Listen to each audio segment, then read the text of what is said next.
In an airplane flying through the skies, the radio crackles, and the crew members were asked to report the situation. If they heard the radio, they were supposed to respond. The young man in a black suit replied that the target had been destroyed. They quickly replied, as expected from a first-class mercenary. Beside him, in seats, there were many unconscious and bloodied people. Suddenly, he began to scream, asking what was happening. They responded to him, saying that he had worked hard for the organization all these years, but he knew too much. So let him take all these secrets to the grave. At that moment, the plane started to plummet, and many flashes of fire swept through the cabin, followed by a brilliant explosion. A moment later, Lin Yuan woke up in an unknown place, completely frightened. He clutched his chest and looked around, wondering where he was and if he hadn't died in the explosion. He grabbed his head and realized that something seemed to have damaged his brain. He bowed to the ground, still holding his head. 1,000 years ago, when the red moon of blood shone in the sky, spatial fissures opened everywhere, and the era of monsters began across the world. Hordes of monsters started ruthlessly destroying everything they saw. Human weapons were useless in the fight against these monsters. After 10 years, only 100 million people remained on the planet, and humanity was on the brink of complete extinction.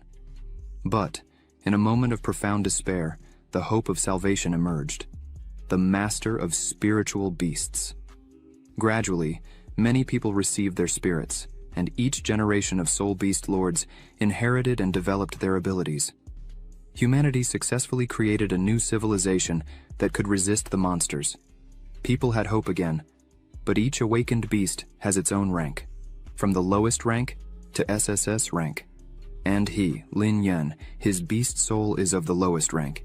He has no family or friends, must rely on the beast soul to establish himself, but he is mercilessly mocked that he is just a low-rank beast soul. He is so weak, how does he still have the courage to come to school? They humiliate him whenever they want. He is just a piece of trash thrown away by the world.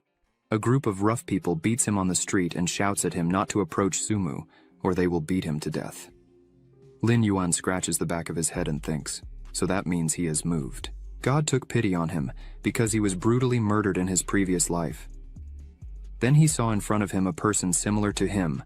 This clone asked if he had also been abandoned. Lin Yuan looks at all of this suspiciously and realizes that it's terrible because he can't move his body. The clone told him that if that's the case, then leave this cruel world with him. Lin Yuan asked if he didn't want revenge. The clone replied that he was dead and wouldn't have a way to seek revenge, and that Lin Yuan is just a pathetic kid who took over his body. He responded with a threatening look that pathetic doesn't mean weak, because they should just accept defeat and let the world decide their fate, as they can't change it, and choose their own path. The clone asked if it was necessary to keep living only to die after another betrayal and if that wasn't painful. Lin Yuan shouted that it hurts not being able to choose, but now he wants to live by his own rules. The clone replied, touching his hair, that it all sounds great, but if he continues to live in his trashy body, sooner or later he'll end up like him. He replied that if he doesn't try, he'll never know. He will prove that even trash can rise to the top and show the world that his destiny is in his hands. The clone told him that he was strange and wondered if he would die again. The clone said it was good he keep his word and seek revenge for him, and disappeared into the air. From that day on, he called himself Lin Yuan. He suddenly realized that he could move, and told himself not to worry. He would definitely keep his promise. But how could he strengthen himself? The hierarchy of this world's law is that owners of low-rank beast souls only do low-paying jobs, barely managing to survive. Of course, in extreme cases, he can return to his previous job, becoming an assassin again. The system informs that the beast has awakened and mastered the beast evolution system, after which all the characteristics of the black lizard beast appeared. Lin Yuan saw the system window in front of him and wondered what it was. Long greeted him and said that from now on, he would accompany and observe his growth. He asked again if this is his beast. Long replied yes. Now they are partners whose bond is built on trust. They will definitely get along well with each other. Lin Yuan quickly got up and walked in the other direction, causing Long to ask where he was going and if he wasn't curious about how he could help him.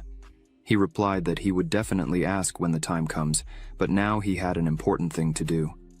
Long said again that if he needed help, just ask. Meanwhile, a girl named Sumu was walking in the middle of a narrow street, and someone stopped her and told her not to run away anymore. She asked this man what he needed.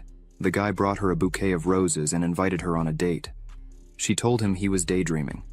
Did he really think she would be interested in tyrants? He replied that he knew she had an S-rank beast, but she had awakened it recently. He had specially found some B-rank beast soul masters. The guy asked, did she think he couldn't get what he wanted? She shouted at him furiously. He told her that he had also beaten that trash. Sumu shouted at him and asked what he did to Lin Yuan. He replied that he was too arrogant and dared to cross his path.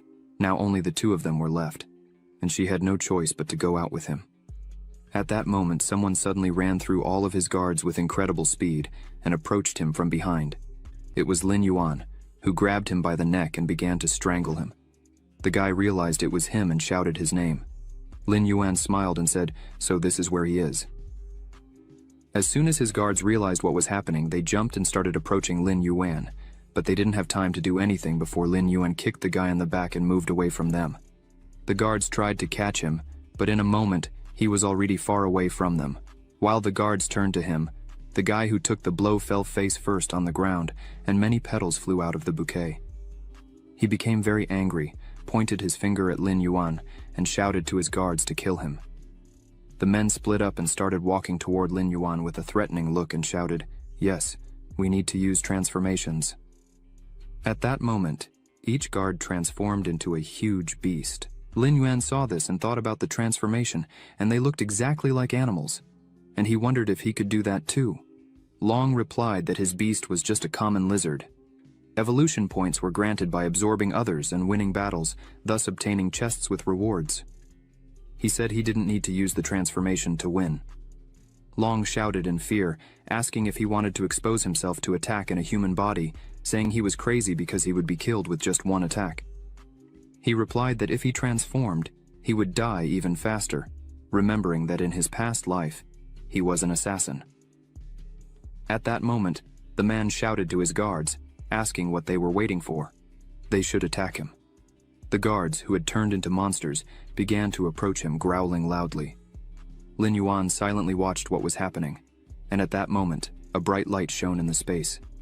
The man watched everything with a treacherous expression on his face, saying that Lin Yuan was an idiot because he would be torn apart. After reaching this conclusion, he laughed, but suddenly a dense cloud of dust appeared in front of him, through which he noticed two shadows and became alert. Lin Yuan ran quickly and jumped on the shoulders of one of the monsters, wrapped his legs around the monster's neck, and began to twist its head, and after a moment, he succeeded, and the monster's blood spurted. He descended to the ground and the monster was completely destroyed. Sumu watched what was happening and was stunned to realize that he was able to defeat a B-rank beast with his own hands. He knelt down, thankful that his skills from his past life had not disappeared because this body was much weaker. Sumu continued to admire his strength. Long shouted to him, congratulating him on defeating a B-rank beast and receiving a black Iron chest. He asked with interest about the chest. A chest descended from the ski in front of him, and Long shouted that this chest could contain useful things like super equipment or points to level up skills. He yelled for the chest to open, and Long said it was a random skill book. He could obtain a random skill, whose level would range from rank E to rank A, with a 1% chance of getting an A-rank skill. He reached out to the system window, thinking that everything was fine as long as it wasn't a rank E skill. Suddenly, there was a gleam of light, and Long shouted in surprise. It was an A-rank skill, Daylight. Once the beast soul was activated, it would be able to emit white light capable of melting even steel, with a maximum temperature reaching 100,000 degrees. He was thrilled it was an A-rank skill, and Long said he was really lucky. It was amazing. Maybe they should buy a lottery ticket.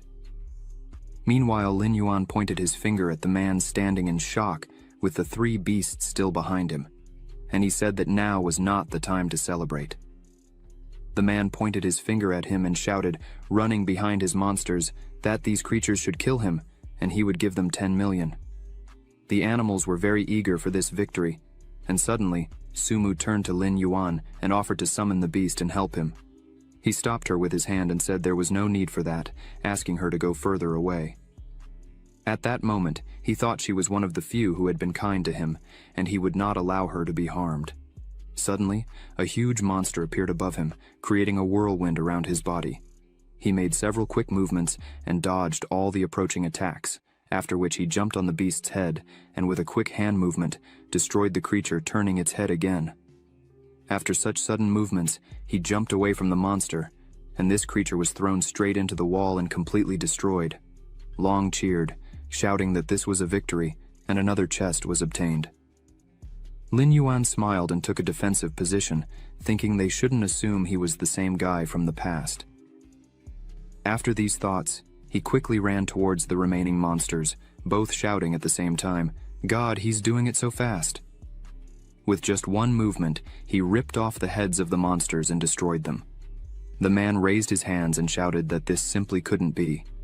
He begged to let him go because he was wrong. Lin Yuan's eyes gleamed with intense light, and he said with a threatening expression that it was already too late. The man was very scared by this response and stood stunned, his body covered in cold sweat from fear. Sumu, who was still behind him, looked at him and thought he was a very strong person. He looked the other way and said, holding the backpack in his hands, that they were already leaving. She replied, looking at the broken-headed bully, "Okay." She thought it seemed that he wouldn't bother her anymore. She felt embarrassed for being an S-rank beast soul master and not protecting herself, but Lin Yuan saved her, and she didn't even imagine he was so strong. He was surprised by her look and asked what was wrong, if he had something on his face, because she was looking at him that way. She spoke with a slight fear. No. After what happened, she tried to say in a trembling voice that she wanted to thank him and ask him to forgive her for dragging him into all this. He replied that it was normal because they were classmates and should help each other. She told him she thought they were friends. He asked her what was wrong. She smiled and answered with embarrassment, "Nothing. But it's already late." She had to go home and said they would see each other at school tomorrow. At that moment, she wondered in her mind what was wrong with her. Long spoke to Lin Yuan, saying he was very lucky. Lin Yuan lowered his gaze and asked him not to say such nonsense. She is one of the friends of the original owner of the body, and if she now belonged to him, then of course he needed to protect her. "Okay, now it's time to talk about their case," said Lin Yuan with a trembling voice. Lin Yuan pondered, as expected of a former assassin. His look and tone were quite intimidating. He arrived at Lin Yuan's house, entered, and shouted, activating the beast soul, after which his body shone with a bright yellow color. Long closed his mouth in surprise when he saw Lin Yuan transform into a beast, and said that in the world of monsters, he would only serve as a snack. He thought it wasn't surprising that his best beast soul was called trash. Long asked if he needed his advice. Lin Yuan shouted at him that he could go ahead and say it. Long retorted that he could absorb and earn enhancement points and use them to strengthen himself. He had just received the points from the chest. Lin Yuan asked again what he meant by absorption. Long told him to eat and pointed his claw towards the refrigerator. Lin Yuan looked at him confused, and Long continued to say that he needed to eat. Beast souls were like ordinary animals, and first, he needed to consume a lot of protein. He also needed to remember to stay in shape and eat raw meat. Lin Yuan looked silently at the raw chicken and didn't approach the table. Long got a little upset and asked him to eat quickly, then he would strengthen immediately. Lin Yuan thought that yes, he would do it to level up. He grabbed the raw chicken by the throat and took a bite of the meat.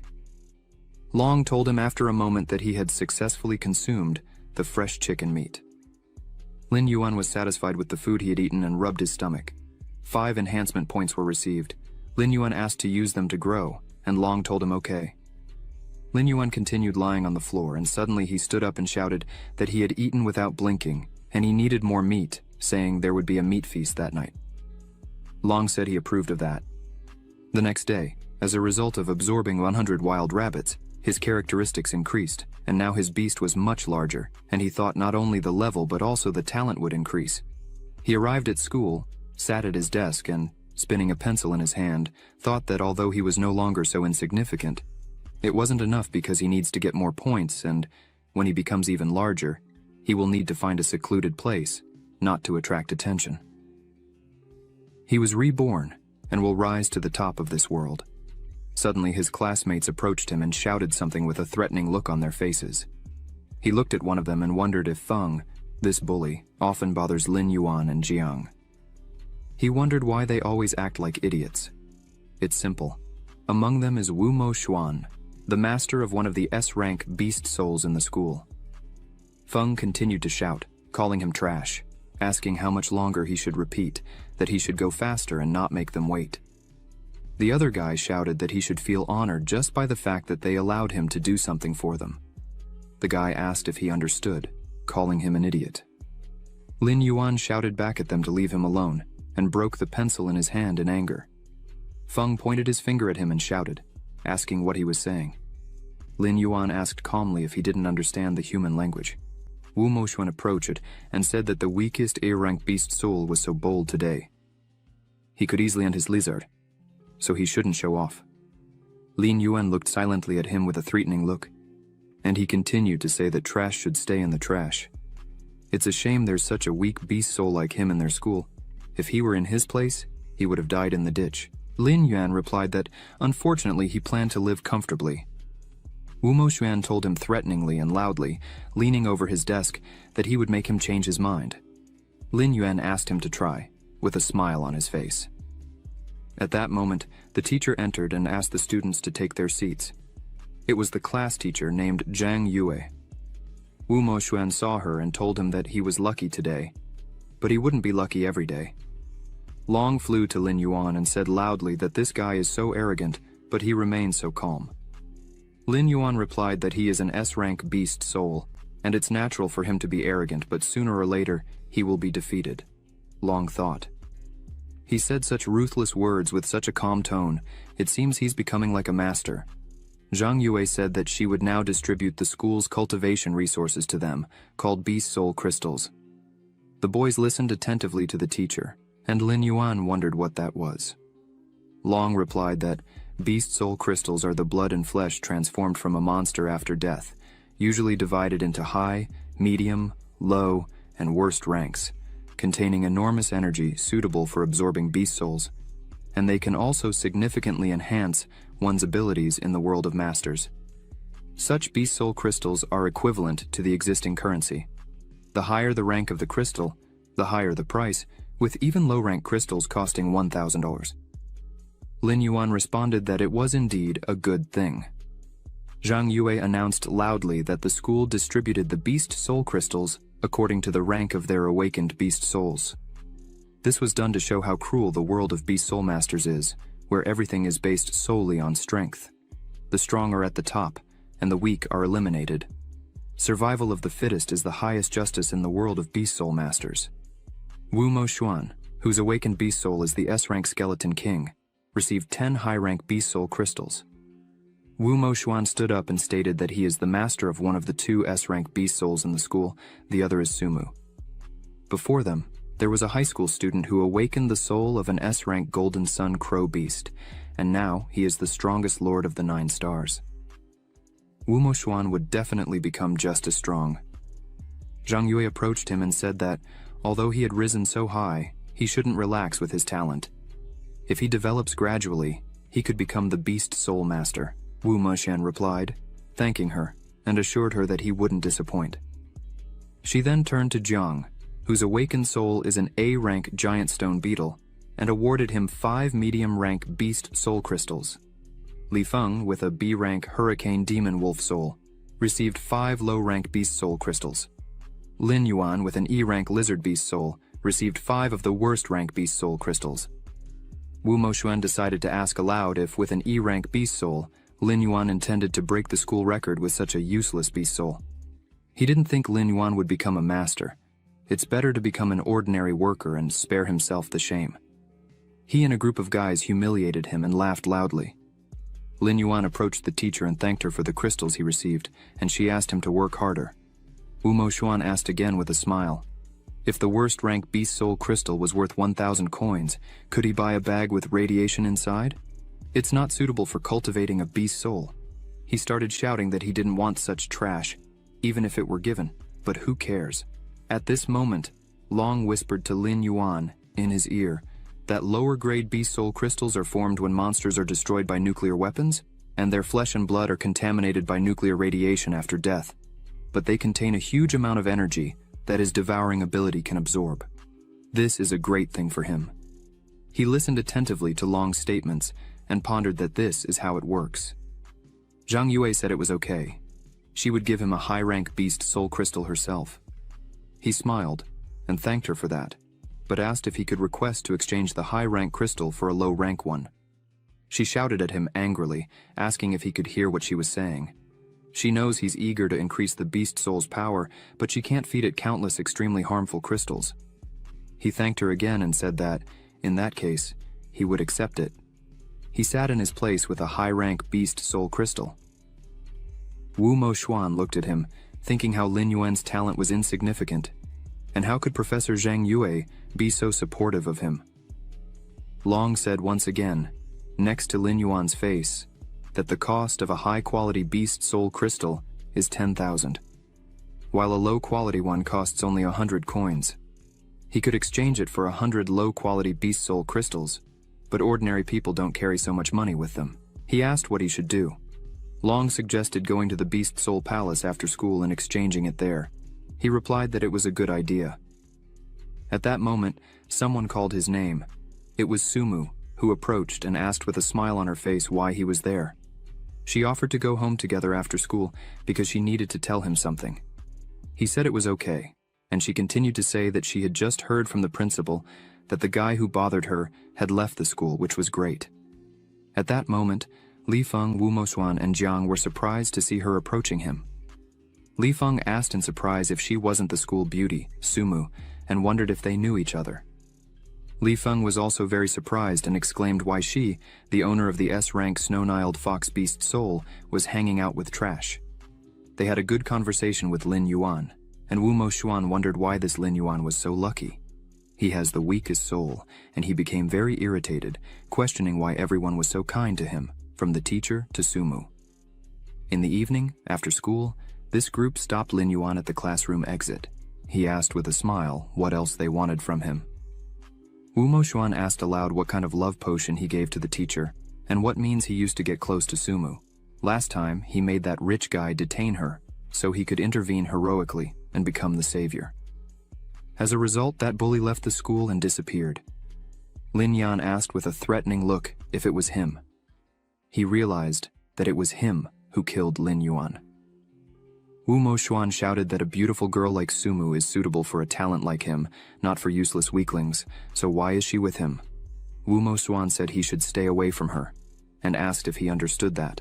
Furthermore, Wu Moxuan told him that wherever they appear, he should run away with incredible speed. Lin Yuan thought that if a fight started at school, he would be punished. Teacher Zhang Yue is so kind to him, and he didn't want to make things difficult for her. After these thoughts, he approached Wu Moxuan's face and said that he couldn't and didn't want to do that. Wu Moxuan angrily shouted that, for an arrogant person like him, he would do him a favor and open Sumu's eyes to the fact that he is just trash. But he doesn't want her to think that he is bullying the weak. Wu Monxuan proposed the following. If he passes the 7-day beast tests, he will eat a bag of lower-grade crystals, and if he loses, he will disappear from their sight. Lin Yuan replied that it was a serious bet and asked if he was sure he could handle it. Wu Moxuan said, why should he be afraid to bet with trash like him? Lin Yuan agreed with him with a smile and shook his hand in approval. After some time, he went out to meet Sumu, and she told him that he was late. He replied that something had happened, asking why she called him. She said with a smile that nothing important had really happened. She has an S-rank snow-niled fox beast soul, so the school gave her 10 high-quality crystals, and she wants to share half of them with him. He asked what exactly she wanted to share, and she replied crystals. What else would it be? She heard that he only received low-rank crystals because he has an E-rank beast soul. In that fight where he defended her, he was so resilient and not inferior to a B rank. As long as he trains hard, he will definitely be able to develop. She wonders how they could give him only low-quality soul crystals. He thanked her for the concern but said he couldn't accept her crystals. She retorted that she heard that the beast test difficulty is not easy. Even B-rank individuals can fail. She doesn't need all of them, and he should absorb them because it will help him a lot for the test. He asked if she wasn't afraid that by giving him half of the crystals, she wouldn't be able to pass the tests. She turned to him with a slight smile and told him not to underestimate her. She has an S-rank, 9-tailed snow fox beast soul. She can pass it even without soul crystals. He heard her and asked how that would be, although he couldn't tell her the reason. But if they could pass the tests, he would accept her proposal. She asked again if that was true, so they agreed. He replied that of course it was true, but if he failed the tests, then the game wouldn't be worth it, so he needed to prepare well. She replied that she agreed with that. He looked into her eyes and thought that on the day of the beast test, she would be shocked by his strength. Long told him that she cared a lot about him. They said their goodbyes and went their separate ways. Lin Yuan told Long in response that he was talking nonsense, to take him to the Beast Soul Palace. Long said how quickly his mood changed.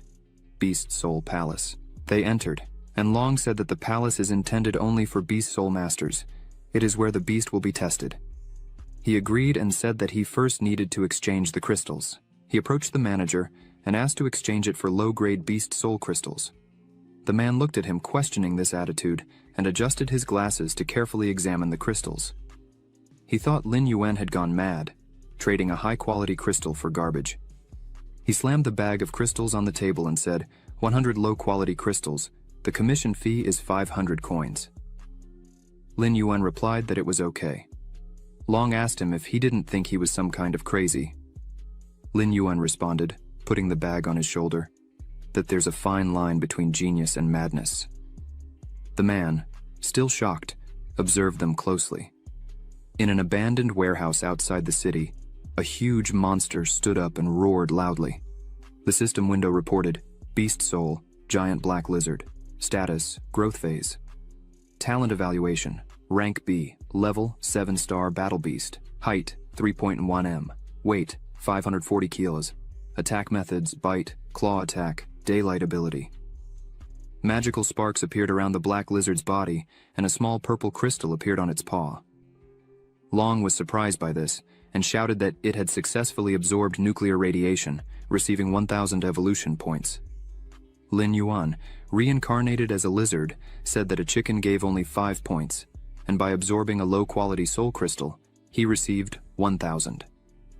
These 100 stones are equivalent to 100,000 evolution points.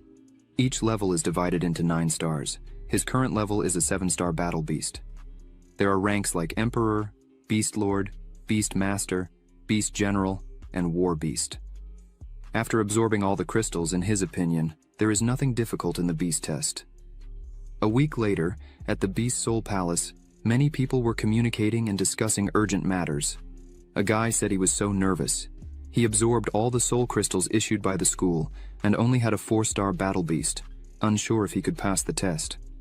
Another guy told him it was terrible. He already had a 4-star beast, which is at least a rank B, while his was rank D, barely reaching 2 stars. This year there are 2 S-rank individuals in their school, the Skeleton King reptile Wu Mo Xuan and the 9-tailed snow fox Sumu. He didn't even know what their level was. The other guy feared that only they could enter the Yanjing Beast University or the City Beast University. Wu Munxian shouted and reached out towards Lin Yuan, saying that the soul crystal Professor Zhang Yue gave him helped his pathetic lizard advance to the 1st level of martial beast. Lin Yuan didn't pay attention to his questions and continued on his own. Suddenly, Lin Yuan turned around and decided to ask him if he was ready for this. Wu Mo Xuan crossed his arms and continued talking that his beast soul had already reached the level of an 8-star martial beast. He would easily pass the test.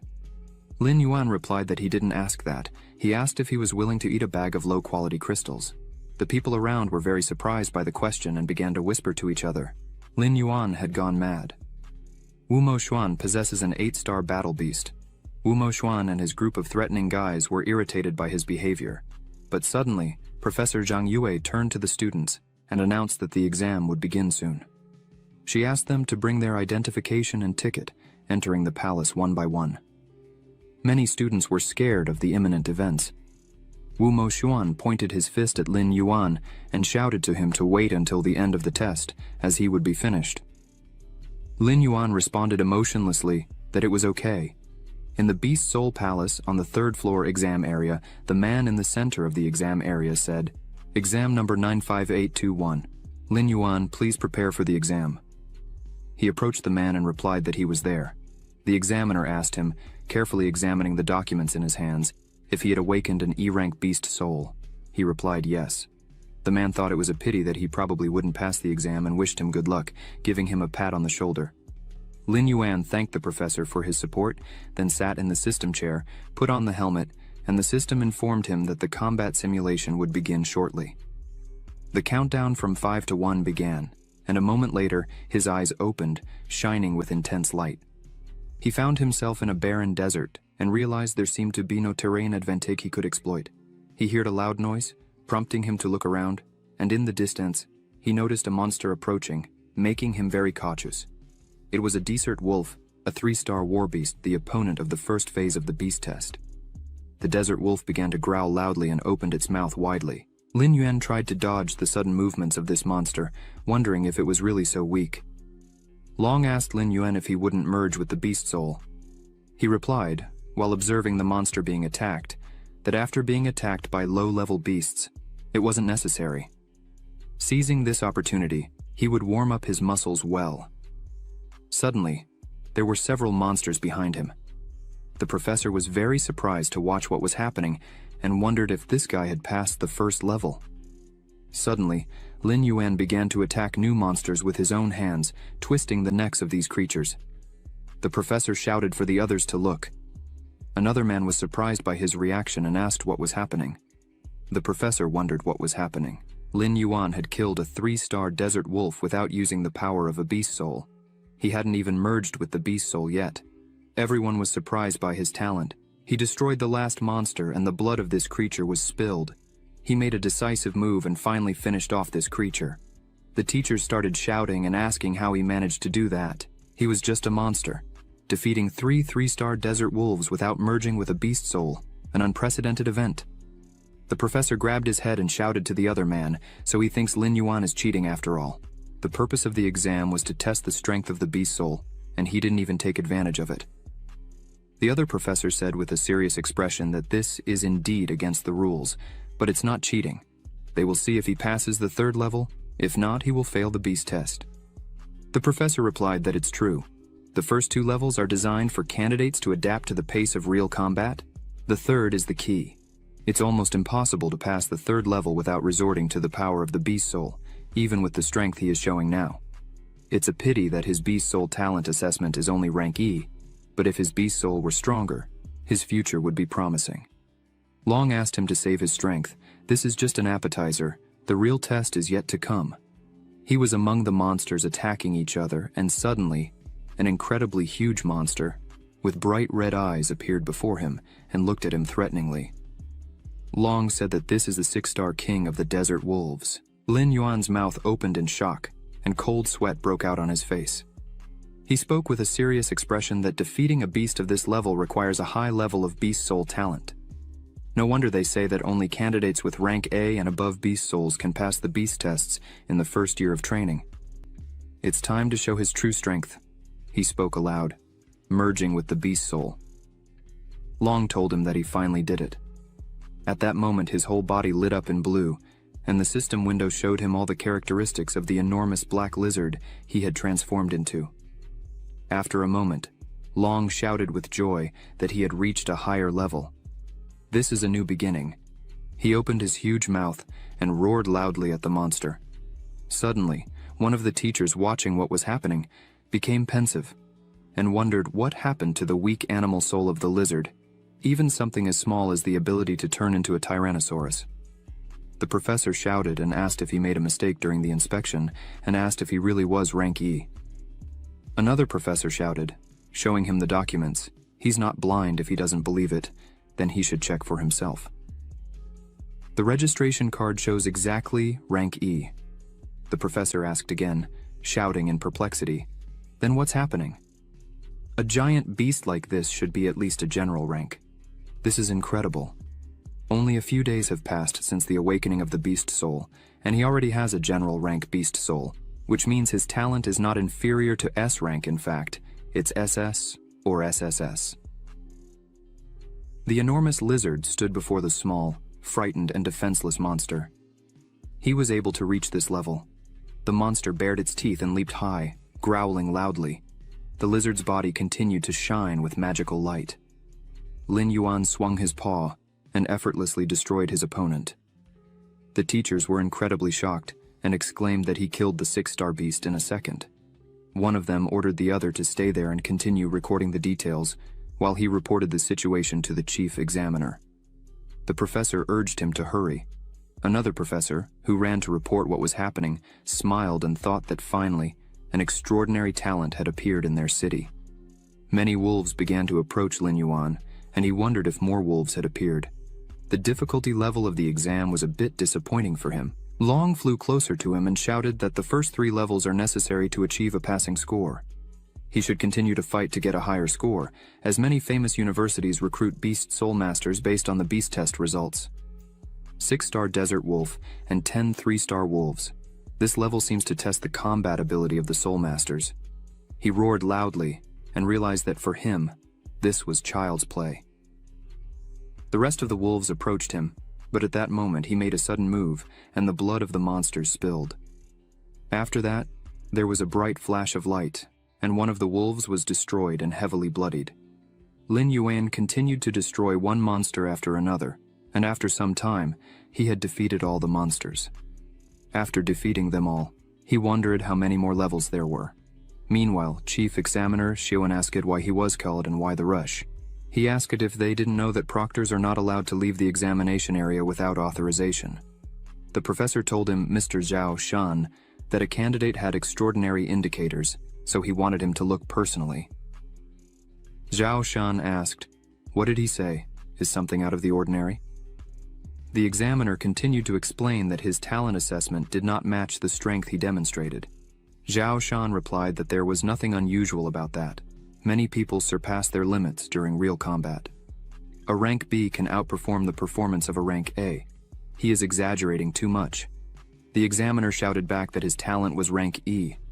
Zhao Shan turned abruptly to him and asked again, shouting, "How dare he participate in the beast test with such low talent? This guy is bold, and he was only summoned because the student awakened a rank E beast soul." The examiner shouted back, "Mr. Zhao Shan, first, you need to look at his fight and then draw conclusions." He went to the computer to show everything that was happening in the examination area. Zhao Shan said that it couldn't be that a rank E beast soul master was able to pass the tests. At this moment, around the lizard's body, there was only the remaining dust from the fierce battle. Zhao Shan saw this and became very cautious. After seeing it, he shouted and asked if they were sure he is rank E. Another examiner asked, so now he understands why they called him here. He thinks Lin Yuan has the strength of at least a beast general. Many monsters formed around him again. Now he is on the 10th level of the test. The 10th level is the last level, and it's very difficult since each of the 10 wolves has the strength of a 7-star war beast. It was asked again, so does this mean that if he can pass level 10, it will be proof that he has the power of a beast general? Zhao Shan replied, yes, and furthermore, the top universities will start fighting for him without exception. Everyone who managed to pass the 10 levels of the test is a genius at least. This young man's future is that of a beast soul master of lord rank, maybe even an emperor rank beast soul master. The examiners were very surprised by this information and opened their mouths. Zhao Shan spoke. Okay, it's too early to talk about this. It remains to be seen if he can pass this level. At this moment, Lin Yuan was thinking that he believed the final stage of skill assessment would be the boss of the monsters, but here, there were only 10 desert wolf kings. These creatures looked at him with a threatening gaze. Lin Yuan suddenly moved to attack these creatures, shouting that they are just trash. He pointed his claws at them and continued to shout, destroying one after another with incredible speed, saying that no matter how many there are, they are just a bunch of garbage. More and more wolves were heading towards him, but he destroyed them with agility and speed. These creatures couldn't bite his body, demonstrating a terrifying defense. The examiners realized that he was able to withstand the attacks of 7-star war beasts. Attack, defense, speed, and explosive power, all at a perfect level. The examiner said, if this is truly a ranky talent, then I can commit suicide. Everything around was filled with the blood of the deed monsters, and Lin Yuan looked into the distance, thinking, 6 more. He opened his mouth and the wolves became very cautious, seeing such a monster in front of them. Zhao Shan wondered, in fear, what kind of power this was. In this case, he created a bright burst of energy that illuminated the entire area and decided to get rid of them all at once. He created a bright beam aimed at the monsters and crushed everything in its path. After this, Lin Yuan roared loudly and lifted his head. The examiners were perplexed and didn't understand what kind of technique this was. They watched with fear what was happening in the examination field. Everything turned into dust, and a moment later, the system reported that candidate Lin Yuan successfully passed all stages of the beast test. Lin Yuan felt relieved that the beast trial was much easier than he expected. Since he passed the final level, it means he is guaranteed a good score. He wonders how many people will be surprised when the results are announced.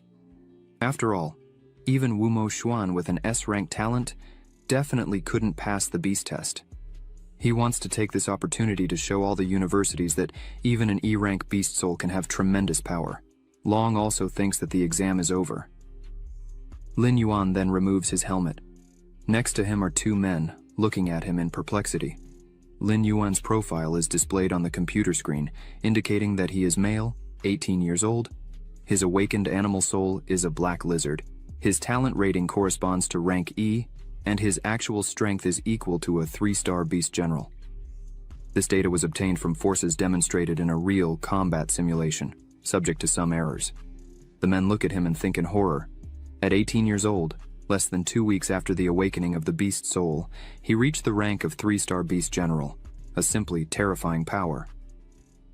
Zhao Shan looks at Lin Yuan and, with a stern expression, congratulates him on passing all levels of the beast test. He asks if Lin Yuan knows what this means. Lin Yuan smiles happily and asks if it means he has a good score. One of the examiners happily explains that it means more than a good score. He demonstrated talent and strength, so the beast universities of Yanjing and Modu will surely compete for him. Lin Yuan replies that this is good and asks when the results will be published. The examiner replies that if nothing happens, the lists will be announced that afternoon.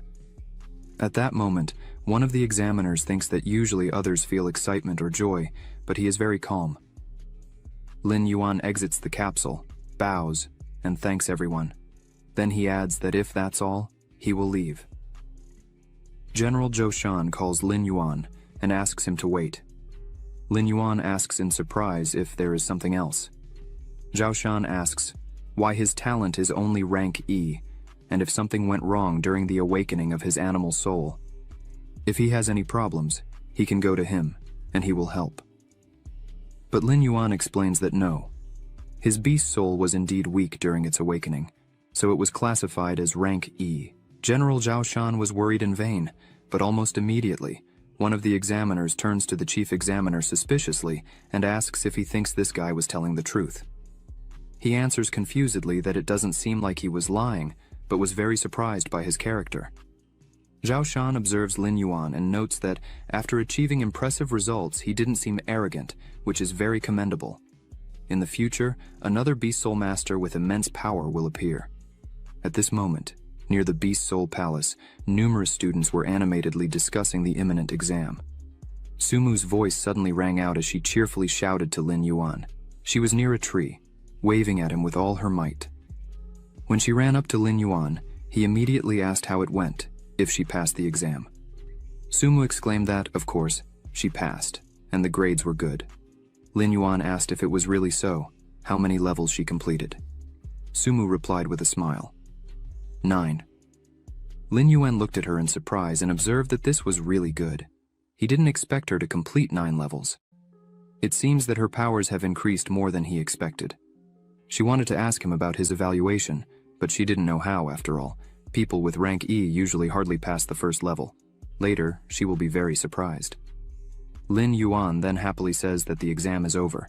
They don't need to think about grades anymore. He also invites her to dinner to celebrate her success. Sumu smiles and extends her hand, exclaiming that it's okay. Then she wants a big bowl of noodles.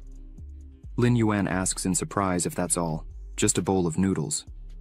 Sumu explains that she is so hungry that she will eat whatever he gives her. Then, Lin Yuan starts thinking that the restaurant is far away, and they will miss the announcement of the lists. Well, Sumu takes his hand, starts running, and says with a smile that, anyway, the results have already been determined, and what will be announced is just a ranking. Lin Yuan mentally agrees and thinks that, no matter what happens, no one can surpass his grades. Sumu keeps pulling his hand and shouts that they should go faster, she is hungry. Lin Yuan immediately responds that he understands. At 1 p.m. on the Beast Soul Palace Square, among the crowd, someone shouts and demands that people get out of the way. Students are wondering who this guy is. It is Wu Mo Xuan, an S-rank Beast Soul Master, who completed 7 levels, the same result as the winner of the previous year. He is strong, and should be the main candidate this year. The talent of an S-rank Beast Soul is terrifying. With these results, he will be able to enter one of the best universities.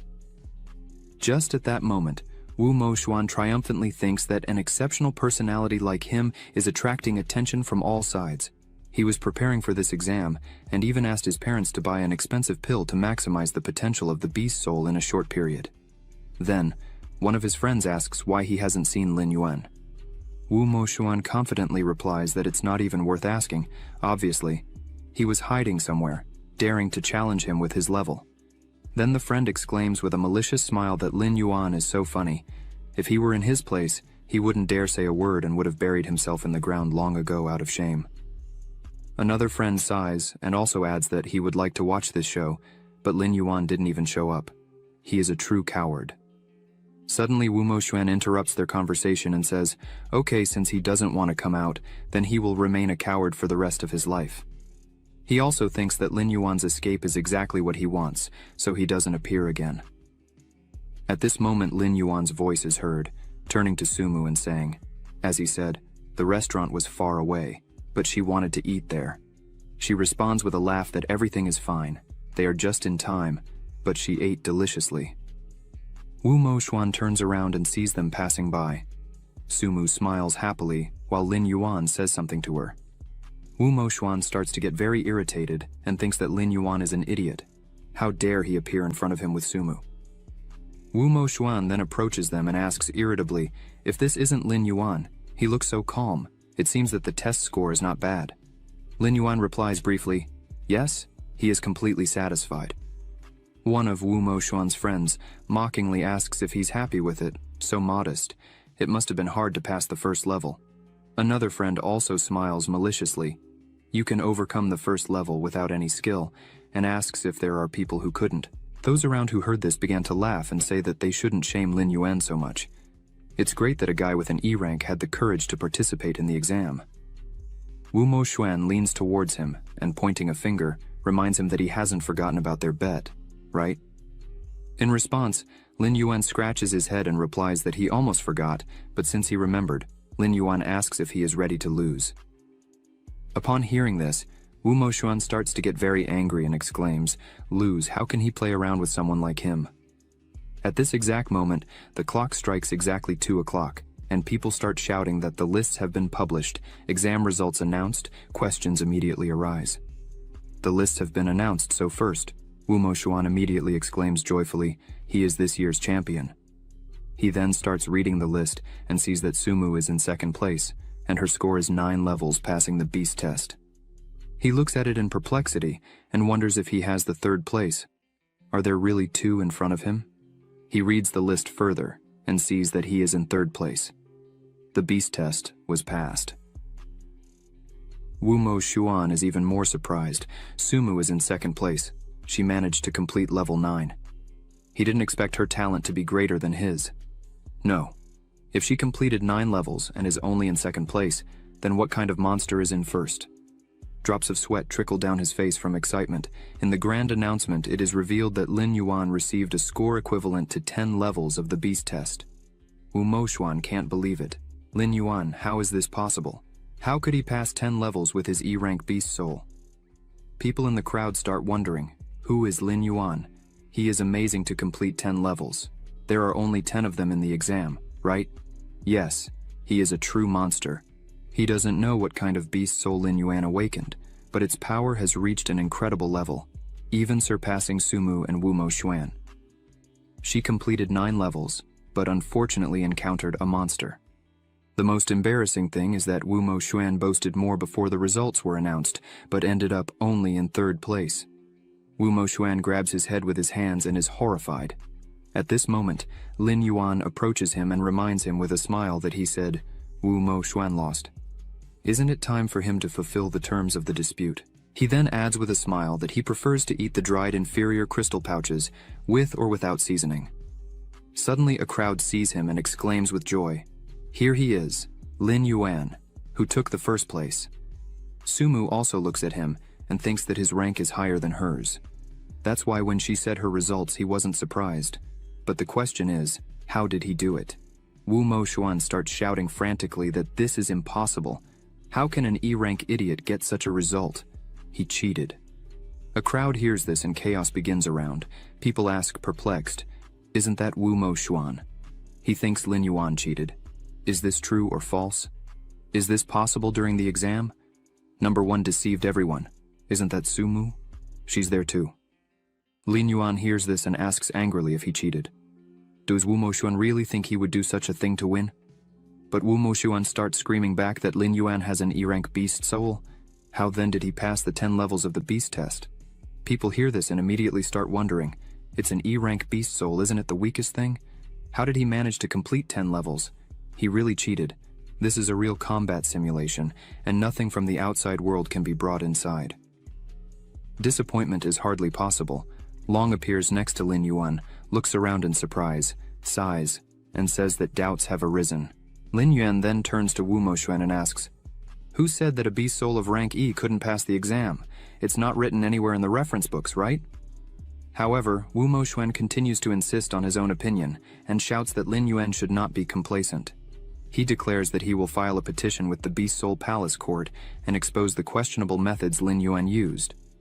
Lin Yuan inquires about the court, and Long explains that if candidates have doubts about the evaluation, they can go to the Beast Soul Palace Court. However, such meetings are rarely convened based on the assessments of others. Lin Yuan then turns to Wu Mo Xuan and resolutely says that he can do whatever he wants, but if it turns out he is not guilty, then Wu Mo Xuan will not forget to fulfill the terms of the dispute. Long also adds that an S-rank beast soul is not good at losing. Wu Mo Xuan responds by pointing his finger at Lin Yuan again and shouting, how dare he? Suddenly someone asks what all the noise is outside the palace. Then people see someone walking towards them. Above the person, a bear appears with its mouth wide open. People see it and exclaim, Examiner Zhao Shan. Long also notes their surprise. As expected from a master beast soul of Lord rank, his suppression power is very powerful. Lin Yuan also sees this and thinks about it, a master beast soul of Lord rank. People in the crowd begin to exclaim again, is this Chief Examiner Zhao Shan? It is said that his big and ferocious bear has already reached the level of a 7-star lord. He can't be among all the master beast souls of Lord rank. He is quite strong, right? He is a talented master who decided to come here as an examiner. Zhao Shan approaches and threateningly asks if he heard that someone wants to go to court. Wu Mo Xuan approaches him, lowers his head, and replies that he wants to file a complaint because he believes that the evaluation of the student Lin Yuan is unfounded.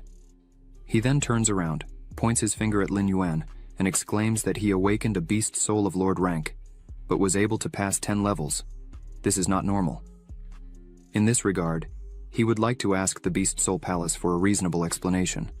But Zhao Shan explains that, by chance, he was present at Lin Yuan's exam and watched everything that happened from start to finish. He found nothing unusual.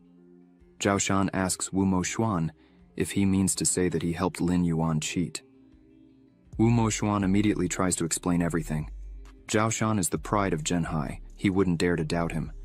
But the beast soul awakened by Lin Yuan was ranked as a talent of E rank. He thinks that everyone present is absolutely clear about what that means. Someone in the crowd also asks how he was able to complete 10 levels with such a soul. Zhao Shan continued, so he thinks that examiner Zhao Shan should at least release the video of candidate Lin Yuan. The display of Lin Yuan's battle to convince the public in his favor is intense.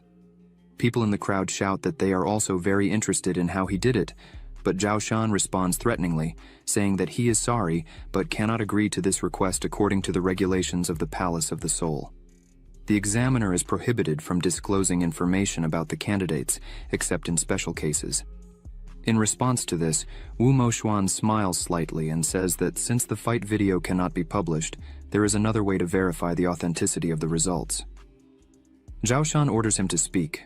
Wu Moxuan immediately exclaims that they should be allowed to have a duel. If Lin Yuan wins, he will prove the accuracy of the assessment, but if he loses, it will be enough to prove that his score was obtained by dishonest means. The crowd begins to cheer that Wu Moxuan will humiliate Lin Yuan. Hearing this, Sumu angrily exclaims how repugnant Wu Moxuan is, doing whatever he wants to humiliate Lin Yuan. However, Lin Yuan gestures for her to calm down and says that it's okay. Long, discontented, observes that Wu Moxuan's thoughts are obvious. He wants to take the chance to fight Lin Yuan and then prove to everyone that he is a loser. But Lin Yuan looks closely at Wu Moxuan and responds that this is very timely. Wu Moxuan turns to the examiner Zhao Shan and clarifies that it is not prohibited to challenge soul beasts on the palace grounds. This is confirmed as true, but it is also necessary to find out the opponent's opinion. At this moment, those around are wondering if Lin Yuan will accept the challenge. Someone responds that the situation is so tense that he has no other choice. If he refuses to accept the challenge, everyone will consider him a cheater. Wu Moxuan smiles slightly and asks if Lin Yuan dares to fight him. Sumu stands beside Lin Yuan and tells him that if he's not sure, he can refuse. But Lin Yuan explains that if someone provokes, then it's useless to tolerate. The only way to make him fear is to break his bones. With these words, he raises his hand and says he agrees to the fight. The crowd hears and is perplexed. He accepted the challenge. An S-ranked beast soul will fight against an E-ranked soul. This has never happened before. However, the level difference is so great that Lin Yuan will be defeated. But he is the first person in the city to pass the 10 levels of the beast test. The outcome of the battle is difficult to predict. Zhao Shan also explains that, to be honest, he believes that this fight is unnecessary. They are both the pride of Zhenhai City, holding the first and third places. There is no need to fight to the death over such a trivial matter, since he has already said that he was able to personally verify that Lin Yuan did not cheat during the exam process. Wu Moxuan hears this and angrily wonders why both are helping Lin Yuan. He wonders why he is so special that they cover for him. He then shouts to Lin Yuan that if that's the case, then he should fight him. It would be great if Examiner Zhao Shan witnessed this battle. He will show how he will tear him to pieces. Zhao Shan announces that in this case, the fight will take place in the Beast Soul Palace arena. Anyone who wants to watch can come. After some time, the Beast Soul Palace arena was filled with spectators. Zhao Shan announces that if both sides are ready, they can start the fight. But first, they need to explain the rules. This battle is just a practice. They can give it their all but cannot kill. The battle will end as soon as one side admits defeat. It is forbidden to use any foreign objects during the fight. If any rules are broken, it will be considered a defeat. All clear. Wu Moxuan and Lin Yuan, staring intensely into each other's eyes, simultaneously respond, yes. Then Zhao Shan says okay then, and declares the battle started. Wu Moxuan immediately turns to Lin Yuan and says that he must understand that everything that happens is his fault, but Lin Yuan also responds that he didn't expect him to make such a fuss to avoid the terms of the bet. If he simply begs for mercy, he will consider sparing him from his lunch with inferior crystals, he mentally adds. After all, if she gives them to Wu Moxuan, it will be a waste. Immediately after the start of the fight, Wu Moxuan shouts for Lin Yuan to die and uses the Beast Soul fusion. He immediately transforms into a large skeletal lizard. The audience exclaims, in perplexity, "What kind of monster is this, the reptilian skeleton king?" Yes, it's all 5 meters tall, so what is an S-ranked soul, truly? Visible talent to the naked eye, he really is a third-place genius. At this moment, Wu Moxuan tries to hit Lin Yuan with his tail, but he jumps and avoids the blow. Wu Moxuan wonders if this idiot is afraid to merge with a beast soul. The crowd also wonders why Lin Yuan doesn't transform, and if he can really defeat an S-ranked soul, and if that means he didn't cheat. Sumu watches from the side and thinks that Lin Yuan's beast soul is just a small E-ranked lizard, Although it's not clear how he passed the 10 levels of the test, but if Wu Moxuan dares to hurt him and Zhao Shan doesn't stop him, she will. Long is also by her side and turns to her saying, although she can't hear him, that she shouldn't worry, Lin Yuan won't lose to this guy. At this moment, Lin Yuan smiles slightly and says that since Wu Moxuan is hoping for him to merge with the beast soul, then he will satisfy his wish. After that, he begins to merge with the animal soul. He rises into the air and is surrounded by bright rays of light. In the next moment, a large black lizard appears in his place, which turns out to be larger than Wu Moxuan. The audience sees this and can't believe it. It's an E-ranked beast soul. They go crazy. The reptilian skeleton king is also perplexed. This is impossible. This is an E-ranked soul. How can it have grown so fast? The black lizard looks down and asks what happened to Wu Moxuan's beast soul. Then, it raises its paw and asks who said an E-ranked soul should be weaker than an S-ranked one. Immediately after these words, it attacks. The reptilian skeleton. King sees this and dodges the blow at the last moment, thinking indignantly that if he had been touched by the claw, he would have become crippled. Lin Yuan has the strength of a beast soul general, at the minimum, but it's impossible to rise to such a level in just a few days. He won't have time to dodge. He sees the paw of the black lizard moving towards him and exclaims horrified that it can't be. How he, the reptilian skeleton king, can lose to a E-ranked idiot. Then, he tries to swing his tail, but the black lizard responds mockingly that Wu Moxuan didn't expect him to dare to fight back. Lin Yuan then grabs the tail of the reptilian skeleton king.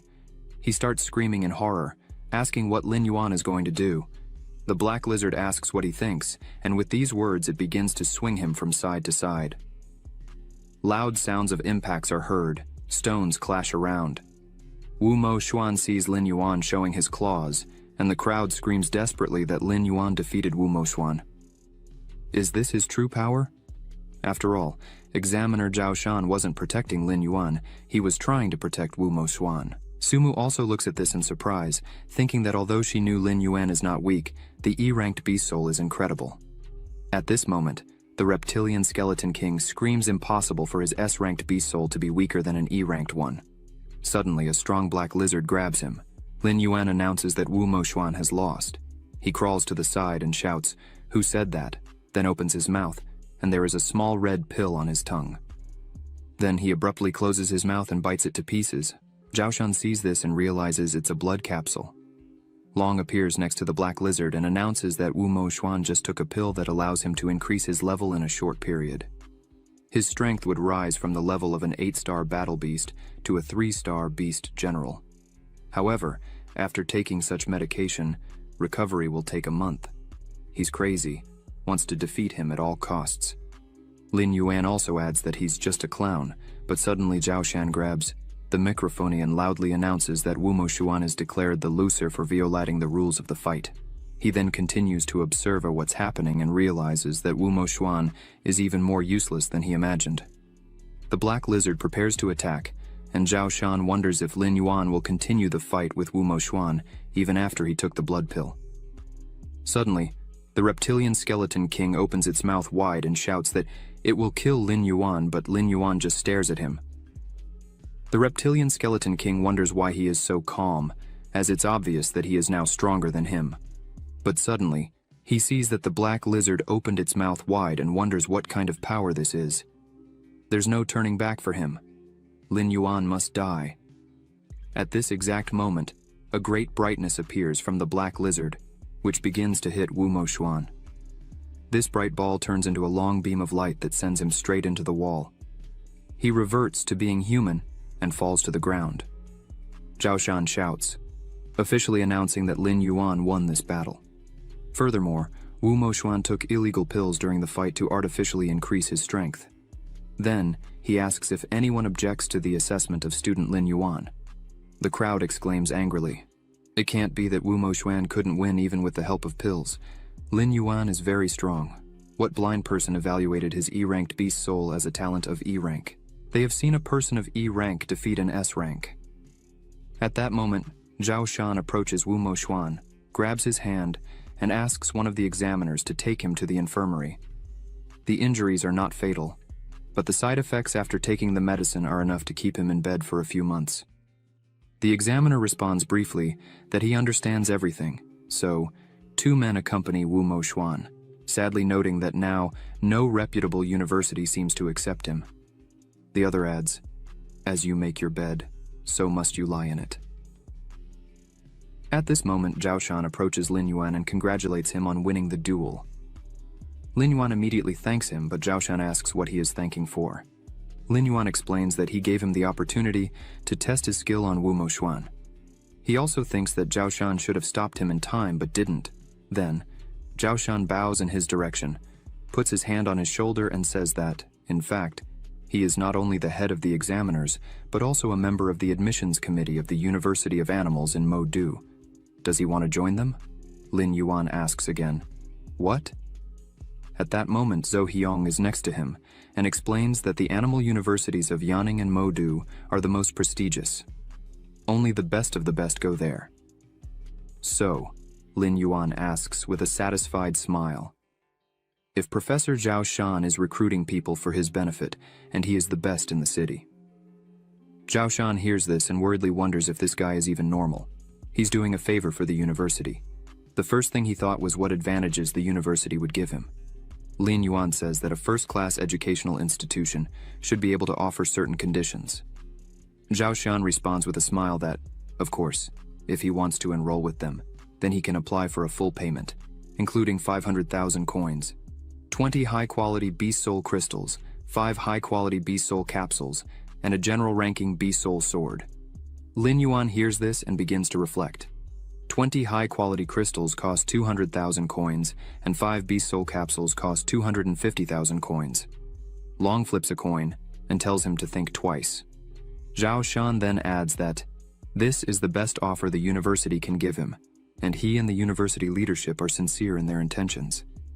But suddenly, someone shouts that Zhao Shan is shameless. A sturdy man approaches them and angrily asks if the recruitment campaign hasn't even started yet, and he has already lured this guy to his academy. Lin Yuan looks closely and wonders who this is, speaking in such a tone with Zhao Shan. It turns out to be Cheng Yu from the University of Animal Yanjing. Zhao Shan closes his eyes and asks him not to say anything stupid. Young talents cannot go to any university except his. But Cheng Yu vehemently shouts, then turns to Lin Yuan and exclaims, not to be deceived. Their university is in many ways superior to the University of Modu. If he goes there, he will receive 500,000 coins, 40 high-quality Beast Soul crystals, and 10 Beast Soul capsules. Lin Yuan exclaims in surprise. As expected from Yanjing University, they are really rich. Then, a boy from the audience says that's how geniuses are treated. 2 popular universities not only compete for students, but also offer resources. One of the spectators also tells the other that if he passes all 10 levels of the exam, he can also enjoy such honors. At this moment, Zhao Shan partially merges with the Beast Soul and shouts how Cheng Yu dares to recruit the student right in front of him. But Cheng Yu, who also partially merges with his Beast Soul, exclaims who he is trying to scare. At some point, a confrontation begins between them. Lin Yuan thinks surprised that this is the energy of Lord-ranked Beast Soul powers. Then, he prepares to fight, but suddenly someone asks what mess the two have made. At this moment, a person with a sloth Beast Soul approaches them, and Cheng Yu's and Zhao Shan's Beast Souls immediately disappear. Lin Yuan looks carefully at the man and is surprised. He suppressed the auras of the furious Great Bear and the ghostly tiger. Could this man's strength be greater than that of Zhao Shan and Cheng Yu? The man approaches and gently says that Lin Yuan should go to Sichuan Animal University. They will give him 300,000 coins, 50 high-quality Beast Soul crystals, and 10 Beast Soul capsules. This man's name is Ding Lu.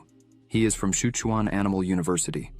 He adds that Lin Yuan will receive 20 high-quality crystals every semester until he graduates. He also won't lie by saying that they spare no effort in talent development. Lin Yuan listens attentively and thinks how Sichuan University is so rich. Then there are people around him who also persistently ask why he doesn't consider their university. They can offer him such conditions. Another person insists that Lin Yuan needs to choose their university. Someone also holds up a piece of paper and shouts that he needs to go to their university. Last year, they ranked 8th. Lin Yuan smiles awkwardly and thinks that although everyone wants to accept him, it's clearly to use him as free publicity. Chung Yu then orders them to stop making noise and asks Lin Yuan what he thinks. Lin Yuan bows and says that he is grateful to everyone, but regrets that, besides Yanjing Animal University and Modu Animal University, he doesn't consider other organizations. Ding Lu adds that if he changes his mind, he can go to him anytime. Lin Yuan also responds that if something happens, he will contact him. Zhao Shan and Cheng Yu menacingly order him to answer whom he will choose, but Lin Yuan waves his hand and responds that, before the start of the admission campaign, he will give an answer. Zhao Shan humbly replies that he will wait. Cheng Yu exclaims with a smile to think carefully. Lin Yuan again responds that he understands everything. After that, Zhao Shan and Cheng Yu leave Lin Yuan. Zhao Shan is indignant and exclaims that he stole Lin Yuan from him, but Cheng Yu immediately tells him that he is shameless. He was the one who took Lin Yuan away. Then Zhao Shan asks if he wants to fight. Cheng Yu also responds decisively that he can. He's not afraid of him. Gradually they move away, and Lin Yuan no longer understands what they are talking about. Long congratulates joyfully. The system has just ranked his beast soul as a general rank. A silver chest has been obtained. Lin Yuan must quickly open it and see what's inside. This is his first silver chest. Lin Yuan sighs and looks into the distance. At that moment, Sumu runs up to him and exclaims that Lin Yuan is amazing. Now he is the #1 in the city, and popular universities are fighting for him. So what will he choose? After all, he achieved everything through talent and grades. He asks her which academy she would choose. She replies that she is considering Yanjing Academy and Modu Academy. She asks if he doesn't want to go where she goes. Lin Yuan replies that it would be nice. They could take care of each other, but he still needs to think about it. Sumu adds that objectively, Yanjing University is stronger, but she will choose Modu University. Lin Yuan asks why. Sumu looks away and replies that there are people in Yanjing whom she doesn't want to see. Lin Yuan realizes that she feels uncomfortable talking about it and decides not to continue the conversation. After some time, Lin Yuan is at home, sitting near the bed, holding an open chest in his hands. At that moment, Long swiftly flies from one shoulder to the other and exclaims, 10,000 evolution points and also a general class weapon, the Flame Claw. When attacking an enemy, fire appears on its claws, causing extra damage. Lin Yuan looks at it and notes that it's not bad. Hearing this, Long crosses its arms and indignantly asks what not bad means. This is a very cool weapon. Weapons are divided into War Beast, Beast General, Beast Master, Lord and Emperor rankings. A weapon at his level costs hundreds of thousands of coins. Lin Yuan is very surprised. It's so expensive. Long explains that it's still cheap. Anything above the Beastmaster rank can reach a value of tens of millions of coins. If they're lucky, they might acquire one in the future. Long says that he needs to rise to the Lord rank as soon as possible. Suddenly, Long asks him what he thinks about the universities. Lin Yuan asks what information he has. Long immediately responds that Yanjing University trains strong masters, and Modu University has strong masters as well. Besides, he thinks Lin Yuan will like it there. Lin Yuan asks why. Long says that they prioritize military matters above all. Everything is based on strength. They have created 3 special rankings: Dragon rankings, Beast King rankings, and Beast God rankings. All resources are distributed according to the ranking. If Yanjing University is a comfortable bed for strong masters, then Modu University might be a ruthless coliseum. Lin Yuan immediately asks why a coliseum. He then wonders if one person would ultimately be more valuable than millions of people, so why couldn't he be that person? He then exclaims that he is choosing Modu Animal University. After some time, Cheng Yu bursts into Zhao Shan's office with a loud cry. Zhao Shan smiles sweetly and asks him what he needs. Lin Yuan has already applied to their school, and he has no chance. In response, Cheng Yu angrily replies that he shouldn't boast. He respects his choice and asks if Sumu also joined them. He asks. The news reached him very quickly, and Zhao Shan asked if he knew her. Cheng Yu also responds furiously that he knows more than just her. When she arrives at the university, he must take care of her. He should also remember that he warned him. Her background is complex. At that moment, Zhao Shan remembers when Lin Yuan and Sumu were sitting in front of him, and Lin Yuan asked when he could receive the scholarship. Clarified, usually after enrolling in the course, but he can apply for it in advance and will be able to receive the scholarship soon. He then points to Sumu and asks about her, if she also needs to apply in advance. She responds displeased that it's not necessary.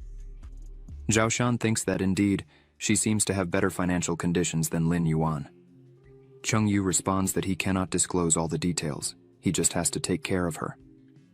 3 days later, Lin Yuan is in front of the Beast Soul Palace and tells Long that he didn't expect the scholarship to arrive so quickly, along with subsidies of 500,000 coins, 20 high-quality crystals, 5 Beast Soul capsules, and a general-class Blackthorn armor. Long responds that this equipment makes his scales harder, and at the same time, his spine will be covered with thorns protecting him from injuries. It seems that the university still values his abilities a lot. Lin Yuan smiles and thinks that it's not the equipment that matters, but the 500,000 coin subsidy. With this money, he can get 5,000 low-quality crystals and 5 million evolution points. When he goes to exchange coins for crystals, the man menacingly asks if he wants to exchange money for low-quality crystals again. How much does he need this time? Lin Yuan replies that he will buy 5,000 low-grade soul crystals. The man is surprised and asks, "What?" But after some time, the loader shouts to the car driver, fully loaded with bags, that everything has been loaded. Lin Yuan, sitting in the car, waves to the man and thanks him. The man politely responds that there's no need for gratitude. When Lin Yuan leaves, the vendor wonders why he bought so much. Is he going to feed it to the pigs? After some time, Lin Yuan sits in front of his bed surrounded by bags of low-quality crystals and becomes indignant. It was inconvenient to tell the driver the address of the secret warehouse, so he brought everything home. He wonders how long it will take to absorb everything while maintaining a fusion. Long suggests that he stay at home and absorb them in human form. Lin Yuan immediately asks if that's possible and questions if he doesn't need to merge with the beast soul to absorb the crystal energy. Long explains that normally that's how it happens, but he has a system that can be used to absorb the crystal in human form. Lin Yuan asks immediately why he didn't say that before. Long explains that the absorption rate will be a bit slower, but compared to the huge energy spent on maintaining the beast form, this is the best option. Then Lin Yuan sits on the bed, focuses, and starts absorbing the energy from the crystals. Moments later, Long happily congratulates him. He successfully absorbed the nuclear radiation and received 1,000 evolution points. Lin Yuan begins to think. It took 15 minutes, a bit slower than during the transformation. He needs to speed up to absorb all 5,000 pieces. On average, that's 48 pieces per day. As night falls, Lin Yuan continues to sit on the bed and absorb the energy from the crystals. Long cheerfully announces that his body underwent a mutation in the process of absorbing nuclear radiation and is now able to resist it. Lin Yuan asks, "What does that change?" Long explains that with this ability, he fears no concentration of nuclear radiation. Lin Yuan then understands that to destroy monsters, nuclear weapons were used in many areas, and now his body will not be affected by those polluted restricted areas. Wonderful. There are still 2 months ahead. He must swallow all the crystals and increase his strength as quickly as possible. Long responds with a smile that it's good. After some time, a meeting was held in the conference hall of Modu Animal University. Director Wang Ting sat at the head of the table and said that everyone had worked hard in the past few days. Currently, the student recruitment at their university has been successfully completed. The freshmen this year are even more outstanding than in previous years, and not only their university but also other prestigious institutions had incredible talents and geniuses at their disposal. However, the process of waiting for them to grow is really costly. If he has to wait until then, he fears he will already be retired. Then he stood up and continued, saying that he had discussed with directors from other universities the issue that concerned him and decided to hold a national freshman competition to find out which of these talents is the true beast. In the conference room of Modu University, many people began to discuss whether it would be a good idea to hold a competition for talents from different universities to come together and compete against each other. A good opportunity to show the students that there is always someone of greater magnitude, but the freshmen shouldn't waste time on this, right? Wang Ting said that, in fact, everything had already been decided. Everyone can participate, and he hopes they provide him with a list. One of the staff members turned to the director and asked how many people should be registered. He replied that there should be about 12 people, 10 starters, and 2 reserves.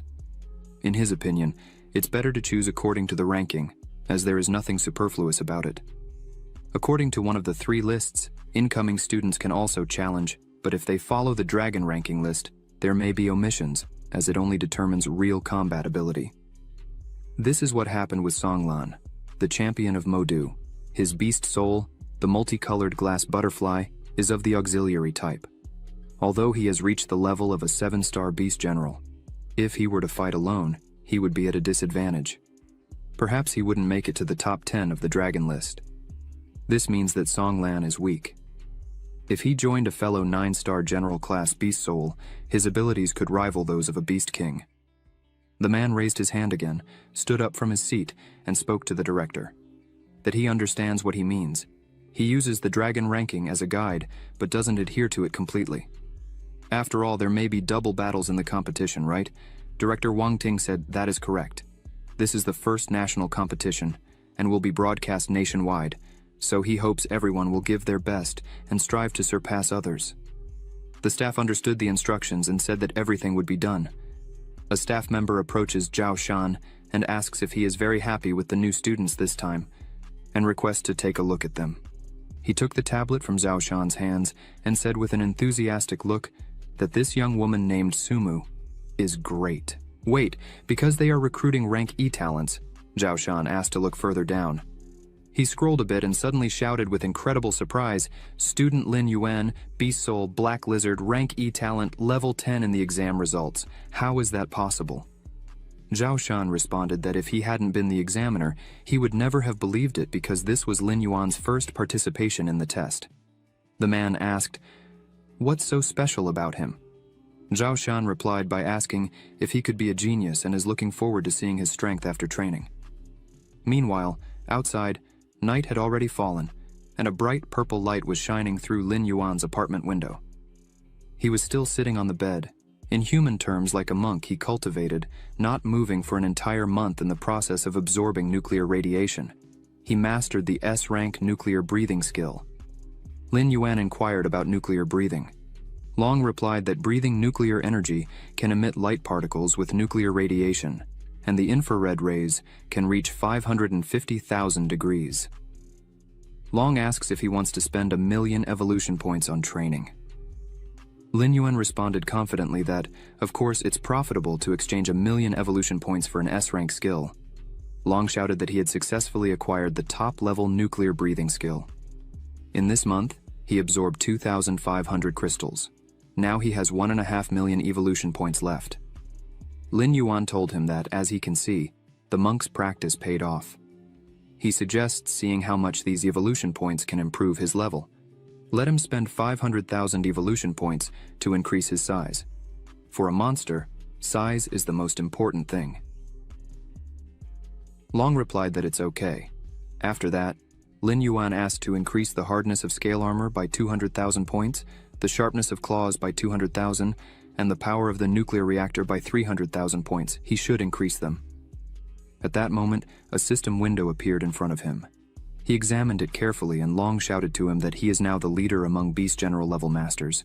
A little more, and he would become a king. Lin Yuan replied that he thought 1.5 million points would help him reach the king level at once. But in the end, he managed to jump from 3 stars to 7. Maybe he's just being too ambitious. Long responded, pointing to the bags, that he still had 2,500 crystals remaining. If he absorbed them all, he could get at least 2.5 million evolution points. Lin Yuan doesn't know if this number of points is enough for him to advance to the king level at once. He didn't expect that from the general level. His cultivation would be in the millions. The higher the level, the more points are needed. Long said that even if that doesn't work, then high-quality crystals and capsules can be sold and replaced with low-quality crystals. Lin Yuan raised his hand and shouted, "Yes, the goal before school starts is the King Beast rank." A month later, at the train platform, Lin Yuan holds a ticket in his hand. Someone shouts to him, "Lin Yuan!" It was Sumu, who waved to him and approached with a suitcase, walking with Zhao Shan. He asked Professor Zhao Shan why he was there. He replied with a smile that he had returned home for business and was just picking them up to take them to the university. They should get on. Lin Yuan replied that it's okay. After a while, they boarded the train, and Sumu asked what he had been doing for the past 2 months. He didn't reply to any messages. Lin Yuan replied that all this time he was practicing, couldn't talk to anyone. She must have trained too. She replied that of course, she not only reached the general rank, but also achieved 3 stars. She told him that 2 months ago, he was a 3-star general, and now he is strengthened, so no matter how hard she tries, she would be unable to catch up with him. Lin Yuan replied that she is already very strong, and her level has increased significantly. At that moment, Zhao Shan informed them that they had arrived at the right place. He opened the doors, and they entered a room with all amenities, which surprised Sumu. Lin Yuan thought about it upon entering. Regular seats on this train cost more than 100,000, and Professor Zhao Shan has a separate room just for him. A Lord-class master is treated specially. Zhao Shan said that if everything goes well, they will reach the university at night. Lin Yuan asked what he means by, if everything goes well. He replied with a serious look that fights between monsters could occur along the way. They call it the beast tide.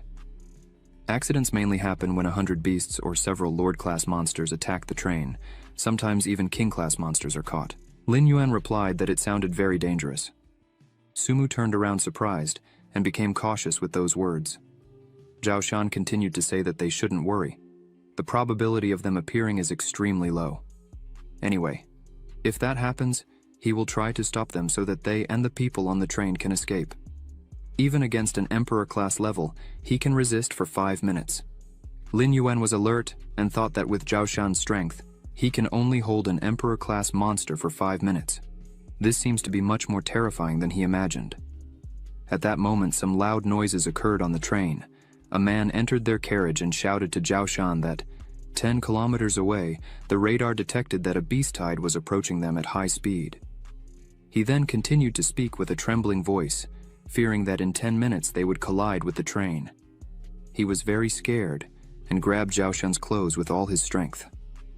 Zhao Shan asked about the size of the beast tide. He replied that there were 3 beast kings, more than 50 generals, and about 300 war beasts. The other 2 beast soul masters ran to meet them. Zhao Shan turned to the boys and asked if they wanted to go together, because the threat was small, and they could consider it as a real combat model before starting training. Lin Yan replied yes, and Sumu said she would go too.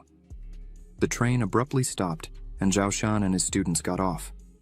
Zhao Shan asked Lin Yuan, pointing to the side, if he could pilot one. He replied that it shouldn't be a big problem.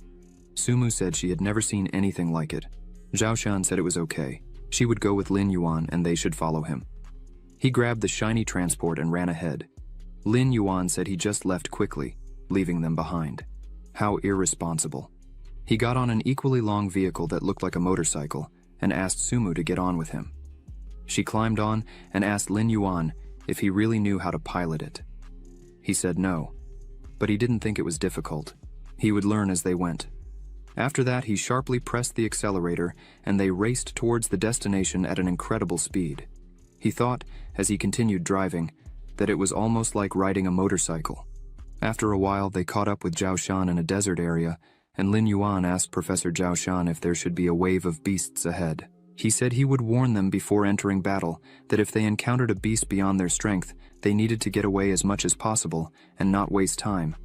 These were not training fights, their safety came first. Merging with the beast soul, with this shout, he ran towards the monsters growling. Lin Yuan looked at Zhao Shan's transformation into a huge and roaring beast bear, which other wolves began to surround. Lin Yuan and Sumu stayed alert and watched what was happening attentively.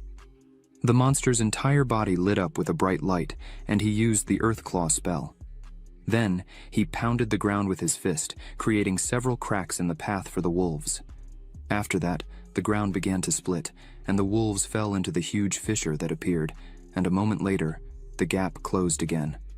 Lin Yuan thought, surprised, that he split the ground. If the Beast Soul Master is capable of this, then the Emperor rank would be able to easily destroy mountains. The wolves ran towards them. Sumu used the fusion spell and transformed, and Lin Yuan did the same. They turned into monsters and started fighting against the attacking wolves, using their abilities. Sumu unleashed an ice wave at one of the wolves, and Lin Yuan destroyed the enemy with his sharp claws. After that, one of the monsters approached Lin Yuan from behind. Sumu turned quickly and realized this. She shouted for him to run and sent many ice shards towards the monster, but these shards collided against the creature's incredible defense, and the monster continued to approach. It's all useless, she thought. He used the red flame claw spell and sent his powers towards the approaching monster. The creature was bleeding and was thrown back with a bang. Sumu watched what was happening and thought, this porcupine, at least in the last phase of the general rank, and he defeated it with a single blow. How strong is he now? The train continued to travel at high speed. One of the crew members asked the commander to take a look and inquired if the detection radar was malfunctioning. The commander asked, surprised, "Is it out of order?" "But how is that possible?" the guy asked. "Aren't the purple points supposed to be the Beast Kings?" The commander shouted for him to wait, because something was wrong. There were only 3 kings, so where did the 4th point come from? After his words, it disappeared from the radar, and he said, "It seems like this is a Beast King that can hide its presence. They should report this immediately to the Soul Masters on the front line." At that moment, one of the masters on the front line had already been destroyed by another monster whose paws were covered in blood. It leaned towards the master, after which the man's blood appeared in the creature's mouth. Sumu asked Lin Yuan how many general-class beasts they had killed. He replied that he didn't know, and suggested it was about 12. At that moment, a kind of magical light appeared behind her, creating a vortex. She turned quickly and became very alert. A dark purple light was approaching her. It was a monster that roared loudly at her and approached with bright red eyes. Sumu looked at it with fear and was stunned, but at that moment, Lin Yuan shouted for her to close her eyes or else the blood would enter. At that moment, he attacked the approaching monster and skillfully destroyed it. The creature's entire blood spread in a scarlet flow, and the monster fell to the ground. Long reported that this beast master is classified as the best in stealth. Lin Yuan replied that it seems they were misinformed, as there is another king-class monster. Sumu asked him, perplexed, and he said he was facing the monster rising from the ground, and said this was a cowardly mutt that only knew how to hide. He would bark back at it. At that moment, the monster disappeared from their eyes, and they started to turn around. Sumu asked Lin Yuan to be careful, because it could appear anywhere. At that moment, the monster appeared directly above Lin Yuan's transformed body, which quickly attacked with its back spikes. Lin Yuan turned and asked if it had decided to scratch its back. At that moment, he pierced its right paw directly, and much blood was shed from the monster, making it roar in pain. After that, he was stunned to realize that Lin Yuan had grabbed him with his hands and asked a question. Now it's his turn. He smiled and began to crush the monster in his hands. The monster was scared but couldn't move. Lin Yuan opened his mouth and shouted to experience his nuclear breath. A bright blue light lit up in his mouth, and he directed that flame directly into his opponent's mouth. After that, everything around shone brightly, and many flashes occurred. Sumu stood by watching what was happening. Also nearby was Zhao Shan, who was very surprised and stunned.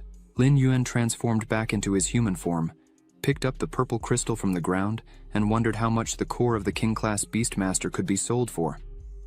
Zhao Shan approached him, asking in surprise how he killed it. Lin Yuan asked if he hadn't seen it. Zhao Shan asked him to be honest about what level his strength is now.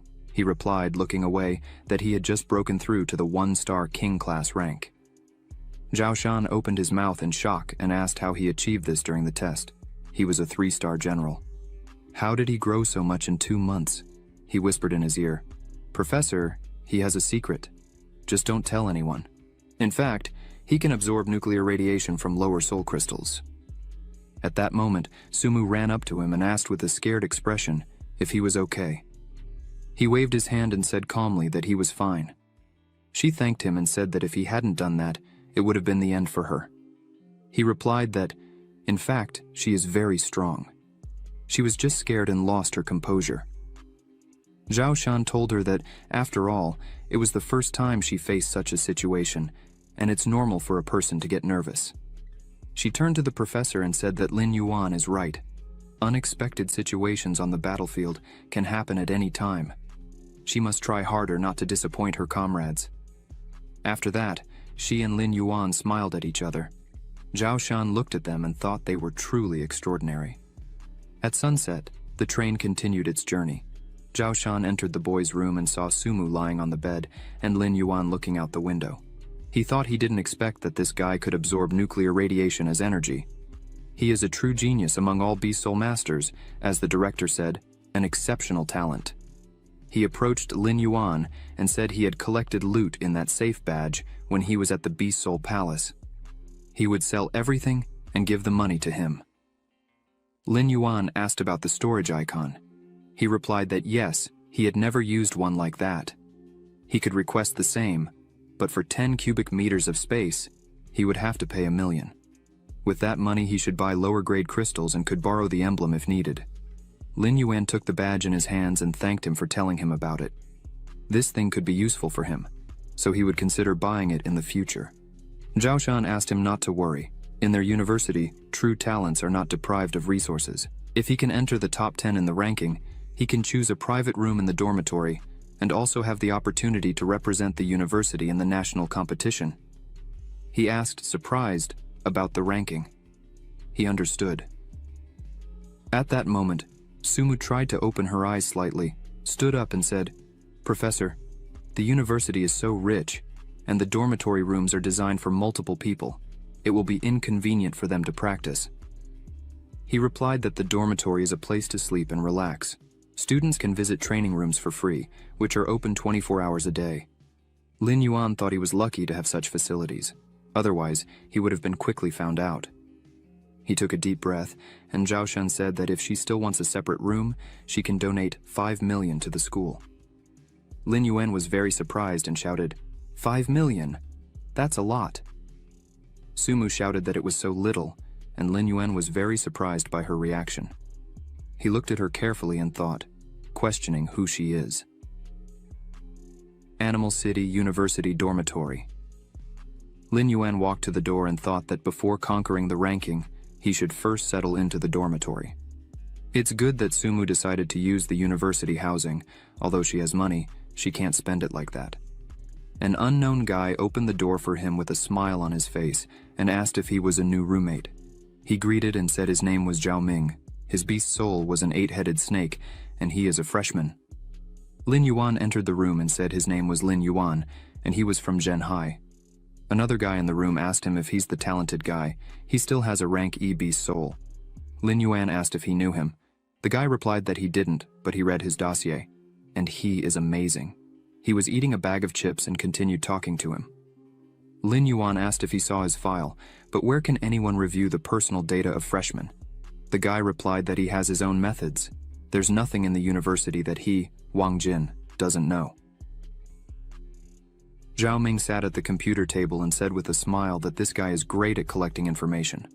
Wang Jin said he could talk about anything that interested him, but of course information has a price. He continued eating a bag of chips, approached him, and asked then what his place is in the ranking. He realized he was an informant.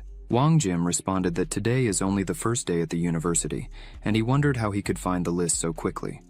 However, if Lin Yuan is so interested, he can provide another list that includes all the freshmen who are likely to be in the top 10 of the rankings.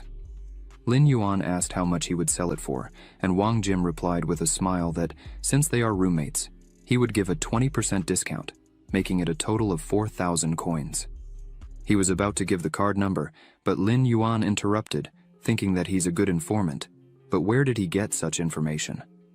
Lin Yuan sat at the computer and saw a piece of paper on the table listing Shen Kang, Awakening White Prison Beast Soul, 1-star Beast Master Strength, Chenmo Awakening Demon Tree King Beast Soul, 9-star Beast General Strength, Wakuandu Awakening Golden Wing Centipede, King Beast Soul, 3-star Beast Master Strength, Xing Awakening, 8-headed Serpent Beast Soul, 8-star Beast General Strength, Songlan Awakening, Colorful Glass Butterfly Beast Soul, 2-star Beast Master Strength.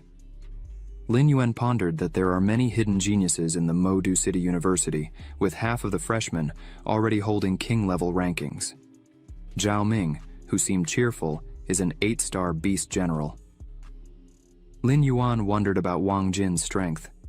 At that moment, one of the guys mentioned that the last roommate had arrived. The door opened, and a tall, muscular guy entered with a threatening expression, introducing himself as Song Lan. He expressed pleasure in meeting them. The guys looked at him in silence, thinking about how intimidating he was. Zhao Ming called him by name and mentioned he is this year's champion in Modu City. Wang Jin exclaimed with a surprised expression, considering it lucky to share a room with the winner. Lin Yuan wondered if he's indeed Song Lan. If he remembers correctly, his spirit animal is a colorful glass butterfly, and his talent rating is SSS. Wang Jin extended his hand to him, expressing excitement and offering a 20% discount if he's interested in information. Zhao Ming suggested having lunch together, and Lin Yuan accepted with a smile. Lin Yuan thought that his neighbors are not simple. One is an 8-star general, the other is a 2-star king, the third is an informant. They went out together, and Zhao Ming, walking ahead, expressed his dream of entering the university and feeling like he's dreaming now. Wang Jin warned him not to daydream when it's time to pay bills. Suddenly, they noticed 2 girls not far away, one of them being Sumu.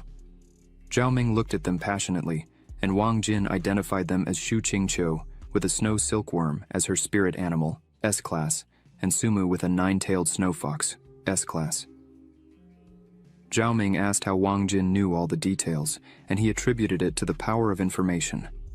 Sumu noticed them and approached, waving and claiming they hadn't seen each other in a long time.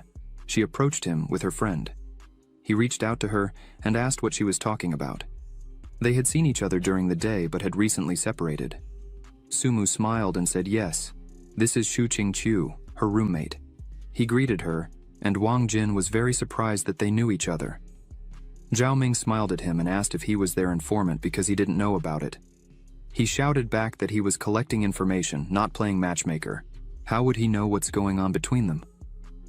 Lin Yuan decided to introduce his friends and said, turning to the guys, that these were his neighbors, Wang Jin, Zhao Ming, and Song Lan.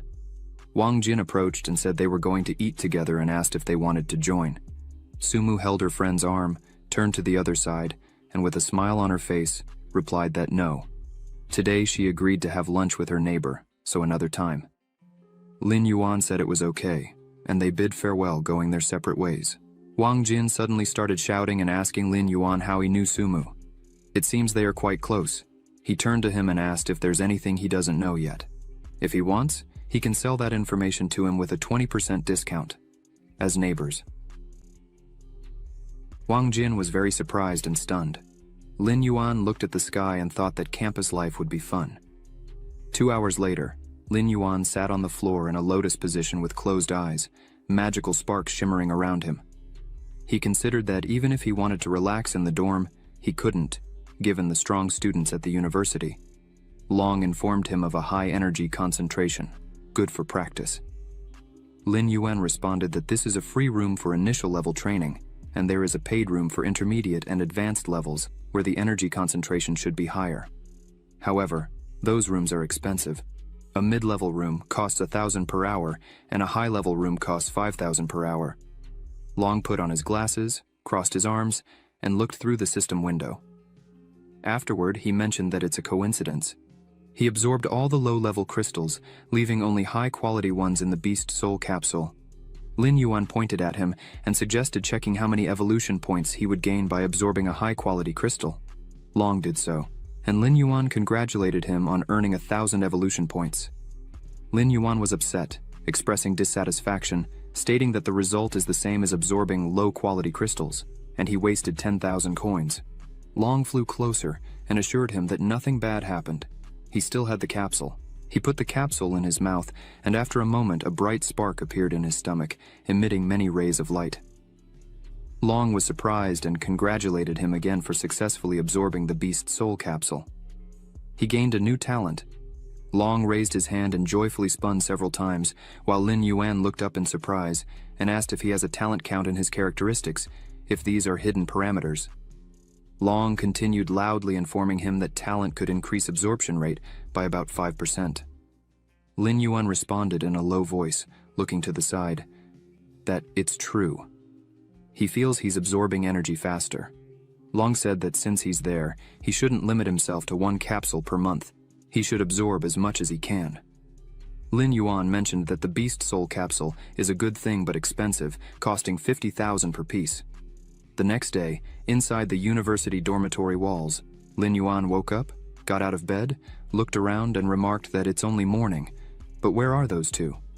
Wang Jin, sorting papers on the table, replied that they must be in the training room. Lin Yuan realized that he wasn't the only one training diligently. He needed to go to the Beast Soul Palace and buy a batch of lower-level crystals. He picked up the phone and greeted someone who called him. The caller greeted him and asked if he was awake. He should come to pick up the money. After a while, he met Zhao Shan on the street, and he mentioned that all the crystal cores were collected. The portion given to him is 2,200,000. Lin Yuan, with the phone in hand, looked at Zhao Shan's phone and wondered how much that would be. This would solve his problem.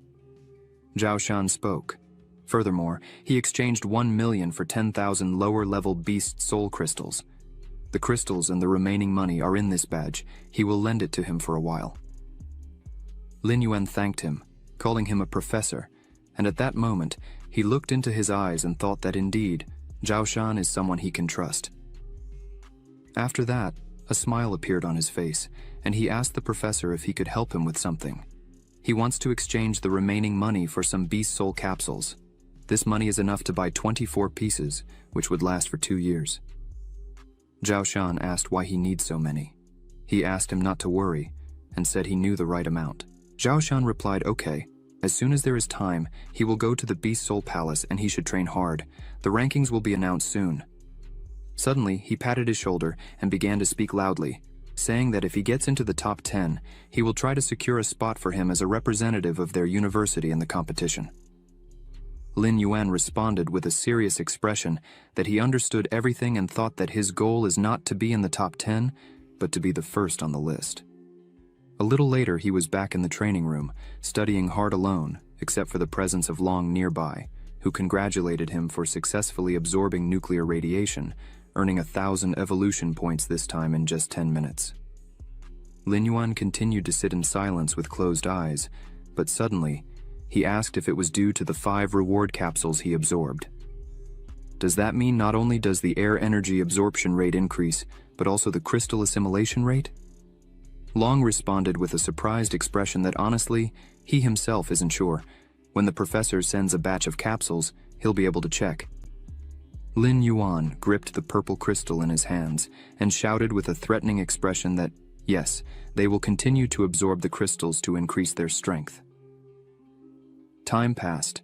Days followed mutually. Sometime later, a few days after, Lin Yuan entered the dorm room with a shopping bag in hand. His neighbors were all in the room, facing each other. Lin Yuan entered and asked if today is a special day, because everyone is here.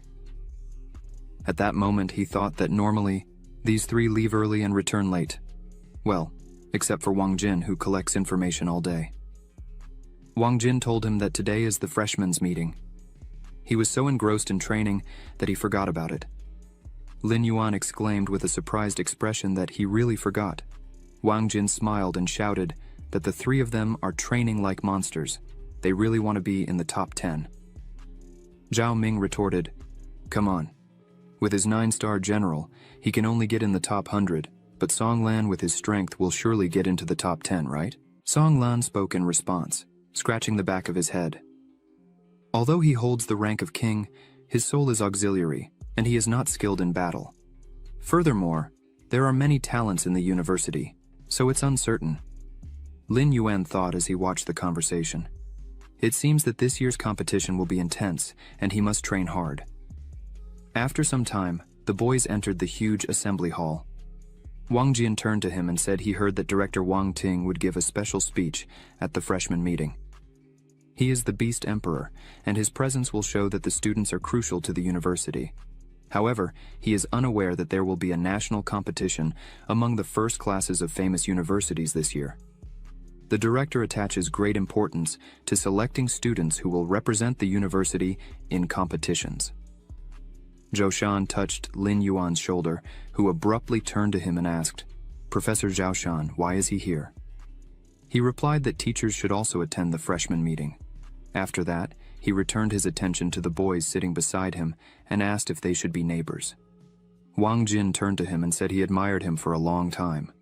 Lin Yuan pointed his finger at him and said that he was his neighbor, after which he mentioned his name and said he specialized in gathering information. Zhao Shan asked, "Gathering information?" After which he laughed and said it was very similar to his father. Wang Jin smiled and thanked him for the compliment, addressing him as a professor. Lin Yuan turned to him with a surprised expression and asked, "What's going on? Do they know each other?" Zhao Shan replied, "His father is a very famous person. You'll find out soon, and now it's time to go." Zhao Ming asked Wang Jin who he was. Wang Jin replied, "This is Zhao Shan, the Great Furious Bear, an 8-star beast lord, one of the promising candidates for the position of emperor."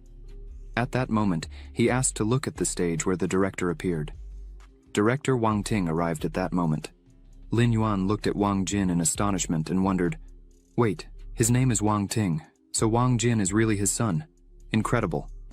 Wang Ting ascended the stage and spoke loudly, with confidence in his eyes. He greeted the teachers and students. He is the director of Most City Animal University, Wang Ting. He is happy to see them all here. They are the freshmen of his university and also a great hope. Soon the ranking will be officially opened. They will face the first stage of the fight. The higher the ranking, the more generous the rewards they will receive. Destiny is always in their hands. Talent matters. It means anything as long as they fight. They can change their destiny. The strong must fight. The Beast University of Modu has the highest mortality rate, but since each of them chose to be here, it means there are no weaklings and cowards here, ladies and gentlemen. They realized this, and all the students shouted together, "Yes." The list was released. The system window reports in first place, Wo Xiangu, Beast Soul King Awakens, Golden Wing Centipede. In second place, Shen Gang, Beast Soul Awakens, White Fang. In third place, Wang Linhu, Beast Soul Awakens, Red Flame Tiger. In 10th place, Song Lan, Beast Soul Awakens, Multicolored Glass Butterfly. Wang Jin's information turned out to be useful. The assumptions were correct. Then, as he looks after some time, he realizes that he is only ranked 312th. His awakened beast soul is a large black lizard. He sadly realizes that he is ranked very low. Lin Yuan continues to look at the list and thinks that Modu Beast University really has many super talented students. He was ranked this way after only 10 rounds of tests. He wonders what the rules for ranking are. Suddenly, Long appears over his shoulder and cheerfully says that he knows. The first rule is that only a lower rank can challenge a higher rank, and the difference in rankings cannot exceed 20. The second rule is that each day you can only challenge once. In the first 2 times, one cannot refuse a challenge thrown by someone. The third rule is that each participant has a chance, once a week, to challenge an opponent with a difference of up to 100 rankings. The fourth rule is that the use of illegal substances is prohibited, and the weapon used must match one's own level. The fifth rule is that if either party admits defeat during the fight or can no longer continue, the fight will end immediately, according to their ranking on the list. Now, it would take about 16 days to reach the top. If they add that there is an opportunity once a week to challenge an opponent with a difference of up to 100 rankings, then the time can be halved. Suddenly, Lin Yuan hears someone in the crowd asking where Wu Xiangu is. He rank it first as soon as the list was released. In response, another man exclaims that if he remains in first place after 7 days, then they will admire him. The girl adds that in 3 days, there will be serious changes in the rankings.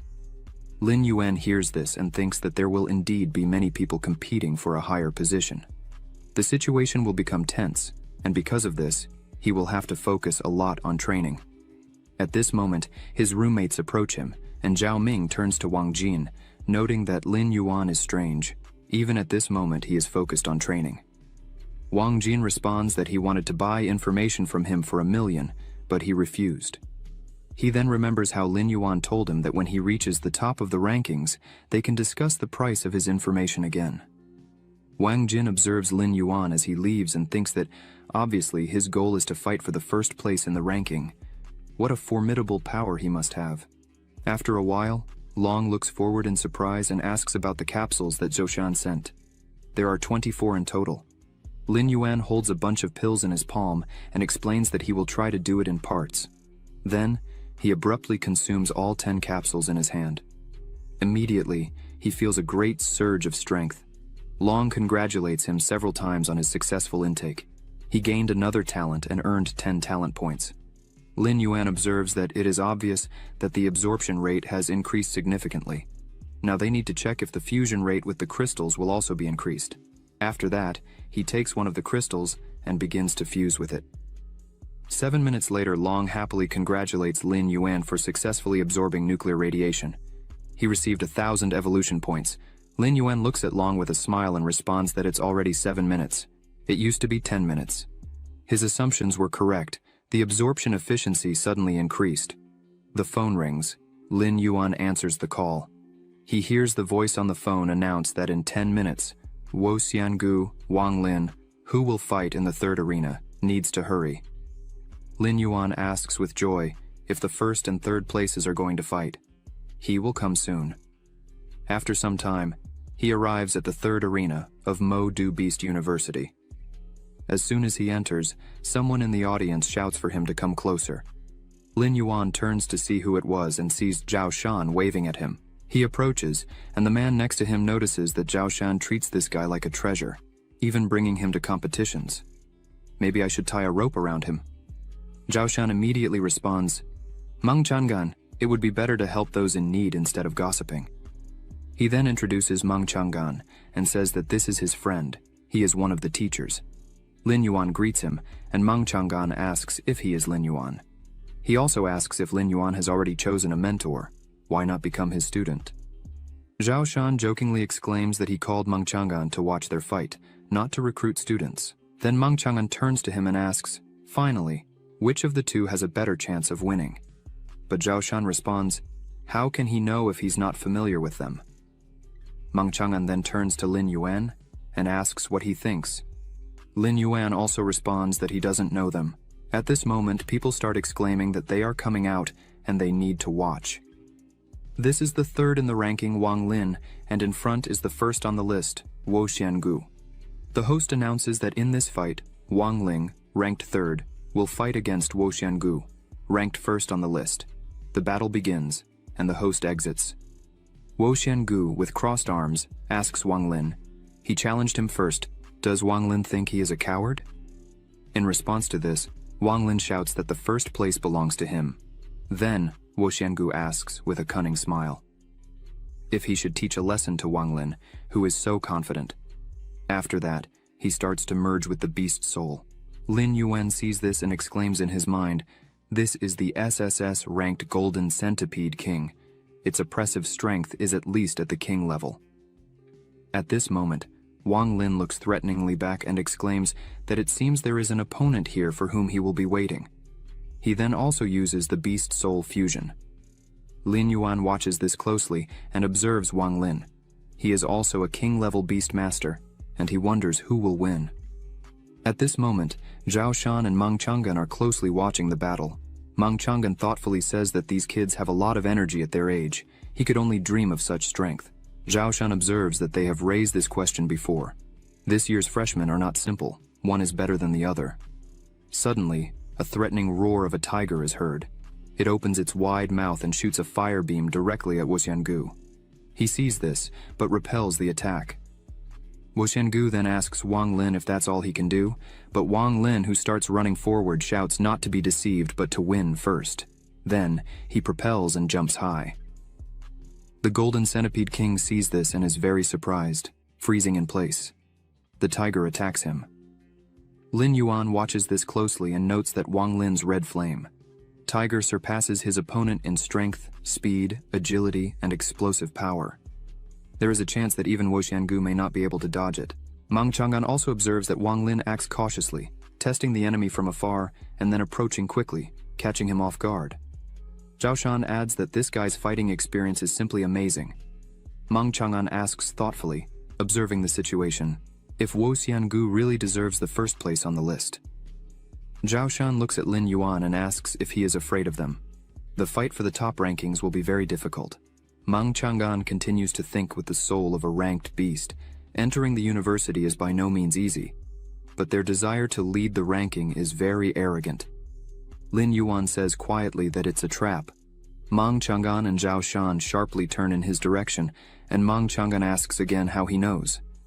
Then, they look back at the arena and see the red flame tiger continuing to deal with Wo Xiangu.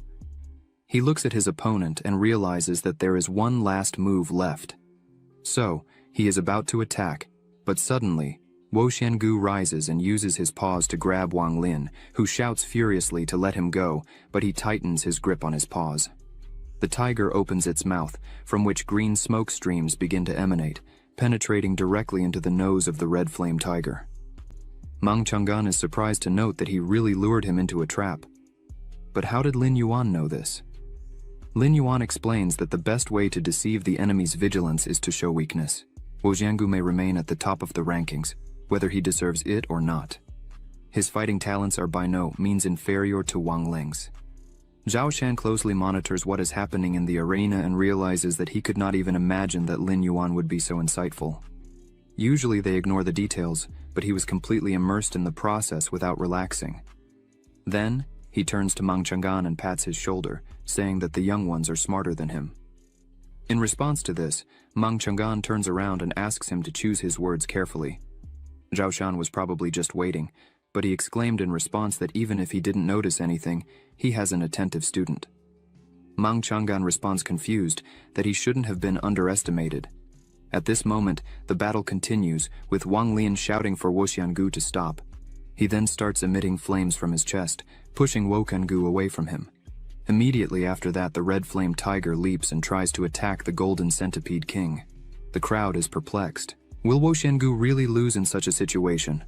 Wang Lin, who can change everything in his favor. No. An SS rank cannot defeat an SSS rank with just one beast soul. He is still inferior to Wo Xiangu in abilities. Mang Chang'an turns to Lin Yuan and asks how he thinks Wo Xiangu could lose. In response to this, Lin Yuan says seriously that Wang Ling will lose. Mang Chang'an, surprised, asks how Lin Yuan can know this if at the moment Wang Lin is in the lead. Of course, he has absolutely every chance of winning. But Lin Yuan responds with a smile. They definitely noticed. They are probably just testing him. Zhao Shan smiles. Really? Nothing can be hidden from this guy. Lin Yuan explains that Wang Lin's attacks are fierce but hasty. The poison is about to take effect. The red flame tiger growls heavily and prepares to attack. Wo Xiangu insists that he give up soon, that he has no chance. Perhaps it is not too late to go to the medical center and remove the poison, but if he doesn't go, he is not responsible for the consequences. But in response, Wang Lin shouts with a loud roar, "No way!" He then jumps directly towards Wo Xiangu. Wo Xiangu looks at this and exclaims, "What a fool!" Then he hits him with his tail and pushes him back. Wang Lin, who falls hard to the ground. Lin Yuan observes this and notes that by falling into the centipede's trap, Wang Lin had already lost. Although Wo Xiangu is currently in first place, he will face tougher opponents in the future. The host's voice is heard, announcing that Wo Xiangu won. Zhao Shan sees this, saying it's a shame. If Wang Lin hadn't been poisoned, the battle could have been more exciting. Mang Chang'an looks at Lin Yuan and says that if he thought like him, the result would certainly change. He thinks that the guy is obviously a novice, but his vision is like that of an experienced hunter, which is scary. Zhao Shan then turns to Lin Yuan and asks if he knows why he invited him to watch the fight. He assumes that Zhao Shan wanted him to admire the young talents. Zhao Shan exclaims sternly, "That's right. He needs to clearly understand his own position, the enemy's strengths, and realize the need for self-development. If he wants to be at the top of the rankings, then he cannot relax." Lin Yuan thanks the professor with a smile and says he understood everything. An hour later, in the meditation room, Long asks Lin Yuan what his impressions of the fight were. Lin Yuan responds with a sigh that Wo Xiangu definitely reached the 4-star level of a king-level beastmaster, and Wang Lin, if not 4 stars, then at most 3 stars. The first simply releases a poisonous cloud, while the second skillfully controls the scarlet flame. Considering these data, their real combat strength is much higher than others at the same level. Long agrees. They truly deserve their place on the list. Lin Yuan continues to speak. Furthermore, aiming for the first place, Wo Xiangu undoubtedly has an ace up their sleeve. The question is whether Wang Jin can obtain detailed information. Long asks what are his chances of winning against them. Lin Yuan starts to think. Perhaps around 3 to 5 for him, 7 for Wang Lin. He has good intuition and developed combat skills, but in a life-or-death duel, there isn't much chance, not to mention Wo Xiangu. Long tries to cheer him up, saying that his soul is above the S rank. He is a genius, and with the system on his side, there's no way to lose to them. But Lin Yuan must compensate for the deficiencies to ensure victory. He decisively responds that, yes, he will definitely try. The national championship is less than a month away. He should be on the list. Long adds that he still has 1 million unused evolution points. He will be able to rise to the level of a 2-star king. Lin Yuan then picks up the low-quality crystal and exclaims that he needs to continue his meditation. Long adds with a smile, "That's true." A week later, Lin Yuan continued to meditate and breathe steadily. Long looks at the information window and cheers. The information window specifies that his animal soul is a large black lizard. State and growth stage, talent rating is equal to SS rank. The class is a unique beast king. The height is 20 meters and 7 centimeters. Weight is 7,840 kilograms. Attack methods, bites, and claw attacks. The ability is an A-ranked attack, daylight, and an S-ranked nuclear breath. The beast artifact is a scarlet flame claw, similar to the beast level. The black scale armor is also similar to the beast level. The remaining number of evolution points is 3,250,000. Lin Yuan also looks at it and feels relieved. He has been accumulating evolution points since reaching the Beast King rank. At the moment, he already has over 3 million points. If it weren't for the boost from the pills, it wouldn't have been possible to accumulate so much. In response to this, Long asks how he will distribute the points. Lin Yuan shows 2 fingers and immediately responds that he will spend 200,000 points on scale resistance, another 200,000 will be spent on sharp claws, another 200,000 for sharp teeth, and the same amount to increase the power and capacity of the nuclear breath.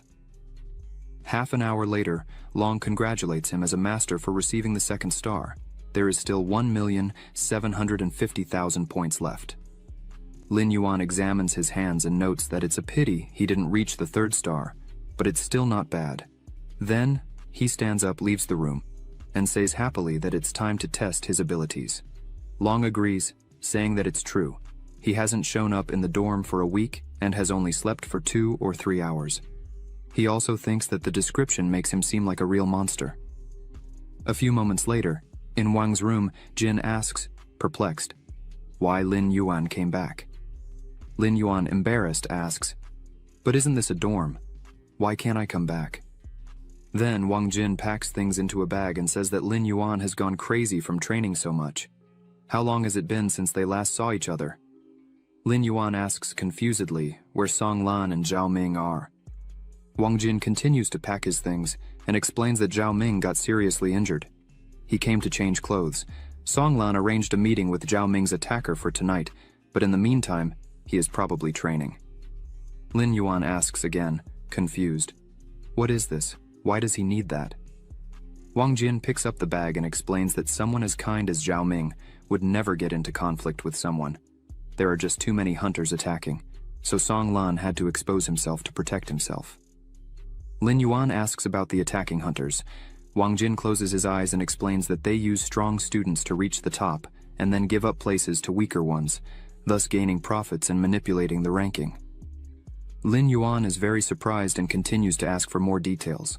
Wang Jin continues to explain that initially, the strongest freshmen fight for a place on the list, and then lose to the weakest member of the group to transfer the ranking to them. Also, to maintain scores, participants must pay a weekly fee, and those who want to get a higher ranking are required to pay more. Lin Yuan leans in and asks perplexed if they shouldn't be removed from the list if they don't meet the skill level. Wang Jin responds, "No, their position is maintained as long as the money keeps coming in. If anyone dares to challenge the person they are protecting, they become a target." Zhao Ming couldn't bear all of this, so he challenged them, but he was seriously injured. Upon hearing this, Lin Yuan agrees. This is really his style. He asks if the university doesn't care about this. Wang Jin asks with a smile.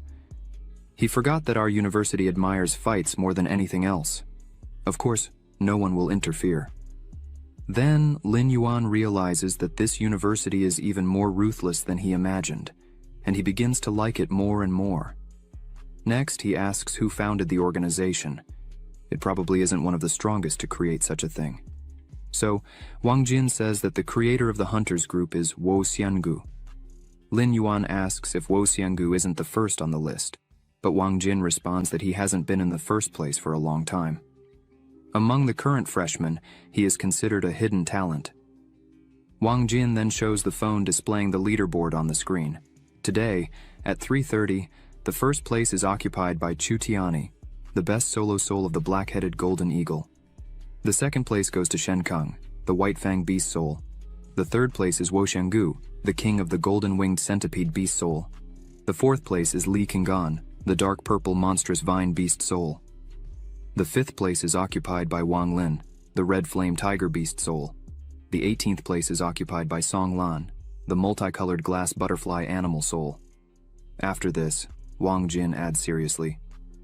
On the second day after the list was published, Wo Xiangu created a ranking hunters organization. He recruited Li Qinggan, Shen Chang, and a bunch of other strong guys. Wo Xiangu promised many benefits. Now, 1/3 of all students are in his organization, but guys like Wang Lin and Chu Tiani didn't join. Lin Yuan observes thoughtfully. Wang Lin and Wo Xiangu don't get along, so it's not surprising. If we talk about Chu Tiani referring to Wo Xiangu, we had no idea about his strength. Wang Jin, sitting in the chair in front of Lin Yuan, exclaims, Chu Tiani would need only 4 days to reach the top. The funny thing is that many hunters challenged him, but they were just another obstacle. This left Wo Xiangu very irritated. Lin Yuan smiles and asks if Wo Xiangu also lost to him. Wang Jin explains, to be honest, their souls are different. Chu Tiani, for example, can fly. It's impossible to catch him with venomous spit, so he won.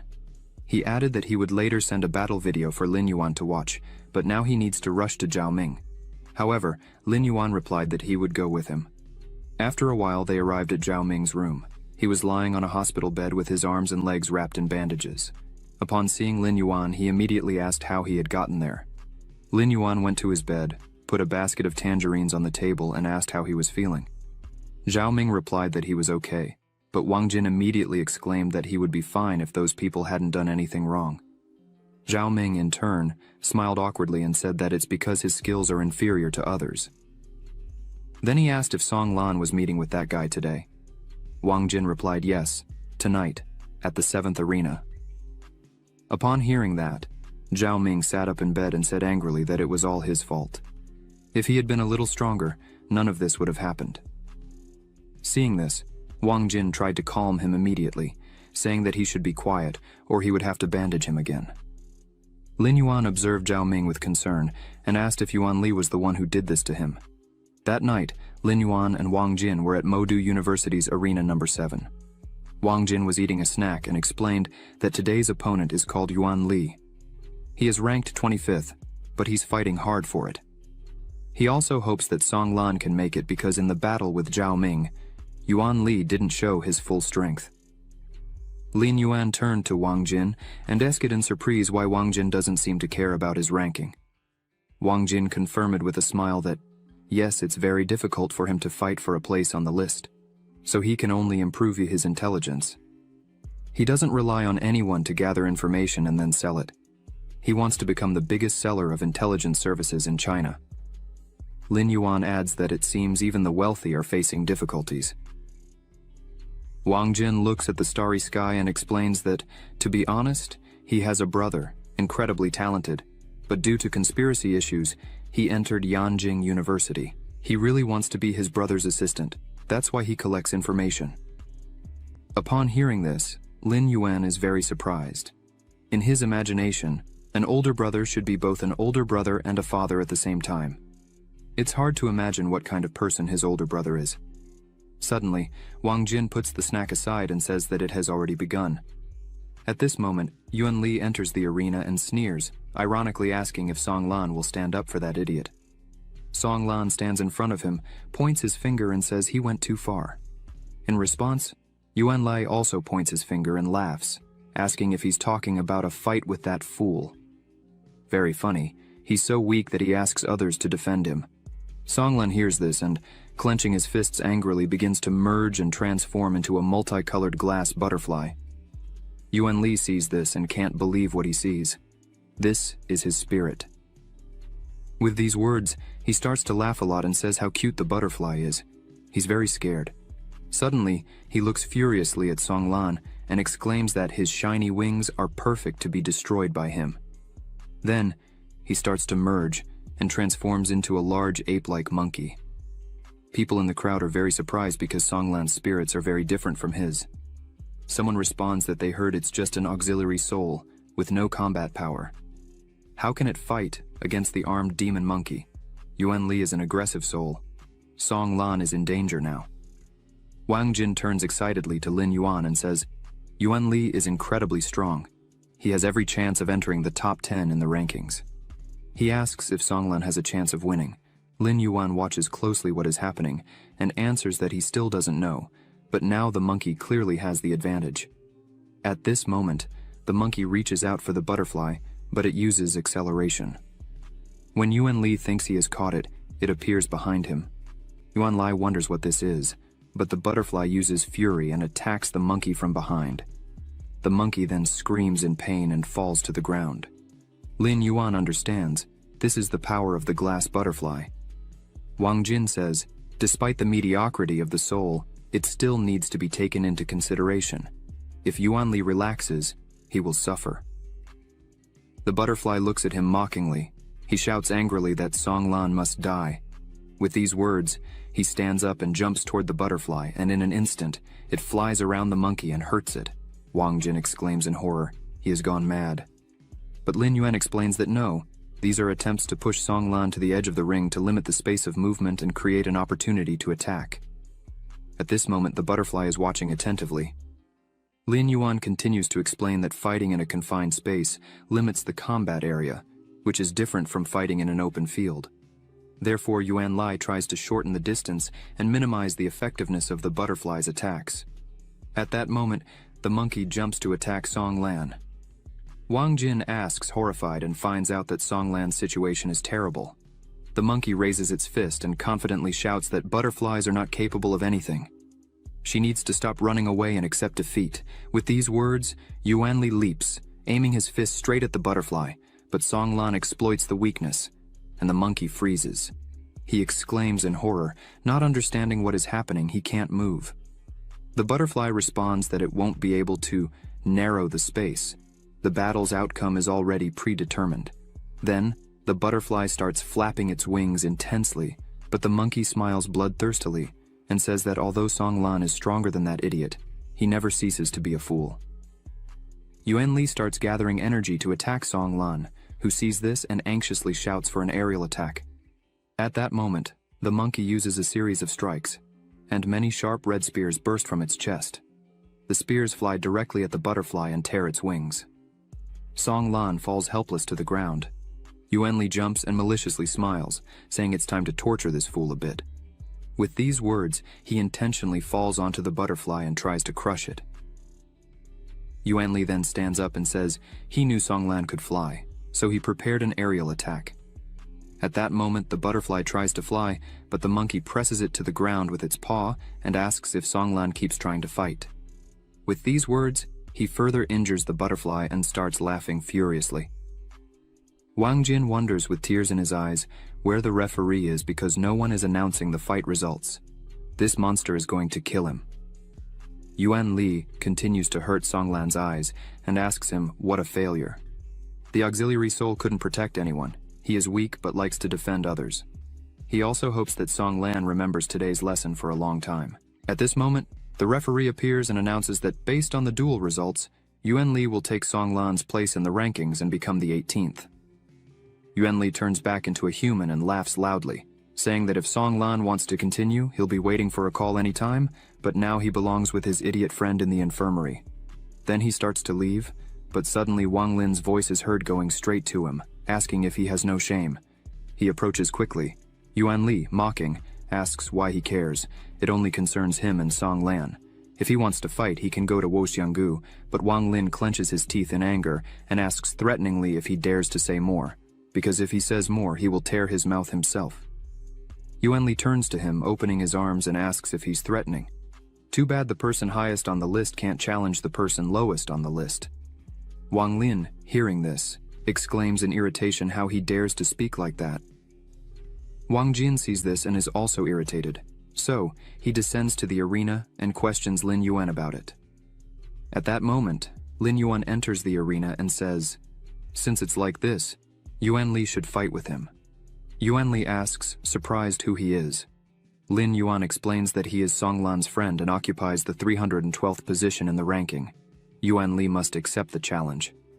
Yuan Li does this, pointing his finger at him, and starts laughing loudly. The 312th place in the ranking, he wants to fight. According to the rules, he has no right to challenge him. He's tired of living. Lin Yuan responds with a smile that he really can't do it now, but in 12 days, he'll be ready. Yuan Li asks, 12 days. Then he thinks that to challenge him in such a short time, he must undergo extreme tests one after another every day.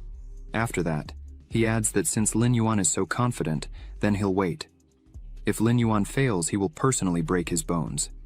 Lin Yuan also adds that Yuan Li doesn't need to worry. He will wait. He then looks at Song Lan and runs to him with Wang Jin. Song Lan holds his hand and, with the last of his strength, begins to apologize for losing. Lin Yuan immediately calms him and tells him to rest and regain health. He will take care of the rest. Then he turns to Wang Lin and thanks him for defending Song Lan. Wang Lin explains that they were not satisfied with the hunter's behavior before, but as he sees that Lin Yuan is not a coward either, he decided to challenge Yuan Li. Lin Yuan replies, "If I were afraid of everything, what's the point of coming here?" He then apologizes and says they need to go to the infirmary. Wang Lin remains silent for a while and watches as Wang Jin and Lin Yuan help Song Lan walk. After a few seconds, he responds, "It's okay." Then he realizes that friendship with Lin Yuan will be useful later. Wang Jin and Lin Yuan stay close to the hospital bed where the injured Song Lan is lying. Wang Jin turns to Lin Yuan and asks if he was just fooling around in the arena. He replies, "It seems like it." Wang Jin wonders, "Can't you handle Yuan Li?" Wang Jin looks at him suspiciously and responds that he doesn't know his true power. But Lin Yuan says that in 12 days, they will find out. Wang Jin is very surprised by this response. The next day, Wang Jin is in Arena 57. He observes Chen Hai, a mutant sea serpent ranked with 8 stars in the Soul hierarchy, who is in the 262nd position in the ranking. Mockingly, Chen Hai tells Lin Yuan that he really has high self-esteem, challenging Yuan Li and jumping 50 positions in the ranking to fight him. But Lin Yuan raises his hands and shouts that he needs to talk less. Then he starts merging with the beast soul. Chen Hai is surprised by his impatience, so he also begins to merge. After a few moments, he transforms into a large sea serpent and roars loudly. Lin Yuan also transforms into a large black lizard. The serpent immediately warns him to be careful, then attacks and coils around the lizard's body. Chen Hai yells at Lin Yuan not to move and die in his body. Lin Yuan notices that his movements are good, but unfortunately not good enough for him. With these words, he throws the serpent aside and thinks that this is the power of a beastmaster. They are not equals. Then he grabs it and says it's time to finish, but Chen Hai immediately admits defeat. The host announces that the victory is Lin Yuan's. The audience wonders how it was so fast. This guy turns out to have a king level, so it wasn't that difficult for him to win. After a while, Lin Yuan enters the room under the spectators' gaze. Wang Jin exclaims with a smile that he is a rascal for hiding such power all the time. Lin Yuan is also surprised and asks if he really came to his senses and decided to help him with recognition. Wang Jin smiles and responds that no, he had great ideas on how to make money, and he asks if he is interested. Lin Yuan immediately asks him to tell. At this moment, he thinks that money wouldn't hurt. Wang Jin says that his story in yesterday's battle quickly spread throughout the university, so now he is incredibly popular. He will open a betting office. The bet will be whether Lin Yuan can remain undefeated for 12 days or not. But to prepare well, he needs to know Lin Yuan's true power. Lin Yuan then whispers in his ear that his strength is approximately equal to that of a 2-star Beast King. When Wang Jin hears this, he immediately exclaims that Lin Yuan is stronger than Song Lan.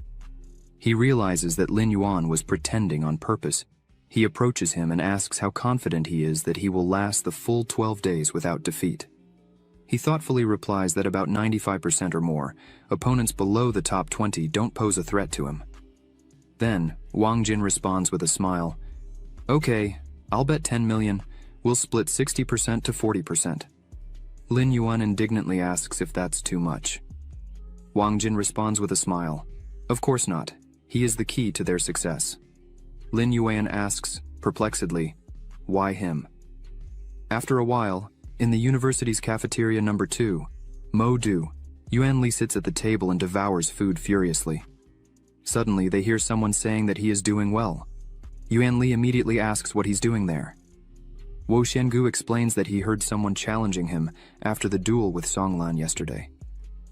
Yuan Li continues eating and responds that it was some clown outside the top 300. What's so interesting about that? Wo Xiangu leans over the table and responds that it seems the news hasn't reached him yet. That guy's already risen to the 262nd ranking and says he's on the level of a Beast King. Yuan Li is very surprised by the level of a Beast King. Wo Xiangu smiles and responds that he heard about it, so he decided to inform him. Yuan Li calms him down and says that this guy could be anyone. He doesn't need to worry. He won't let this guy know anything about the organization's affairs. Wo Xiangu then leaves, saying he'll wait for good news from him. After that, Yuan Li starts getting irritated and thinks, a Beast King. I can't wait to see him in action. 3 days later, at noon in Arena 53, Lin Yuan stands still thinking. As far as he knows, this time the opponent will be a guy with the soul of a Moonshadow Leopard, ranked 242, known for his speed. Wang Jin trusts him completely and is even more inspired than yesterday. He remembers asking Wang Jin if he should continue pretending. Wang Jin naturally responded that after opening the bets, the odds change in real time. How can they make money if he finishes quickly? Lin Yuan clarifies, you mean a staged duel? Wang Jin explained, of course not. Where did he get the idea that the duel would be staged? This is just a business strategy. In the end, he still needs to win. The idea is to take full advantage. First, they need to convince the public of the high probability of his defeat and then win, so they can earn much more. After listening carefully to Wang Jin, Lin Yuan agrees. They will do it then. Wang Jin puts his hand on his shoulder and exclaims that their earnings depend only on him. Lin Yuan thinks that he demonstrated the power of a Beast King yesterday. Wang Jin is promoting their bets well. Now at least half the university knows he's going to challenge him, so it's no wonder there are so many spectators. Suddenly, someone's voice is heard asking, is that Lin Yuan? Lin Yuan looks up and sees a guy who says it's unlucky to accept a Beast King's challenge. Then he exclaims that he won't admit defeat so easily. Lin Yuan must show what he's capable of. He then starts merging with the beast spirit. After a few moments, he transforms into a Moonshadow Leopard. Lin Yuan sees this, and also merges with the beast soul, turning into a black lizard. The leopard sees this and thinks it would be a good idea to suppress the Beast King. After all, he is a 9 stars. He should be able to. So he quickly runs around the lizard from behind and attacks. The lizard groans in pain, and the leopard mentally notes that he injured him. His advantage is speed.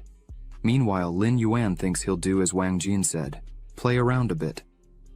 So, he strikes the leopard, but misses. Then, the leopard attacks him again from behind. He understands. It seems this is the essence of the true power of the Beast King. At this moment, the audience exclaims in perplexity, how is it possible? The Beast King can't handle him, and how will he fight against you and Yuan Li? One spectator said, someone organized a bet on whether Lin Yuan would be able to win in 12 days or not. Another spectator replied, it seems that with this strength it will be difficult for him to win. Wang Jin hears this and thinks with a smile, it seems the goal has been achieved. The more people doubt Lin Yuan, the better he demonstrates his acting skills, the more money they can earn. At this moment, the leopard attacks the black lizard again. He thinks that if it continues like this, maybe he can defeat the Beast King. Then, he approaches the lizard again and stabs him in the back, But suddenly the lizard turns around and throws him away. The leopard hits the wall directly, and as he falls, returns to human form. The audience is surprised. Lin Yuan looks at the enemy and then smiles. The enemy is perplexed. Maybe it's a coincidence, but he couldn't avoid the blows. At this exact moment, the audience starts cheering with joy. How did this happen? The Beast King still proved to be stronger than the ordinary Soul Master. What are we talking about? Lin Yuan is so strong that he can seriously injure with just one blow. Apparently, in the first half of the battle, he was just pretending and didn't show his true strength. Wang Jin hears this and smiles. Then he runs to the arena towards Lin Yuan and shouts that everything went very well. Lin Yuan confirms and says he acted like a true actor. Wang Jin raises 2 fingers and responds that it was even better. Most people are now suspicious of him, but he doesn't think his plan will be discovered quickly, so they can continue. Lin Yuan agrees. After that, late at night in the dormitory room, Lin Yuan lies on the bed and thinks that today, after the fight with Qi Ying, he not only received 2 silver treasure chests, but also a beast artifact. He can just sell that and continue defeating weaker opponents, besides receiving a generous reward for opening the chests and a share in the composition. 5 days later, Lin Yuan climbed from rank 242 to 141. He enters the room feeling very sad, thinking that in the past few days, he unexpectedly encountered several opponents who bought their ranking. They admitted defeat before the start of the battle, and that's why he didn't win the treasure chests. Wang Jin looks at him and asks why he's so sad. They still have a chance. He should be happy. But Lin Yuan, tired, asks if he has any information about tomorrow's opponent. Wang Jin then hands him the tablet and says he prepared this especially for him. Lin Yuan takes the tablet and reads that his opponent tomorrow is ranked 92. His name is King Ming. He is a beast thunder, a strong attack soul. His form is that of a giant blue beast with lightning on his body, capable of controlling thunder, and possesses enormous explosive power. He defeated Liu Changfeng, a 1-star beast king, and also defeated Wang Taoist, a 1-star beast king, but lost to Yuan Li, the 2-star beast lord. His estimated strength is that of a 1-star beast king at the maximum level, and it is the entry level for a 2-star beast king. Lin Yuan notes that he seems very strong. Wang Jin confirms, of course after being defeated by Yuan Li, he joined the hunting group. All students think Lin Yuan will lose, but he adds with a smile. When Lin Yuan defeats King Ming, everyone will finally see his true strength, so he will close the bets before the fight. In a duel with him, Lin Yuan doesn't need to hold back. He can show everything he's capable of. Lin Yuan exclaims, "Okay, it's finally time to have some fun," in the advanced training room. Sumu is sitting on the floor with her eyes closed, magical sparks shining intensely around her. Suddenly, a message from Shu Qingqiu arrives on her phone, and Sumu asks if something happened. She replies that there will be a fight between Lin Yuan and King Ming today, and asks if she'll watch. Sumu looked into the distance and wondered how strong this guy is. Shu Qingqiu replied that he was ranked 92, a 1-star beast king. Sumu lowered her gaze and said, repeating, "A 1-star king." Shu Qingqiu spread her hands and suggested that she didn't seem to worry about Lin Yuan possibly losing. Sumu raised her arms and, with a smile on her face, said aloud that he is very strong, and she believes in his victory. Shu Qingqiu said with a smile that she realized she was confident in her boyfriend. Sumu felt embarrassed by such a statement and shouted awkwardly that he wasn't her boyfriend. She shouldn't say such nonsense. They are just compatriots. Shu Qingqiu replied to her, "Okay." She wanted to know something else, why she doesn't participate in attack battles. She should be able to handle at least the next 50.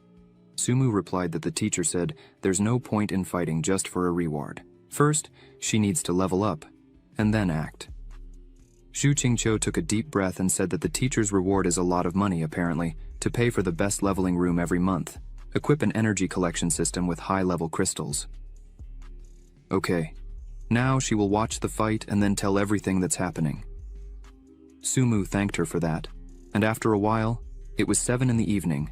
Many people gathered at Modu University's sports area, number 26. Lin Yuan was near the entrance of the arena with Wang Jin and asked him, hearing the loud voices of the crowd, why there were so many people today. He replied that about half of them are betting. The rest just ran for the noise. The betting pool will be closed, so he must do his best. Lin Yuan looked at the arena confidently and said he could count on him. At this moment, Le King Ming had already entered the arena and shouted, "Where is Lin Yuan?" He turned sharply. Le King Ming is ranked 92 in the ranking. Lin Yuan walked towards him, stopped in front of him and said he was there. Le King Ming approached him. He seemed much more powerful than him, and suddenly asked him a question. "Were you the one who threatened Yuan Li and dared to say that you would never lose in 12 days? Lin Yuan asked him, but what couldn't he do? Le King Ming shouted at him with a threatening look. Of course it's possible, but unfortunately, his self-confidence will destroy him. Lin Yuan, with the same threatening tone, told him to try. After a moment, both made a sudden move and shouted at the same time, merging with the soul of the beast. They transformed into beasts and faced each other. Thick dust formed around them, and bright sparks emanated from their bodies. People around were very surprised by this transformation, and one of the guys shouted, "This Le King Ming is so strong, he's one of the strongest freshmen." Another guy next to him shouted back that although Lin Yuan, the Beast Master, didn't impress especially in the last competition, now everyone calls him a chatterbox. The girl next to him also shouted, anyway, she bet on Lin Yuan's defeat, and can't even imagine what goes through the minds of those who rely on him to win. At this moment, Le King Ming, with eyes burning with a bright light, said, "By the way, I forgot to say that I bet on your defeat, and that's 5 million. Lin Yuan asked him if he really bet 5 million that he would lose. Le King Ming asked the question with a smile, showing his teeth. So what? He needed to bet on victory. Lin Yuan replied, "It doesn't matter. He just wanted to thank him."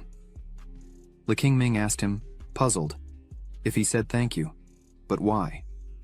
Lin Yuan shouted back that he would soon find out, and after these words he rushed towards him, causing a loud roar to echo throughout the arena. Le King Ming shouted how fast he was. The man of intelligence said that his soul belonged to the strength category. At that moment, he stretched his paws, looked up, and his whole body shone with intense light. At that moment, they started attacking each other in the air, roaring loudly, making sudden movements. After the first blow, Lin Yuan was thrown to the side with a roar.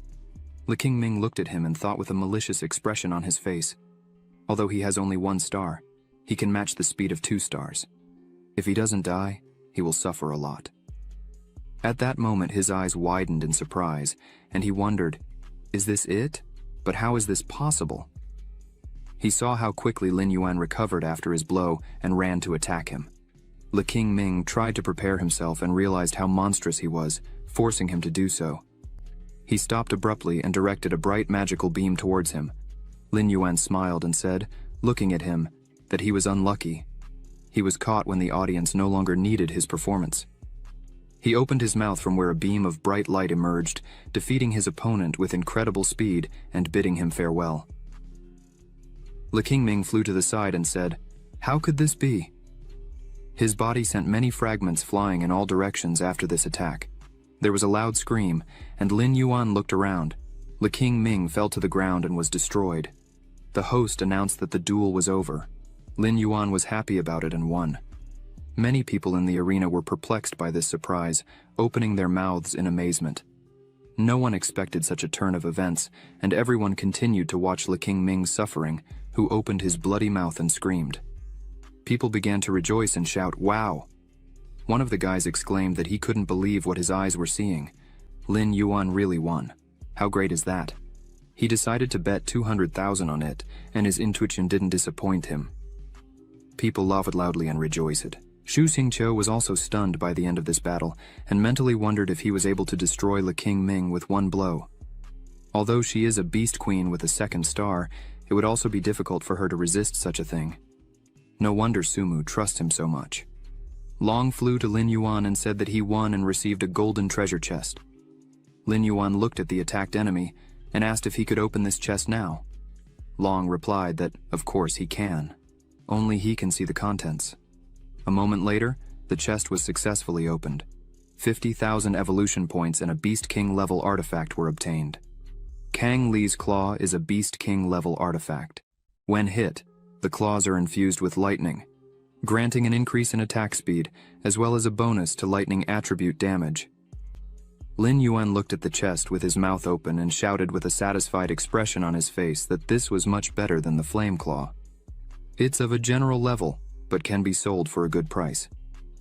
Wang Jin started yelling at him from afar and asked, "Friend, what was that?" He ran towards him with a joyful feeling and shouted, "Lin Yuan!" Lin Yuan turned to him in surprise, and he continued to shout, "What a beautiful victory! Now they are incredibly rich." They exchanged satisfied looks. At that moment, someone began to approach them from afar and said, "He reveals himself capable of something more." He clapped loudly and said he had watched the duel, and it was incredibly exciting. Wang Jin turned to him tiredly and asked why he came. He replied that he just wanted to ask how his roommates were. Lin Yuan told him that he shouldn't care. Yuan Li said, "There's no talk of any emotion. He has only a few days left. Let him go and check on them." He approached faster and pushed Wang Jin out of his way, who blinked at his sudden movements. He passed by them, looked back, and said that while fighting Le King Ming, he shouldn't have wasted so much time. Wang Jin spoke and asked how he's not tired of mocking everyone yet. Lin Yuan replied that, "Let him infuriate now, but they will look at him when it's time to bid farewell to life." 3 days later, Lin Yuan rose to rank 32. He was in the training room in the lotus position, with closed eyes, many sparks emanating from his body, Long floating above him, watching what was happening with a smile on his face. Lin Yuan opened his eyes and spoke seriously that he finally reached the 3 stars of the Beast King. Long said that tomorrow he can challenge Yuan Li. Lin Yuan replied that in the last few days, the opponents didn't bring anything valuable. He can already imagine what the chest will be like after defeating Yuan Li. The next day, Lin Yuan was walking with Wang Jin on the university grounds and spoke to him with a smile on his face. "By the way, a few days ago, I opened a new bet." Lin Yuan looked tiredly at the bag in his hands and asked if it was something like Lin Yuan can defeat Yuan Li, and what bet he made. Wang Jin replied, 1-to-1 and 2-to-1. People no longer decide to make large sums after seeing his true strength, so there is little chance of hitting the jackpot. Lin Yuan replied that he bet 6 million. Wang Jin replied back that this is all the profit he gave him. It seems he's really serious this time. Lin Yuan replied back that he's been waiting for this day for a long time. Meanwhile, Zhao Ming, who was in the hospital with Song Lan, jumped out of bed and shouted at the door, asking what their fate would be by coming here. Lin Yuan and Wang Jin entered their room. He handed a bag to Zhao Ming and said that they brought hot buns from the 3rd cafeteria. Zhao Ming bowed to him and joked, "Thank you, Dad." Lin Yuan asked how Song Lan was. He responded with a sad expression on his face that he wasn't doing well. The injuries were really deep. But fortunately, he had the level of a king. Otherwise, he would have already been expelled.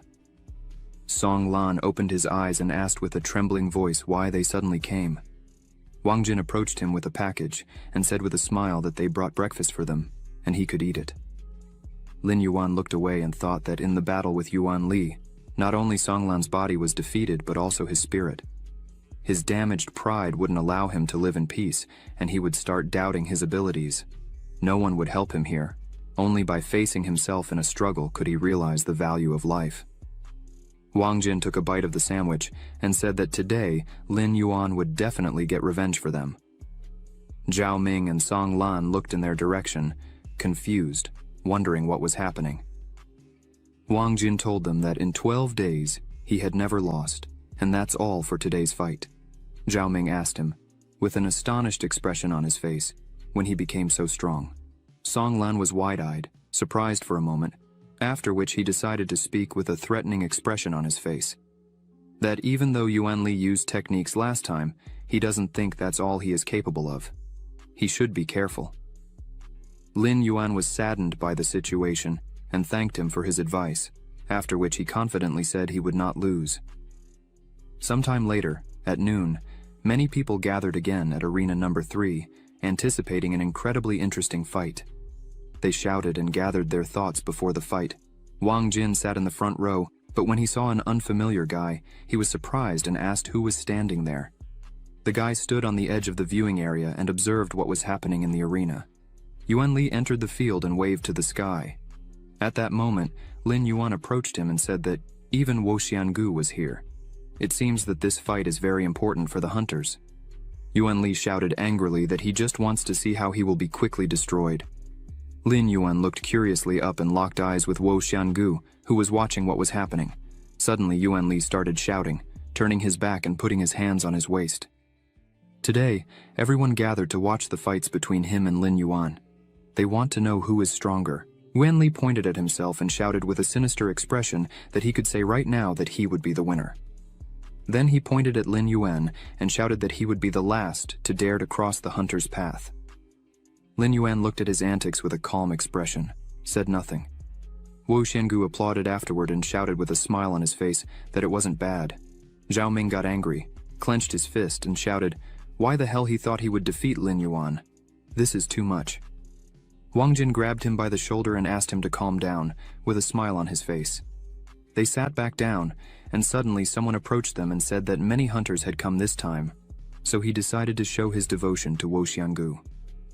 The guys turned cautiously to look at him and found that Wang Lin had approached them, asking with a smile if they minded if he sat next to them. Wang Jin was astonished at the question and replied that, of course, he could sit with them. He didn't think he would come here too. Wang Lin said that he had bet 10 million on Lin Yuan. Naturally, he came to watch this fight. Wang Jin was surprised and asked if it wasn't too much, if he wasn't afraid of losing. At that moment, Zhao Ming realized that the guy had a lot of money. Wang Lin asked if they organized bets. He had enough time to earn extra money, and then he would bet all the money on Lin Yuan. Wang Jin realized the guy was doing the right thing and took his share. Zhao Ming looked down and said, they should only see how confident he is. Wang Lin replied that Wo Xiangu also made a lot of noise, and at the same time, settled in front of the organization members. In the end, after Chu Tianyi expressed support for Lin Yuan, he became the most desired target. He hopes that this won't affect him too much. Wo Xiangu stands up and observes what was happening in the arena, with a look and a smile on his face. Wang Lin thought that he really wanted to see how Wo Xiangu would react if Yuan Li lost. At that moment, a battle started between the rivals, and Yuan Li shouted with a threatening look, transformed into a huge monkey, and shouted that in this battle he would break Lin Yuan's bones one by one until he knelt in front of him and began begging for mercy. He began to roar loudly and thrash his arms and legs everywhere, making a lot of noise. Many sparks from the transformation flashed around him, and he shouted to show what he was capable of. Lin Yuan still didn't transform and stared intently at the huge monkey that appeared right in front of him. He continued to watch him threateningly, and suddenly his eyes widened. He cast a fusion spell and transformed into a huge monster and roared. He stood in front of the monkey for a moment, and suddenly, the monkey jumped quickly and began advancing toward him, opening its mouth. Lin Yuan quickly realized what was happening, but at that moment, Yuan Li touched his body, and a bright spark occurred between them. They collided with their powers, and suddenly, Yuan Li expressed fear on his face and realized it couldn't be. His punch was at the level of a 2-star king. At that moment, there was a loud click between them, and blood spurted. Lin Yuan opened his mouth, from which Yuan Li saw a bright light beam beginning to be directed towards him. Realizing that his conditions weren't good, he needed to change his position immediately. He moved away from Lin Yuan and managed to dodge the bright light beam Lin Yuan was about to destroy him with. Yuan Li paused, and dust clouds flew near his body due to a powerful blow from Lin Yuan. He was scared, and thought he was in a terrible situation, that everything was happening too fast. He opened his mouth in shock, and at the same moment, a light beam from Lin Yuan's mouth was heading towards him. He was scared, and wondered if this was happening again. After which he tried to quickly jump from his position, but a bright light beam illuminated the entire area and hit him directly, although not directly as he managed to shield himself. No one would have thought, Yuan Li wondered with a terrified expression, he thinks he can deal with him just with this ability. How naive.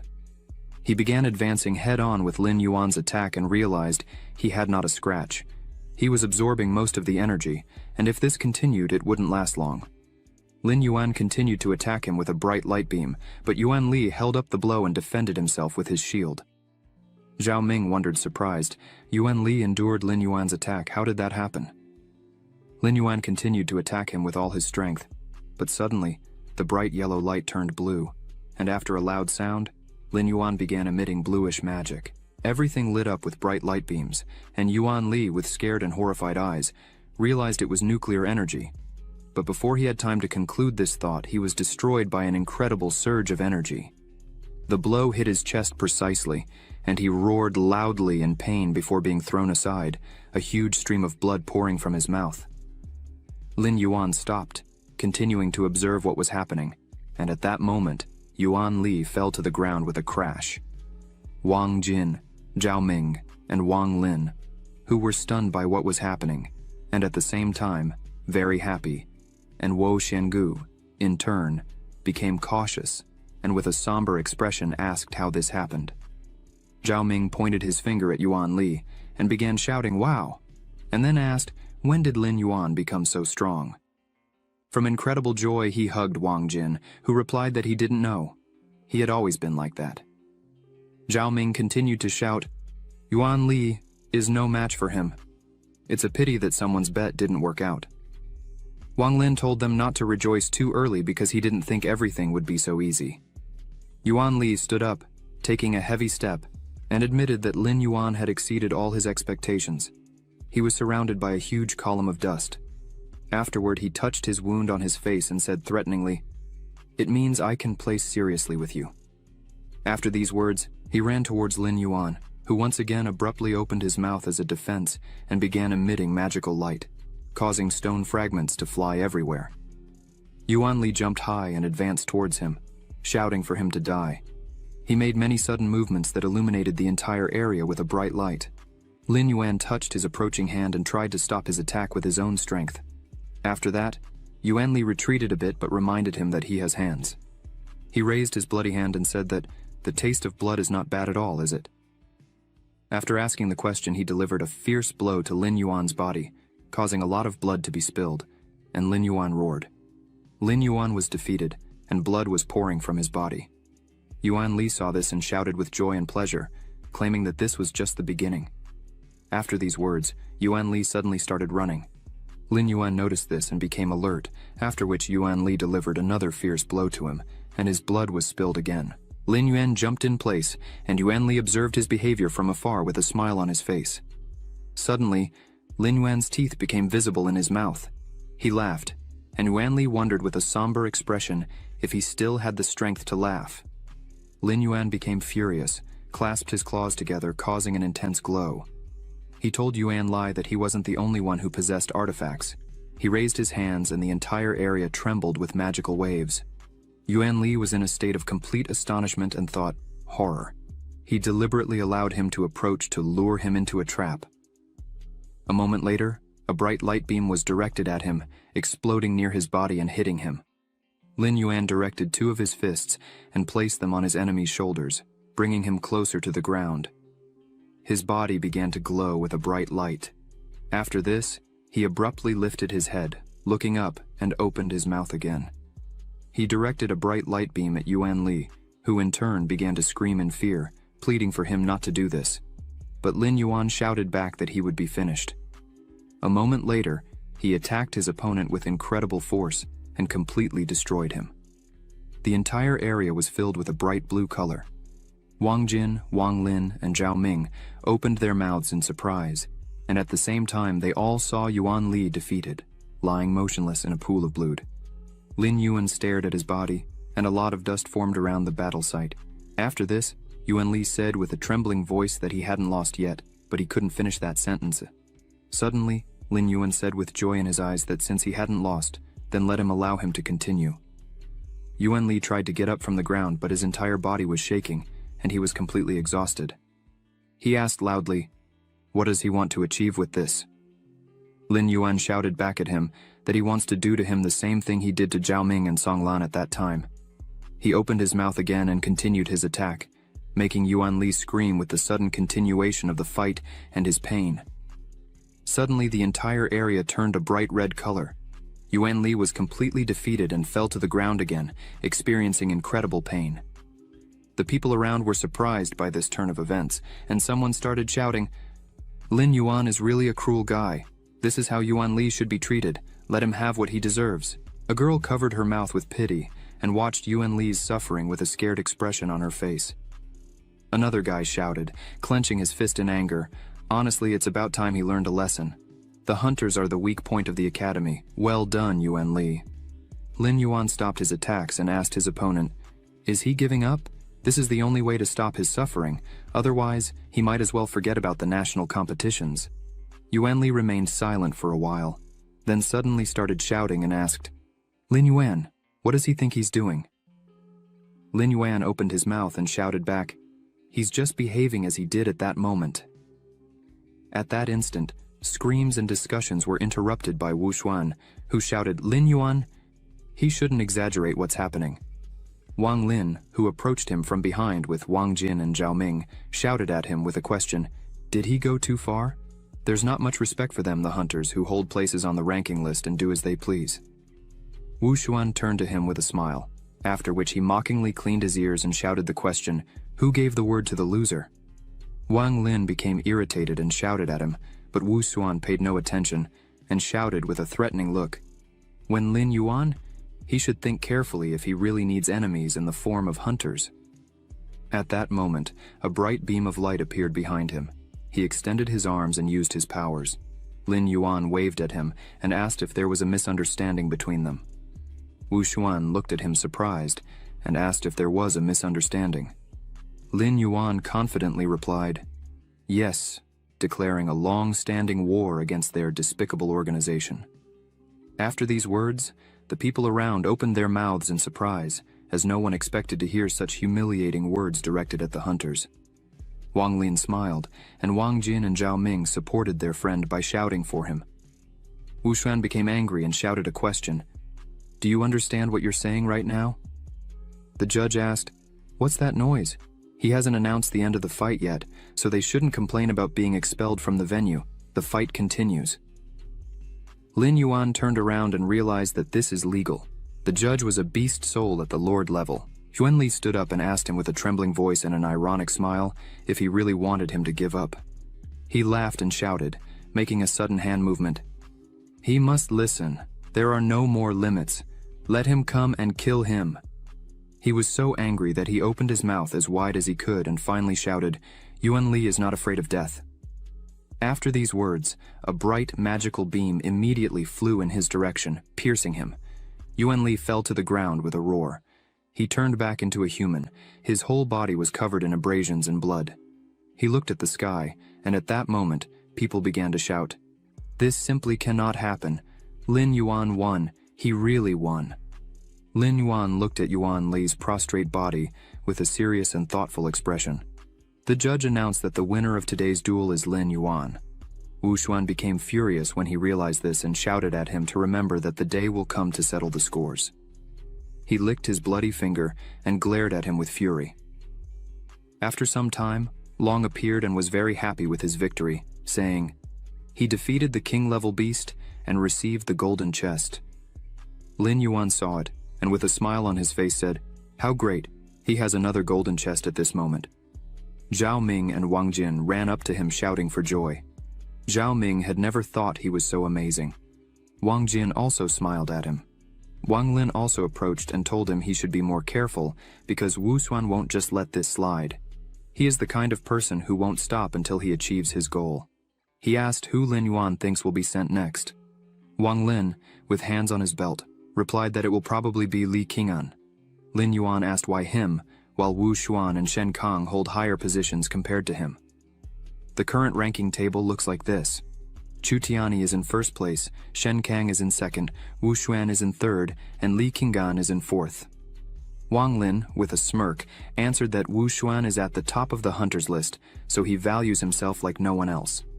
Challenging him to a duel is almost impossible. He definitely won't send Shen Kang unless it's absolutely necessary, so only Li Qing'an is left. Lin Yuan looked into the distance and said, "So be it."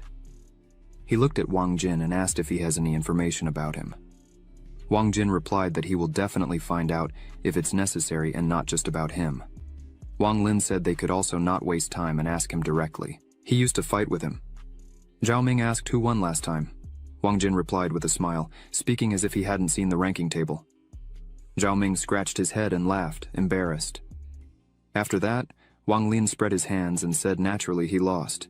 As Kingen is not only incredibly strong, but his beast soul is also extremely eccentric.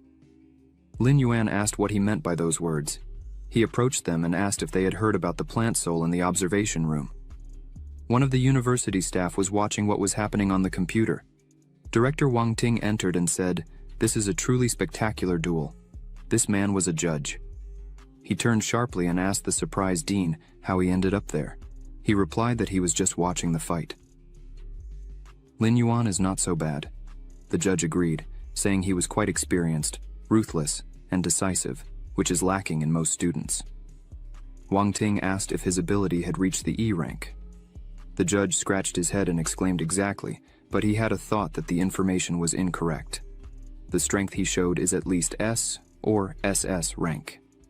Speaking of which, he should know a little about the hunters recently. They have become more aggressive, taken over the ranking table, and continue to press the rest of the disciples. There are complaints. Wang Ting replied that he understood everything, but Wu Xuan did not violate a single rule of the academy. His approach also corresponds to their motto.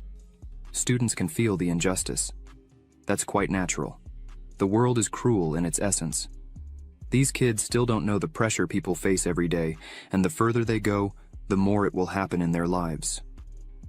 Lin Yuan entered the cultivation room, and the system greeted him, calling him Freshman Lin Yuan, ranked number 18 on the list.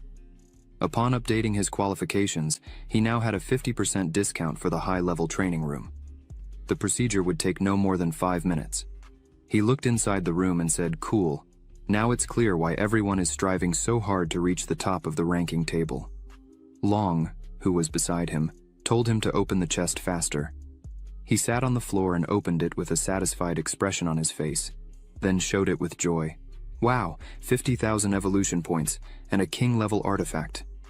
Lin Yuan noticed a shiny object above him, and wondered what it was. Long replied that it's a crystal that accumulates energy, and when the owner's attack reaches maximum energy in the crystal, it becomes 50% more powerful. Additionally, the owner can pour their own energy into it. He can try it now, and he replied, "Okay." Then shouted the word fusion and transformed into a monster. This is a worthy place for cultivation, similar to a 4-dimensional space. In his paw was the same luminous object that began making loud sounds and shone in blue. After a moment there was some kind of change in it, and Long spoke with joy as the object was full. Lin Yuan replied that it consumed almost half of all his energy and more than half an hour to fill such a small stone. It will be almost impossible to recharge it in battle. He brought this object to his chest and continued to ponder. Long replied, saying its use is well reflected in the preliminary preparation. If used in combination with nuclear breathing, it can cause devastating damage. Lin Yuan picked up the storage talisman and agreed that's exactly it. Long continued to inform him repeatedly, successful absorption, obtained 1,000 evolution points. Lin Yuan sat silently on the floor, in the lotus position, with bright magical sparks around him. Suddenly he heard some sound, and with Long he was surprised. They looked to the side, and he pressed the button, making Wang Jin appear in front of him. Wang Jin looked around and said, "Wow, he settled in well. They're using an advanced cultivation room, all with earned money. Now he's not in the mood for jokes, as expected." Li Qing'an declared war on him, but he has a higher ranking, so he needs to be challenged. What will he do? Lin Yuan replied, "The fight cannot be refused after the victory over Yuan Lai. The rest of the hunters are watching him. By the way, he plans to continue making money with them." Wang Jin was very surprised by this and asked loudly if he wants to open bets again. Lin Yuan showed 2 fingers and said that this time he will bet 20 million on himself. Wang Jin was stunned by these numbers and asked incredulously if it was really 20 million. Then, he will bet 30 million. Lin Yuan looked at him with a smirk and asked if he's afraid of losing. Wang Jin clenched his fists and shouted that he has nothing to lose, believing he can win. He began to feel unwell and finally said, "The duel is scheduled for tomorrow at 7 in the evening. Until he goes and announces the opening of the bets, they will meet before the fight." Long smiled and asked if it was just his imagination, or if he never sighed while speaking. Lin Yuan took a deep breath and said they would leave it to him. He didn't think there would be a commotion similar to the last time the next day. On the second evening, Wang Jin ran quickly through the university grounds. People he knows tell him they don't believe Lin Yuan will win this time either. Anyway, Li Qinggan is ranked 4th on the list and also has an unusual plant soul, said another guy. Finally, there was someone who could defend the honor of the freshman. He began to cheer for Lin Yuan, and regardless of whether there was victory or defeat, he still bet 100 on Lin Yuan. How dare he say such a thing? Wang Jin clenched his fists and thought the current odds are 1.5. This shows that most people continue to be against Lin Yuan and his winning friend, and now their condition depends only on him. At that moment, Lin Yuan came out to meet him on the street, waved his hand, and apologized for making him wait. Wang Jin approached, caught his breath a bit and said, "That's amazing. The duel starts at 7 and he trained until 6:30. Well, training never hurt anyone." Wang Jin turned sharply and said, "He really has no equal in this. Go. They need to get to the arena a little earlier." Lin Yuan asked to run and eat first since he hadn't had dinner yet. Wang Jin opened his mouth in shock and asked in fear what he said. "Academy, 3rd canteen, 2nd building." They sat at a small table and ordered a lot of food. Lin Yuan asked why he suddenly decided to pay the bill. "Did you take the wrong pills today?" Wang Jin replied back, "All this is nonsense. He bet all the money on him, so he should eat quietly. The more he eats, the stronger he'll be in the duel." Lin Yuan continued to talk and chew at the same time. He is the dean's son, but he pretends he has no money. Wang Jin retorted with a smile. "That's not the point. Money from your dad and money you earned are two different things. He wants to show his dad that he's not a freeloader. Besides, he still doesn't know what kind of beast soul he has." Wang Jin looked away, embarrassed, and said hesitatingly, "He shouldn't ask about that. He'll find out everything on his own later." At night, first the arena. There were many people gathered in the arena. Lin Yuan approached and wondered, "Why are there so many people here?" Wang Jin smiled and replied, "Of course, this time he's against the 4th ranked on the list. Considering how exciting the fight against Yuan Lai was, it would be strange if fewer people came." They bumped fists, and Wang Jin told him to go in, and meanwhile, he would find Wang Lin and Zhao Ming. Lin Yuan agreed with him, but suddenly turned around when he realized something was wrong. It was Wu Xuan, who was in the same place as last time, watching him with a terrifying expression. Lin Yuan looked into his eyes with a slight smile on his face and thought he was going to destroy him. It's a pity he chose the wrong person for such a purpose. At that moment, Li Qinggan came out to meet him in the arena, walked confidently in his direction and asked, "Are you the one who defeated Yuan Lai? Honestly, you don't fit the role of his opponent very well." He adjusted his glasses with an arrogant expression on his face, because Li Qinggan, he wants to give advice not to provoke unequal opponents in strength. Lin Yuan smiled and thanked him, but said that he didn't need advice at that moment. The judge said, "Ladies and gentlemen, as everyone is gathered, he declares the duel open." Many people cheered in support of the guys, and at that moment, Lin Yuan used the unity spell, roaring loudly as he transformed into a beast. Li Qinggan smiled, took off his glasses and also shouted, "Unity," transforming into a monster with incredibly long shoots on his body. Lin Yuan extended his hands and lifted his gaze upward, after which he said, "This is nothing." His palm had sharp claws that shone with intense light and began making loud sounds. Everything around lit up with a bright light, and only many sparks were visible everywhere, allowing Lin Yuan to easily cut several of his shoots with his claws. Zhao Ming shouted with joy, barely holding Lin Yuan, saying he should keep his attack that way. Wang Lin, with a serious expression, said it was too early to celebrate. He was just preparing and evaluating all options. Li Qinggan's true strength lies in something completely different. At that moment, Li Qinggan's eyes glowed intensely, and Lin Yuan asked him if that was all he could do. More shoots began falling to the ground as Li Qinggan looked and said, It seems he understood everything. He stopped, stood on the ground and said, "Now it's time to finish him." The monsters stood facing each other, and at that moment, long roots began to appear on the shoots under Lin Yuan's feet. People looked surprised and opened their mouths in shock as it began to sprout again. Lin Yuan watched carefully and pondered, with Wang Lin saying that one of Li Qinggan's abilities is regeneration. As long as he has enough energy, the root will sprout infinitely. The roots reappeared on his body, and he was completely renewed, with long roots beginning to intertwine over Lin Yuan's head. At that moment, Li Qinggan wished he would die screaming his name. Lin Yuan looked at the growing roots and wondered how he could kill him. Then, he opened his mouth and shot a bright blue ball that turned into a beam and shot directly at Li Qinggan. The crowd exclaimed, "Incredible! So many roots, and all destroyed. What kind of plant soul is this?" Li Qinggan begins to get angry and thinks that Lin Yuan made a fool of him in front of the audience, so he shouts that he is completely irritated. The black lizard mockingly asks if he has something new to show. Then, the demonic plant begins to produce even more roots and weaves, a dome with them over the black lizard, which watches with tension and says the situation is not the most optimistic. Lin Yuan would probably be unable to defend against such an attack. Zhao Ming immediately questions if he will fail and lose Wang Lin, explaining that he doesn't know. He had warned earlier, Li Qinggan had taken the advantage, and it wouldn't be easy to recover. Men exclaimed in fear, whether to warn or not, but it's hard to avoid something like this. Wang Jin closes his eyes tightly, clasps his hands and thinks excitedly. At this moment, the audience carefully watches the battle and exclaims about the same technique when many shots are sent from all sides. At this exact moment in Li Qinggan's arena, a black lizard is surrounded. She tries to destroy everything with her nuclear breath. The audience observes this and notes that even Lin Yuan will have to try, as one nuclear breath is not enough. At this exact moment, several roots attack the black lizard from behind. It realizes this when suddenly the rest of the roots begin to penetrate its body. Wang Jin looks horrified.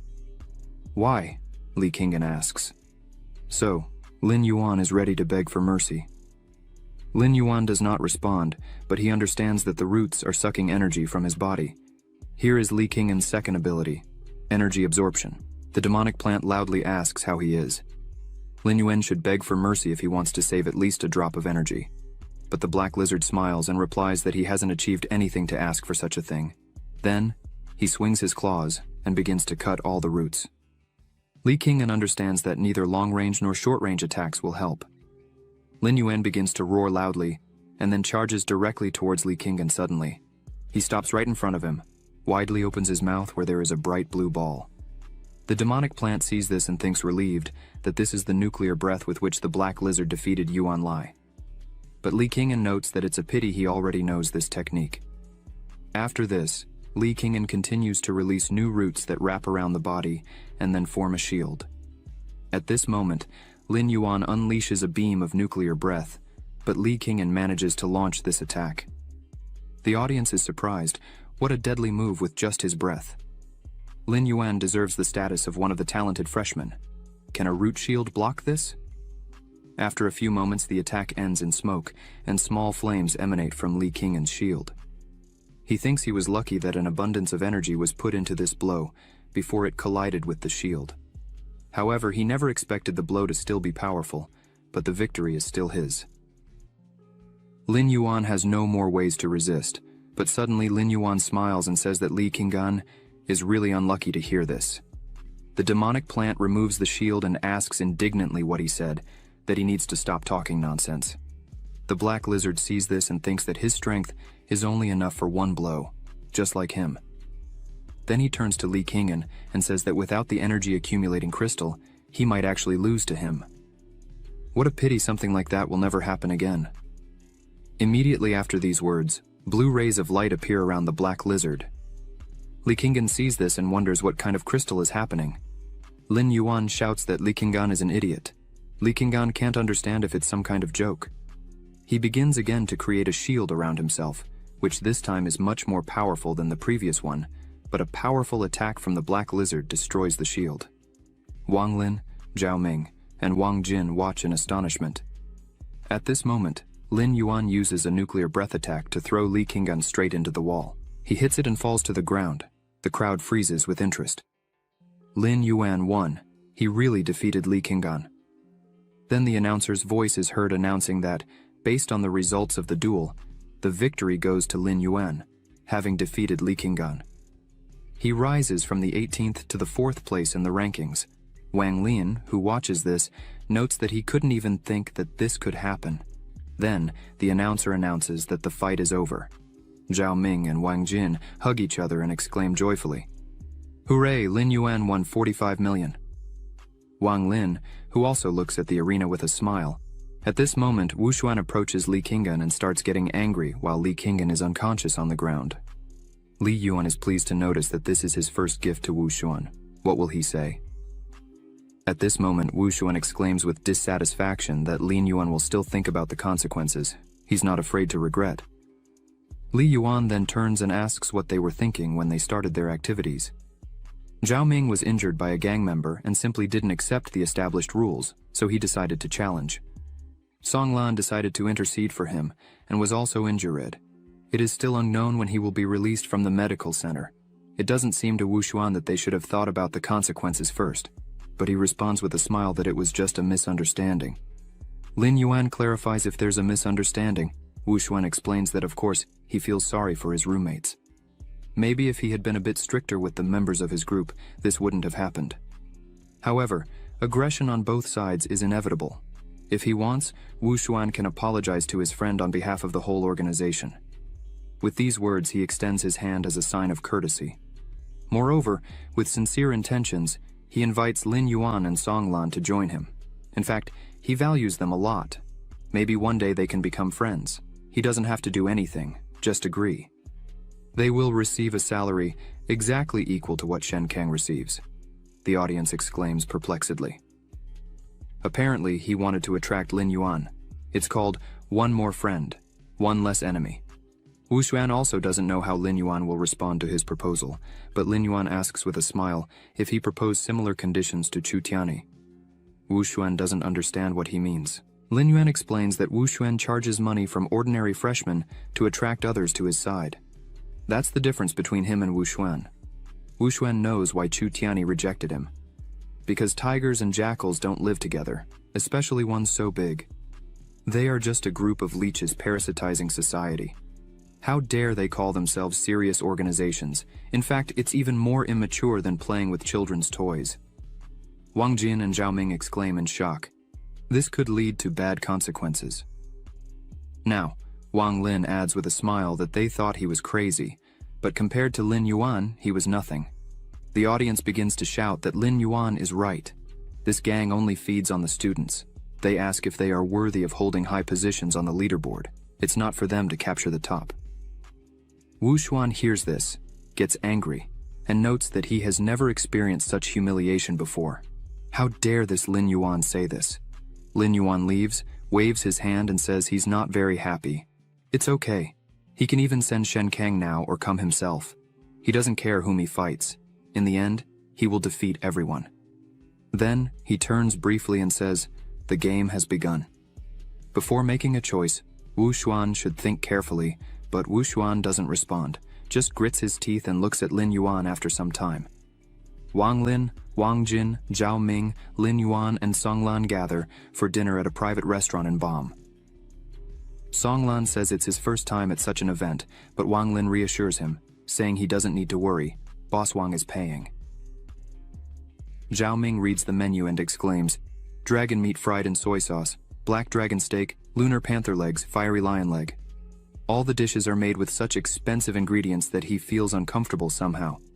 But Wang Jin, with a smile, is different. He can order whatever he wants. When will there be another opportunity to eat food of this level? Zhao Ming turns to him and says surprised, "Wow, he's so generous today." Wang Jin smiles and explains that Lin Yuan should be thanked for this. They have 45 million, so this dinner is just a trifle for them. Then he turns to Lin Yuan holding a glass of wine in his hand and says with a smile that he should make a toast to him. But Lin Yuan refuses and says he can't drink tonight. He planned to go to the training hall. Zhao Ming asks in shock if it can't be that he's still prepared for training today. Wang Jin is dissatisfied and adds that if he doesn't drink, it means he doesn't respect them. So, Lin Yuan exclaims that it's okay, he will drink. With these words, he picks up the glass and drinks it immediately. Then, Zhao Ming hugs him by the shoulders and exclaims that it's another matter. At the same time, Wang Jin pours another glass of wine. Then, Wang Lin approaches him and congratulates him with a smile for his victory over Li Qinggan and for the 4th place in the ranking. Lin Yuan responds that it was all thanks to the information he gave him. Wang Lin insists that he shouldn't be so modest. Everyone already understands how strong he is. His friend Song Lan approaches him and also expresses gratitude. They haven't fully recovered, so he had to replace alcohol with tea. Lin Yuan replies that it's nothing. After all, they are neighbors. Besides, he won't stop there. Then Song Lan responds that he humiliated Wu Xuan in front of hundreds of students today, and he won't let him do that. Wu Xuan may attack sneakily, but Wang Jin says with a smile that it's impossible to attack a beast king of his level from behind. Moreover, the university would not forgive that. Lin Yuan turns to him and exclaims with a laugh that he can count on him. Then, they start ordering food and also need more glasses. At this moment, in Yuan Li's infirmary room, lying on Wu Xuan's hospital bed, he lost. How is this possible? What should he do now? Should he try to recruit Lin Yuan? Wu Xuan responds that he and Chu Tianyi are equals, but Lin Yuan is even more annoying. Alright, he'll deal with it. Then, he gives Yuan Li a vial of green liquid and says it's a healing elixir that restores limbs. He should apply it to the wounds, and everything will be fine. But Yuan Li exclaims that he can't accept it, it's too expensive for him. So, Wu Xuan asks with a smile what he will do when the national competition starts. He was going to fight alongside him. Then, he leaves and waves, saying he has to go, and Yuan Li should rest. He leaves the hospital room and thinks with irritation that the first, the second, they're all just idiots. Then, he goes to the vice-chancellor's office and knocks on the door. The vice-chancellor says he can come in. Wu Xuan enters the room and says, "Uncle," but the senior vice-chancellor interrupts him, suddenly turns around and says he didn't think he had such a worthless nephew. Then he asks if Wu Xuan knows what his mistake is, an excess of arrogance. He thinks he is brave and adaptable to circumstances, but in reality, he is just a brainless fool. After all, the reason people dominate him is due to his own weakness. He gave him everything, meaning opportunities, but Wu Xuan never progressed beyond the 3rd place, which is shameful. Why? The vice dean then looks out the window and wonders how a student of this academy has never left the top of the leaderboard. Because then Wu Xuan is useless, so he turns to Wu Xuan and asks what he needs. Frowning, he answers his uncle that it's all right. He will personally contact Lin Yuan and restore his reputation. But the vice dean responds that he shouldn't even try to challenge him if he's not sure of victory. In 10 days, the national tournament for freshmen will officially begin. Prestigious educational institutions from across the country attach considerable importance to this event. Yan Jing will gather all the talents.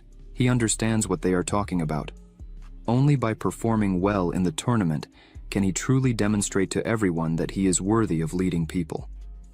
Wu Xuan grits his teeth and tells his uncle that he understands.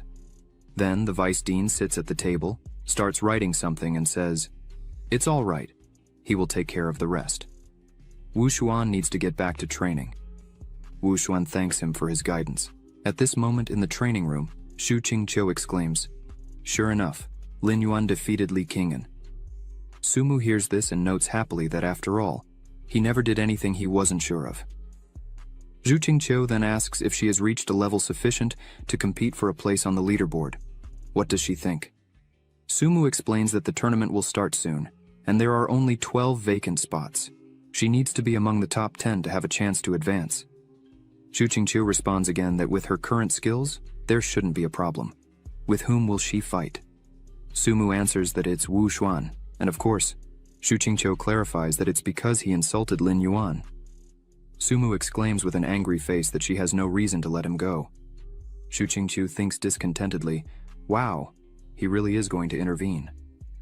After some time, Lin Yuan and Long Che arrive at the capital of the Beast to Soul Hall. Lin Yuan looks around and comments admirably that this place truly deserves to be called a hall, with this scale, this scope. Long adds that there is everything here, a practice area, a commercial area, a place for missions, entertainment, consultations, and talent identification. To buy something, they only need to go to the shopping area. When they enter the hall, a consultant greets them and asks about their interests. She looks at Lin Yuan and thinks disdainfully that he is so young, it seems like he's not capable of buying a lot. Lin Yuan then asks if they sell storage artifacts here. The girl immediately exclaims with joy that, of course, they can follow her. At that moment, she thinks the bill will be several million. Shortly after, they are on the 12th floor, near the artifact counter. Lin Yuan says admirably that when he was promoted, the bronze storage artifact he wanted to have only had a volume of 10 cubic meters. Long also looks at the counter with fascination and responds that this is too little. They should buy more. Then, Lin Yuan goes back to the girl and asks if they have artifacts with a volume greater than 10 cubic meters. She responds immediately that, of course, if they allow, she can recommend some for them. So, she shows them one of the artifacts and says that this is a ring with a compartment. It has a reserve of 20 cubic meters. It is convenient to use and easy to carry. The ring is suitable for young people who are often away from home. At the same time, she thinks to herself that the price for this is 5 million, but Lin Yuan immediately responds that he'll take it. He then asks if they also have lower-level beast soul crystals.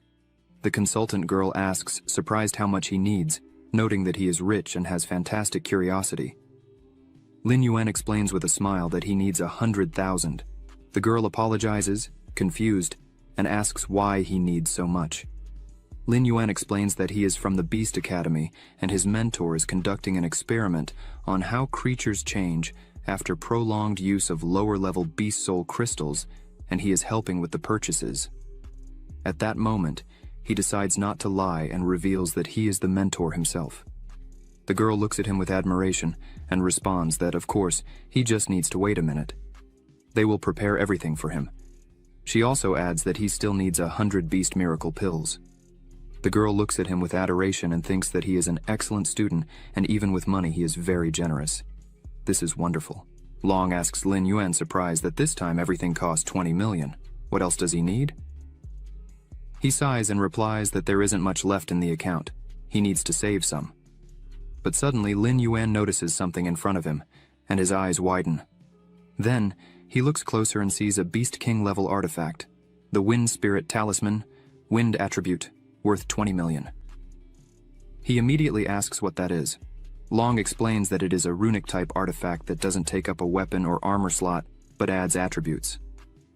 This kind of rune increases the agility attribute, Lin Yuan clarifies, just like Song Lan's buff.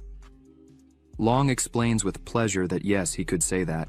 However, in a single battle, there won't be a Song Lan who can share that buff. Lin Yuan observes that it is excellent, but the explosive power he possesses reduces the value of his agility attribute. But somehow it is very expensive. He is short of 10 million. Long clarifies that this money can be borrowed. Lin Yuan responds immediately happily that this is also true, so he calls Wang Jin, who answers and asks what happened.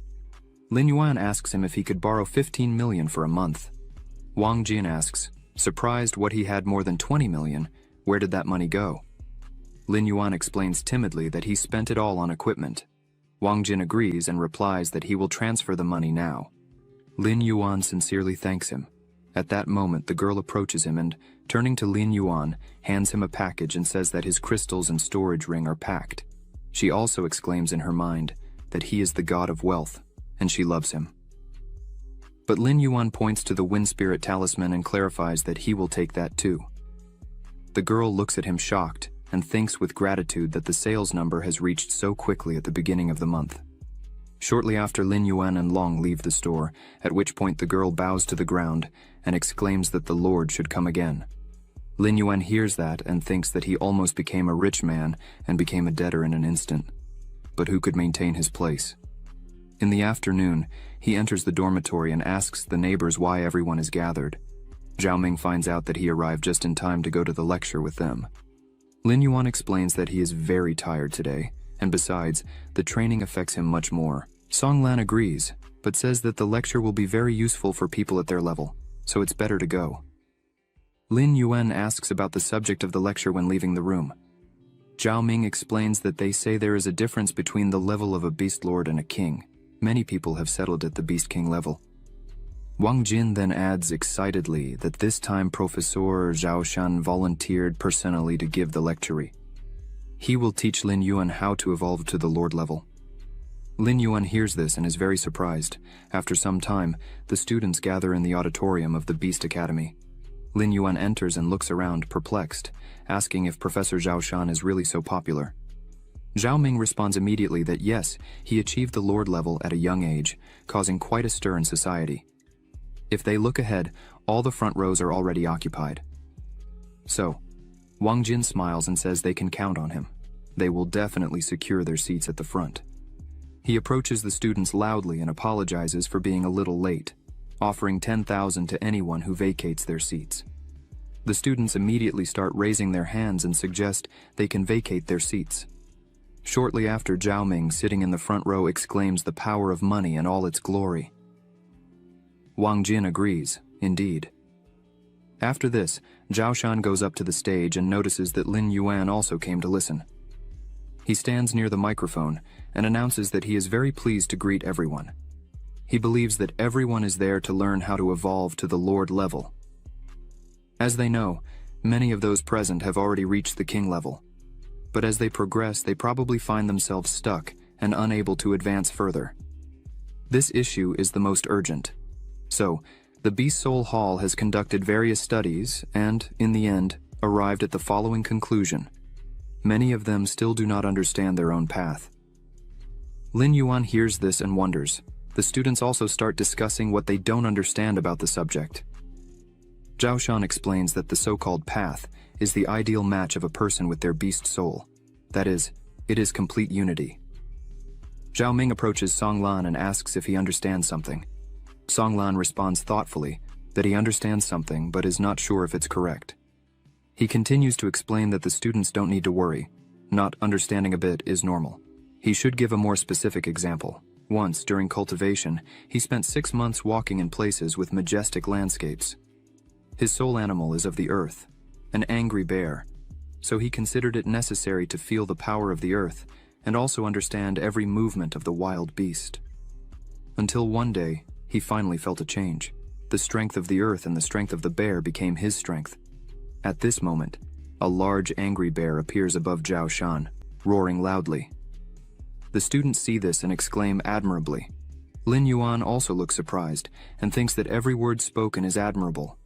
Zhao Shan is praised. Naturally, each soul is unique and everyone has their own path. They need to figure out what works best for them.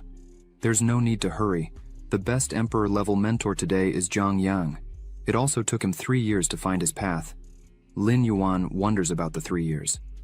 Wang Jin explains that yes, after finding his path, he elevated his S-rank soul level to SSS in 1 day, and the 9 stars of the Beast King turned into 6 stars of the Lord. He explains that before evolving, Jiang Yang was a mediocre soul master, but perseverance and determination are precisely the qualities they lack. Therefore, the evolution process is not as complicated as it may seem at first glance, but at the same time, it's not entirely simple. Lin Yuan thinks about it.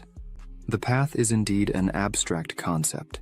It requires merging with the soul, in other words, finding an answer in one's own consciousness. After the end of the lecture, only Zhao Ming, Song Lan, Lin Yuan, and Wang Jin remained in the audience. After a brief silence, Zhao Ming asked with confusion which soul Professor Zhao Shan was referring to. He didn't understand a word. Does he really need to catch some snakes to prevent intuition? But Wang Jin replied that he didn't understand anything either. At that moment, Song Lan, thinking about it, said that he had a kind of realization. Previously, he resisted his soul beasts, then tried to develop physical skills, but in the battle with Yuan Li, he realized that this wasn't the advantage after all. So perhaps he should embrace the characteristics of his beast. Lin Yuan hears this and is surprised. Song Lan thinks like a true genius. He oriented himself so quickly. Suddenly someone addresses him. Lin Yuan turns around and sees Zhao Shan. He asks how he enjoyed the lecture, whether it emphasized anything new. Lin Yuan responds that yes, but he still can't figure out which path to follow. Zhao Shan approaches him and reassures him. He doesn't need to worry. He recently evolved to the king level. What's unique is that it happened so quickly, and besides, he ranked 4th on the leaderboard. Lin Yuan stands in front of him and replies that he couldn't lose face in front of him. Besides, he also needs to return something to the professor. With these words, he hands the vault to Zhao Shan. He takes it and asks with a smile. Not bad, they must have earned a lot from bets. At that moment, Wang Jin approaches Lin Yuan and says that Zhao Shan can also join, but he shakes his head and replies that he will probably decline. Moreover, if they still want to challenge Wu Xuan, then they will have to wait a few weeks, as he was sent on some mission. Hearing this, Wang Jin turns to Lin Yuan and says that Wu Xuan is deliberately avoiding him. But Zhao Shan hears this and explains that there's no need to exaggerate. His uncle is the vice director, he gave him a mission. Wang Jin responds understandingly. The vice director never got along with his father, so he does this. Zhao Shan approaches Lin Yuan, puts his hand on his shoulder and tells him not to worry. If something happens, he won't leave his students alone. The national tournament is approaching. They can prepare calmly while there's time. Lin Yuan thanks the professor for this, and the day begins to change into night. Lin Yuan is in the practice room, absorbing the nuclear energy from the lower-grade crystals. Long exclaims that the effect of 100 pills was powerful. It would only take 5 days to absorb 5,000 crystals. Now, he has successfully reached the 4th star of the Beast King. Lin Yuan closes his eyes and observes that it's a pity he has to spend 5 million evolution points on this. Perhaps Professor Zhao Shan was right, and it's all due to his lack of awareness of his path. Then Long asks if he can try the real combat training mode, because he remembers there was one in the training room. Lin Yuan listens attentively and then presses a special key, saying he will check it now. The information window provides an article about the swamp lizard, good at fighting in a swamp environment, and has extreme vitality. Next is the terrifying golden wolf, an extremely bloody monster. After that, the information window offers the formidable golden monkey, an incredibly fierce and bloodthirsty monster. Finally, an armored monkey with a golden pupiled eye covered in steel armor, with very powerful defense, causes hallucinations when making direct eye contact with its golden pupil. Long explains that the real battle simulation function allows selecting the enemy according to its strength and simulating the battle process 100%. They won't need to worry about injuries. So Lin Yuan points his finger at the screen and says he chooses the 5-star armored monkey. He looks carefully ahead and finds himself in the middle of a large field. The information window notifies that the armored monkey battle simulation was successful and he can start the battle. The black lizard looks around and wonders suddenly when a large monkey appears in front of him, roaring loudly and beating its chest with its fists. The monkey hits the black lizard on the leg and he notices the strength. Then, the monkey attacks the lizard again, surprising him for being a 5-star enemy. The monkey then strikes, but Lin Yuan also prepares in the base, then grabs the monkey's throat and is surprised to find that the neck is not the weak point since the monkey is covered with armored fur. The black lizard realizes that its claws are stuck, and at that moment, the monkey injures the lizard in the chest. She wonders how this is possible. In the Beast Academy's training room, Lin Yuan is in the simulation, and the monkey throws him to the ground with a blow. Lin Yuan falls and ends up on the floor of the practice room. The information window announces that the battle simulation is over, and the participant died. The test failed. Lin Yuan sits on the ground and realizes that the sensations of pain are very realistic. If they had fought for real, he definitely wouldn't have survived. He underestimated the enemy. He should pay more attention to its strength and speed. Moreover, his intuition failed, and he couldn't accurately determine the monkey's weakness. Long asks in surprise if Lin Yuan is going to try again or change the opponent. Lin Yuan resolutely responds that he wants to try again because the difference in strength is not that great. A few moments later, he finds himself back in the simulation, and an armored monkey appears in front of him. Lin Yuan immediately realizes that he needs to take the initiative. He then opens his mouth widely and releases a nuclear breath at the monkey. But the nuclear breath passes through the monkey without harming it at all. Lin Yuan closes his mouth and notices that the old techniques no longer work on it. Suddenly, the monkey jumps and begins to fall directly onto the black lizard. But at that moment, the monkey sees the black lizard opening its mouth, and a jet of nuclear breath bursts from the earth. the monkey is thrown high into the air and dies. Lin Yuan bids farewell to it with a smile. Then, the monkey falls, and the black lizard jumps on it, continuing to strike. Suddenly he turns back into a human, is surprised, and hears the announcement that the simulation will be concluded. The golden-pupiled monkey is dead, and the task was successfully completed. If there is information, regardless of the opponent's level, he can still win. At that moment, a meeting was taking place at the Beast Academy. Wang Ting announces that it's time to begin. At that exact moment, the vice director enters the room and apologizes for being late. He explains that he was feeling unwell. Then, he sits at the table and asks Director Wang Ting to continue, telling him not to pay attention to him. Wang Ting agrees and says that it seems there shouldn't be anyone else. He will continue. This time, they should determine the final list of participants. He wants to recommend Song Lan, believing that this man needs no introduction. Suddenly, the vice director's phone rings, and he explains that he forgot to mute it, then laughs and adds that it was his fault. There is silence in the room. The vice director looks at Wang Ting and thinks that this old man appeared very suddenly. Zhao Shan looks at him and wonders if he's provoking openly or secretly. Then, Zhao Shan, Sumu's mentor, a lord at the level, agrees with the director's proposal. For his part, she points out Sumu, an S-level snowfox in the ranking. Moreover, her bloodline has grown to SSS level. Zhao Shan listens with interest and notes that he didn't expect Ling Shuangyue, the person holding the position of vice director, to suddenly propose a candidate, especially Sumu, a student who reached SSS level in a short time. Wang Ting asks if there is an objection to her candidacy. Suddenly, a man raises his hand and announces that he is nominating Chu Tiani. Zhao Shan turns in his direction and thinks how cunning he is to nominate the first on the list. After that, Director Wang Ting says with a smile that 3 positions have been determined. But suddenly, the vice director announces that he is nominating Wu Xuan, who is now in 3rd place on the list, also SSS level. He believes that Wu Xuan is sufficiently prepared to participate in the competition. The people sitting at the table begin to discuss that this student is not bad at all. He has not only strength but also organizational skills, making him a leader among the freshmen.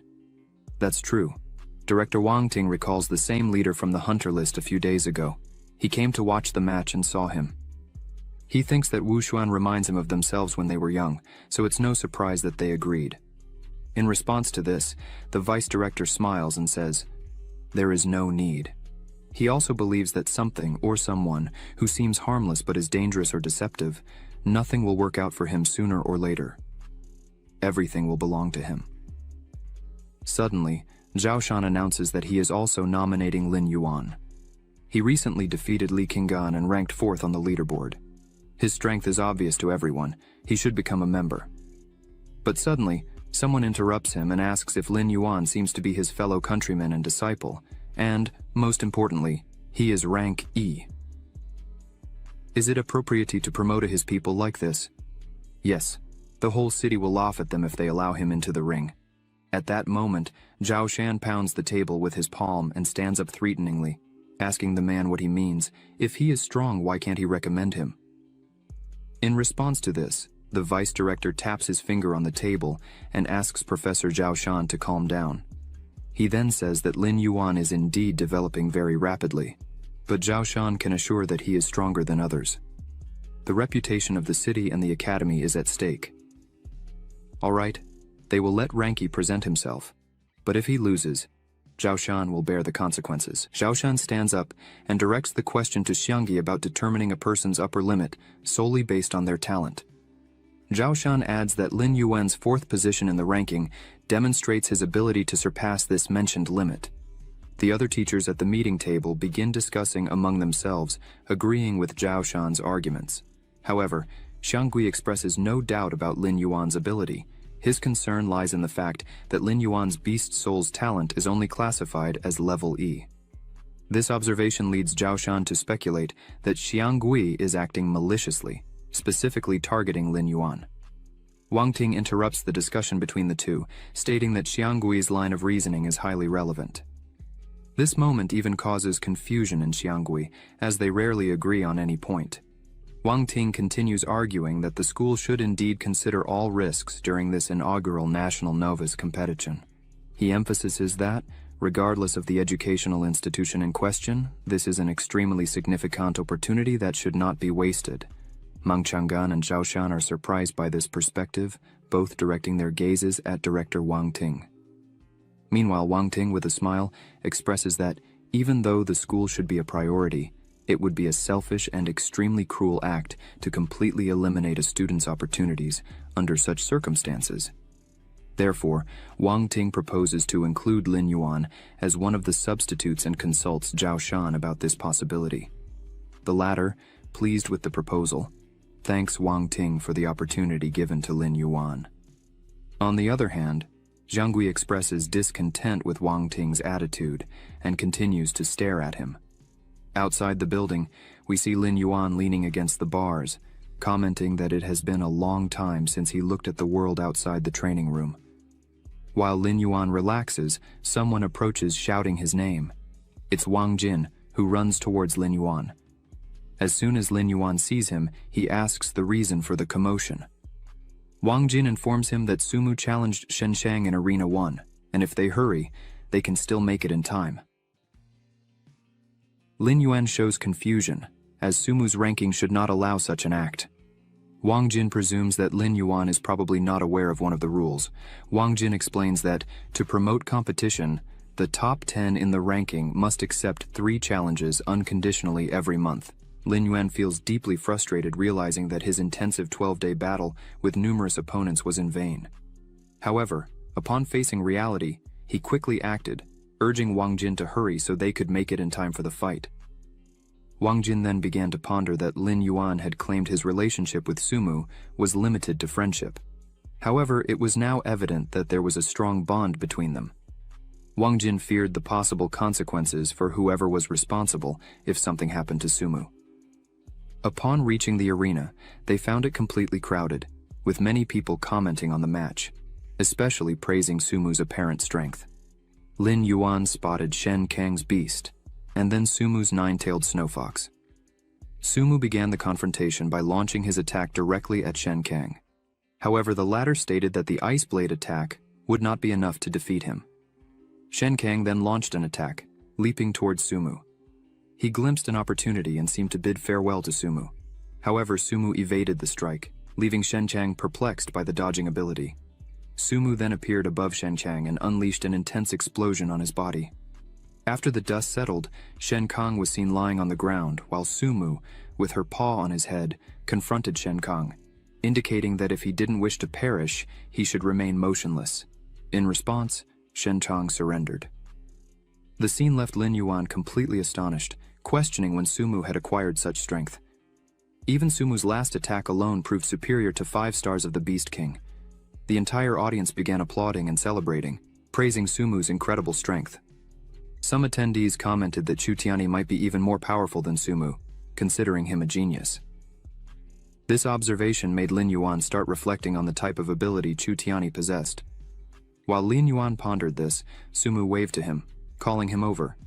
Sumu then approached Lin Yuan, explaining that initially she wanted to challenge Wu Xuangu, but he had hidden, leading her to challenge Shen Kang. With a radiant smile and great enthusiasm, Sumu claimed that all of this happened because of Lin Yuan's interference. Sumu asked Lin Yuan what he thought of her performance. In response, Lin Yuan stood up, touched Sumu's head and praised her current strength. Sumu was immensely happy with these words. While the two conversed, everyone in the audience was surprised to find out that Sumu knew Lin Yuan.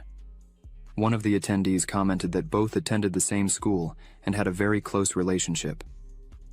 While Sumu and Lin Yuan exchanged smiles, Wang Jin was among them, pondering that while running, the two seemed to have a special connection. Sumu noticed that Wang Jin was watching them and joked that he was jealous. Wang Jin, upon hearing this, was surprised. Lin Yuan mentioned that it was a coincidence because he planned to challenge Shen Jiang. Sumu, feeling a bit disappointed, expressed that her good intentions led to a negative result. However, Lin Yuan reassured Sumu, indicating that it was not a problem. Since Shen Kang was defeated by Sumu, he would challenge someone else. Sumu then smiled. Wang Jin asked if it could be Chu Tianyi. Lin Yuan looked at Wang Jin and confirmed that it was. Wang Jin questioned if Lin Yuan was absolutely sure, since Shen Chang did not compare to Chu Tianyi. Wu Xuangu and Chu Tianyi had almost the same strength. Sumu fixed her gaze on Lin Yuan and asked if he was certain that he intended to challenge Chu Tianyi. Sumu recounted that, on a certain day, she approached her teacher stating that she would challenge the top 10 in the ranking. The teacher responded that she could face any of them on equal terms except for one person, the top of the list, Chu Tianyi. Sumu offered to help Lin Yuan by acquiring anything he might need since she believed in his strength. However, Sumu emphasized that Chu Tianyi's strength was extraordinary. In response, Lin Yuan expressed uncertainty but conveyed a definite desire to try. Even if he were to lose, he could clearly discern the gap between his ability and that of a truly strong person. Lin Yuan continued with his reflection, asking, "If we don't have the courage to face strong opponents, how can we ourselves become strong?" The surprise in Sumu's expression was evident as she fixed her gaze on Lin Yuan. At this opportune moment, Zhao Shan arrived and praised Lin Yuan's words, expressing pride in his student's performance. Mang Chang'an, who was close to Zhao Shan, highlighted that he had an excellent apprentice. Lin Yuan, Sumu, and Wang Jin nodded in greeting to Zhao Shan and Mang Chang'an. However, Zhao Shan pointed out that everyone present was friends, eliminating the need for such formality. Then, Zhao Shan approached Lin Yuan and clarified that even though he wished to challenge Chu Tianyi, he would not have that opportunity. This left Lin Yuan astonished, prompting him to question the reason for this restriction. Zhao Shan then began his explanation, mentioning that the participant list had already been released during the preparation period. The school seeks to prevent Lin Yuan from getting involved in unnecessary conflicts to prevent potential injuries. Zhao Shan hands Lin Yuan a paper containing the list of those selected to represent the school in the national rookie tournament. The participants listed are Chu Tianyi, Shen Kang, Sumu, Song Lan, Qing Nan, Yuan Li, and finally, Lin Yuan, designated as a substitute. Upon reading this information, Lin Yuan displayed a notably surprised expression. In response, Zhao Shan lowered his head and proceeded to explain that he recommended Lin Yuan, but Vice Director Xiangyi expressed an intention to reject him due to the modest ranking of his beast soul. Ultimately, Director Wang Ting agreed to include Lin Yuan as a substitute. Faced with this revelation, Lin Yuan opted for silence, directing his gaze at Zhao Shan. In this context, Mang Chang'an expressed to Lin Yuan that even though his designation was only as a substitute, Zhao Shan had exerted all efforts to reach this decision. He urged Lin Yuan not to blame Zhao Shan. Sumu intervened in the dialogue with great indignation, declaring that this situation constituted an injustice. She questioned why Qingnan and Yuan Li, both defeated by Lin Yuan, could be selected on the official participant list, while Lin Yuan was designated only as a substitute. Sumu began to move quickly and stated that she would give up her spot to allow Lin Yuan to participate since he deserved such an opportunity. However, as Sumu hurried along, someone held her arm. Surprised, she turned and saw Lin Yuan stopping her. With a nod, Lin Yuan indicated that he did not want this gesture. Mang Chang'an explained that the list had been unanimously approved by the school officials. Even if Sumu gave up her spot, it would not be given to Lin Yuan. In the midst of this situation, Lin Yuan turned to Mang Chang'an and Zhao Shan, asking if Xiangyi was related to Wu Xuangu. In response, Zhao Shan confirmed this relationship, pointing to it as one of the reasons for his focus on Lin Yuan. He explained that Xianggui's main ambition was to confront Director Wang Ting and take his place. Faced with these facts, Lin Yuan lowered his head and expressed that he might be considered a victim of this conflict, but understood the situation. He looked at Zhao Shan and expressed gratitude for all the efforts and support he had received, asking him not to blame himself for the situation. However, he emphasized that as long as he could participate, even as a substitute, there was still a chance to be explored. Thus, he smiled and confidently stated that everything that belonged to him was destined to be conquered by his own hands. Hearing these words, Zhao Shan was perplexed, considering that even in the face of such news, Lin Yuan showed serene and unwavering acceptance. Later, Wang Jin expressed to Lin Yuan that he would attempt to persuade his father to include him in the main list. He mentioned it was regrettable to have talent like Lin Yuan listed as a substitute. However, Lin Yuan replied that it was not necessary. If Director Wang Ting included him in the substitute list, he must have his reasons. At least it suggests that he has not yet planned to sever ties with Xiangui.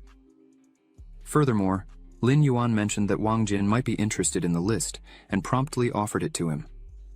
Wang Jin, an intelligence professional, expressed that he could guess all the names on the list even without looking at it. Then, Wang Jin held the list and began reading the names present. Wang Jin's expression soon turned to surprise. Faced with this, Sumu asked what had happened and noticed that Wang Jin's name was also on the list. In discomfort, Wang Jin began to cry and questioned who would be eliminated if his father granted him this opportunity. Sumu, addressing Zhao Shan, asked if it was him who recommended Wang Jin. Zhao Shan responded that the situation was not as unfavorable as it seemed, adding that Xiangui himself had recommended Wang Jin and mentioned that Wang Jin possessed great potential. Immediately after, Lin Yuan speculated that Xiangui had recommended Wang Jin with a specific intention: to embarrass Director Wang Ting. If the director disagreed, it would imply admitting his son's lack of aptitude, and if he agreed, well, the comedic unfolding of this situation would be somewhat predictable. Lin Yuan, with a smiling face, approached Wang Jin and advised him not to be saddened, stating that if his father agreed to it, he believed Wang Jin would have a chance. However, with a downcast look, Wang Jin admitted that his beast soul was not skilled in combat.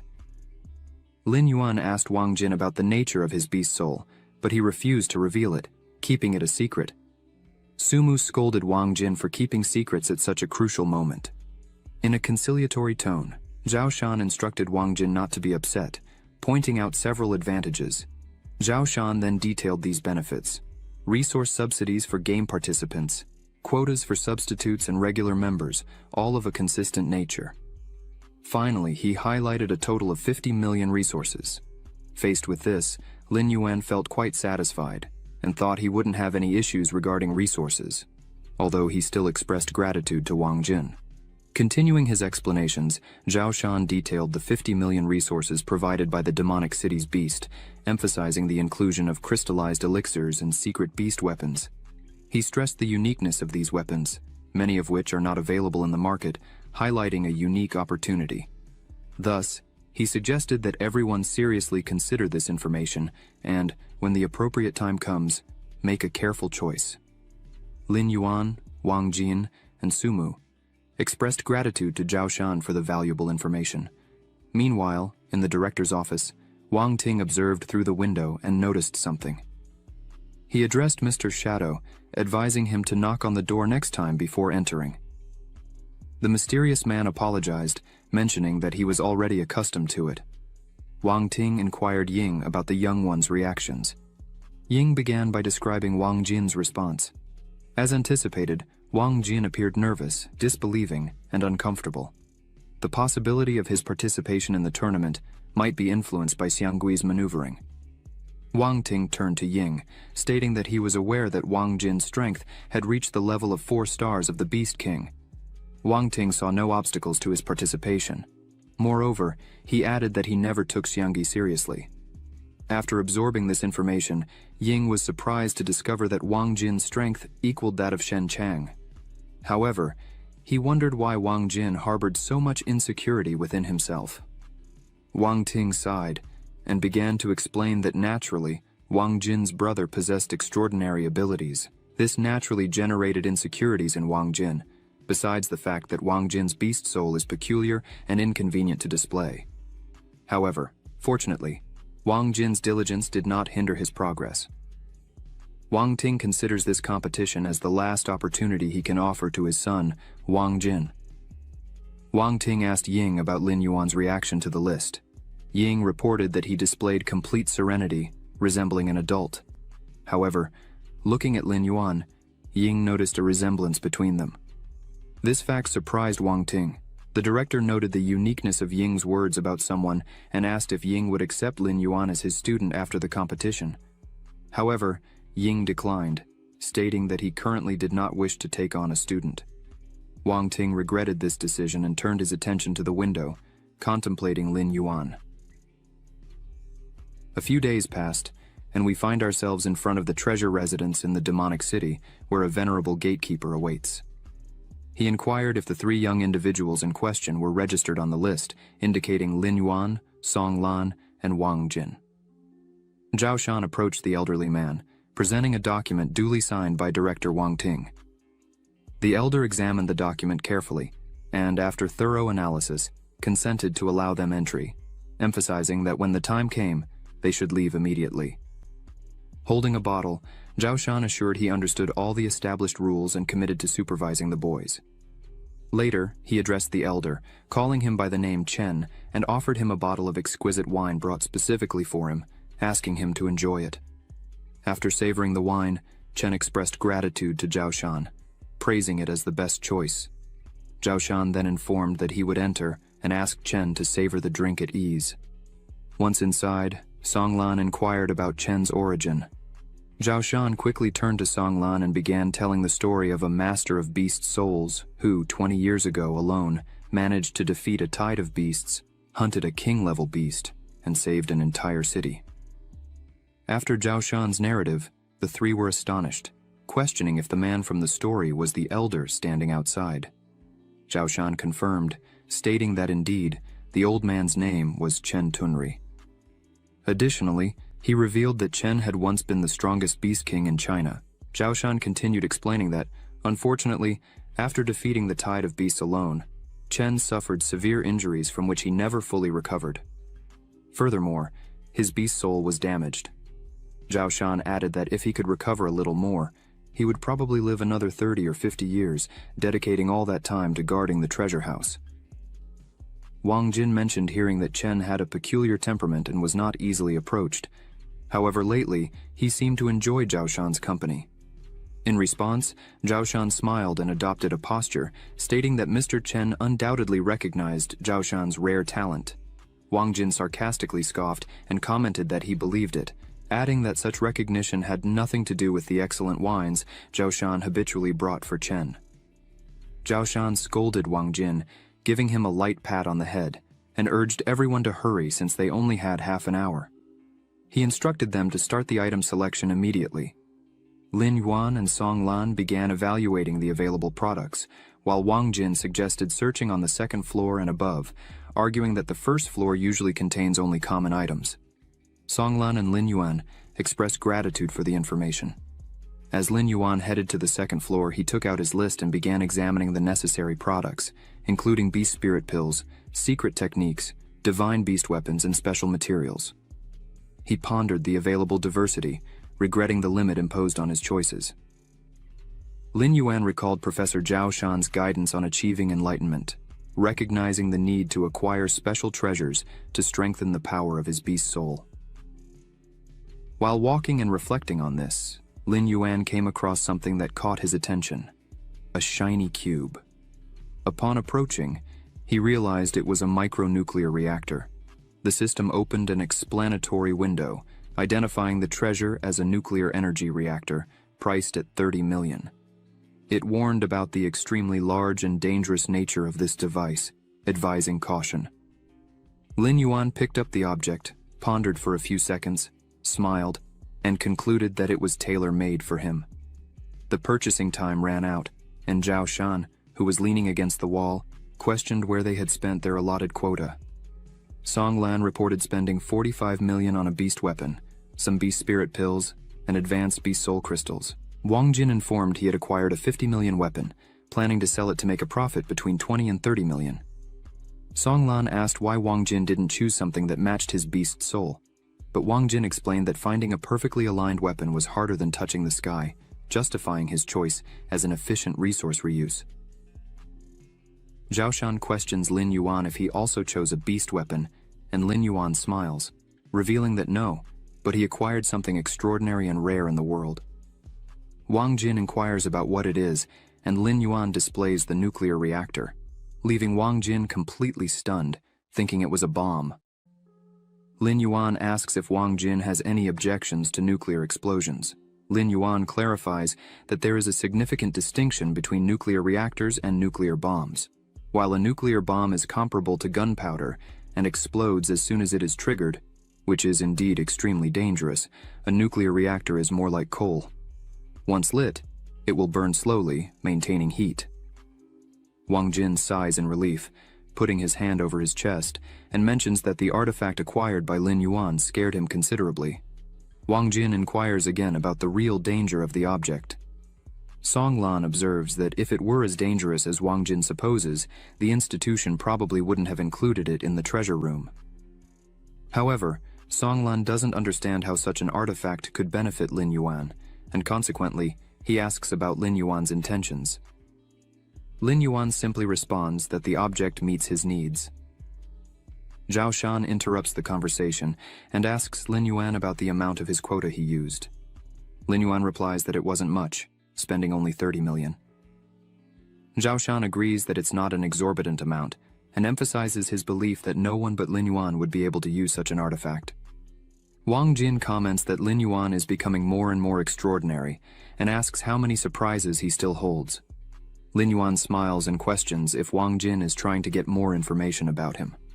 Wang Jin responds affirmatively, stating that he is very self-aware and never makes an effort to make things difficult for others. However, he points out that the information about Lin Yuan is by far the most complex to obtain. Wang Jin adds that they are still roommates. Zhao Shan asks about the plans of the three now. Lin Yuan and Song Lan promptly respond that they will return to training, while Wang Jin remains silent between the two. Zhao Shan, realizing that Wang Jin did not respond, directly questions what he plans to do. Wang Jin opens a smile and responds that he will also dedicate time to training, although internally he feels some regret for this decision.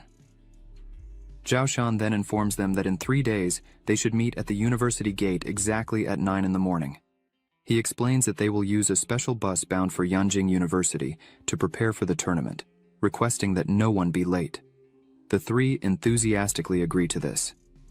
In the training room, we see Lin Yuan sitting, talking to Long. Lin Yuan presents the reactor to Long, who is impressed by it. Lin Yuan mentions that he is not sure how to use it and asks if Long has any tips for him. Long replies that the reactor is similar to crystals. It is also a unique consumable. However, its absorption method is different. Lin Yuan asks what the method is and how he can do it. Long explains that if Lin Yuan wants to absorb the energy from the reactor, he should swallow it while the beast soul is fused, because Lin Yuan's stomach is equivalent to a huge atomic reactor. Even though a large amount of nuclear energy is released, it can be completely absorbed by the atomic reactor. Lin Yuan asks Long if he should swallow the reactor now, but Long replies that no, as the reactor would give him an enormous amount of power immediately. However, this effect would be temporary, and the remaining reactor energy would convert into evolution points. Lin Yuan says he now understands. The reactor would serve as an instant buff, and as a bonus, he would gain evolution points. So, Lin Yuan thinks it should be prudent when using it. Long smiles and says that's the so-called secret. 3 days pass. As soon as Lin Yuan arrives in front of the school gates, some people, including the ranking hunters, stare at him, and he stares back at them. Vice President Xiang Gui is also present and goes directly to talk to his nephew Wu Xuan. Wu Xuan points his finger, showing his uncle Xiang Gui who Lin Yuan was.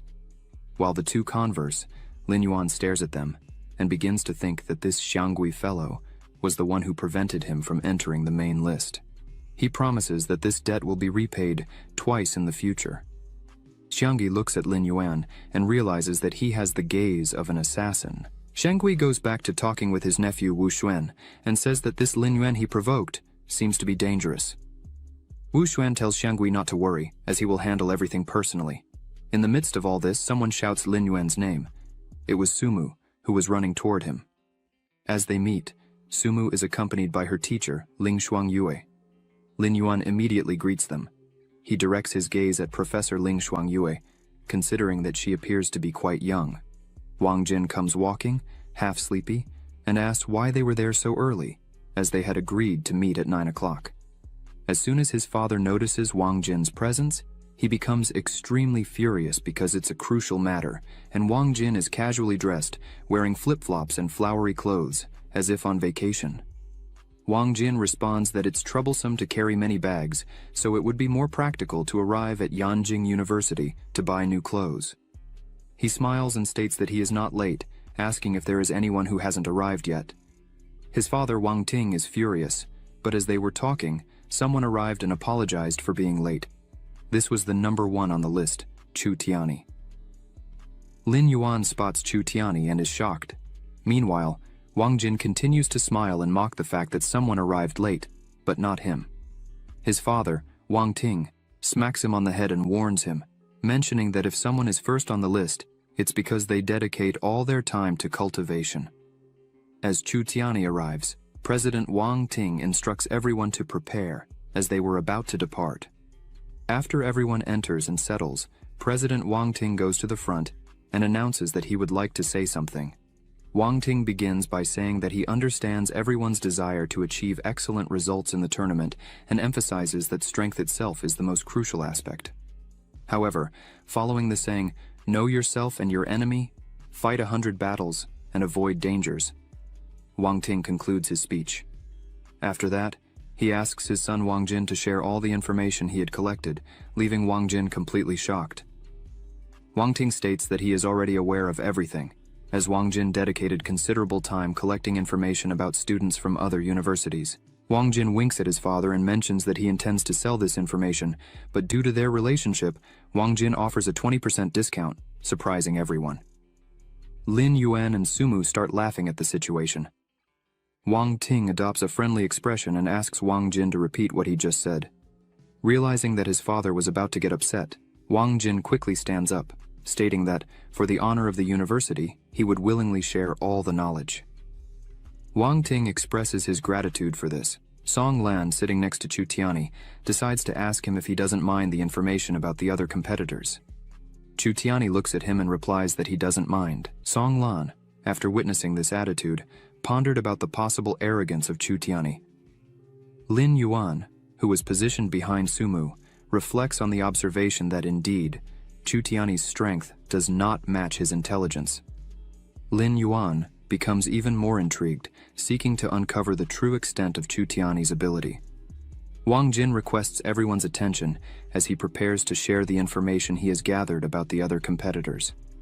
He begins by addressing the participating universities, including their institution and Yanjing, all considered high standard. Wang Jin emphasizes that all of them are robust adversaries in this competition. One student near Wang Jin questions whether they should genuinely be concerned about other universities. Wang Jin starts explaining that this year is known as the Year of Geniuses, with all institutions recruiting exceptional talents. When mentioning Sichuan University and pointing to the student who asked the question, Wang Jin comments that, with his current strength, he would hardly rank among the top 5. The same student reports having ranked 4th in his university, arguing that it would be practically impossible for Sichuan University to be so superior. Wang Jin reveals that the captain of Sichuan University is Chen Zhushan, known to many as Kung Fu Panda. The student laughs, finding the nickname funny and even adorable. Wang Jin interrupts, requesting not to laugh too much, as Chen Zhushan earned this nickname due to his continuous practice of martial arts since childhood, proficient in Tai Chi and Wing Chun, in addition to integrated Kung Fu with his SSS-level beast soul, Earth Panda. Wang Jin continues, stating that Chen Zhushan's strength has reached at least the level of a 6-star Beast King. Since entering school, his motto has been that the weak can defeat the strong. The most impressive record was the frontal defeat of a senior 7-star Beast King. However, their team is considered the weakest among all, possessing a 4-star Beast King at its peak. After exposing this information, Wang Jin turns to the other student and asks if he still dares to claim victory. The shocked student, trying to respond, begins to stutter. Wang Ting interrupts both and starts explaining that Wang Jin is correct, as the discrepancy between their school and other high-level institutions is not as wide as many are presuming. As these events unfold, Lin Yuan contemplates silently, not imagining that Sichuan's comprehensive strength would be so significant. Lin Yuan concludes that, with his current strength, it is more prudent not to express opinions, focusing on working more intensely. Wang Jin resumes the explanation about universities, this time addressing Yanjing University. The vice captain of the university, Chen Longxiang, emerges as the main concern for everyone. He comes from a lineage of beast souls, with the beast soul being an SSS-level ancestral creature. His strength reaches the level of an 8-star beast king, leaving the students shocked by this extraordinary power. Again, the student next to Wang Jin asks if Chen Longxiang is still a new student, but Wang Jin responds with a smile, asking them not to be overly surprised, as Chen Longxiang is not yet the strongest in the Yanjing team. Chu Tianyi, upon hearing this, turns to Wang Jin and asks who the strongest in the Yanjing team is. Wang Jin reveals that the most powerful man in the Yanjing team is Xu Xiao. His strength and the nature of his beast soul were unknown. However, when facing Chen Longxiang, the disparity between them was so evident that Chen Longxiang was convinced of his defeat. Wang Jin narrates these events with a fearful expression, generating a general silence after the revelation of Xu Xiao's extraordinary strength. Then, Wang Jin smiles and asks everyone not to be overly discouraged, arguing that losing to Yanjing University is not a disgrace, as they are already among the second best in the world and should be accustomed to it. Upon hearing this, his father, Wang Ting, scolds him, calling him a bastard and slapping him in the face. Wang Jin, confused, questions the reason for the punishment. Wang Ting responds that he instructed Wang Jin to share information, not to shake everyone's confidence, emphasizing that if they are participating in the competition, it is with the goal of securing first place. Emotionally shaken, Wang Jin stands up and declares that everyone desires to be the first. However, their overall strength is superior, and that won't be altered by eloquent words. Chu Tianyi is enthusiastic about this, claiming that he will defeat everyone, whether against Xu Xiao or Chen Longxiang, and requests the opportunity to face them. Wu Xuan begins to express that rushing before necessary is not their style, considering that the competition has not started yet, and, as geniuses, they can overcome any obstacle. Faced with the identified gap between them and others, Wu Xuan argues that they should do everything possible to catch up. Wang Lin agrees with this proposition and declares that he will strive with all his strength to overturn the empire. Wang Ting, witnessing this resolution, shows great contentment, stating that they are now truly honoring the university. However, he reassures everyone that once they arrive, they will receive special training lasting for 3 days. Xiangui, positioned in front, takes the opportunity to suggest to Wang Ting the possibility of using this period to select the team captain. Wang Ting agrees and establishes that they should follow the rules of the Beast Soul Master, emphasizing that strength must be respected and the strongest should lead. Thus, Wang Ting chooses Chu Tianyi as the captain. Xiangui disagrees with this choice, arguing that, while Chu Tianyi is strong, he is not an effective leader. In contrast, Xiangui suggests Wu Xuan and Songlan as vice captains to assist Chu Tianyi. Xiangui justifies this recommendation, highlighting Wu Xuan's experience in leadership and problem-solving, as well as Songlan's meticulous attention to detail, stating that both complement each other. Wang Ting then announces to everyone that this decision was pondered by Xiangui and will be temporarily adopted as follows: Chu Tianyi as captain, followed by Songlan and Wu Xuan. With the arrival of the bus, they proceed with the journey more swiftly using a train. Lin Yuan chooses to sit alone and contemplates the list, realizing that everyone there possesses a 5-star Beast King strength or higher. With his current 5-star Beast King strength, he acknowledges that he is not fully qualified. At this moment, someone sits next to him and touches his forehead with a finger, drawing his attention. It was Sumu, displaying her characteristic smile. Sumu comments that Lin Yuan has been staring at the paper for almost half an hour, his brows almost meeting Dewey to intense a focus. Looking at Sumu's smiling face, Lin Yuan calms down and returns the smile. After this exchange, Sumu points out that they still have 3 days of training, and considering Lin Yuan's talent, she firmly believes in his rapid progress. Lin Yuan notices Sumu's enthusiasm and asks if she truly has so much confidence in him. Sumu, with a half smile, affirms yes, trusting Lin Yuan completely, because he is Lin Yuan. They gaze at each other again when suddenly Wang Jin arrives, surprising them and dispelling the mood. Wang Jin apologizes but announces that he has something of extreme importance to share with them. Sumu and Lin Yuan turn to Wang Jin with concern, inquiring about the crucial nature of this information. Wang Jin reveals that his father, Wang Ting, would take them to the city center to relax. Lin Yuan expresses surprise at the revelation and questions Wang Jin's certainty. Similarly, Sumu shows shock at the information and asks if Wang Jin is joking. Wang Jin responds that his father, Wang Ting, finally understood the situation, acknowledged everyone's efforts in the past few days, and deemed it appropriate to relax before the championship. Lin Yuan ponders this decision, considering it peculiar, and suggests that director Wang Ting surely has other objectives with this. Sumu agrees with Lin Yuan, mentioning that Wang Ting mentioned special training, and the director does not usually act superficially. She advises Wang Jin not to get too optimistic too soon. Wang Jin then smiles and casually comments, stating that there are various activities that can be done at a bath training center, using the expression "the husband sings and the wife follows." After uttering these words, Sumu and Lin Yuan are surprised. Sumu stands up, expressing irritation, mentioning that one day she will put an end to Wang Jin. Lin Yuan observes Sumu and comments that she has become considerably stronger, going from level S to level SSS. Sumu is somewhat embarrassed by the compliment. Then, Sumu turns her gaze to Lin Yuan with a happy expression, suggesting that she is working hard in training not to fall behind Lin Yuan, but to be by his side. Sumu fixes her gaze on Lin Yuan in such a way that makes him embarrassed, leading him to ask if there is something wrong with his face.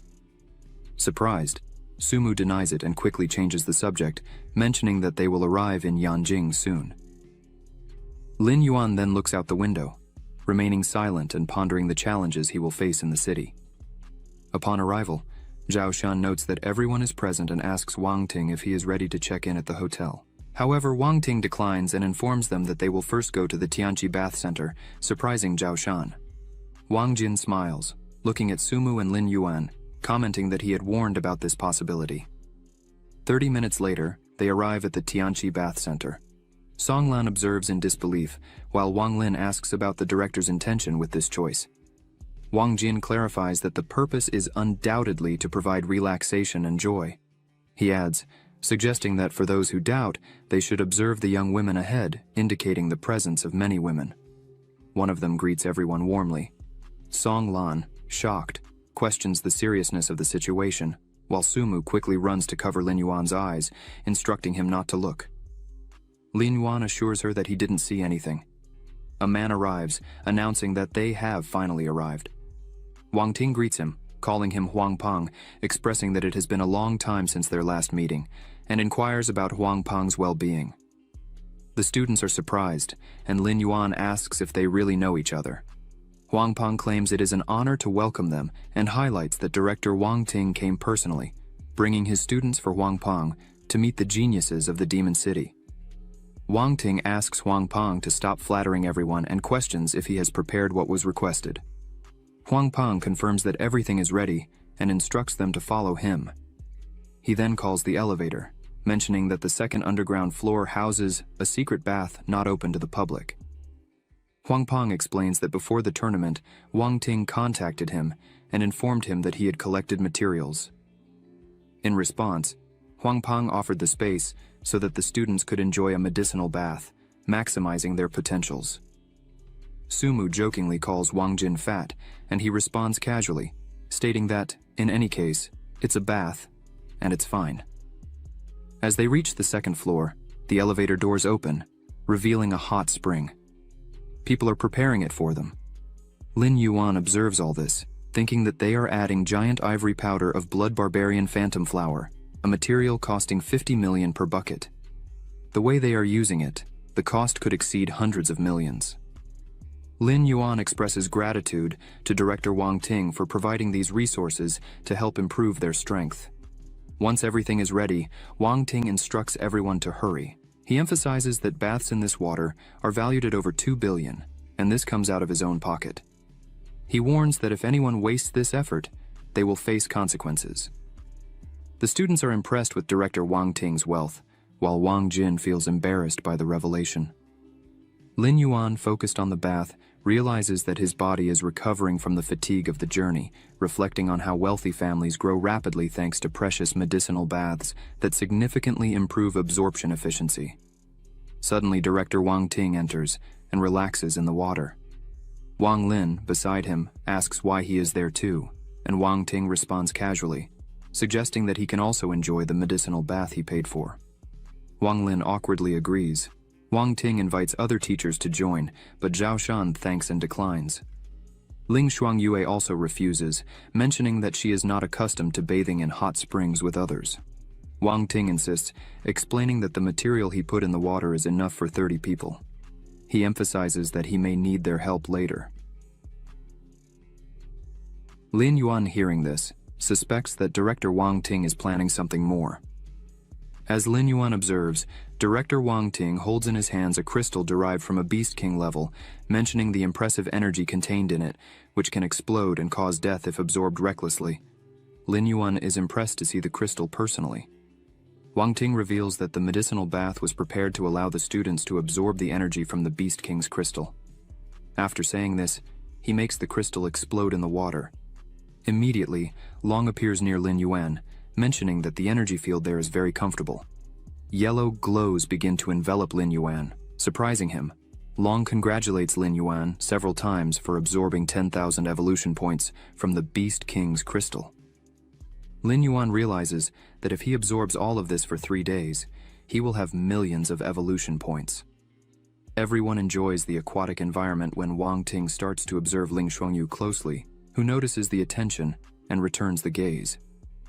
Later, she gives a smile and displays the crystal core of the dark ice ghost face Bear King.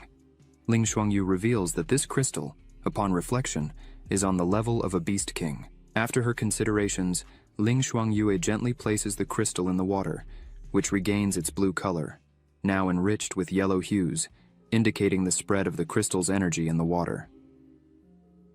Wang Ting directs his gaze to Vice Director Xianggui and suggests that he follows the same procedure, considering the meritorious performance of the students. Xianggui, upon hearing this, wonders if Wang Ting had previously arranged with Ling Shuangyue for him to retrieve a Beast King-level crystal.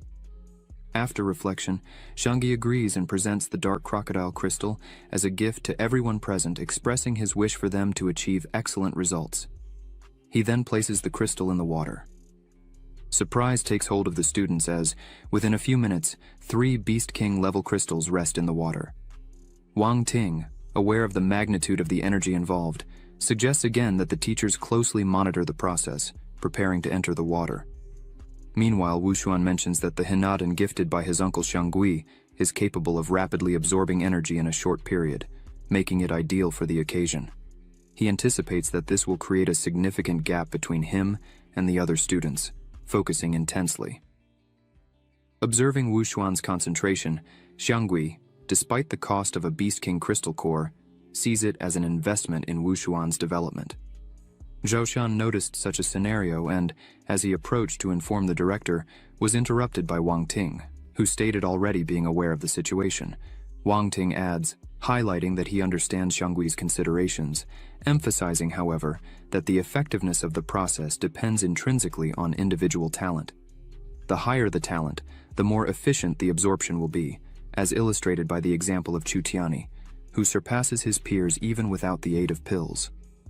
Wang Ting exposes the existence of distinct approaches, mentioning figures like Sumu, whose focus on a single form of energy results in remarkably consistent attributes, naturally doubling efficiency. Wang Ting also noted that Ling Shuangyue chose not to enter the water for a specific reason. The crystal she released was intended for Sumu. When questioned by Zhao Shan about not intervening regarding Wu Xuan and his use of the Hinadan, Wang Ting responds with a smile, indicating that there are no regulatory restrictions on the use of Hinadan. He clarifies that his goal is for everyone to absorb the maximum amount of energy possible. However, he warns about the risks associated with excessive tablet absorption, highlighting that the transformation into one's own abilities is subject to luck. Wang Ting points out Xianggui's self-confident perception, emphasizing that he did not consider the possibility that Wang Ting had already anticipated. According to Wang Ting, Xianggui blindly trusted Wu Xuan. Addressing Zhao Shan, Wang Ting highlights that his focus should be more on the student Lin Yuan. Although Zhao Shan observed that energy seems to fluctuate around Lin Yuan, suggesting limited talent for the level King Beast energy absorption, Wang Ting urges Zhao Shan to examine more closely. The observer is surprised to see that the energy is being absorbed rapidly, creating a vacuum around Lin Yuan.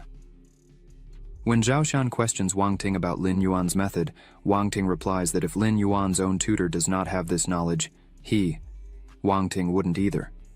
Wang Ting emphasizes the presence of numerous secrets in Lin Yuan, concluding with a reflection on true strength and its relationship with secrets.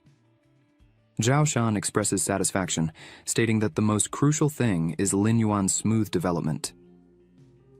Almost asleep, Zhangyi notices an increase in energy speed. Looking to the side, he sees that Lin Yuan is exceptionally absorbing energy. However, Xiangyi, incredulous, questions Lin Yuan's method. Meanwhile, Wu Xuan begins to notice something different, catching Xiangyi's attention, who, before reacting, hears Wu Xuan's cry. At that moment, everyone directed their attention to Wu Xuan. He was notably changed, with his eyes gleaming and his body enveloped in a blue hue. Composed, Wu Xuan proclaims to have ascended from the level of a 5-star Beast King to the level of a 6-star Beast King at once. Glancing at Chu Tiani, he reflects that if even Chu Tiani fell short of him in energy absorption, then Wu Xuan was the chosen one. As he casts a mocking look at Lin Yuan, Wu Xuan's first impression is that the latter is absorbing energy slowly. However, upon looking again, he realizes he was mistaken. In fact, Lin Yuan was absorbing so rapidly that it resembled the speed of light. Impressed, Wu Xuan considers that Lin Yuan might have used the Hinadan. But after pondering a bit, he realizes that not even the Hinadan is capable of reaching such speed. Wu Xuan is unwilling to accept losing to a level beast soul again. So, he focuses to the maximum to try to surpass Lin Yuan, initiating the absorption of an immense amount of energy. His body is close to the limit. In this process, Wu Xuan begins to bleed from the mouth, shocking Wang Lin and Song Lan. Witnessing the scene, Zhao Shan turns to director Wang Ting and expresses concern that Wu Xuan may face problems if he continues this way. However, Wang Ting assures Zhao Shan not to worry about Wu Xuan, as his uncle Xiangyi would not allow him to have complications there. Suddenly, Xiangyi interrupts Wu Xuan and asks if he is going crazy, questioning who instructed him to absorb energy in this way. Wu Xuan complains, claiming not to be convinced, and asks how Lin Yuan can absorb energy at such an extraordinary speed. His uncle Xiangyi reprimands Wu Xuan, explaining that he gave him the Hinadan to enhance his energy absorption, and not to blindly compete with others. Xiangyi points out that Wu Xuan did not realize that, although Lin Yuan absorbed a huge amount of energy, his strength had not changed. Observing Lin Yuan, Xiangyi notes that the energy around him is bright and without waves. Wu Xuan, discontented, questions how a level E beast soul can absorb energy from a level Re King Beast crystal core, and ponders about its impact on Lin Yuan's strengthening. Xiangyi then tries to calm Wu Xuan, advising him not to waste energy on senseless questions and emphasizing that his biggest enemy is himself. Later, everyone started evolving one after another. Wang Ting expressed satisfaction with what he witnessed, while Zhao Shan remained focused on observing Lin Yuan, who has been motionless since the beginning of energy absorption. 2 days later, everyone was out of the water, engaged in lively conversations and smiles. Wang Jin expressed his gratitude to his father for the medicinal bath and shared a discovery. However, Wang Ting's reaction was furious, as he considered Wang Jin's progress insufficient, emphasizing that he shouldn't settle for just that. While conversations flowed, Lin Yuan remained silent and unmoving. Zhao Shan approached Lin Yuan and called him. Lin Yuan quickly turned, inquiring if something had happened. Zhao Shan explained that he was just curious about why Lin Yuan was the only one who had not evolved his strength yet. Surprised, Lin Yuan admitted to forgetting. This irritated Zhao Shan, who questioned how Lin Yuan could forget something so important. Lin Yuan then summoned Long and requested that he spend his evolution points to advance a level. Long agreed, and began fulfilling Lin Yuan's request. A red aura with sparks began emanating from Lin Yuan, impressing Zhao Shan. Observing the scene, Zhao Shan wondered what was happening and questioned how Lin Yuan could control his evolution in this way. Lin Yuan interrupted the evolution process, and Zhao Shan asked if Lin Yuan had 6-star Beast King status all along. Lin Yuan confirmed that, in fact, he had only used a part of the collected energy. Lin Yuan still had 20 million evolution points stored, capable of elevating him to the level of an 8-star Beast King. Witnessing this, Wu Xuan smiled. Lin Yuan looked at Wu Xuan and pondered that the faster one rises, the more unstable the beast soul becomes. At the moment, Wu Xuan had reached the 7th star of the Beast King, but it was still difficult to predict how he would handle this evolution. Director Wang Ting, who was observing Lin Yuan from afar, praised his incredible ability, highlighting that Lin Yuan alone was able to absorb a third of the present energy. Wang Ting addressed everyone, announcing that it was time to go to the hotel. Upon arrival, Wang Jin informed them that Yanjing had rented the entire hotel, and all guests were students and professors from other universities. Wang Jin speculated about how many people were still ahead of them to check into the hotel, expressing his hunger. Sumu offered to take them to eat after checking in, mentioning the variety of delicious foods in Yanjing. Wang Jin, curious, asked how she knew about it, and Sumu, a bit annoyed, replied that she had read the guide. While they were talking, a group of people arrived, capturing the attention of the three. Lin Yuan asked Wang Jin who these people were, and he replied that they were Yanjing students, the first two being Chen Longxiang and Xu Xiao. Song Lan, who was next to Chu Tiani, stated that Chen Longxiang and Xu Xiao didn't elicit any reaction from Chu Tiani. In contrast, Wu Xuan, upon seeing Chen Longxiang and Xu Xiao, manifested noticeable discomfort, gritting his teeth. Familiar with them from frequent encounters and past competitions, Wu Xuan offered to greet them. He then approached Chen Longxiang, introducing himself as Wu Xuan, the representative of Mordoman and vice captain. Chen Longxiang returned the greeting, identifying himself as Chen Longxiang, the representative of Yanjing and the vice captain of the team. However, while shaking hands with Chen Longxiang, Wu Xuan immediately sensed his exceptional strength. Uncomfortable, Wu Xuan released Chen Longxiang's hand and turned his gaze to the person behind him. Wu Xuan then mentions that he should be the team captain, greeting Xu Xiao, but Xu Xiao simply turns his back, completely ignoring him, leaving Wu Xuan in an awkward situation. Subsequently, a silence hangs over the surroundings as everyone watches the situation unfold. Wu Xuan, starting to feel slighted by Xu Xiao and his team, is surprised when Chen Longxiang apologizes, attributing his captain's behavior to his introverted nature. Chen Longxiang once again extends his hand to Wu Xuan, asking for patience. Trying to disguise his discomfort, Wu Xuan assures that everything is okay, though in reality, he yearns to leave the scene. At this moment, Song Lan arrives and asks where Chen Longxiang was heading. He responds that they are on their way to the Best Soul Hall Arena, mentioning the intense competition among students that takes place there. Upon hearing the conversation, Zhao Shun suggests that they also head to the arena. He instructs the three to check into the hotel first and then go to the arena. He warns them not to cause trouble during their stay outside. The three agree and state that everything will go as planned. As everyone arrives, a fight is already underway. Chen Longxiang comments that they arrived at the opportune moment.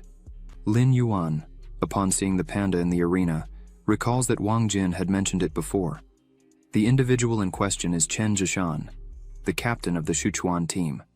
Lin Yuan struggles to identify the other participant and turns to Wang Jin for clarification on his identity. Wang Jin informs him that the other participant is Wan Qi, the vice captain of the Jinghang Beast Troop. Wang Lin observes that the fight between the captains promises to be interesting this time, an observation Wang Jin agrees with. The contest begins, with Wan Qi initiating attacks, using flames in his hands. Chen Zhishan, in turn, prepares adequately, and when Wan Qi's strike is about to hit him, Chen Zhishan skillfully leaps, avoiding it with ease. Facing this, Lin Yuan realizes that Chen Zhishan takes central control of the situation without unnecessary movements. Chen Zhishan focuses and prepares to counterattack, delivering a blow towards Wan Qi, who seemingly tries to dodge. However, Chen Zhishan persists in the attack, causing discomfort to Wan Qi, who expresses his pain. Then Chen Zhishan executes a series of rapid strikes before Wan Qi can react, leaving him with few defensive options. Witnessing this, Wang Lin expresses amazement, wondering about the nature of these moves. Lin Yuan informs that it is Wing Chun, emphasizing that Chen Zhishan has seamlessly integrated martial arts into the essence of battle. He highlights that Wing Chun is both offensive and defensive, robust and smooth, enabling Chen Zhishan to face multiple opponents effortlessly. Lin Yuan points out that the gloves on Chen Zhishan's hands are divine beast weapons, called Aoki's gloves, a top-tier king beast weapon. He mentions that Chen Zhishan can use part of the opponent's energy and blood to nourish himself. Lin Yuan suggests to Wang Jin to be cautious when facing Chen Zhushan. As the fight progresses, Wan Qi continues to defend against Chen Zhushan's attacks. Wan Qi, realizing the difficulty, decides to use his secret ability, enveloping his body in flames to ward off Chen Zhushan. However, Chen Zhushan is undeterred and prepares again for the confrontation. At this moment, Wan Qi appears considerably more powerful than before, surprising even Wang Lin, who did not anticipate that Wan Qi possessed such a technique. In response, Wang Jin warns that it is not prudent to reveal secret weapons before the actual competition. He explains that so-called secret abilities are special skills mastered by Beast Soul Masters, beyond innate characteristics. Wang Jin goes on to explain that such abilities, also called priceless treasures, can be learned by others. Lin Yuan observes that Wan Qi is the vice-captain of the Fang Qi team and emphasizes the importance of his victory to maintain the morale of the other members. Faced with this scenario, Wan Qi has no choice but to employ his secret ability. He launches an attack against Chen Zhushan, attempting various strikes but fails in all of them. Wan Qi questions how Chen Zhushan's reaction can be so quick. While Wan Qi ponders, Chen Zhushan lands a precise punch to his jaw, followed by a blow to the abdomen, leaving Wan Qi disoriented. He falls to the ground abruptly. Chen Zhushan focuses again. Wang Lin urges Wan Qi to use all his abilities, claiming that this way he can face Chen Zhushan on equal terms. However, the fight comes to an end. Wang Jin laments, pointing out that none of Chen Zhushan's secret skills were revealed. He emphasizes that Chen Zhushan is indeed a prodigy, whose thinking transcends the common capabilities of people. Chen Zhushan reverts to human form and looks around, asking if anyone is willing to step into the arena and face him. The referee announces that the match has come to its conclusion, declaring Chen Zhushan as the victor. Wang Jin considers that Chen Zhushan is being somewhat reckless by challenging everyone in this way. If he persists in this behavior, his trump card is likely to be revealed soon.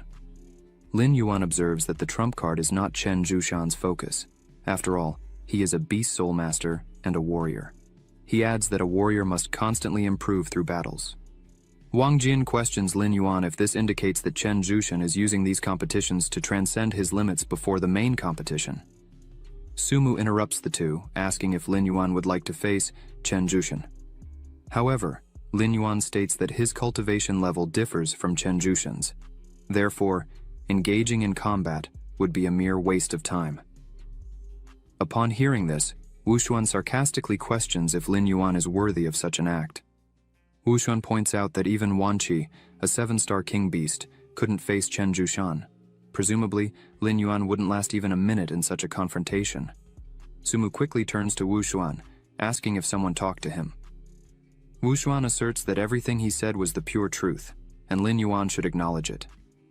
Wu Xuan mentions that Lin Yuan was making excuses, claiming it would only be a waste of time, but the truth would manifest when the real competition approached. Sumu, enraged, stands up, wanting to confront Wu Xuan. However, Lin Yuan restrains her. Sumu stares at Lin Yuan, who remains silent. He just shakes his head and watches Wu Xuan without uttering a single word. Wu Xuan begins to ponder and question what this meant. Knowing Lin Yuan's mindset, he would explicitly state if he were not a match for Chen Zhushan. Wu Xuan considers the possibility that Lin Yuan really can compete on equal terms with Chen Zhushan. Chu Tianyi stands up, expressing his intention to fight. Song Lan warns Chu Tianyi, pointing out that he is the captain and representative of their team. It would be commendable to see him triumph. However, in case of defeat, it would be detrimental to the other members. While Song Lan was speaking, Wu Xuan steps forward and states that if the captain can't fight, he will take over. After all, Chu Tianyi doesn't need to act. Wu Xuan looks at everyone and smiles, declaring that his presence alone is enough to defeat Chen Zhushan. Song Lan, dissatisfied with the situation, puts his hand on his face, as he just persuaded Chu Tianyi not to fight, and Wu Xuan acts to the contrary. On the other hand, Lin Yuan is entirely satisfied with the situation, as he was eager to witness this fight. Lin Yuan reflects on Wu Xuan's recent rise to the 7-star level and considers the instability of Wu Xuan's soul beast, driven by the Hainan Dan. Lin Yuan realizes that this may not be advantageous against Chen Zhushan. Fixing his gaze on Wu Xuan, who displays confidence, Lin Yuan contemplates the possibility that Wu Xuan has a hidden trump card. Wu Xuan approaches Chen Zhushan and formally introduces himself as Wu Xuan from the Demon City, also the vice captain of his team. Chen Zhushan inquires about the size of the Demon City, considering it might be a coincidence as one of his objectives in this journey is to test the geniuses from that city. Chen Zhushan performs his fusion during the introduction, and Wu Xuan follows suit immediately. The audience, witnessing Wu Xuan's transformation, is surprised as Wu Xuan's soul beast is truly rare. A spectator ponders the uncertainty of the winner, while a woman notes that one is the captain of Shuchuanmen University, and the other is the vice captain of Mordamon University, suggesting both have a chance of winning. The battle commences with Wu Xuan, unleashing a cloud of poison throughout the arena. Upon realizing this, Chen Zhushan deploys a shield. Wang Jin, observing the shield, comments that it is a king-level beast weapon known as green bamboo armor. Besides mitigating potential damage, it can purify impurities. In other words, Wu Xuan's poison cloud has no effect on Chen Zhushan. The intensity of the battle grows. Wu Xuan's attack is completely defended by Chen Zhushan, who prepares to counterattack. However, Wu Xuan dodges the blow, praising the strength of Chen Zhushan's weapon but emphasizing that it won't be easy. Wu Xuan highlights the improvement in his flight control since reaching the 7-star level as a king beast. However, Chen Zhushan begins to contemplate and realizes that Wu Xuan's flying ability seems quite limited. Doubts arise in Chen Zhushan about Wu Xuan's true strength.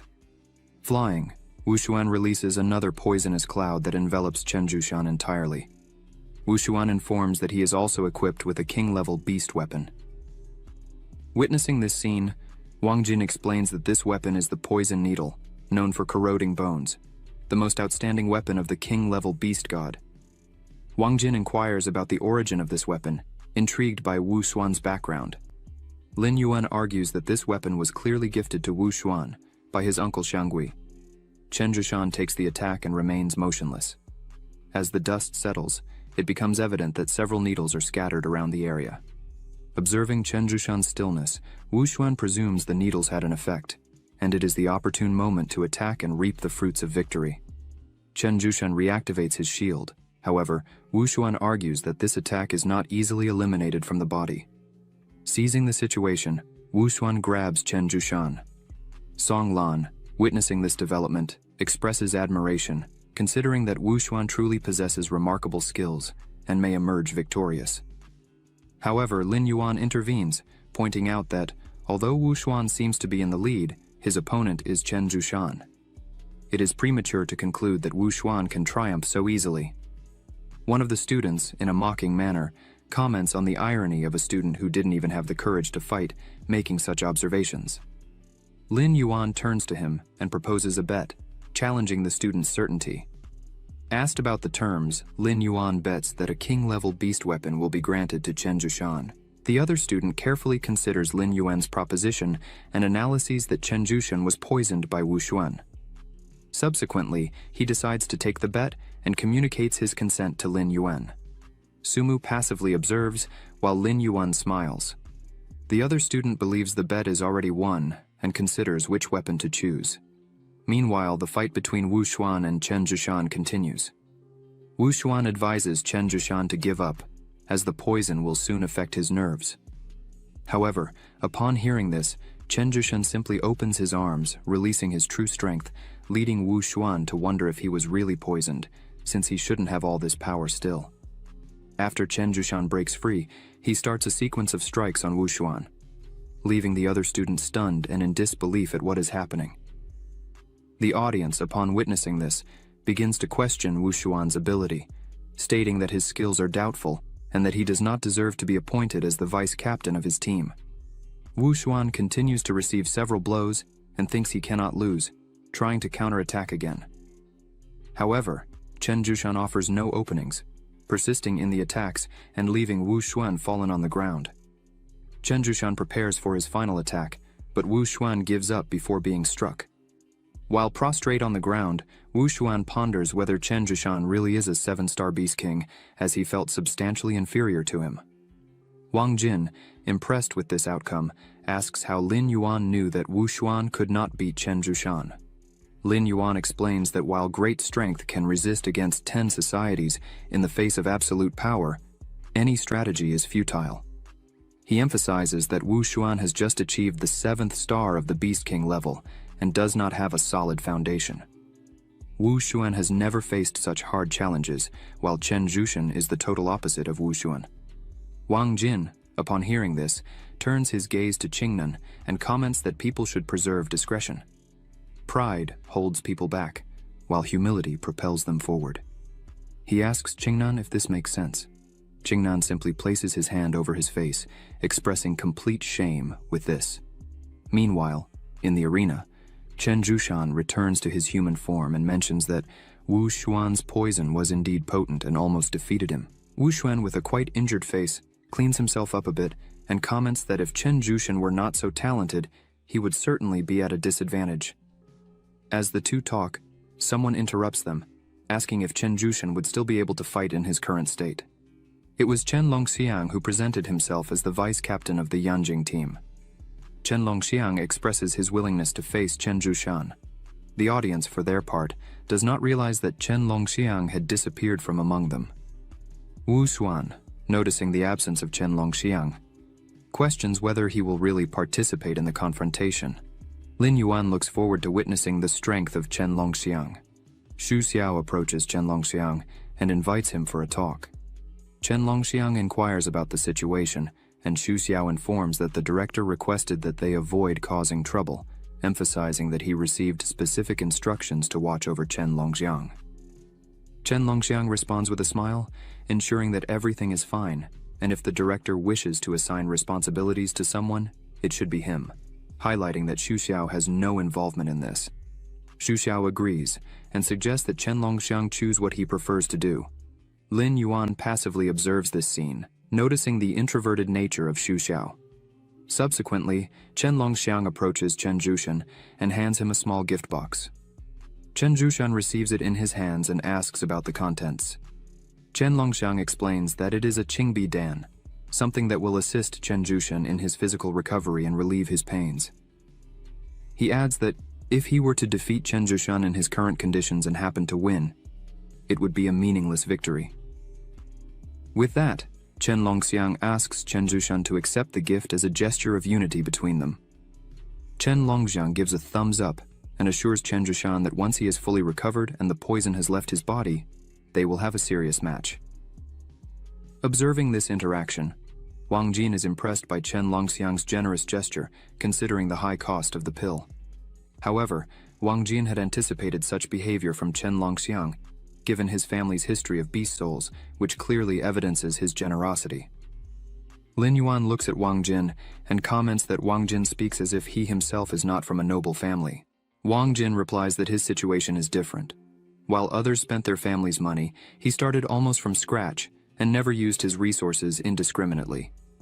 Sumu looks at Wang Jin and agrees with him, adding the question about who invited everyone to dinner, spending hundreds of thousands on a single occasion. Wang Jin remembers and feels embarrassed as the group laughs at him. Back in the arena, Chen Zhuxian expresses gratitude to Chen Longxiang and gladly accepts the gift. He commits to facing Chen Longxiang with full vigor once he is fully recovered. Chen Longxiang smiles and agrees to this promise. 30 minutes later, Chen Zhuxian has fully recovered and expresses his gratitude again to Chen Longxiang. Thanks to the gift from Chen Longxiang, Chen Zhuxian was able to recover quickly and without major setbacks. Then, both meet in the center of the arena, greeting each other respectfully before beginning the battle. Chen Longxiang merges into an imposing elephant known as the Ancient Barbarian Elephant. The strength displayed by Chen Longxiang astonishes the audience, leading them to question whether he is truly a Beast King-level fighter. Wang Jin points out that the Beast Soul level in Chen Longxiang is 8 stars. Lin Yuan agrees, adding, however, that Chen Longxiang may have improved his skills during this period. Songlan observes that they all have made considerable progress in a short period, making it almost impossible for anyone to remain at the same level as before. Sumu emphasizes that Professor Zhao Shan once stated that whoever fully understood their Teo would be able to significantly evolve in strength. Even a Beast King would be capable of defeating a Beast Soul Master at the Lord level. Lin Yuan reflects on how enlightenment is more important than he initially considered. Returning to the arena, Chen Zhuxian prepares his shield again and asks Chen Longxiang to use all his resources in the fight against him. Chen Longxiang prepares to attack and states that facing Chen Zhuxian with all his strength is exactly what he wishes. Chen Zhuxian positions his shield, while Chen Longxiang's attack collides harshly with the shield, leaving everyone impressed. The impact perpetrated by Chen Longxiang was so intense that it broke through Chen Zhuxian's defense, delivering a vigorous blow capable of injuring him and projecting him far away in the arena, culminating in his defeat with just one strike. The audience exalts, proclaiming that Chen Longxiang possesses supernatural strength, to the point of subduing Chen Zhuxian with extreme efficiency. Among the spectators, Wu Xuan hides, crouching and trembling, reflecting on his own inability to confront Chen Zhuxian, having been defeated by Chen Longxiang in mere seconds, and with a single blow. This outcome leads Wu Xuan to ponder the notorious discrepancy between them. He wonders if this is the true magnitude of Chen Longxiang's strength.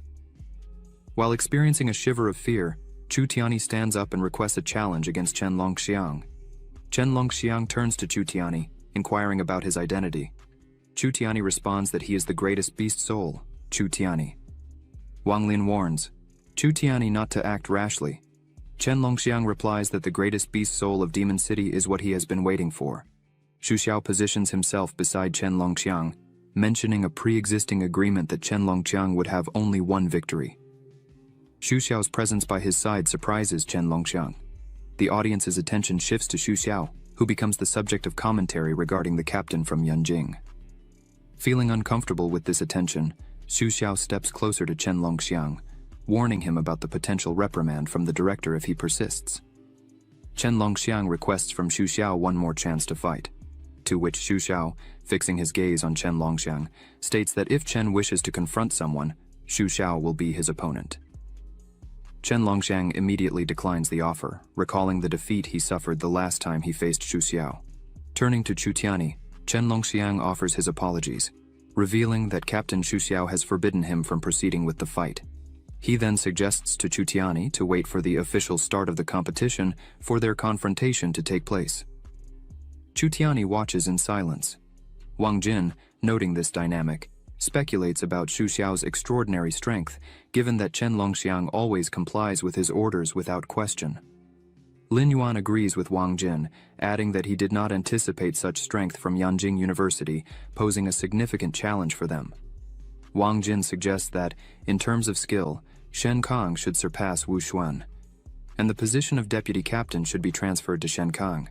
However, Wang Jin notes that Shen Kang was defeated by Sumu. Hearing Sumu's name, Lin Yuan encourages her to actively participate and get involved in the competition. Sumu fixes her gaze on Lin Yuan and expresses that if he does not wish to fight, there would be no fun in her going alone. She admits that defeating some of them would be interesting, but then reflects and mentions that the only person among the others capable of beating her would be Chen Longxiang. Lin Yuan, hearing such a statement, shows surprise and asks Sumu if she is sure she can handle Chen Zhuxian. Sumu responds that she is almost certain she would win. Lin Yuan is taken aback by such confidence. Wang Jin questions Sumu about her certainty, to which she responds seriously, asking Lin Yuan if he underestimates her. Lin Yuan replies, affirming that Sumu is stronger than he imagined, and considers that she clearly has some hidden tricks. Sumu directs her gaze at Lin Yuan and assures him that he does not need to worry about her presence. If Lin Yuan faces an insurmountable opponent, Sumu commits to protecting him. Hearing such assurance, Lin Yuan smiles and agrees, expressing that the situation could not be more favorable. Lin Yuan reflects on the matter and considers that, with his current strength, he really is not a match for Chen Zhuxian. However, he evaluates that, if he uses all the evolution points he has saved up, Chen Zhuxian would not be an insurmountable challenge for Lin Yuan. Song Lan interrupts the conversation to inform that director Wang Ting was present. Everyone stands up to greet him, along with another figure accompanying him. Xu Xiao and Chen Longxiang greet this person, referring to him as director. Lin Yuan is surprised by this revelation. Wang Jin introduces the man as Director Su Dian, highlighting his notoriety in Tibet. Sumu, feeling uncomfortable, seeks refuge behind Lin Yuan, hugging him. Concerned, Lin Yuan asks Sumu about the reason for her discomfort. However, Sumu just lowers her head and remains silent. Lin Yuan recalls that Sumu had mentioned she did not want to join Yanjing University to avoid meeting a specific person. Faced with Director Sudian, Lin Yuan internally questions if this man could be the person Sumu was referring to. Wang Ting praises Chen Longjiang's remarkable performance in the last fight, to which Sudian expresses gratitude, attributing the success to a favorable situation. Lin Yuan, fixing his gaze on Sudian, wonders about the possible familial relation between Sudian and Sumu, considering the observation made by Professor Zhao Shan that Sumu's family was not simple. Lin Yuan turns to Sumu and asks if Sudian is, in any way, related to her. Sumu confirms, informing that Sudian is her biological father. With this revelation, Sumu lowers her head with a melancholic expression and declares that there is no relation between them. She emphasizes that this condition was true in the past, is true in the present, and will remain so in the future. Wang Ting addresses Director Sudian and requests that they leave, to avoid putting pressure on the students and compromising their performances. Sudian agrees with the suggestion, but before doing so, he turns his gaze to Sumu, pondering that she still hasn't been able to forgive him. He notices that someone is staring at him, and this displeases him. Lin Yuan observes Sudian with a furious look, maintaining direct eye contact. The two exchange glances. Lin Yuan emits an intense aura, and Sudian responds in kind. Sudian turns around and summons Wang Ting to leave. Wang Ting asks if there will be no more piercing looks.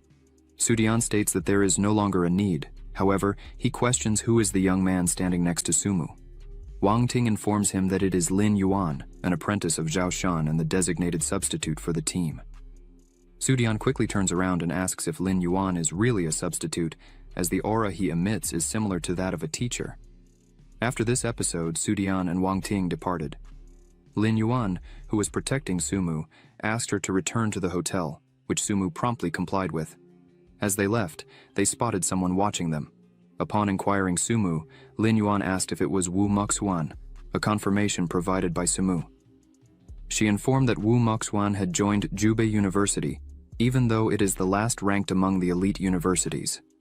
However, she highlighted that Wu Moxuan's strength was considered one of the greatest within the institution. Recalling the previous victory over Wu Moxuan, Lin Yuan imagined that he still hadn't learned his lesson. He instructed Sumu to ignore him and move forward. As night fell, Lin Yuan was in the hotel, taking a bath. At that moment, Long appeared and questioned if Lin Yuan still wished to train that night. Lin Yuan expressed the need to practice more, motivated by the display of strength seen in Yanjing. Additionally, he revealed that Wang Jin would soon return, intending to use the remaining 20 million points to reach the 8-star level of the Beast King. 2 days passed. In the hotel lobby at 8 in the morning, everyone was properly uniformed and with their groups formed. Wang Jin observed another team's uniform, commenting on its green color, expressing gratitude for not wearing hats. Lin Yuan, not understanding, asked Wang Jin about the meaning of his words. At that moment, Sumu arrived, apologizing for her lateness. Although everyone was enchanted by Sumu's beauty, she ignored them, heading straight to Lin Yuan. She asked him about his activities in the last 2 days, expressing a desire to take him to explore Yanjing. However, Wang Jin had informed that Lin Yuan was busy and should not be disturbed. Lin Yuan reported that he was practicing and had made significant progress in the last few days. Sumu was extremely pleased with the news and inquired about the advancement achieved by Lin Yuan. Wu Xuan's class overheard the conversation and questioned how far Lin Yuan could have gone, speculating whether he had reached the 7-star level of the Beast King. In response to Sumu, Lin Yuan explained that, with much effort, he had reached the mid-level of 6 stars of the Beast King. The mocking reaction from Wu Xuan and his friends did not shake Lin Yuan, who apparently had attended the event just to tell jokes. While Wu Xuan was enjoying himself with his friends, Sumu watched them and reflected on their naivety. Lin Yuan was undoubtedly joking when he claimed to have reached the mid-level of 6 stars. It's virtually impossible for him to have achieved such a stage. Suddenly, Director Wang Ting arrives and asks if everyone is ready. Wang Ting advises everyone to enjoy this moment, as it may be the most significant of their lives. He wishes everyone good luck and counts on everyone's cooperation to honor the university's name. The students express their joy, agreeing with Wang Ting's words. In the Yanjing Beast Arena, Sudian calls upon all freshmen from the top colleges to participate. Next, the first team is called, and the Yanjing team enters the arena. The second team is summoned to enter, and the Mordorman team presents itself. The third team is invited to enter, and the Sichuan team makes their entrance. The fourth team is invited, and the Beijing Guangzhou team strides into the arena. Lin Yuan observes that in the Beijing Guangzhou team, the captain appears to be a high school student. Wang Jin clarifies that this young man is named Han Yantong. He is only 14 years old and is considered a prodigy. Lin Yuan is intrigued since beast souls are supposed to awaken only at the age of 18. Wang Jin explains again that normally it does occur at 18, but there are rare cases called natural animal souls. Lin Yuan questions if this means Han Yantong was born with a beast soul. Wang Jin confirms that indeed, as soon as they are born, these individuals awaken their beast souls. Their talents are exceptionally high, and the fact that they possess beast souls from birth provides an 18-year training advantage over others. Due to this circumstance, these individuals usually excel ahead of 90% of the world's population. Coupled with a privileged growth environment, they end up becoming prominent leaders in the world of beast soul masters.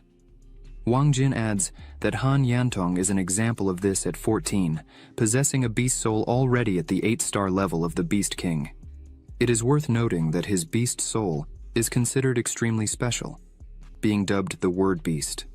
With his abilities, it can be said to be an almost impeccable beast soul, combining attacks, defense, and assistance in a cohesive manner. Lin Yuan ponders over the almost miraculous abilities of this beast soul. Unexpectedly, Wang Jin reveals that the director of Beijing Guangzhou University sent him and appointed him as captain. Wang Jin believes it is almost inevitable to prevent them from winning. Lin Yuan questions how Han Yantong was not accepted by Yanjing and demoniac universities. Wang Jin explains that this is due to the proximity of Beijing Guangzhou College to his residence. Lin Yuan, not understanding, asks about the triviality of this reason.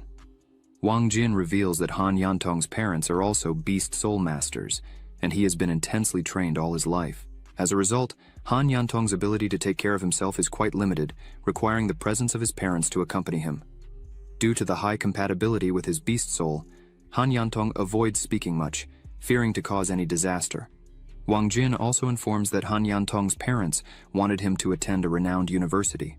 However, Han Yantong rejected all offers, thus allowing Beijing Guangzhou to benefit from this decision. Lin Yuan considers Han Yantong to be the kind of spoiled young man who cannot sustain himself without his parents' presence. However, he is respected for his strength. As long as Han Yantong maintains his strength, the rest of his personal problems are considered insignificant. Once everyone gathers in the arena, Su Dian begins her speech, emphasizing that everyone's origin doesn't matter. Su Dian welcomes everyone and invites them to participate in this first national tournament. As future leaders of a generation, they will be ushering in a new era at that moment. Su Dian continues to mention that they are already aging and rusty, and the burden of the future will rest on each of their shoulders. They have become the future leaders, carrying the flame of hope for humanity. Su Dian emphasizes that everyone there is strong and urges them to create a promising future as they have the necessary confidence. The students express enthusiasm in their cheers. Su Dian thanks everyone and informs that she will explain the competition rules. Once Su Dian concludes the explanations, the tournament is officially started. Lin Yuan smiles with enthusiasm. Su Dian begins explaining the rules, stating that the competition will unfold in 3 distinct phases. The first will consist of the survival battle, followed by the second, known as the arena battle, and concluding with the third stage, identified as the team battle. In detail, Su Dian clarifies the regulations associated with each modality, starting with the arena battle. In the elimination contest, where 10 participants face another 10, the winner has the privilege of remaining in the arena until no ally remains by their side. The team battle, in turn, is configured as a close-quarters, multi-sectoral confrontation based on the precepts of the school, with the purpose of evaluating the capacity for collaboration and synergy. Regarding the survival battle, Su Dian informs that, after consultations with teachers and directors, the chosen location was the Dragonbone Ridge, situated on the outskirts of Yanjing. Given this, Lin Yuan asks Wang Jin about the exact location of this place. Wang Jin reports that when the base city of Yanjing was erected, 10 beast-level monsters allied to eradicate the city at once, with the final Black Dragon King being the most formidable among them. Wang Jin describes that just a breath from the dragon was capable of decimating a small city, leaving Lin Yuan deeply impressed with the dragon's destructive power, which reveals itself to be intimidating. He reveals that this dragon was named Nidhogg, being maliciously extradited from the Western world through despicable devices. Faced with Lin Yuan's question about the meaning of this, Wang Jin explains that these dragons could not be annihilated, and upon witnessing the strengthening of the country, they conceived a nefarious plan. The intention was to use the dragon's power to weaken the nation as a whole. However, in the end, the dragons were neutralized by dozens of nuclear bombs. Subsequently, the body of Nidhogg gave rise to a peculiar mountain range named Dragonbone Ridge. The nuclear bombardment also resulted in the creation of various mutant and powerful beasts in the area of the Dragonbone Mountains. Wang Jin assures having heard reports about the presence of lord-level creatures in the region. Given this explanation, Lin Yuan fully understands the situation and concludes that the choice of this location is indeed not surprising. Seizing the opportunity, Lin Yuan inquires Wang Jin about the presence of radiation in the area. Wang Jin responds that hundreds of years have passed and the vast majority of the radiation has dissipated. There still exists a minimal amount, however, it is located in the depths of the mountains, unable to affect them. Lin Yuan shows great enthusiasm upon noting that the radiation generated by the bombs has been around for thousands, or even hundreds of thousands of years. Consequently, he concludes that the place is perfect for his cultivation activities. Su Dian resumes the presentation, outlining the rules for the imminent survival battle. The parameters stipulate that the students must survive for a period of 10 days in the ridge, also taking into account the substitute students. In case of success, each student will be awarded 10 points, totaling 120 points for the team. Each defeat of a king-level monster will render an additional point, adding up to 10 points. However, by defeating a lord-level monster, 2 points will be awarded. Such points are unlimited. After these guidelines from Su Dian, some students showed restlessness, considering the situation excessively dangerous, especially in light of the impossibility of defeating a lord-level monster. In contrast, other students proposed the formation of teams to achieve such a feat. Observing this, Su Dian considers that everyone has some experience, which will undoubtedly make the battle intriguing. She emphasizes that once the survival battle is initiated, the students will be distributed randomly. The choice between facing monsters or seeking team partners will be up to the individual. Su Dian emphasizes that simply hiding will not be advantageous, as team clashes are allowed, and the winning team will gain a significant advantage. Again, some students express concern about which approach to adopt. Meanwhile, Wu Moxuan contemplates that Lin Yuan should be careful not to cross his path, as he intends to defeat Lin Yuan with his own skills. Following the briefing, Su Dian officially starts the tournament and kicks off the survival battle. The students are instructed to use trucks to reach their destinations. Gradually, the students begin to board their respective vehicles. Sumu approaches Lin Yuan, assuring him that no matter where he is assigned, she will reach him as quickly as possible. She promises to protect Lin Yuan, firmly believing that together they will be able to overcome the challenge. Sumu reflects that the time has finally come for her to take on the responsibility of protecting Lin Yuan. After hearing such words, Lin Yuan smiles and agrees with Sumu. A man enters the truck and mentions that it is the first time they are meeting, hence asking everyone to introduce themselves. Starting the introductions, the man reveals his name as Chen Shuiwu.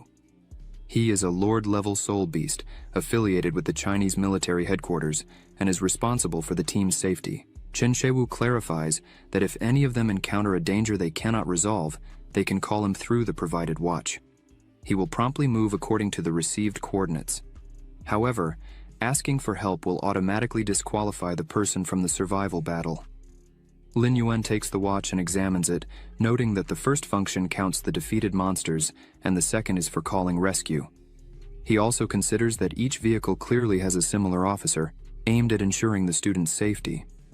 This implies that the military headquarters has deployed 12 Lord-level Beast Soul Masters, showing the high standard of this national competition. Chen Shuiwu distributes blindfolds to the students and asks them to put them on before reaching the mountains. Wang Jin inquires about the need to cover their eyes. Chen Shuiwu explains that this is one of the rules. Wang Jin must be blindfolded so as not to know where the other students were dropped off. As the trucks depart, Chen Shuiwu instructs that if anyone has any questions, they should ask them now before arriving at the mountains. Lin Yuan raises his hand and voices his question. Chen Shuiwu encourages him to proceed. Lin Yuan asks if the crystal cores he obtains by defeating monsters must be handed over to the school, or if he can keep them. The question surprises those around him. Chen Shuiwu clarifies that all gains from the hunts belong to those who obtain them. However, he wonders why Lin Yuan is concerned about this. Lin Yuan celebrates excitedly, while Sumu simply laughs. Everyone has their eyes properly covered. As the trucks proceed on the path, Lin Yuan begins tapping his knee with his finger. Chen Shuiwu notices this and thinks that Lin Yuan is truly distinct from the other students. In the middle of the mountain, we see Lin Yuan's truck moving forward. Lin Yuan, blindfolded, senses that the vehicle has stopped. While tapping his leg with his finger, he meticulously counts each second that passes, totaling 25,761 seconds. This would amount to more than 7 hours of travel to that point. Chen Shuiwu grabs Wang Lin's arm and projects him out of the truck. Lin Yuan notices this and, through the sound and movement, realizes that it is neither Sumu nor Wang Jin. The truck resumes its movement, making some turns that culminate in Wang Jin's fall, who expresses that all this is madness. Lin Yuan does not divert his focus, considering the turns are intentional to disorient the students. However, Lin Yuan was a formidable assassin in his previous life, making this task not difficult. The truck stops again, and this time, Wang Jin is designated to stay. After his departure, the vehicle starts moving again. After a while, the truck stops once more, and this time, Sumu is chosen. Lin Yuan realizes that Sumu and Wang Jin have already left, likely meaning it's now his turn. The truck stops for the last time, and Chen Shuiwu touches Lin Yuan's shoulders, throwing him out of the truck. Lin Yuan quickly gets up, removes the blindfold from his eyes, and questions why Chen Shuiwu was so rough in throwing him out. As he stands, Lin Yuan watches the truck drive away and estimates that, according to the vehicle's speed, he is 15 kilometers away from Sumu. Without wasting time, Lin Yuan transforms, and immediately Long congratulates him for successfully absorbing nuclear radiation and acquiring 100 evolution points. Lin Yuan notices this, and quickly realizes the persistence of radiation in the area. He starts to calculate that, even if it's in a small amount, he still gets 100 points every 10 seconds, totaling 600 points per hour and an accumulated 864,000 points per day. If Lin Yuan stayed for the 10 days of the competition, he would reach a total of 8,640,000 evolution points, thus enabling his beast soul to ascend to the next level, reaching the 9th star of the Beast King. Lin Yuan considers that he is still at the entrance of the forest and thinks that by going deeper, he might encounter a more significant concentration of radiation, further enhancing his evolution points. Long urges him to move forward, however. Lin Yuan states they cannot proceed yet, as he wants to find Sumu. He argues that Songlan and Wang Jin have probably already met, and having more individuals implies greater collective strength. Long asks about Lin Yuan's plan to locate them, to which he responds that he precisely remembers the place where each was thrown. He asserts that he will head towards Sumu first, hoping that she hasn't moved too far away. 10 minutes later, Lin Yuan reaches the vicinity of the location where Sumu was supposed to be. However, he doesn't find her. He perseveres in observing the surroundings and finally identifies footprints on the ground, approaching for a closer analysis. He confirms that, unequivocally, they are Sumu's footprints. With the confirmation of the direction taken by Sumu, Lin Yuan swiftly follows the footprints left by her. After a few minutes on this trail, Lin Yuan hears the sounds of Sumu's beast souls ahead. Sumu is surrounded by 3 monsters: a venomous ink demon mollusk, a ghost civet, and a 3-headed dog. Sumu assesses the situation and states she knows the 3-headed dog monster. Even being a level 7 beast queen, she recognizes the difficulty of defeating this monster. While Sumu is surrounded by the 3 monsters, another opposing team, composed of 3 individuals, watches secretly. Qianchuan expresses luck in finding a 3-headed monster so early. Lieutenant Xiaohan remains silent for a moment. Fang Liang, another member of the group, mentions recognizing the snow fox, identifying her as the new student from the demonic university. He questions whether they should assist her. Qianchuan responds by stating she is an enemy. Lieutenant Xiaohan agrees, supporting Qianchuan's stance and emphasizing the need to do everything to win the competition. He adds that even without the monsters, they should not allow her to escape. However, Lin Yuan remains behind, listening to all these considerations. After absorbing the situation, Lin Yuan contemplates that there's no objection to aiming for the competition's fruits, but if something happens to Sumu, he will not hesitate to act. Sumu confronts the 3 monsters simultaneously and recognizes the imperative of not remaining passive, waiting for death. Determined to gain an advantage, Sumu opts to initiate the attack. The 3-headed dog realizes that Sumu is preparing to attack and anticipates its own attack against her. Both attacks collide in the air, resulting in mutual cancellation. The mollusk, in turn, prepares and launches an attack, releasing venom from its mouth. Sumu performs an agile leap, swiftly dodging the mollusk's attack, which upon touching the ground creates a hole. Witnessing such an event, Sumu understands that the mollusk's attack consists of highly corrosive venomous ink. She contemplates that it will be practically impossible to defeat the 3 monsters at once. Sumu considers the possibility of requesting assistance from Chen Shuiwu, but remembers that, by doing so, she would be immediately eliminated. Additionally, she emphasizes the urgent need to find Lin Yuan. Lin Yuan believes that Sumu hasn't given up yet and decides to wait and observe more closely to assess Sumu's performance. The ghost civet advances towards Sumu and strikes directly, resulting in injuries. Sumu, staring intensely at the ghost civet, goes on the counterattack. The ghost civet attempts to defend against Sumu's imminent attack, but she manages to freeze its paws and deliver a powerful blow. Lin Yuan, who was just observing, notices that Sumu, even under pressure, shows true strength by inflicting severe damage to a monster of this caliber. After Sumu's attack, the mollusk tries to hit her again with its poison cloud. Sumu, anticipating the attack, erects an ice wall for protection. As soon as the barrier is formed, Sumu executes a strike that shatters it, leaving the enemy team stunned and perplexed at the same time. Sumu observes through the ice shards on the ground and realizes that the demonic mollusk is completely immobile and frozen, indicating the success of her plan. Sumu assesses the current situation and considers that the 3-headed dog indeed represents her next challenge, as both the demonic mollusk and the ghost civet are prostrate and unconscious on the battlefield. The 3-headed dog lets out a piercing roar, exhaling flames around it. Sumu directs her ice attack towards the 3-headed dog, launching several sharp pieces at it. However, the monster moves agilely, easily dodging all attacks. The dog uses its 3 heads to charge at Sumu, who promptly responds by launching her ice attack simultaneously.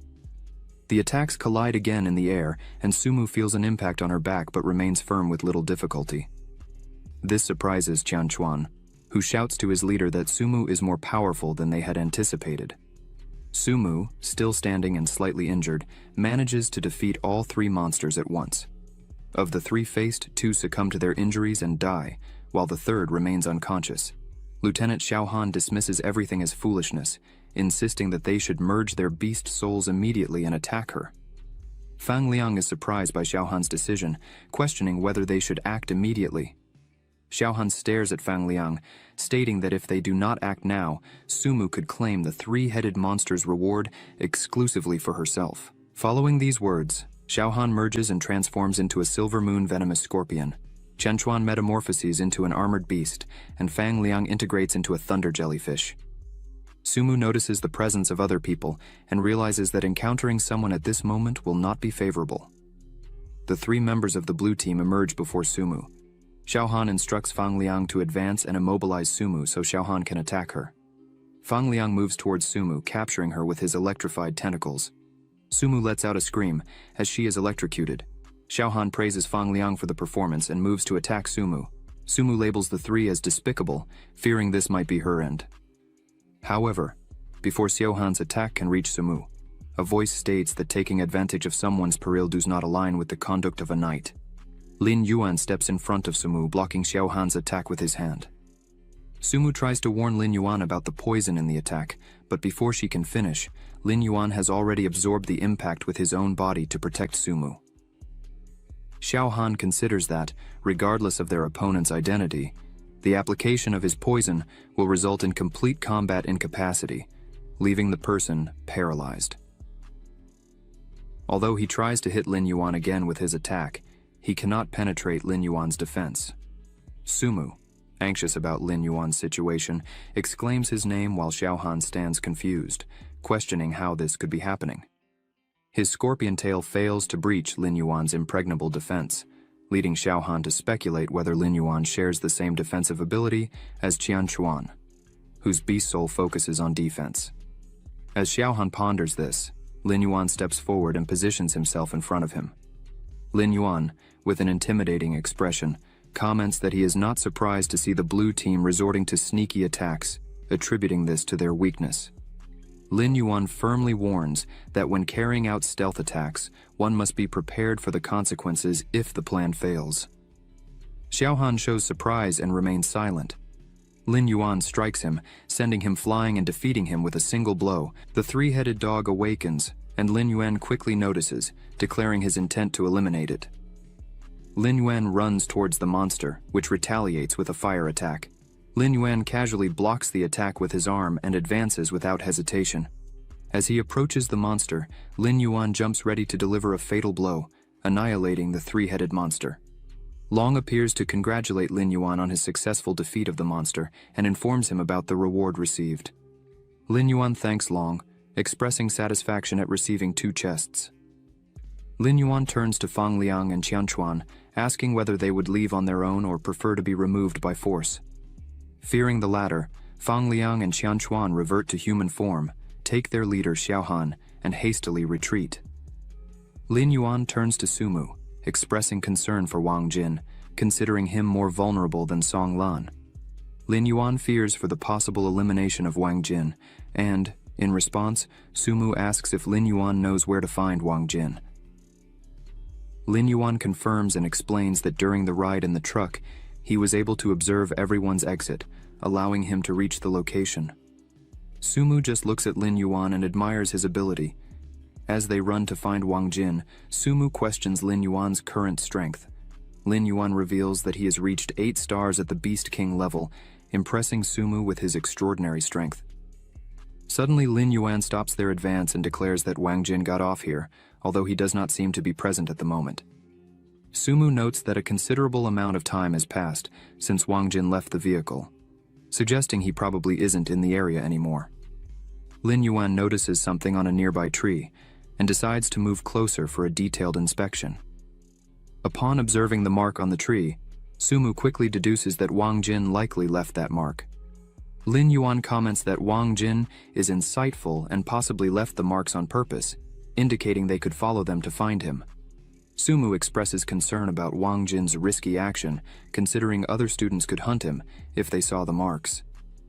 Lin Yuan agrees with Sumu and emphasizes the need to find Wang Jin quickly. Sumu identifies some monster footprints on the ground. Upon examining them, Lin Yuan concludes they are from more than one monster, but fortunately are small in size. Suddenly, Lin Yuan hears a sound and wonders about its origin. Sumu is unsure of the cause, but believes the sound comes from the direction of the footprints. Lin Yuan and Sumu realize the sound may be related to Wang Jin and run to investigate. As they approach, they see a giant egg being attacked by some smaller monsters. Sumu inquires about the nature of the giant egg. Lin Yuan confesses his lack of knowledge on the matter. Unexpectedly, the egg begins to communicate with Sumu and Lin Yuan, revealing itself to be the voice of Wang Jin. Sumu questions if this is Wang Jin's beast soul. Lin Yuan and Sumu stand still, surprised by the revelation. Wang Jin asks for help to get rid of the small monsters attacking him. Lin Yuan, in response, just opens his mouth and accumulates energy in it, causing the small monsters to flee in terror. Thanking Lin Yuan for his intervention, Wang Jin compares the monsters to hyenas, stating that once noticed, they do not leave a person alone. Sumu approaches Wang Jin, concerned about his condition and possible injuries. Wang Jin assures that the small monsters are not capable of harming him. Lin Yuan approaches Wang Jin, crosses his arms, and questions how he had the courage to be chased by early-stage king-level monsters. Wang Jin asks if Lin Yuan did not realize that his beast soul is an egg, questioning what kind of combat abilities Lin Yuan expected from him. He also mocks the idea of Lin Yuan believing that an egg could roll over and crush monsters. Lin Yuan, imagining such a scene, concludes that it's hard to blame Wang Jin. Lin Yuan considers the uniqueness of Wang Jin's beast soul, initially classified as odd, as something peculiar, without imagining that a beast soul in the form of an egg could exist. Lin Yuan starts to look at Wang Jin, thinking about the possible uses of his beast soul. Lin Yuan wonders if he could fry and eat it when hungry, but acknowledges that, being a beast soul, it must have some special utility. Wang Jin notices Lin Yuan's gaze and asks why he is being looked at in that way. He suggests that Lin Yuan not focus on his weak attack capability, but rather on his absolute defense, challenging Lin Yuan to test it himself. Lin Yuan declares his refusal to make any attempt and asks Wang Jin to abandon the idea. Lin Yuan expresses his fear of using his paw, fearing that he might break the egg and spill the yolk. Sumu, with a humorous expression, imagines the scene and praises Lin Yuan's sense of humor. Wang Jin, annoyed, questions why Sumu is laughing and states that if someone managed to break his shell, the person would have his last name. Lin Yuan, ready to take up the challenge, questions Wang Jin's confidence. Wang Jin encourages Lin Yuan to use all his strength and courage. Preparing for the attack, Lin Yuan concentrates to reduce his force by 50%, believing Wang Jin would be able to withstand such an impact. When Lin Yuan applies the strike, he realizes that the attack had no effect on Wang Jin, who mocks the weakness of the blow and questions if Lin Yuan had not eaten yet. Wang Jin challenges Lin Yuan to try harder. Lin Yuan, in response, accumulates a yellow energy for a more powerful attack. Wang Jin, surprised, inquires if Lin Yuan really intends to use all that force. Lin Yuan's strike hits Wang Jin, sending him flying away, causing the egg to roll and damage some trees. Sumu rushes to Wang Jin, concerned about his condition. She concludes that Lin Yuan does not joke around when he is serious in a fight.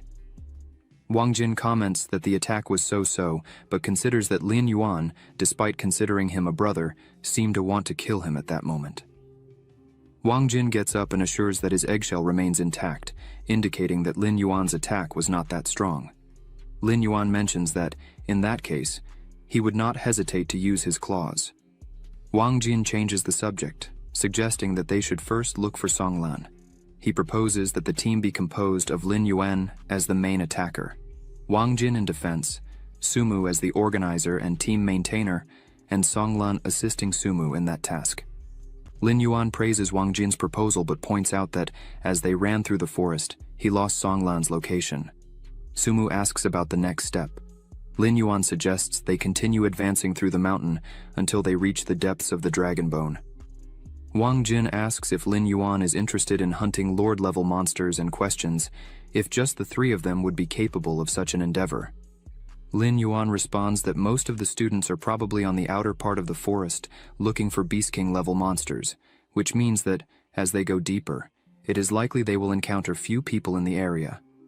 This implies that they can focus more on hunting monsters without worrying about surprise attacks from other students. Such surprise attacks clearly would bring negative impacts to them, beyond the score.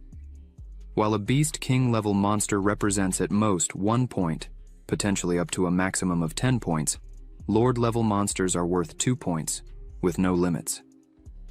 Sumu agrees with Lin Yuan, acknowledging that surprise attacks would indeed be troublesome, a lesson she learned the hard way some time ago.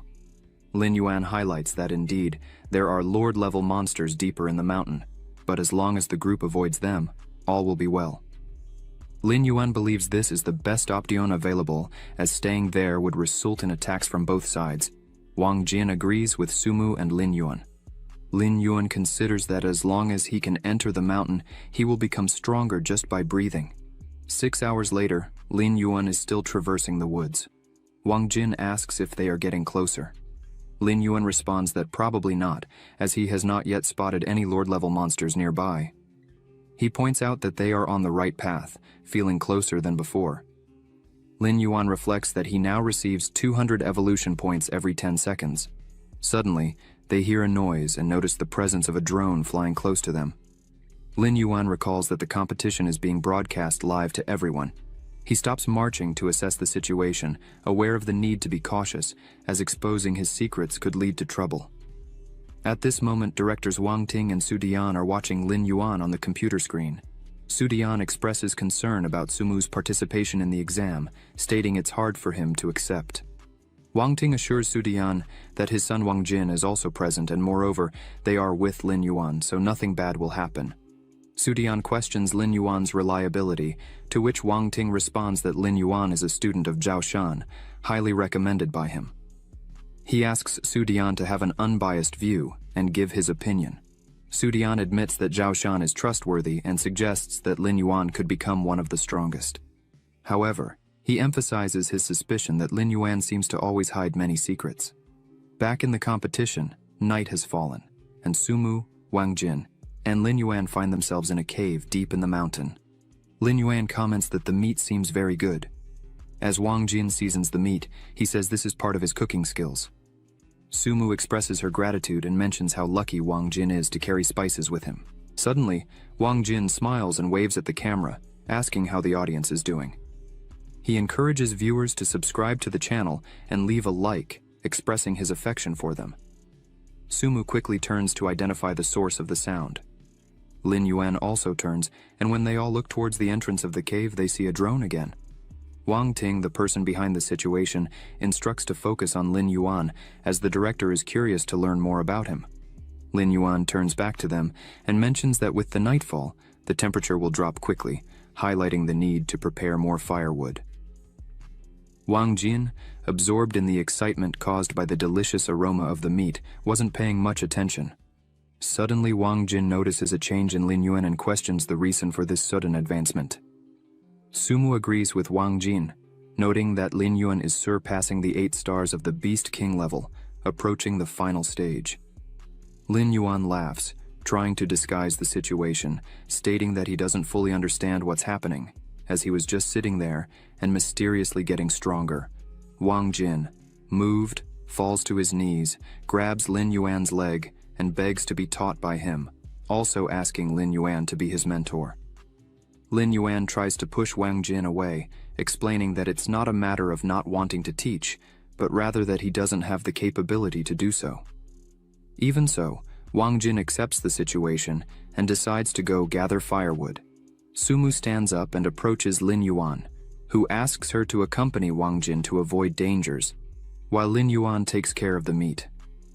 After Sumu and Wang Jin leave, Lin Yuan summons Long and asks to open the 2 chests he had previously won.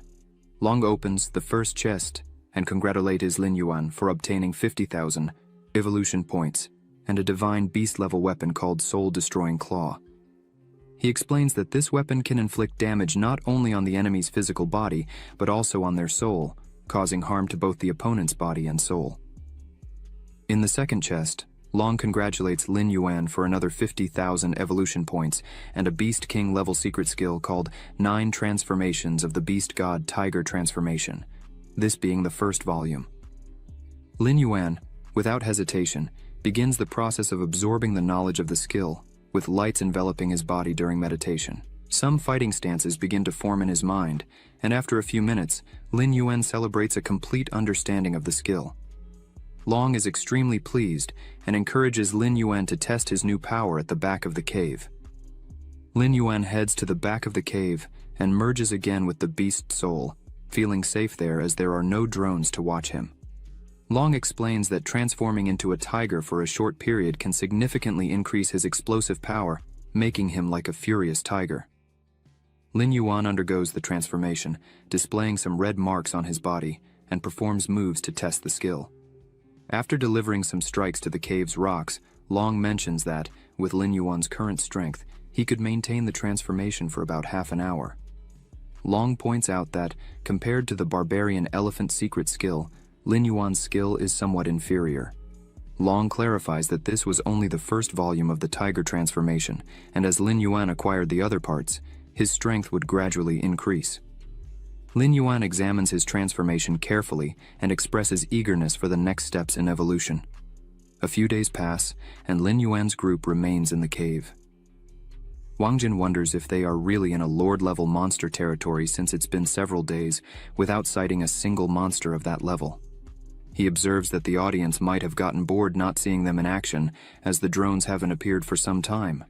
Lin Yuan questions if this isn't something positive, as they are out of danger. While Wang Jin agrees, he sighs, commenting that it's less exciting. Suddenly Wang Jin feels a chill, and Lin Yuan asks him why. Wang Jin responds that he doesn't know. Sumu, frightened, points behind and asks Wang Jin to look in that direction. Wang Jin, trembling, turns to see what Sumu is indicating and is faced with a gigantic monster staring directly at him. Wang Jin gets scared and transforms into his beast soul, the egg. The monster looks directly at him and delivers a swipe, throwing Wang Jin, who collides against the cave wall, resulting in a small crack in his shell.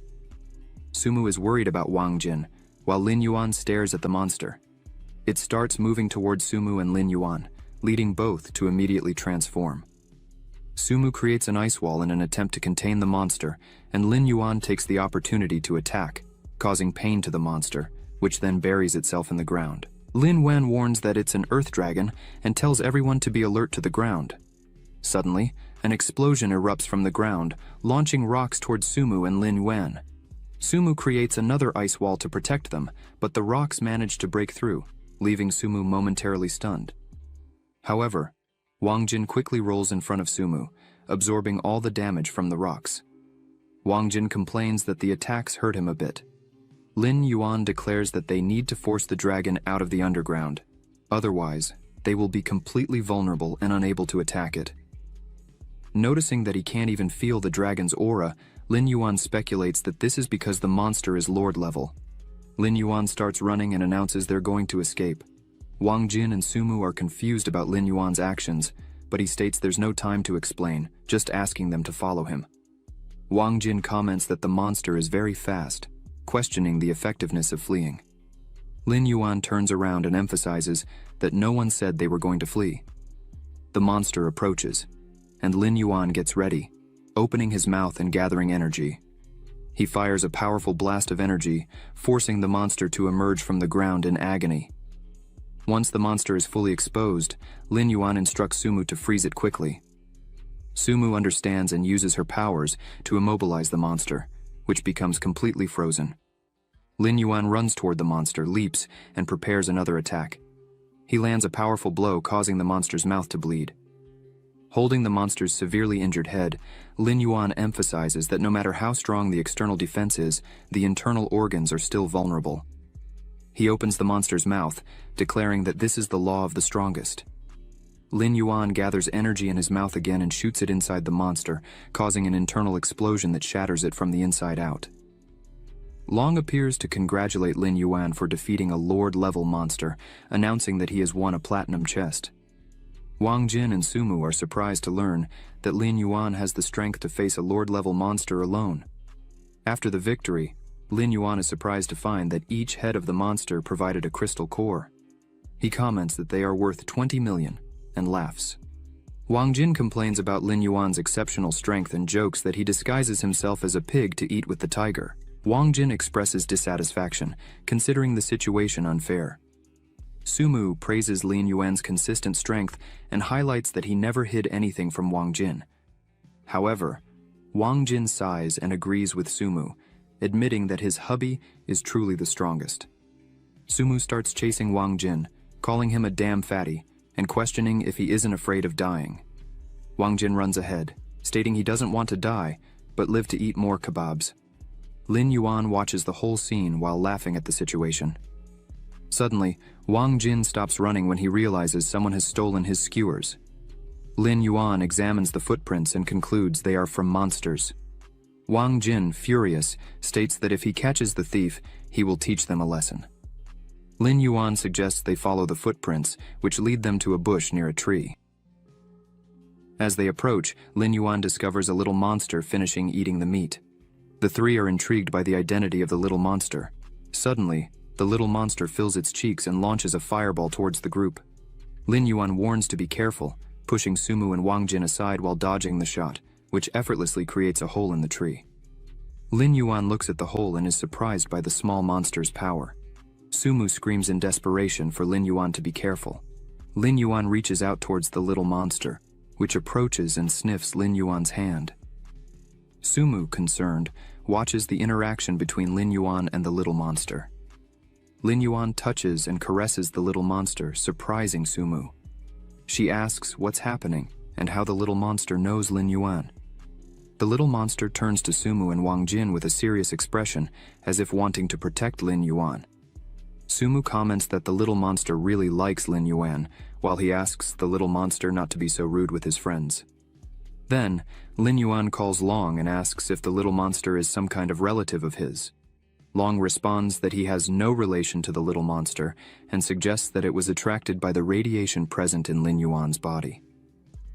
Lin Yuan ponders whether the little monster was formed by nuclear radiation and is powerful despite its size. He wonders if the little monster could become dangerous as it grows. Wang Jin interrupts Lin Yuan's thoughts and asks what they should do with the little monster, questioning if Lin Yuan would like to keep it. Lin Yuan asks if a Beast Soul Master would be able to raise a little monster in this way. However, he is not concerned with the answer and expresses his desire to keep the little monster, highlighting their closeness and immense power. Lin Yuan considers it advantageous if the little monster could become a useful ally for them. He wonders if, in the future, it would be useful for humans to create monsters, stating that he would take care of it. It has been 7 days since they've been in the mountains, with everyone staying in the cave, including the little monster who happily watches the barbecue being prepared. Sumu praises Wang Jin, mentioning that over the days he has become an excellent grill master, possibly surpassing many renowned chefs. Wang Jin considers it somewhat old-fashioned to be called chef by Sumu. Lin Yuan suggests that it's an easier way to make a living, and points out that there are only 3 days left until the end of the survival test, wondering if they should hunt some monsters for extra points. Suddenly, a drone reappears, watching them. Lin Yuan feels somewhat uncomfortable with the situation. Sitting next to the little monster, Sumu asks Lin Yuan if it would be okay if the drone filmed the little monster. He replies that he can't hide it, as he intends to adopt the little monster, and it's better that the director and teachers are aware of it from now on. Wang Jin wonders about his father, Wang Ting, and others' reaction upon seeing the little monster. In the university's conference room, everyone watches the scene and is surprised by what they see. The director of Peking University, Jiang Tianqi, questions Wang Ting about why his students are with a monster. Su Dian immediately requests the broadcast be stopped. Wang Ting explains that apparently, the little monster is just a cub close to humans, and he will personally try to persuade Lin Yuan to return it to its proper place. Su Dian points out that the color of the little monster has changed slightly, but it is very similar to Nidhugg. Everyone is shocked by the comparison. Wang Ting asks if Su Dian is sure about this, and Su Dian mentions the dragon Nidhugg's rebellion that nearly destroyed Yanjing hundreds of years ago. He claims that although he didn't witness the event, as a director, he read a lot about it. And the descriptions in the records match exactly with the little monster, except for the color. Zhang Tianqi asks if the dragon wasn't dead hundreds of years ago, and if this meant it had come back to life. He states that they've killed it once, and that, if necessary, he's willing to lead against the dragon again.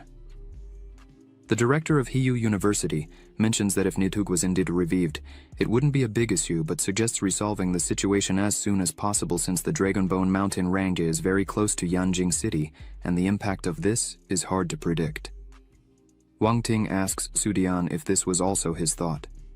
Su Dian sighs and clarifies that everyone misunderstood him. At no point did he state that Nidhugg returned to life, but the crystal core of it, which was never found, seems to have surfaced. This surprises Wang Ting. He asks what Su Dian means by crystal core and if the little monster could be a result of this core. Su Dian suggests it's just a guess, but fortunately the baby dragon is young, and is almost impossible to pose any threat to them. He states that the trial can still continue, but for now, it's crucial to keep this a secret, focusing on the live broadcast. Zhang Tianqi mentions that this could be a future disaster and needs to be resolved as quickly as possible. Su Dian informs that Zhao Yun has already reported to the military headquarters to deal with all hidden dangers in the range. Meanwhile, deep in the mountains, inside a cave filled with scattered bones, lies a crystal core on the ground. A monster feeds nearby but senses something, drops its prey and heads towards the crystal core. When the monster finds it, something happens, making it extremely nervous. It shows anger, opens its mouth and something comes out of it, traveling through the forest and reaching other monsters nearby. Wang Jin wakes up frightened, still dark around him. He thinks he might be dreaming, but Lin Yuan is also awake and notes that dawn has broken, though there's a thick black fog around. Sumu comments that the fog doesn't seem natural. Wang Jin speculates it could be a skill of a lord-level monster, given the fog's extent. Lin Yuan realizes his watch is useless, concluding that the fog interferes with the magnetic field, leaving them stranded without communication. Sumu is concerned about the situation, considering the difficulty of communicating with the teachers, as this would also affect the drones. The little monster approaches Lin Yuan, and he calms it down, assuring that the fog will soon pass and there's no danger. Lin Yuan instructs the little monster to behave and stay there while he investigates the area. In another cave deep in the mountains, the rest of Lin Yuan's team is gathered around a bonfire. Qingnan wonders what's happening and if anyone has managed to contact the school. Songlan checks the watches and confirms the lack of contact. Qingnan considers the possibility of staying there to die but reflects on the school's reaction when they realize the lack of contact. Wang Lin points out that something strange has been happening since the beginning of the fog, with more frequent encounters with lord-level monsters. Song Lan expresses concern for Chu Tiani and Lin Yuan, as neither of them has been found. Wu Xuan states that Chu Tiani is strong, but doesn't understand why Wang Lin is worried about Lin Yuan, calling him a loser. Wu Xuan suggests that Lin Yuan might have been eliminated a long time ago, and even if he hasn't, he probably wouldn't have the audacity to explore deep into the mountains. Song Lan scolds Wu Xuan, asking why he insists on belittling others, considering they are classmates and team members. Wu Xuan asks if someone so weak is qualified to be his teammate. Wang Lin, hearing this, stands up and declares that he is also a loser, so he is not worthy of staying on the same team as Wu Xuan. He tells Wu Xuan that he will leave him alone. Song Lan, standing up, states that they have different plans. Qingnan questions Wang Lin's sanity in wanting to leave the team at this moment, not understanding how dangerous the fog might be. Yuan Li asks for calm and suggests that Wang Lin and Song Lan reconsider, highlighting that Wu Xuan's presence doesn't require the two to leave the team.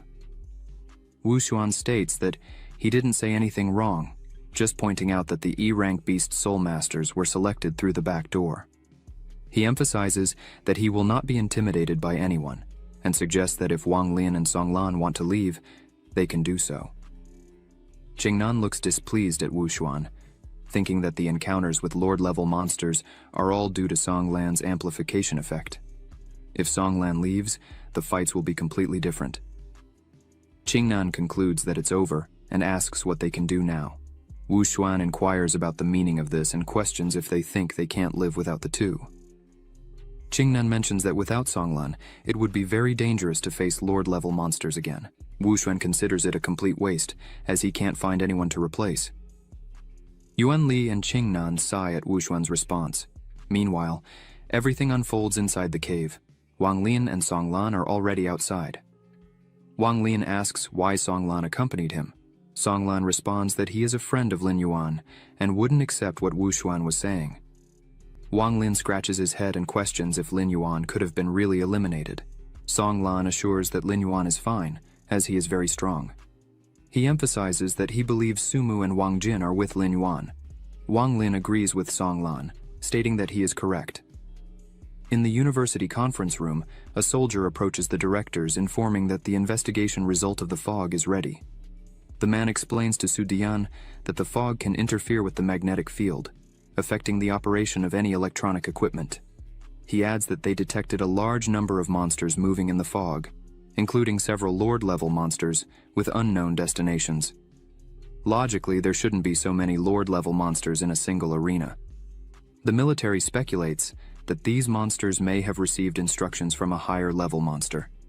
In other words, there is suspicion that there might be a Beast King-level monster deep in the mountains. Wang Ting asks if the soldier is suggesting that the fog was caused by a Beast King-level monster.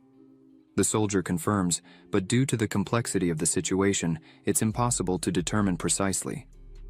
However, the range of the black fog is limited to the depths of the Dragonbone Mountains. The soldier adds that security officers have entered the black fog to search for students, assuring the directors that they need not worry. The military hopes the school will send 2 Beast King-level experts as representatives to the mountains to investigate. If they encounter a Beast King-level monster, they must be prepared to kill it immediately. Su Dian and Wang Ting stand up, stating that they themselves will go to the mountains. Zhang Tianqi expresses that he sees no need for both directors to go, noting that it's understandable for Wang Ting to go since his son Wang Jin is there. However, Zhang Tianqi questions the necessity for Su Dian to go.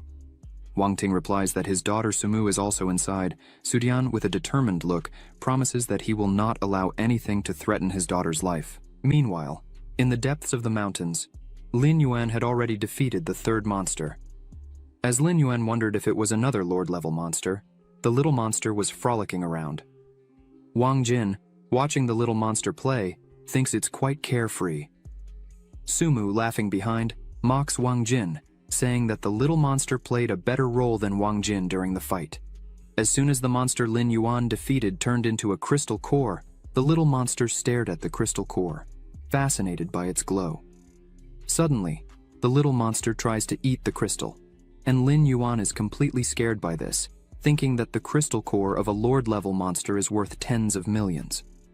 Lin Yuan takes the crystal from the little monster and tells him that from now on, he cannot go around eating just anything. Suddenly, Lin Yuan and Wang Jin sense something and think it might be another wave of monsters coming. Wang Jin is worried, as they have already spent a lot of energy in the previous fights. Lin Yuan, with a serious look, calls Long and asks him to use all his evolution points. Long appears smiling and says he will do it immediately.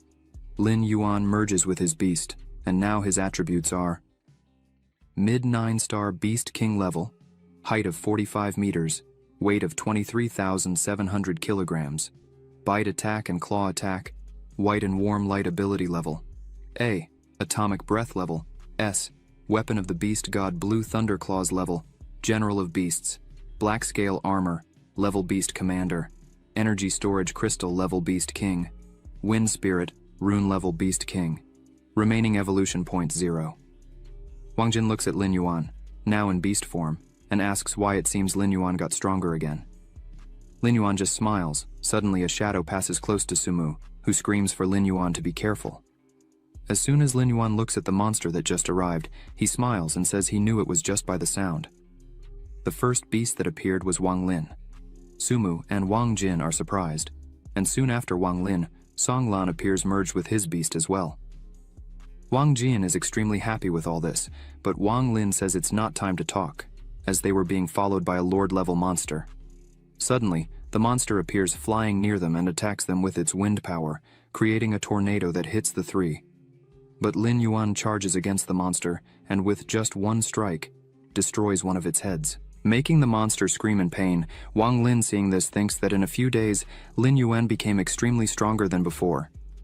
This is why Song Lan believes so much in Lin Yuan. As soon as Wang Lin sees the little monster running towards the monster that Lin Yuan hit and knocked down, he wonders who this little guy is. The little monster approaches the fallen Lord-level monster and looks directly into the monster's eyes, which looks back. Then, the little monster launches a gigantic and monstrous fire attack, pulverizing the fallen monster. As soon as the little monster finishes destroying the monster, it runs back to Lin Yuan, who looks at the little monster proudly. Lin Yuan puts his hand near the little monster and asks for it to return the little monster. A bit scared, the little monster spits out a crystal core that was in its mouth. Lin Yuan pets the little monster and says it's a good boy and is learning. Lin Yuan thinks he cannot spoil the little monster too much, as it could be too dangerous. Lin Yuan needs to train it to always obey his commands. After the little monster does exactly what Lin Yuan asked, Lin Yuan throws some food to the little monster, which eats happily. Wang Lin, seeing this, is amazed, asking if this young dragon was raised by Lin Yuan. Wang Jin explains that Lin Yuan actually adopted the little monster because, as shown a little while ago, its destructive power is terrifying. Sumu interrupts the conversation and asks Wang Lin how they managed to get there with just the two of them. Wang Lin responds that it's a bit complicated to explain right now. Then, the five head back to the cave and sit down in front of the bonfire. After Wang Lin explains what happened, Wang Jin becomes a bit nervous because only Wu Xuan dared to look down on Lin Yuan, even knowing he couldn't touch Lin Yuan in a real fight. Sumu asks Song Lan about the situation from where he came. Song Lan says that there are monsters everywhere. The monster outbreak is getting bigger and bigger. Lin Yuan notices something and says, "Here we go again." Seconds later, the ground beneath them begins to crack, and a monster emerges from beneath their feet. Wang Jin immediately merges with his great beast soul, the super egg. Wang Lin, while smiling, says that Wang Jin's beast soul is very special. Wang Jin turns around angrily and says that Wang Lin was smiling, but it was Wang Jin who saved his life. Suddenly, monsters start appearing from all directions, leaving the five cornered in the center of the cave. Then, all of them merge with their beast souls one after the other, and a fierce battle begins, the five against a tide of monsters. Everyone begins to fight and use the full extent of their powers to try to contain the situation. Some monsters try to take Lin Yuan by surprise from behind, but Lin Yuan, irritated by all this, raises his hand, saying that's enough. Lin Yuan goes on a rampage in front of him. As Lin Yuan kills the monsters, he starts to feel very good about all this, saying it feels like he's tearing apart pieces of meat and blood, which is very exciting. Lin Yuan was crushing everything and everyone in his path without the slightest mercy. Sumu, looking at Lin Yuan, begins to admire him, thinking that with every passing second, Lin Yuan gets stronger and stronger. A larger and stronger monster with two heads runs towards Lin Yuan to catch him off guard. But Lin Yuan quickly turns around and, with his nuclear attack, completely destroys the monster, leaving nothing behind. As Lin Yuan was unleashing his power, he thought that he should just kill everything and everyone until the last monster of this forest. The monster hit by his power agonizes as it burns in the radiation. Lin Yuan thinks that at this moment, his pleasure is at its peak, his eyes burning with excitement. And finally, Lin Yuan remembers that he was an assassin and felt pleasure in it, thinking that this is what he needs, simply to kill. Smoke covers the body of Lin Yuan's beast, and on the ground, various burned and destroyed bodies. The remaining monsters that were still alive hear a powerful sound. Even Lin Yuan is startled by the sound and wonders what it could be. The remaining monsters start to run desperately, leaving Lin Yuan not understanding the reason or what made all the monsters run away from there. Sumu looks up at the sky and notices something different. Sumu asks why there are two suns in the middle of the black fog. Everyone looks up to see what Sumu is talking about. As soon as Lin Yuan looks up, he realizes that they are not two suns, but the eyes of a monster. Wang Lin is scared by this and asks what kind of monster could be so big. Suddenly, a gigantic dragon appears before them. Wang Lin tells Lin Yuan that they need to run away from there as fast as possible, but Lin Yuan says that this monster is a Beast King level and it's not possible for them to just run away. Song Lan says that the dragon is looking directly at Lin Yuan. Lin Yuan replies that it's for a simple reason and shows the little monster. Lin Yuan emphasizes that no matter what happens or who they are fighting against, the only thing they must do at the moment is to fight against the odds. The monster begins to suck the fog into itself more and more. Wang Lin is scared that all the fog that was in the forest was being sucked in by the monster. As soon as the monster finishes sucking the fog, it charges towards everyone there. Lin Yuan steps forward, gathers his nuclear energy, and launches a powerful nuclear energy blast against the mist thrown by the monster. Lin Yuan thinks that this is the atomic breath that mobilizes all the energy from the stored energy crystal, capable of instantly killing a Lord-level monster. Then, Lin Yuan thinks this might hold off the monster for a short period. The two powers collide in the air, and Lin Yuan realizes he won't be able to withstand this power. So, he stops his atomic breath. At the moment, everyone is defenseless as the attack from the great monster is coming towards them. The little monster, seeing this, fills with courage to protect Lin Yuan and prepares to attack, releasing a gigantic fireball. Sumu, seeing this, immediately prepares to help the little monster protect everyone. Lin Yuan takes advantage and comes back with his nuclear energy attack, combining the 3 attacks at the same time. The 3 attacks collide with the great attack from the Beast King and cause an explosion in the air. Lin Yuan begins to get excited again seeing this. The area where they were fighting is completely destroyed by the intense fight. The Beast King opens its mouth to try to swallow the little monster, but the little monster quickly dodges the Beast King's bite and takes the opportunity to attack again with its fireball, hitting the Beast King's head directly, making the Beast King bleed and scream in pain. The Beast King uses its tongues to try to catch the little monster. Lin Yuan, seeing this, tells Wang Lin that he and the others should leave. Wang Lin asks Lin Yuan if he intends to face the Beast King alone. Meanwhile, the Beast King manages to catch the little monster, who looks scared at Lin Yuan. Lin Yuan, seeing this, begins to clench his fists, saying he can't let it go because he promised to protect the little monster from everything and everyone. And seeing this, the little monster won't be able to escape on its own. Lin Yuan's eyes were burning with flames as he said this. His killer instincts were bubbling inside him. Sumu looks at Lin Yuan and says that, regardless of the decision Lin Yuan makes, she will support him. Wang Lin says that because of Lin Yuan, everyone there has become stronger and friends. Song Lan says that this is the first time he will have the chance to fight against a Beast King, and that means his life won't be in vain. Wang Jin says his father is the director of Mortimun University, so Wang Jin cannot disgrace him. Even if they die there, his father will avenge them. Lin Yuan, seeing this, gets excited, and without wasting time takes the lead and launches another attack against the monster, thus starting the battle of their lives. Song Lan stays close to Lin Yuan to support him and increase his attack power. Lin Yuan's attack cuts off the monster's tongues that were holding the little monster. Wang Lin leaps furiously, attacking the monster and making the Beast King bleed again. The Beast King manages to hit everyone at the same time, but Lin Yuan, seeing his friends and those he loves being threatened, grabs his nuclear generator in his hand and thinks that for a long time in his life, he was very weak, and because of that, everything he loved was taken from him. Lin Yuan thinks that he trained desperately for the day to come when he could protect those he loves, and no one would take anything from him anymore, no matter if this monster is a human or a god. Lin Yuan swallows the nuclear generator and begins to glow intensely, leaving everyone completely astonished by the immense strength shown by Lin Yuan as Lin Yuan was getting bigger. His coloration began to turn red. Lin Yuan rises incredibly strong.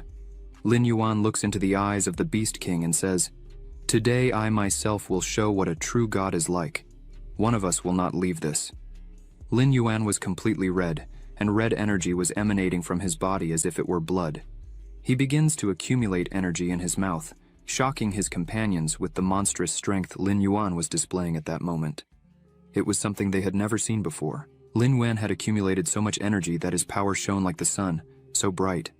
This was Lin Yuan's final trump card. Then he launches himself towards the monster in front of him. The monster, seeing this, widens its eye as it was a frightening amount of energy coming its way. Lin Yuan manages to hit right in the monster's chest, with no chance of defense. As soon as the attack ends, the monster's chest had a hole and was raw, with smoke still coming from the spot hit by Lin Yuan.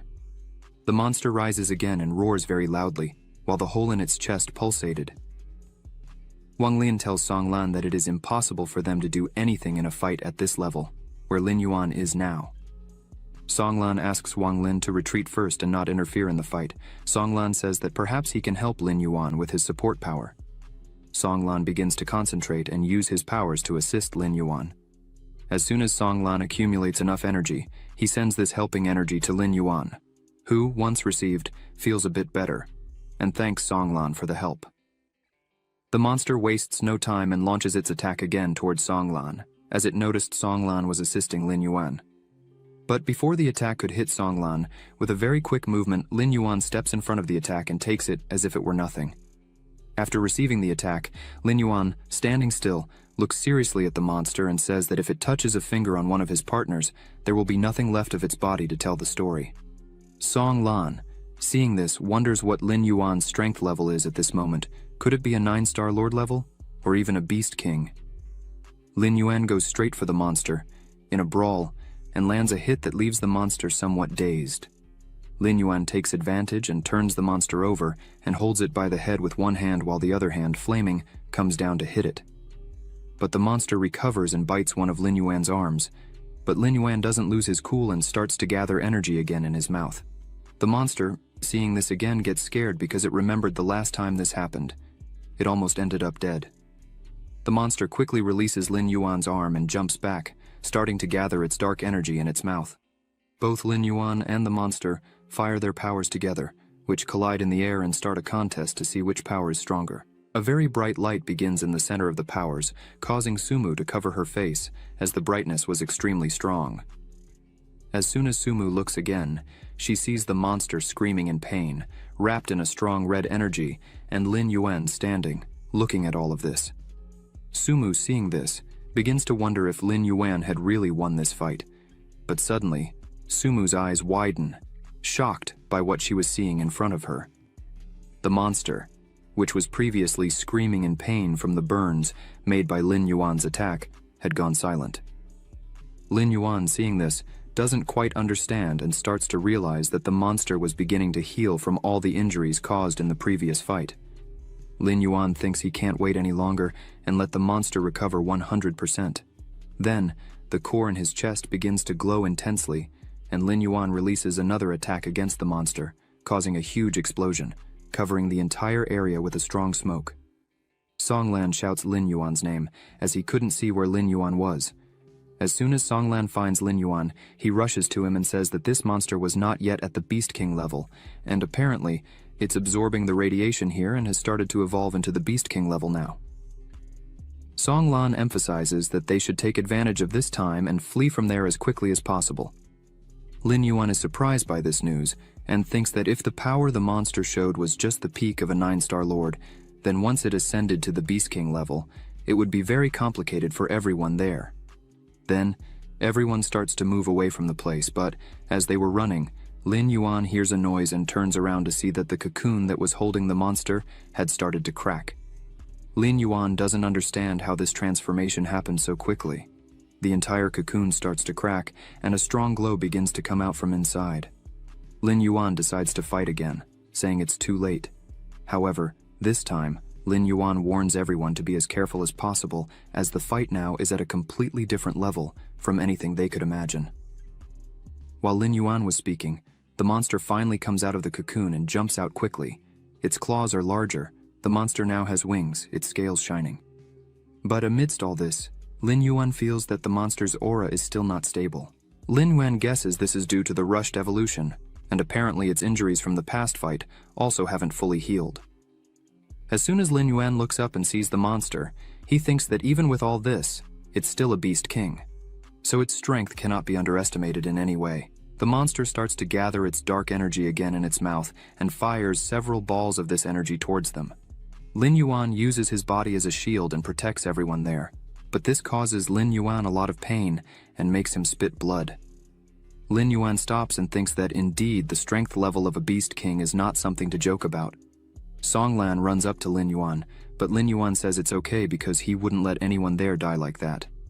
But suddenly, on Lin Yuan's shoulder, a thing appears. It's the little monster, furious with everything that has been happening. The monster stops and looks at the little monster. Lin Yuan also looks at it and thinks that even if Lin Yuan had raised it all this time, it wasn't in vain. So, the little monster should flee and survive, not die there with him. Lin Yuan says he would use all the rest of his power to use his red lotus pulse again, even if it doesn't kill the monster, but it would give them time to get out of there. Sumu starts to cry and screams for Lin Yuan not to do it. Wang Lin tries to stop Lin Yuan, while Lin Yuan accumulates his energy in his mouth. Began to think that he became friends with them and remembered each one and thought he was happy at that moment. Lin Yuan closes his eyes and says goodbye to everyone there, but out of nowhere, he hears a voice coming from the middle of the dense smoke saying how this monster can be at the Beast King level if it's so weak. Lin Yuan notices this and stops his attack. Everyone there is surprised, because they had arrived. Director Wang Ting and Director Su Dian. Wang Jin, seeing this, is very happy, because his father was there. Sumu, seeing her father there, is surprised, because she didn't expect him to come himself. Lin Yuan smiles, because the director was there. Then, he returns to his normal form and says to the little monster that they managed to save everyone, but after that, he faints to the ground. The little monster stays by his side with an angry face. The monster, seeing the directors in the air, quickly focuses its gaze on them. Sumu takes advantage of the monster being focused on the directors and comes running, calling for Lin Yuan, who is lying on the ground unresponsive. The little monster by his side was sad because Lin Yuan wasn't moving. Wang Jin screams happily upon seeing his father and says that he is there, but Wang Ting, with a somewhat serious expression, says that his son was not able to deal with a little crocodile, much less with his son. Wang Ting. And so, he cannot afford to humiliate him. Wang Jin is shocked to learn that this monster was a baby crocodile, but actually, Wang Ting is impressed with the level this has reached. Wang Ting turns to Su Dian and asks if he wants to defeat the monster or if he should do it himself. Su Dian says that he will do it himself. Su Dian looks at the monster and asks how it dared to put his daughter. Sumu, in anger. For that, it must suffer. Su Dian begins to merge with his beast soul, causing a very bright glow, scaring everyone there. Even the monster is startled by such strength. Finally, the fusion ends, and Su Dian transforms into a red dragon. The monster begins to tremble with fear, feeling Su Dian's aura. Yet, the monster does not back down and starts to gather its energy again in its mouth, and fires towards Su Dian. But he just looks at it all and thinks he's just going to burn it. The monster's attack was getting closer, but suddenly an explosion occurs, and everyone is blinded by the brightness. Su Dian says now it's his turn to play. The monster turns and starts to run away in fear. Su Dian, seeing this, laughs and asks the monster if it really thinks it can run away from there. Then a barrier encloses the monster, leaving it trapped without being able to move. Su Dian prepares his attack, gathering a huge amount of energy. The trapped monster, seeing this, becomes completely desperate. Su Dian unleashes his attack, destroying everything there, defeating the monster with just one blow. Su Dian stands in the air with energy and lightning around his body. Sumu is extremely surprised to see this and thinks that the demonic dragon crocodile of Beast King level was, in fact, so vulnerable. Su Dian, still in dragon form, says this is a red dragon emperor, Su Di. Wang Jin smiles and says that Su Dian is so strong that he could easily be his father. Wang Ting just closes his eyes and says he felt wronged by Wang Jin. This leaves Wang Jin embarrassed and asks when his father had come down there. Wang Ting replies that as soon as he heard him recognize someone else's father. Sumu looks sad, helping Lin Yuan, who was still very tired. Wang Ting nudges Su Dian and says, this is a great opportunity for him to say something, but Su Dian just looks at Sumu and says, the important thing is that she is okay. Wang Ting says they should thank Lin Yuan, as he was the real hero there, practically standing up to the battle alone. Lin Yuan is slowly recovering. The two directors look at this and say that Lin Yuan is really an extraordinary student. He managed to fight on equal terms with a Beast King level monster with an E-rank beast soul. Wang Ting agrees and says that clearly Lin Yuan's future will be something no one can imagine, as he is extraordinarily talented. But for now, they should just take care of him until he wakes up. A helicopter arrives at the location and two agents descend, thanking Wang Ting and Su Dian for their work. They were saying they would take the students back. At that moment, Su Dian says they would stay there a bit longer to check if there was anything unusual. Inside the helicopter, everyone was there, and one of the soldiers was helping Lin Yuan. But suddenly, Wang Lin and Wang Jin get startled by something, and out of nowhere, the little monster jumps into Lin Yuan's lap and lies on his belly. The soldier prepares to attack the little monster, but Wang Jin shouts at the moment, asking the soldier not to do anything, as this little monster was raised by Lin Yuan and poses no risk to them. Director Wang Ting arrives just in time, saying that the little monster is raised by his student Lin Yuan. Wang Jin is surprised to know that his father knew about the little monster. Wang Ting gets annoyed, saying he knew everything, including seeing that Wang Jin spent all the time just eating barbecue, instead of doing something. Wang Ting asks them if they knew about the origin of the little monster. Wang Ting emphasizes that this little monster, notably, was transformed from the crystal core of the Black Dragon Emperor. He is just a baby for now, but he can definitely become the famous Black Dragon Emperor, Nidhogg. Wang Jin, looking at the little monster sleeping with Lin Yuan, asks if he could really be the feared Nidhogg. Wang Ting replies yes. Wang Jin asks what should be done if the little monster really was the reincarnation of Nidhogg. Wang Ting says he can't say anything about it because the decision will only be made after the meeting they will have with all the members together. Song Lan turns to director Wang Ting and says that Wu Xuan, Qingnan, and Yuan Li were still in the forest, separated from them. Wang Ting says he has already sent soldiers to rescue them now that the fog was dispersing and the monster tide was going away, so they would be safe. Su Dian says this fog incident should be kept secret. The soldier present says he understands and will do everything to keep it that way. Meanwhile, in the Dragonbone Range, Wu Xuan's entire team was running from just one Lord-level monster. Wu Xuan asks why Qingnan doesn't use her roots to trap the monster. Qingnan replies that it's a Lord-level monster. It's immune to poison. How can I trap it? If you hadn't forced Songlan and the others to move away? Wu Xuan gets angry and asks if Qingnan was blaming him for that. Qingnan says that, with all the facts he just mentioned, how could he stop this monster alone? Qingnan asks Wu Xuan if he even considered his life or death. Wu Xuan says he is the captain there, so everything he says is what has to be done. Qingnan replies saying that, in fact, their captain is Chu Tiani, and if he were there, they wouldn't have to be running away like this, with their tails between their legs. Yuan Li says that now that they have faced a really strong enemy, they still don't want to listen to these orders. Wu Xuan looks back and asks if he wanted to fight him. The spider attacks with its venom and ends up hitting Qingnan, who falls to the ground. Wu Xuan smiles at this and says it was God's punishment. God, everyone who opposes him would fare badly for it. Qingnan was lying on the ground, unable to get up. The monster reaches him. Qingnan just thinks he would die there, but just as the worst was about to happen, the fog passes and the monster retreats. Yuan Li yells that they were finally saved. Wu Xuan, seeing this, thinks that in the end, Qingnan was saved because the fog dissipated.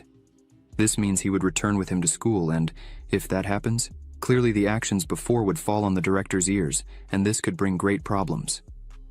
In that case, Wu Xuan thinks the only way is to deal with Qingnan right there. As soon as everyone returns to their human form, Yuan Li and Qingnan were sitting together, and Wu Xuan was behind them with a knife in his hand, ready to attack them. The clock on Yuan Li's wrist starts working just in time. The clock warns that the distress signal was received and help is 5,763 meters ahead. Yuan Li thanks and says he would finally leave this hellish place. This prevents Wu Xuan from attacking them there, as there wouldn't be time. Meanwhile, in the hospital, Lin Yuan wakes up and sees Sumu by his side, all happy that he finally woke up. Sumu says she would get water for Lin Yuan, but Lin Yuan sits up in bed and asks where he was. Sumu says, this is the medical room of Yenching University. She says Lin Yuan has been sleeping for 3 days. Lin Yuan says that's a long time. Sumu says the doctors said Lin Yuan exerted himself so much that he was completely exhausted, both physically and mentally. And it's a big surprise he woke up in 3 days, because he had exerted himself a lot. Lin Yuan thinks it really makes sense. The side effects of entering the Red Lotus form were much greater than Lin Yuan thought it could be. Lin Yuan asks how the other people were. Sumu says everyone was fine, and that they had already started preparing for the new phase that would begin in the arena. Sumu reports that this incident caused several deaths. Only one person from Jinan Best University and one from Huatian Best University survived and consequently dropped out. And because of this, the next stage was postponed by 14 days. Lin Yuan reflects on having faced Beast King level monsters and how the future of many was interrupted there. But, unfortunately, that's the path for a Beast Soul Master. There's nothing to do but to become stronger. Lin Yuan asks Sumu if she knew why that monster was attacking them and if it was really because of the little monster he was with. Sumu says yes and highlights that director Wang Ting mentioned that the little monster is likely the reincarnation of the Black Dragon Emperor Nidhogg.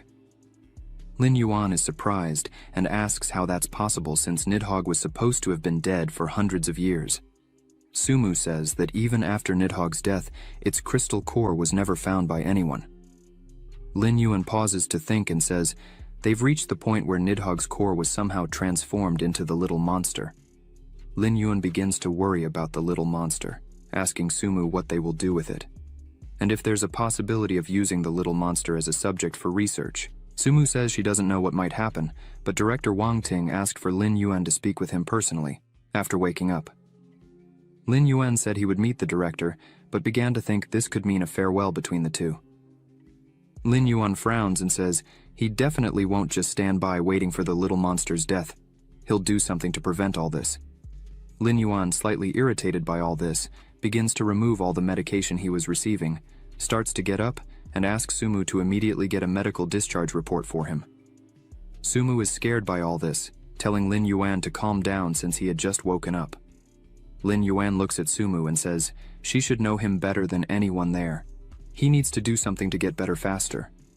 After some time, Lin Yuan was in the training room and merges with his beast soul. A system window opens, showing his current status. Giant black lizard beast, weak status during the growth period, duration 127 days.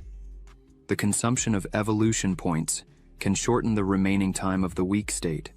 Talent rating, SS level, 2-star beast king level, height 33 meters, weight 14,200 kilograms. Attack method, bite, claw attack, white ability, warm light level. A, atomic breath level. S, red lotus form level. SSS, red lotus pulse level. S, red lotus atomic breath level, SS. Secret ability, 9 transformations of the beast god, tiger transformation domain, kill, prototype field, beast god weapon, blue thunder claw level of the beast commander. Beast king level energy storage crystal. Wind spirit rune level of the beast king, remaining evolution points, 1,237,045.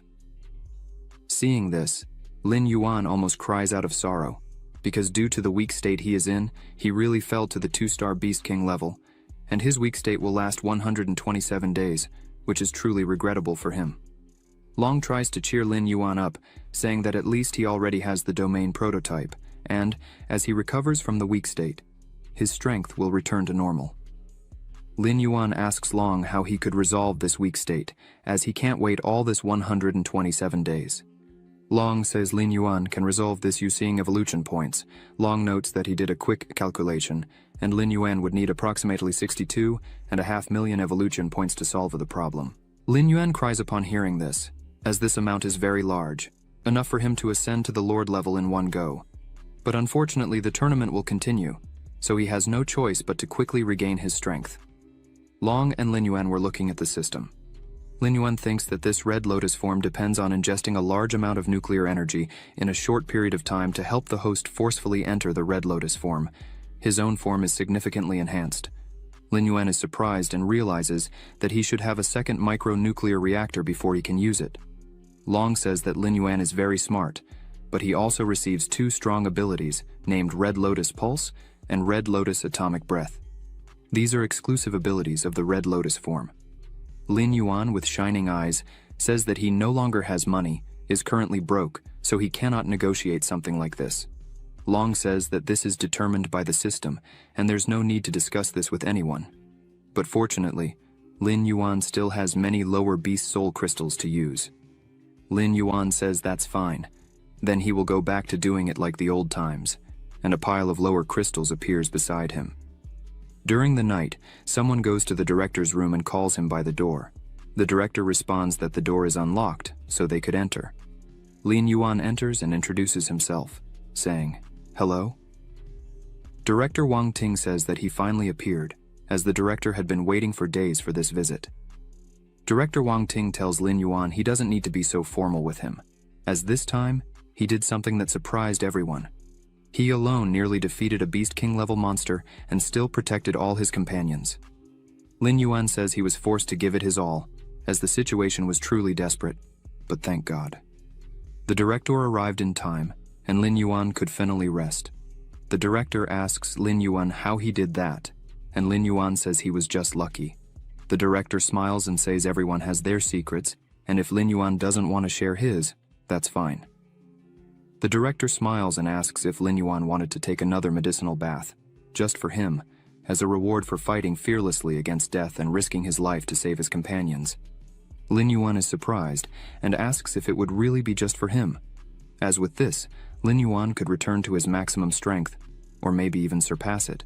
The director tells Lin Yuan that he doesn't need to be modest now, as Lin Yuan's contribution in this incident was fundamental in saving the lives of other students, and, with that, the Minister of Education gave a subsidy, fully reimbursed the medicinal bath, and also provided a King Beast grade crystal core. This makes Lin Yuan extremely happy. Lin Yuan takes the crystal in his hand and thanks the director for it, but Wang Ting looks into Lin Yuan's eyes and says he also has reasons to help Lin Yuan so much. The director tells Lin Yuan to recover as quickly as possible and become an absolute god in this competition. With the power that Lin Yuan has been showing, clearly he is the greatest weapon of the demonic university. Wang Ting cries, saying that, unfortunately, after the end of the first trial, their university had been in 4th place among the best. Lin Yuan tells the director to calm down, as this was only temporary. The director looks again at Lin Yuan and says he went from substitute to the university's greatest asset. The director asks if Lin Yuan could bear such a heavy burden. Lin Yuan responds that being there already shows all his determination, and whatever comes next, he will give his all and do anything. Wang Ting pats Lin Yuan on the back and says he is now very confident. Lin Yuan looks at the director and asks if the little monster really is the reincarnation of the Nidhogg. The director says that after the tests they did on the little monster, the result was 99% similarity to the Nidhogg, not to mention that the energy inside the little monster is extremely large. The director emphasizes that if it reaches its final prevalent form, it will become the second Black Dragon Emperor. However, there are still some doubts about this matter. 2 days ago, the army wanted to interrogate the students involved, but Director Wang Ting did not allow such a thing. Moreover, the director obtained the adoption rights of the cub in the name of the beast of the demonic city. In summary, Lin Yuan no longer needs to worry about the little monster's safety. This makes Lin Yuan extremely happy. Lin Yuan thanks Director Wang Ting for his kindness. However, Wang Ting holds Lin Yuan back and says he shouldn't thank him yet, as raising monsters is unprecedented, and dragons represent a very great danger. The director emphasizes that he really managed to keep the little monster, but everyone is watching it, so he should be very careful. Lin Yuan says he already knows how to repay this favor. He will show the true strength of a beast of the demonic city and win the championship. Wang Ting smiles, happy, and says that with those words he feels much more at ease. Wang Ting asks why the little monster respects only Lin Yuan. Wang Ting says the little monster is extremely bad with other people. No one dares to get close to him. Lin Yuan smiles a bit and says that maybe they were just alike. Meanwhile, outside, Vice Director Xiang Guai was watching all this. A man appears behind him with a completely strange face, saying that it had been a long time since they had seen each other. Xiang Guai says that this man has the nerve to want to meet in this place. The strange man says that if it weren't for Xiang Gui's problems, he wouldn't need to take these risks to meet with Xiang Gui. But Xiang Gui starts to say that the recovery time of the Nidhogg is much earlier than expected, and that this is no longer his problem. Not to mention that Director Wang Ting and Su Dian have already taken measures related to this. There is nothing Xiang Gui could do. He should just be thankful that no one noticed that all this was caused by one man. The strange man says it is almost impossible for these idiots to find out that it was something intentional. However, the recovery plan is of great importance and cannot allow mistakes, so we must be more careful in the future. Xiangyi says he can't understand why the cult wants so much to revive the Nidhogg in the national competition. The strange man says that this plan is not just to revive the Nidhogg. The real goal is the competition. After reviving the Nidhogg, it would kill all the geniuses of this year and leave them buried in the mountains of dragon bones. This even surprises Xiangyi. The strange-faced man says this will become the most sober era in the history of Beast Soul Masters. They want this generation of Beast Soul Masters to create a fault. In the Yanjing Bath Center, Lin Yuan has just arrived, and looking at everything, he thinks to himself that he never imagined returning to such a wonderful place. Thus, he throws some crystals into the water to start preparing it. These crystals he has just thrown are of the Beast King class. Lin Yuan stops and looks at the water, thinking that this bath will indeed be extremely luxurious. He takes off his clothes and begins to enter the water, placing just one of his feet first. He can already feel a majestic and pure force. His body already seems lighter. Long appears and begins to congratulate Lin Yuan several times in a row for absorbing 5,000 points of energy at the Beast King level. Lin Yuan remains focused, absorbing as much energy as he can, and this continues for 5 days. As soon as these 5 days pass, Lin Yuan opens his eyes, gets up, and begins to leave the water. As soon as he dresses in his robe, he calls Long and asks to open the system so he can look at his attributes.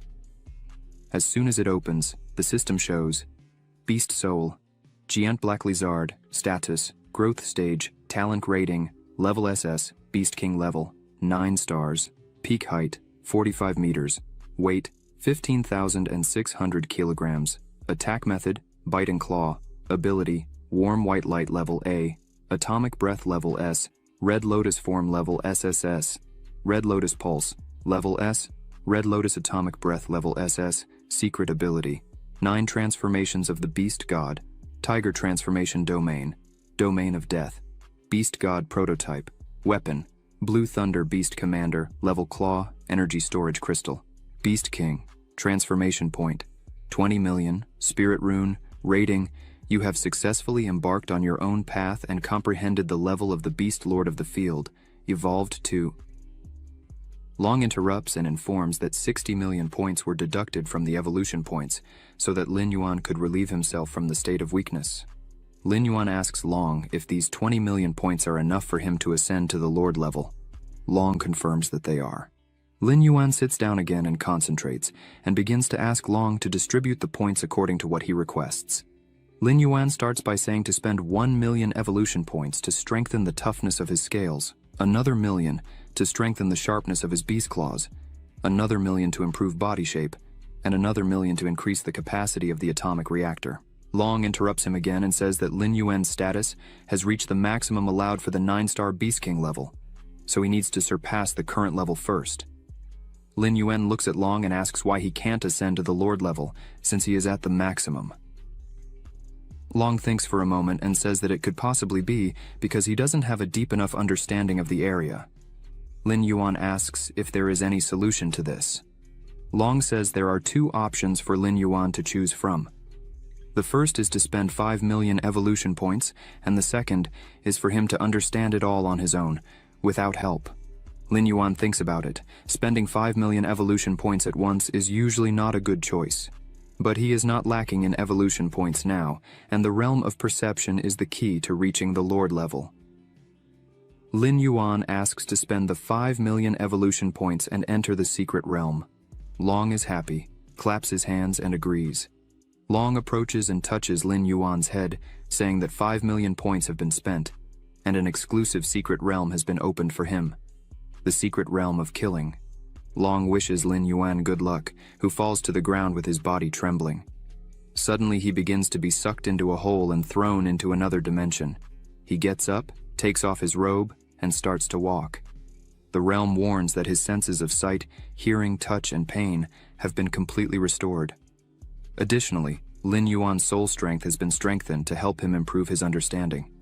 Lin Yuan starts to observe his surroundings and thinks that the sensation is the same as the simulated battlefield during the previous exam. He wonders if this can really improve his understanding.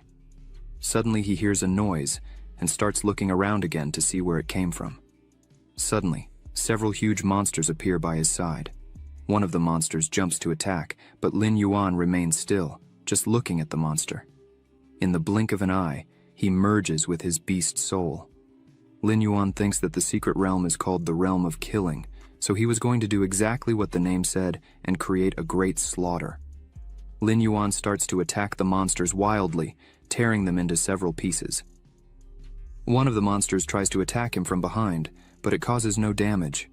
Quickly, Lin Yuan finds himself surrounded by several monsters attacking him at the same time. Lin Yuan starts to get irritated and thinks that if the monsters really want to die so much, then he would fulfill that wish for them. Lin Yuan releases a strong blast with his energy, throwing the monsters in all directions. He starts to control the direction of his shot, hitting one by one, pulverizing all the monsters that his power touches.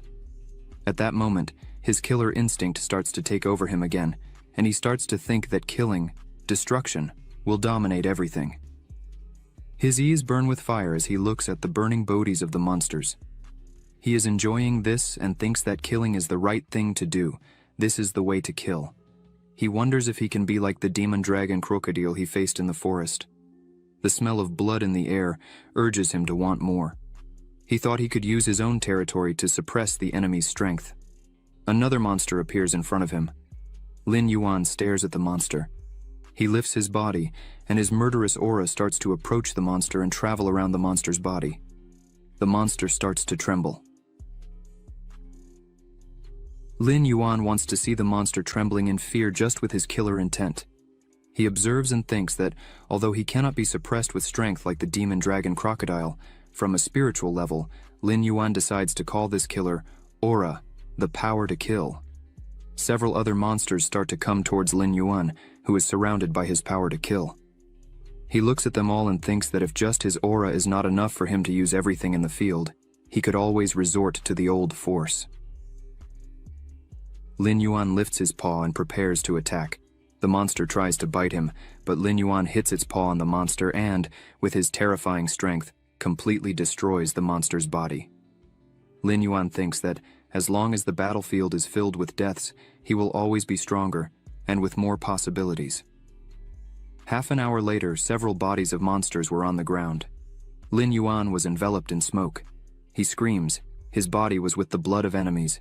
His power to kill surrounded his whole body. Another horde of monsters starts to approach.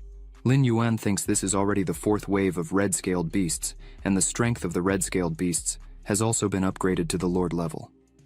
Although there is a killing field, the problem is that the number of red-scaled beasts is very large, and they are still at the Lord level. Lin Yuan thinks that with his current strength, it is a little inadequate to fight against this number of Lord-level monsters, but as soon as the monsters get close to Lin Yuan, they stop and do not attack, just staring.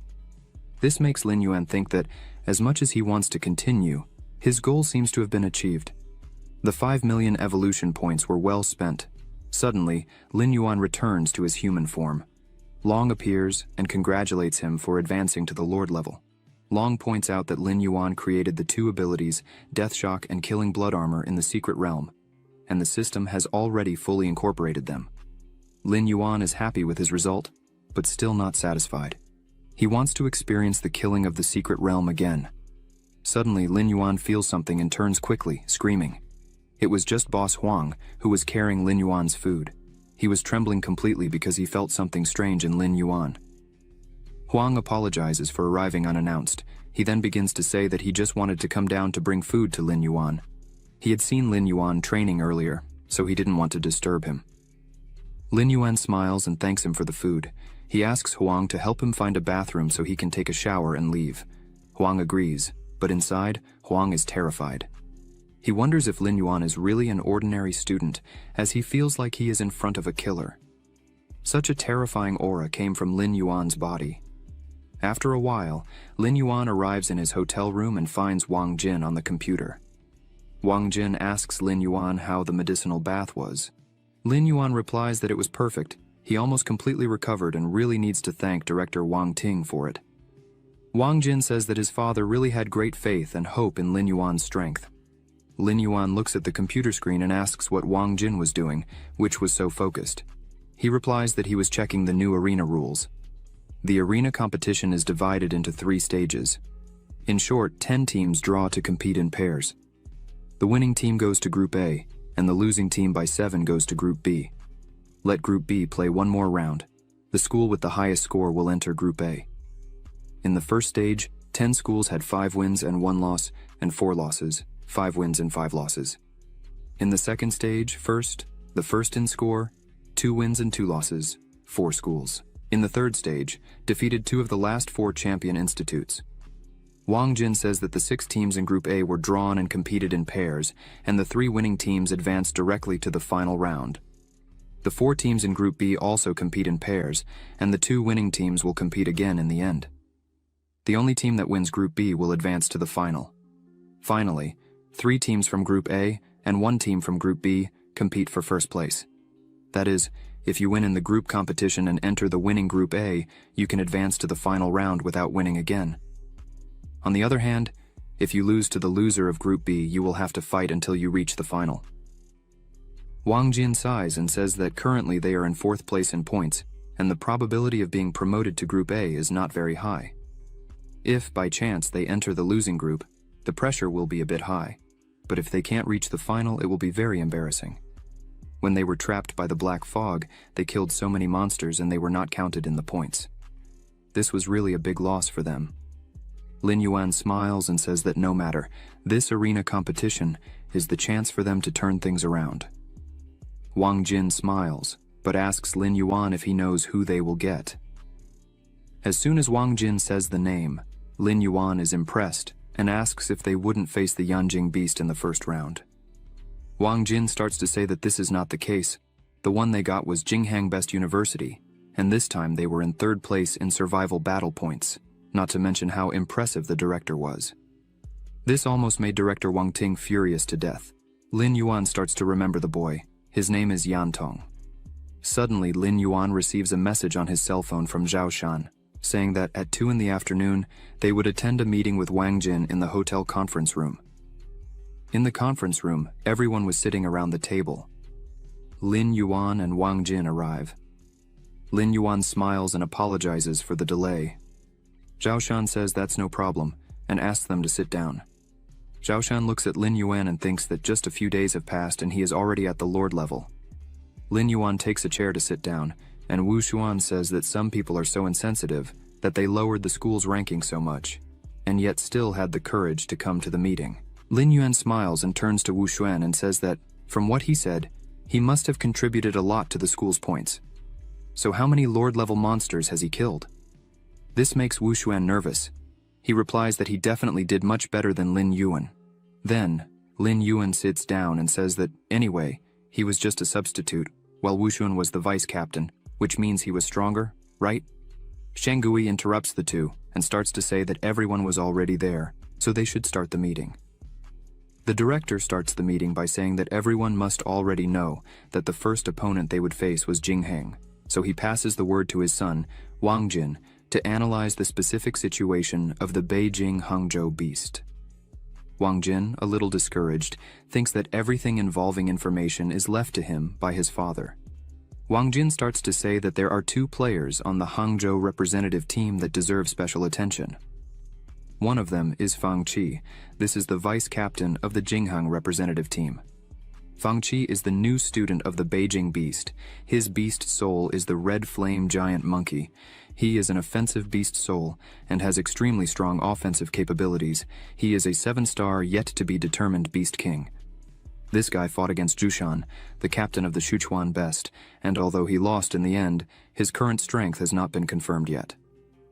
Wang Jin smiles and says that, as the opponent is the vice-captain of Jinghong, why not send their university's vice-captain to fight against Fang Qi? Wang Jin looks at Wu Xuan and asks if he has the courage. Wu Xuan shouts that there is no need to worry, because if he really knows him, he will surely fight. Wu Xuan thinks that Wang Jin did this on purpose, as he knew that Wu Xuan had previously lost to Zhushan. Songlan says that, according to the format of the arena competition, it is not easy for the two to fight precisely. Wang Jin points out that this is exactly why they need to study everything and create tactics and make the battle order as favorable as possible for them. Lin Yuan asks if the order of the 2 sides would not be chosen at the time. Wang Jin says that, in fact, no. The order of the first 5 players who can compete in the arena competition must be presented before the start of the competition. Only the last 5 players can adapt to the situation according to the situation. Lin Yuan is not very pleased with this and says that this is really a tactic. Wang Jin takes his control and continues the explanation, saying that the next is the captain of the Beijing Beast Troop, Yan Tong. Everyone looks at the television. Wang Jin continues saying that Yan Tong, the team captain, is a different beast soul, known as Word Beast, which is a special type of beast soul. His abilities are speech spell and true word creation. His ranked strength is classified as Lord level. However, it is quite suspicious. Wu Xuan laughs and says that if these are the pieces of information Wang Jin collected, it's worthless, as there is nothing useful there. Wang Jin does not like this comment and asks what would really need to be something useful. Should he find out their birthdays and horoscopes? Wu Xuan starts to mock Wang Jin, saying that according to the information passed by him, Yantong is a lord level. However, this is impossible. A soul master of only 14 years being a lord level soul master, no matter what Wang Jin thinks and talks about it, it can't be true. Wang Jin turns his face and says that if Wu Xuan is not able to do something similar, it does not mean that other people can't. Wang Jin says that words are not enough, so he would show some combat scenes of Yantong. After Yantong turns on the television, we see Yantong walking alone through the open field, as if he had nothing to worry about. Suddenly an explosion happens in front of him. Lin Yuan already realizes that it is a two-headed earth dragon. Yantong looks at his lollipop and thinks that it will be wasted again. The monster comes out of the ground right in front of him. Yantong throws his lollipop away. The monster prepares to attack. Yantong begins to merge with his beast soul and quickly takes its form. Lin Yuan, watching this, thinks that according to what Wang Jin said, his beast soul has two special abilities. Words can be followed, and the mantra can create things. Lin Yuan is eager to see how they actually work. The monster attacks, hitting its tail on the ground and throwing rocks everywhere. Yantong remains calm, even with several rocks flying in his direction. Suddenly, a wave of energy begins to circulate his body, stopping all the rocks. The monster and Yantong stare at each other. Yantong begins to use his powers, and words start to fly by his side with enormous intensity. These words start to move towards the monster and bind its entire body. The monster begins to scream and try to escape. Yantong just tells the monster not to move. The monster stops. Two huge swords appear in front of him. Yantong orders the swords to cut. In seconds, the swords cut off both heads of the monster at once. Yantong returns to his human form, opens another lollipop and continues walking normally, while the monster's body falls to the ground. After that, Wang Jin asks who in the room would still doubt Yantong's strength. Everyone remains silent. Wu Xuan, after seeing Yantong's strength, begins to tremble. Chu Tianyi, seeing this, becomes a little apprehensive. Lin Yuan does not show fear. He is just thoughtful. Wang Jin, seeing this, is scared, because Lin Yuan had fought against the dragon crocodile without showing any fear. How could he be finding this difficult? Suddenly, Lin Yuan says that Yantong left without taking the monster's core. Wang Jin is impressed that Lin Yuan, after seeing all that strength, only paid attention to that. Director Wang Ting asks Chu Tianyi how he feels after watching the video. Chu Tianyi responds very calmly that Yantong is indeed very strong, probably at the lord level, but he can still fight against Yantong. After hearing this, Wang Ting smiles and says that this is really the style of his students. If Chu Tianyi is so confident, then Wang Ting says he would remove him from the list of 5 people to ensure that he can really face Yantong.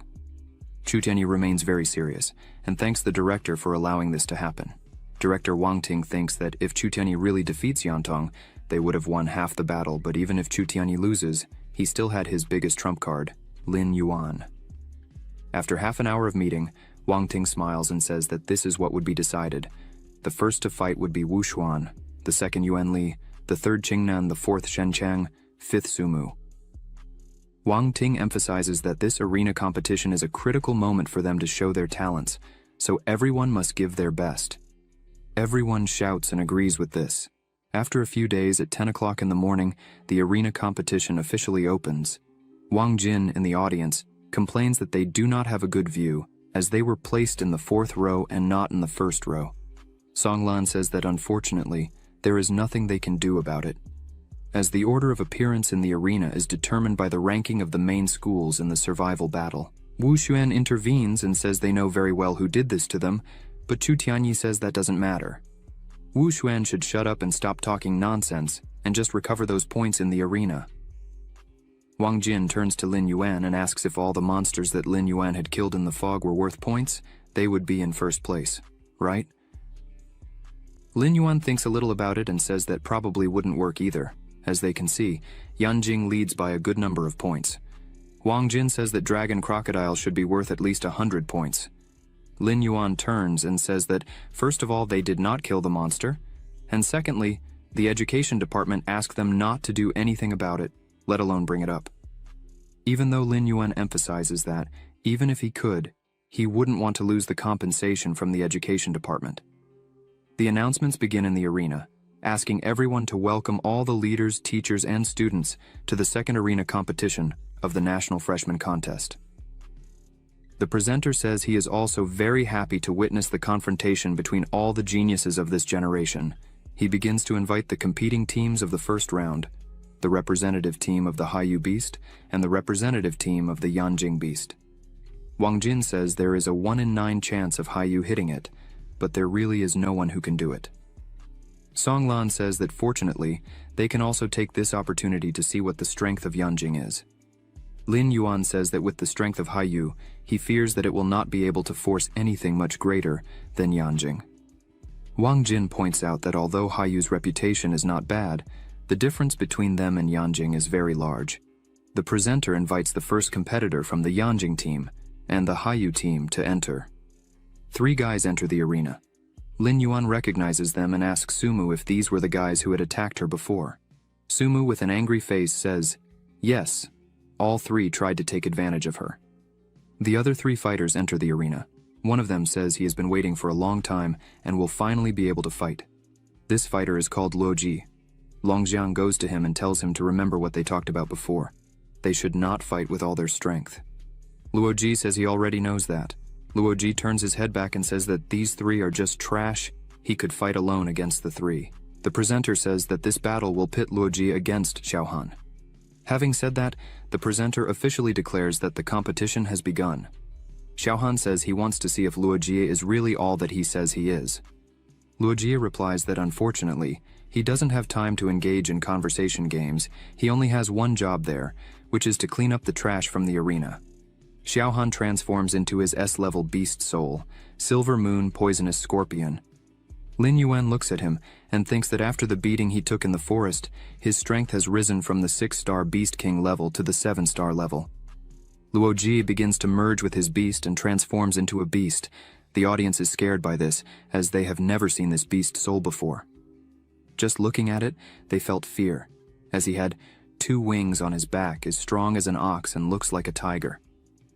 Xiaohan, seeing this, is already a little scared. Luoji quickly begins his attack. Xiaohan notices this and uses his secret ability, Silver Moon Thrust.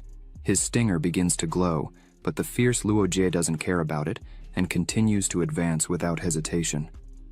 Xiaohan begins to use his stinger as fast as he can, but Luoji dodges all attacks and mocks him, saying that it is extremely slow for him. Xiaohan continues attacking, but Luoji continues dodging without difficulty.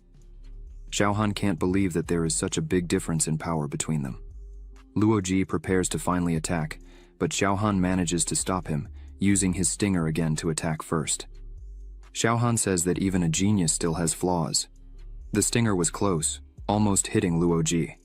Then Xiaohan thinks that finally the first victory would be his. But Luoji dodges and says that Xiaohan is really trash, as he just has to see a small flaw, and he bites the bait. Xiaohan realizes that Luoji left the flaw on purpose, but now it was too late. Luoji, with just one attack, cuts Xiaohan's stinger in half, causing him to scream in pain. Quickly, Luoji approaches Xiaohan and hits him with a very strong blow, smashing him against the ground and winning the battle. The presenter interrupts the fight and says that the result has been decided. The audience goes crazy with Luoji's strength and also with his cruelty. Lin Yuan is not so impressed by this and just says that this Luoji really had some strength. Wang Jin asks not to underestimate him, as from what he heard, Luoji has enough strength to compete with Long Xiang. The presenter invites the second competitor from each team to come up to the arena. The first one comes up and introduces himself, saying his name is Liang, and asks Luoji to give him some advice. Luoji tells him to stop talking nonsense and show some relevant skill. Liang insists, and, as he merges with his beast soul, asks again for Luoji to give him some advice. Quickly he merges, and the battle begins with Liang's attack, but Luoji dodges and realizes that it is really interesting. But suddenly, Luoji is caught by the attack he thought he had dodged. Liang takes the opportunity and uses his attack, causing pain to Luoji. Liang looks at this and thinks it's working, but this makes Luoji extremely angry. He says that just because of this, the two still want to trap him. Luojie uses his wings and strength and breaks free, shattering the tentacles that were holding him. Liang is scared by this and decides to use his secret ability, Thunder Sky Curtain. Several lightning bolts begin to appear around the arena. Luojie, with one of his legs, says that this is just a small trick and begins to cut the lightning bolts that were going to hit him. Liang can't believe this is happening, as Luojie had disappeared from the arena. But suddenly, he appears behind Liang and says that, unfortunately, it's the end. Liang closes his eyes and screams that he surrenders. However, Luojie does not stop his attack and delivers a powerful blow to Liang, causing blood to fly from his body. Automatically, Liang returns to his human form. Feeling excruciating pain, Liang falls to the ground unable to defend himself. Luojie continues the fight. The judge points to Luojie and says that fighter Liang had given up. He asks why Luojie continues to fight like this. Luojie apologizes and says he is a bit deaf and had not heard that he had given up. The judge gets angry and says that Luojie had won that round, but if he committed any crime again, he would be disqualified immediately. Luojie agrees and says, that is right.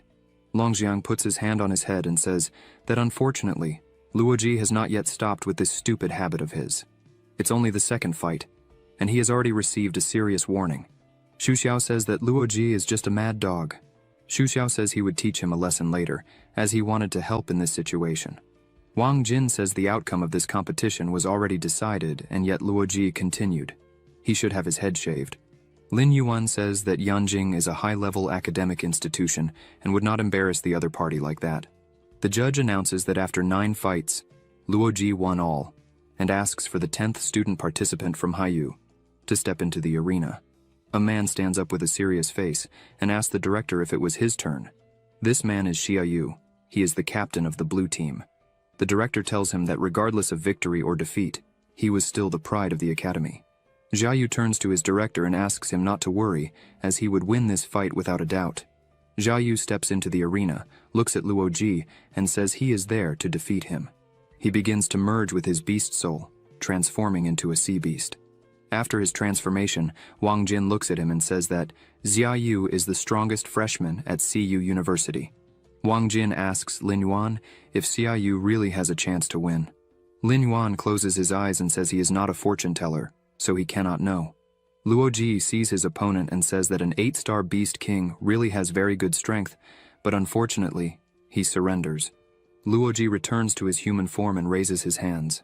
The spectators are outraged by this, asking if Luojie is really going to give up like that. Some people shout that Luojie was afraid of being retaliated against for beating other players before. Xia Yu is confused and asks why Luojie is doing this. Luojie turns around and says that his director said he would save his face when he wins against his weak teams, so he is giving up and letting Xia Yu win a round. Xia Yu gets angry, thinking that this is too much, as Luojie is slapping the face of the audience in Haiyu. Wang Ting starts to smile, saying that Luojie is really amazing, and tells Sudian, who in turn closes his eyes and laments, because if Luojie continues doing this kind of thing, his beloved university would become a villain among others. Wang Ting says that if you don't hear strength, this boy can't become a villain. Sudian stops and thinks a bit, saying that this really makes sense. Songlan yells for everyone on his team to get ready, as this duel would end quickly. In half an hour, it would be their turn to face Jing'an University.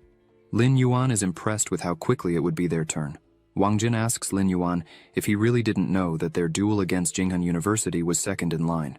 Lin Yuan raises his hand and says he hadn't paid attention, as he can't help it, since he was a substitute. The judge raises his hand and says that at the end of the competition between Xia Yu and Yanjing, the winner was Yanjing. The judge asks the next teams to get ready to start the second round. Sudian asks director Wang Ting if he wasn't going to give any guidance to his team. Wang Ting replies that it depends on them, and he believes they can beat the team from Mordum University. The Mordum team starts to enter as the students enter. A person sitting next to the directors calls Wang Ting and says they were really destined, as he did not expect their 2 families to meet right in the first round. Wang Ting smiles and says it is true. In previous rankings, they were only 1 point behind. However, Wang Ting thinks he does not have good intentions with this guy when he comes greeting like that. The man continues to make conversation and says that, compared to the survival battle ranking, this arena competition system can better reflect the strength of both teams. He asks what Wang Ting thought of that, Wang Ting laughs and says that in this case they should wait and see this match in the arena. Wang Ting becomes thoughtful for a while and thinks that there is something wrong with Director Lee, as he was extremely confident that he would win. Clearly, he had some tricks up his sleeve. Finally, it was time for the second round. The announcer begins to announce that they would invite the following participants for the first fight: Fang Qi and Wu Xuan. The two climb into the arena and face each other. Wang Jin was eating snacks and said that the feeling of watching the fight up close is really very good. Lin Yuan looks at his snack, while Sumu just takes a deep breath. Sumu gets irritated and yells at Wang Jin that, no matter how big he was, he shouldn't eat so close to the fight. She asks if he is not afraid that Director Wang Ting will scold him again. Wang Jin is confused and asks if he should not eat. Lin Yuan quickly grabs the snack from Wang Jin's hand and says that if he is in doubt whether to eat or not, then he would accept the snack to take this difficulty from him. Sumu smiles. Wang Jin gets angry, saying that the two of them loved to make him angry. Wang Jin looks at the arena and says that, in his view, Wu Xuan has little chance of winning this battle.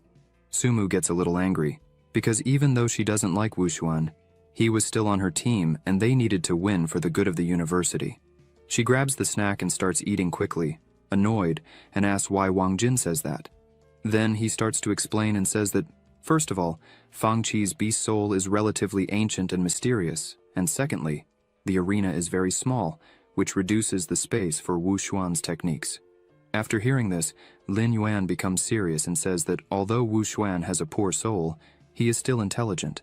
He would not go into a battle totally unprepared. Sumu is impressed with these words from Lin Yuan.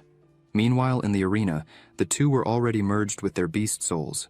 Fang Qi shouts and says he would use this battle to prove to everyone, once and for all, that Jinghang is in no way inferior to Mortem University. Wu Xuan says that if he wants to do that, then that's fine, he is free to try. Fang Qi starts the battle by charging with everything. He moves quickly in the arena. Wu Xuan looks at Fang Qi's advance and prepares the counterattack, firing several poison needles. However, Fang Qi easily dodges the attack, but that was exactly what Wu Xuan was expecting him to do. Quickly, Wu Xuan jumps and prepares an attack, accumulating energy in his mouth. He fires a cloud of poison that begins to spread rapidly through the arena. Fang Qi is not intimidated and lets out a roar that disperses the poison. Right after, he jumps towards Wu Xuan, who was still in the air. However, Wu Xuan was prepared for this and calls Fang Qi an idiot while releasing his poison needles again. As Fang Qi was in the air, this time he cannot dodge, and the attack begins to hit him. However, this is not enough to make Fang Qi stop. He continues to advance and hits a blow right in Wu Xuan's belly. His team celebrates, saying he is doing a good job. Wang Jin is surprised by this and says this is not a good sign. However, Lin Yuan, who is very calm, says that Fang Qi would have no chance of winning. Lin Yuan looks at the arena and says that Fang Qi's attack was not able to knock down Wu Xuan. It only caused minor injuries, and from now on Fang Qi would become passive in the battle. The poison cloud from before returns to surround Fang Qi, who starts to become cornered. Wu Xuan, who was still in the air, starts releasing several poisonous needles quickly. Fang Qi just tries to dodge them, jumping quickly from one side to the other. Fang Qi quickly looks back and tries to hit Wu Xuan with a fire attack. However, Wu Xuan quickly dodges the attack. Wu Xuan returns to the arena floor and tells Fang Qi to admit defeat, so he would suffer less damage from the poison in his body. Fang Qi wipes his face and says he would never do that, as the one who would lose there was Wu Xuan. He starts to concentrate a large amount of energy. Flames begin to come out of his body. Suddenly the flames begin to expand, covering a large part of the arena and reaching Wu Xuan. However, it has no effect, but apparently Fang Qi is stronger and more confident.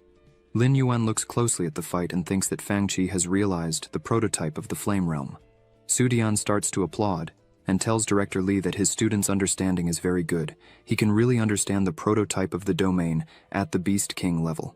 Su Dian points out that he would like to congratulate in advance the Beijing Beastmaster for gaining another Beast Soul Master at the Lord level. Wang Ting also applauds and says that this student is really good, a young talent. Wang Ting asks Director Lee to train him well. Director Lee smiles and says it's not quite like that. Although his student's understanding is very good, his forces are still far behind. He needs to work harder in the future. Back in the arena, Wu Xuan looks closely at this.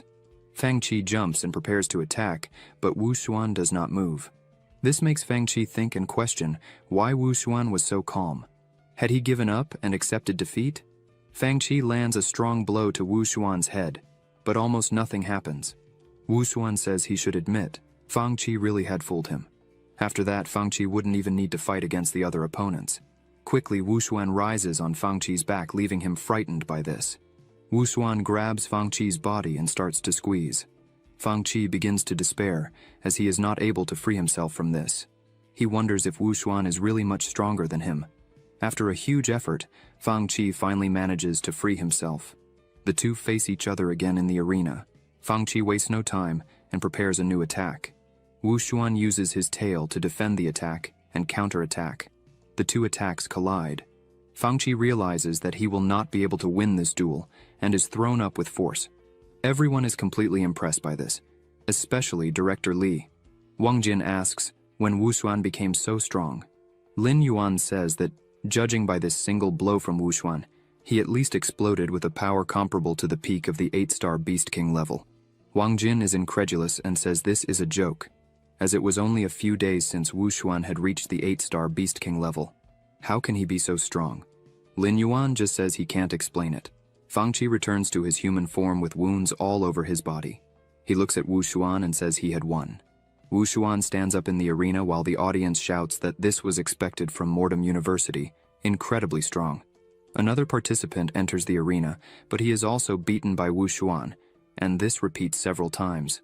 Wu Xuan defeats his opponents one after the other. After a few fights, Wu Xuan surrenders as he was exhausted from fighting. The judge asks for the second student participant from Mortem University to get ready to participate, and the fourth student from Jinghang University should also do the same. Chu Tianyi congratulates Wu Xuan and says he did a good job, and now just needs to rest, as they would take care of the rest of the opponents. Wu Xuan walks past him and says that fortunately, he did not disgrace his life. He looks at Lin Yuan and Wang Jin, who show no reaction. The two just eat and look at him. Wu Xuan gets irritated by this and thinks that trash is trash, and that's why he deserved to sit on the bench for the rest of his life. Wang Jin notices this and asks Lin Yuan, "What's wrong with Wu Xuan? He always needs to do some tricks in front of others." Lin Yuan whispers to Wang Jin that maybe it's because Wu Xuan has a crush on Wang Jin, so he needs to attract attention in some way. Wang Jin is astonished by this and tells Lin Yuan to stop talking nonsense. He asks if Lin Yuan hears himself when he says these things. The judge calls the second participant from Mortem University. Yuan Li stands up and says it's his turn. His team celebrates. Yuan Li climbs into the arena and looks around, wondering what's going on and where the people are. The judge again asks Jinghang University to send its fourth fighter immediately. Meanwhile, Yantong was playing very calmly. One of his team members calls his attention, saying it's his turn to fight. Yantong gets annoyed and starts saying that they shouldn't bother him, as he hadn't finished his game yet. He had asked them to stall as much as possible. The team member who went to call Yantong starts to get scared and backs away. Another guy goes to him and says that Director Li said that Yantong's parents would also watch this fight. Right away, Yantong gets excited and asks if that's really true. The man says yes and says that, in addition, Director Li mentioned that if Yantong could defeat Mortem University, he would give him the latest game console. Yantong stands up and says that if that's the case, it's fine. It's just a university. Yantong climbs into the arena and says he needs to finish quickly, as he wants to go back to playing. Yuan Li starts to merge with his beast soul and thinks it's not good that Yantong is his opponent. He finishes his fusion, a four-armed monkey demon. Yantong just shows sleepiness with all this, so he merges with his beast soul. The two face each other in the arena. Yantong says that's him and tells Yuan Li that he could attack first. However, Yuan Li doesn't attack. Yantong says that if he's not going to attack, then he will. He starts to say his words and a red energy begins to be created, and several arrows are created. The arrows start to move towards Yuan Li quickly. Yuan Li tries to dodge as soon as he sees the arrows, but his body is not responding and he can't move. This makes him panic. The arrows start to hit him. Suddenly, something comes quickly in his direction, hitting him fully, throwing him on top of the arena, hitting the top part. The arrows suddenly stop moving and change direction. Several arrows start to pierce Yuan Li's body, pinning him to the wall. Yuan Li looks at Yantong and thinks that he didn't have a chance to use a single move. He tells the judge that he surrenders and accepts defeat. Yuan Li thinks it was a waste to lose this battle. Yantong asks for the next one to hurry up, as he's in a hurry. Yuan Li starts to leave the arena sadly, saying that he lost. His teammate says it's okay as Yantong is really a monster. He is also the trump card of the other team, the natural beast soul. It's normal that Yuan Li can't beat him. People tell Qingnan that it's his turn to fight. Song Lan tells him that he doesn't need to worry too much about winning or losing. If he can exert all his strength, he will be considered a winner. Qingnan enters the arena and quickly merges with his beast soul. Yantong is surprised to see a plant in front of him. Qingnan starts to attack and tells Yantong to be careful again. Yantong starts to say his words, and as soon as Qingnan's roots are going to hit him, he just tells them to stop, and all of them stop. This leaves Qingnan impressed and confused. Yantong says that plant-type beast souls are really interesting. He wants to test a new fighting format. Yantong tells the roots to turn back. They turn towards Qingnan and start to come in his direction. Qingnan is confused, as the roots are still connected to him. This shouldn't be possible. He thinks he needs to cut the connection with them. As soon as he cuts the connection with them, the roots start to die. He attacks again with more roots now. Yantong looks at Qingnan and says that he's really dedicated. Yantong asks Qingnan if he's not afraid that he'll continue to control the roots. Qingnan just tells Yantong to try to do that. Clearly, Yantong spends a huge amount of energy to do such a thing. Yantong says that now that Qingnan has seen everything, they should finish. The words start to come out of his body and become agitated, moving quickly with intense energy flowing through each of them. Yantong sends his words towards Qingnan, which frightens Qingnan, as he has never seen an attack like this before. He creates a shield in front of him to protect himself as much as possible from the attack. Yantong just looks at the shield and says, "Burn." A huge explosion occurs on Qingnan's shield, quickly shattering the shield, leaving the way clear for the word attack. Qingnan can't understand how this can happen and is left without reaction. The attacks hit Qingnan all over his body and several times, causing monstrous pain. Qingnan falls to the ground, screaming that he surrenders and accepts his defeat. Wang Jin and Lin Yuan are impressed by this. Wang Jin says that Yantong is really a monster. No one can beat this kid. Lin Yuan starts to say that when Yantong activates his spirit word, his energy will be consumed. All they can do now is consume him, and then they would let Chu Tiani finish the fight. Qingnan was getting up to leave the arena. Yantong asks him to hurry up as he's in a hurry. The members of Mordom University's team don't like this. Another fighter enters the arena. His name is Shen Kang. He is already merged with his beast soul and lets out a powerful roar. Yantong looks at him and says that Shen Kang is indeed stronger than the previous two participants. Shen Kang starts to advance quickly to attack. Yantong tells him not to move. Shen Kang was in the air, as he had jumped to attack. He starts to feel a pressure holding his body.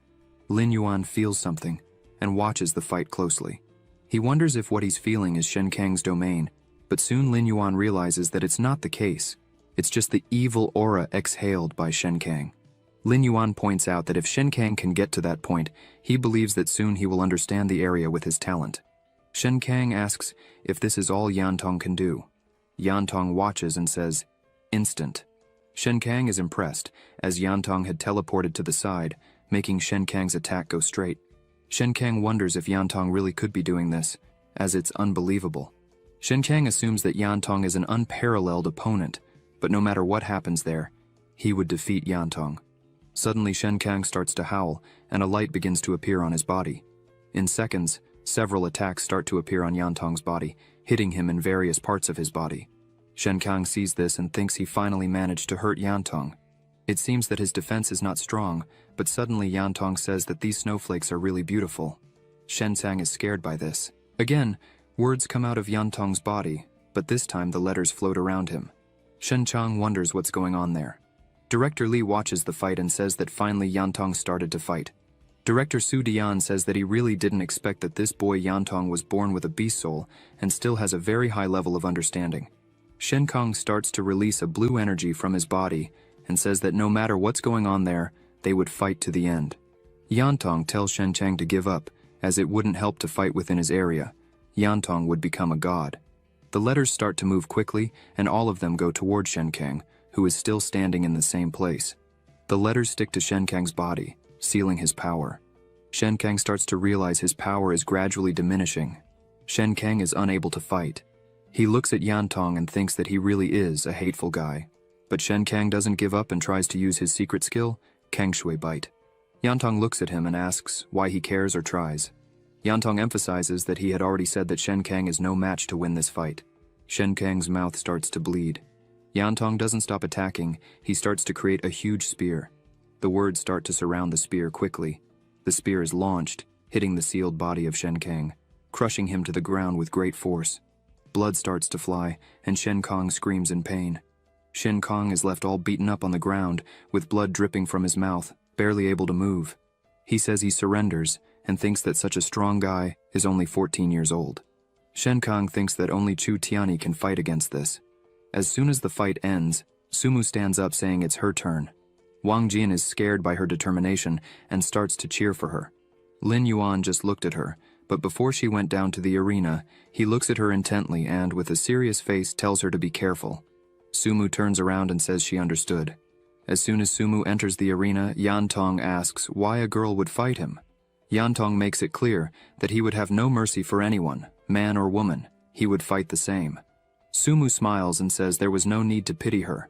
She merges with her beast soul quickly. Yantong looks at Sumu again and says that she is not weak. He creates several spears around him again and uses all of them to attack Sumu quickly. Sumu starts to use her ice ability and freezes all the spears. Yantong looks at all this and says, "Seal." The letters start to move again, but Sumu moves quickly around the arena, jumping and dodging the letters trying to hit her. The audience goes crazy with Sumu's movement. They say that she is worthy of being a student at Mordom Academy. Her tactical thinking is very sharp. Besides being beautiful, she is strong. Quickly, she was close enough to Yantong. She decides to use her ice ability again and forms several pieces of ice around her. However, Yantong sees this and says broken, and the ice that Sumu was creating simply shatters. Yantong says that she would not be able to hurt him that way. Sumu says she already knew that. She starts to use her tails, leaving Yantong scared. Quickly, her tails start to move towards Yantong, who is caught off guard against this. Sumu says that this is just the beginning. If you enjoyed this video, subscribe to the channel, hit the bell icon, and like the video. Thank you.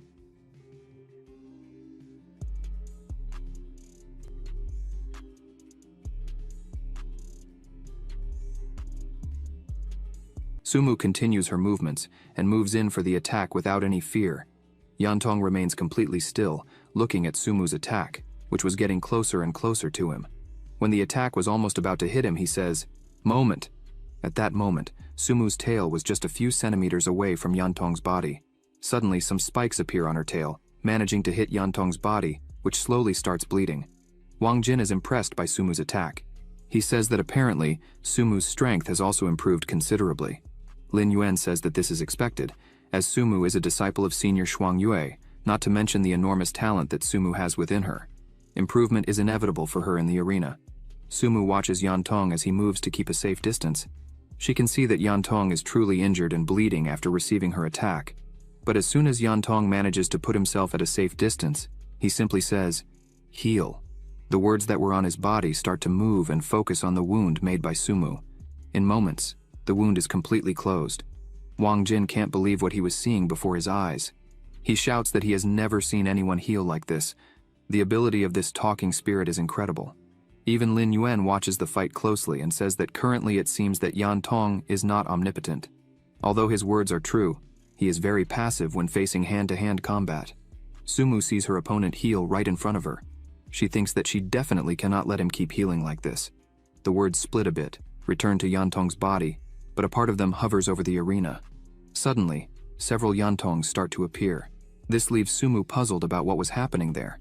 Now she was surrounded by several of him, and this complicated her fight because she couldn't tell which one was the true body. Even the wounds were exactly the same. Sumu starts to get irritated for not knowing which one was the true one, so she decides to solve it in a simple way, ending all of them without hesitation. She jumps and begins her attack with her abilities. She starts freezing all the bodies at once. Sumu thinks that the time to compete for real has finally come. She starts destroying them one by one with her tails. As she finishes destroying them, she realizes that they were all fake. As soon as she notices this, she turns around to try to defend herself, but Yantong has several spears pointed at her and says that she has lost. Sumu accepts defeat and returns to her human form, asking how he had done that. Yantong says that he simply became invisible. Sumu smiles and says that he is really powerful. Sumu thinks that she knew she couldn't defeat him, but her job was done. He had consumed a good portion of her energy. While the two were talking in the arena, Chu Tiani appears out of nowhere, thanking Sumu for her hard work, leaving her surprised by this. He smiles, and says that now it was just a matter of leaving the rest to him. Yantong asks if he was the head steward. Chu Tiani approaches Yantong and says that it is a pity that he cannot fight Yantong at his peak.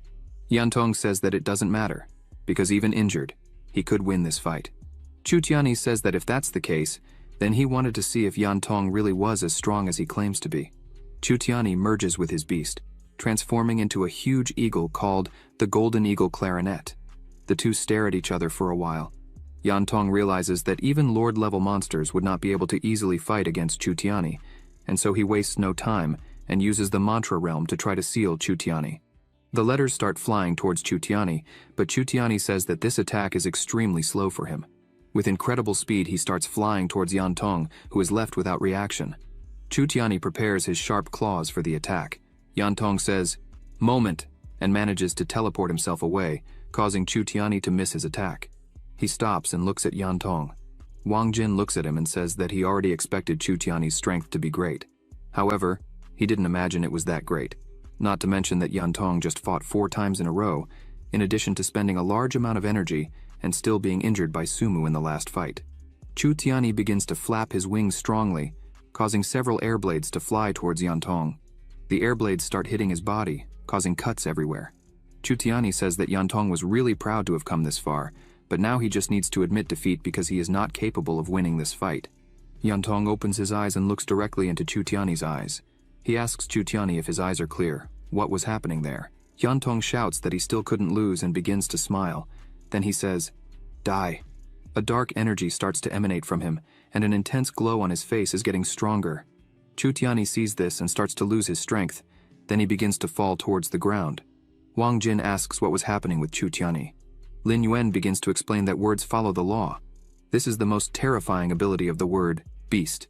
In other words, he wants to force Chu Tiani to die.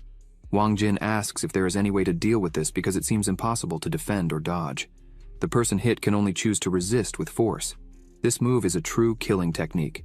Lin Yuan says that the only way to resolve the situation is to let Yantong fall before he completely loses the ability to fight. Yantong was still screaming "die" several times while Chu Tiani was falling. Several attacks were made on his body, however. No one knew where the attacks were coming from. Unable to do anything, Chu Tiani could only scream in pain as he fell. The blows were so strong that Chu Tiani was already starting to vomit blood. Chu Tiani notices that Yantong has put aside all his abilities and focused only on the ability to speak to completely destroy him. Chu Tiani thinks that he can't just stand there and wait for death anymore. He looks at Yantong, in the center of it all, screaming more and more for him to die. The letters start flying again towards Chu Tiani, but he continues to move towards Yantong. As he flies towards his opponent, Chu Tiani notices that Yantong's breath is getting weaker and weaker. He can't hold on much longer. As he expends all this energy, Chu Tiani can really win this fight. On the other hand, he still hasn't spent all his strength. Chu Tiani finally manages to control his fall, opening his wings again in front of Yantong, saying that now he would fight with all he had. He begins to concentrate a strong energy in his body, launching several fire-feathered attacks towards Yantong. The attack hits Yantong's body directly, causing him significant damage. With this, he begins to lose control and scream even more. Chu Tiani also screams as he receives an unexpected attack, but he doesn't give up and continues steadfast in the fight, attacking again with his feathers. However, this time, Yantong manages to defend himself with a barrier around him. He repels a large part of the attack, but still suffers some damage. He looks very irritated at Chu Tiani, the two staring at each other again. Wang Jin becomes increasingly surprised by the fight, asking Lin Yuan how strong it is. Lin Yuan replies that he wants to see who can resist this now. The tug-of-war should end soon. After all, they have reached the limit of their strengths. Yantong continues his attack, shouting for Chu Tiani to die, but he realizes that he can no longer send his commands because he is completely out of energy. Yantong looks at Chu Tiani and says that he is really very powerful, and he wouldn't be able to continue this fight. With that, Yantong begins to fall to the side, already without energy for anything, and returns to his human form, lying on the ground of the arena. Chu Tiani continues to fly and look at this. Director Lee sighs after the defeat of his strongest member, and says that it is very difficult for the child, Although he lost this time, he still has a long way to go. If he loses this time, he may win again next time. The judge says they congratulate. This duel was finally won by Chu Tiani, the strongest fighter of Modu. His fellow fighters congratulate him, also applauding for the fight. Director Wang Ting smiles and says that this fight was not bad at all.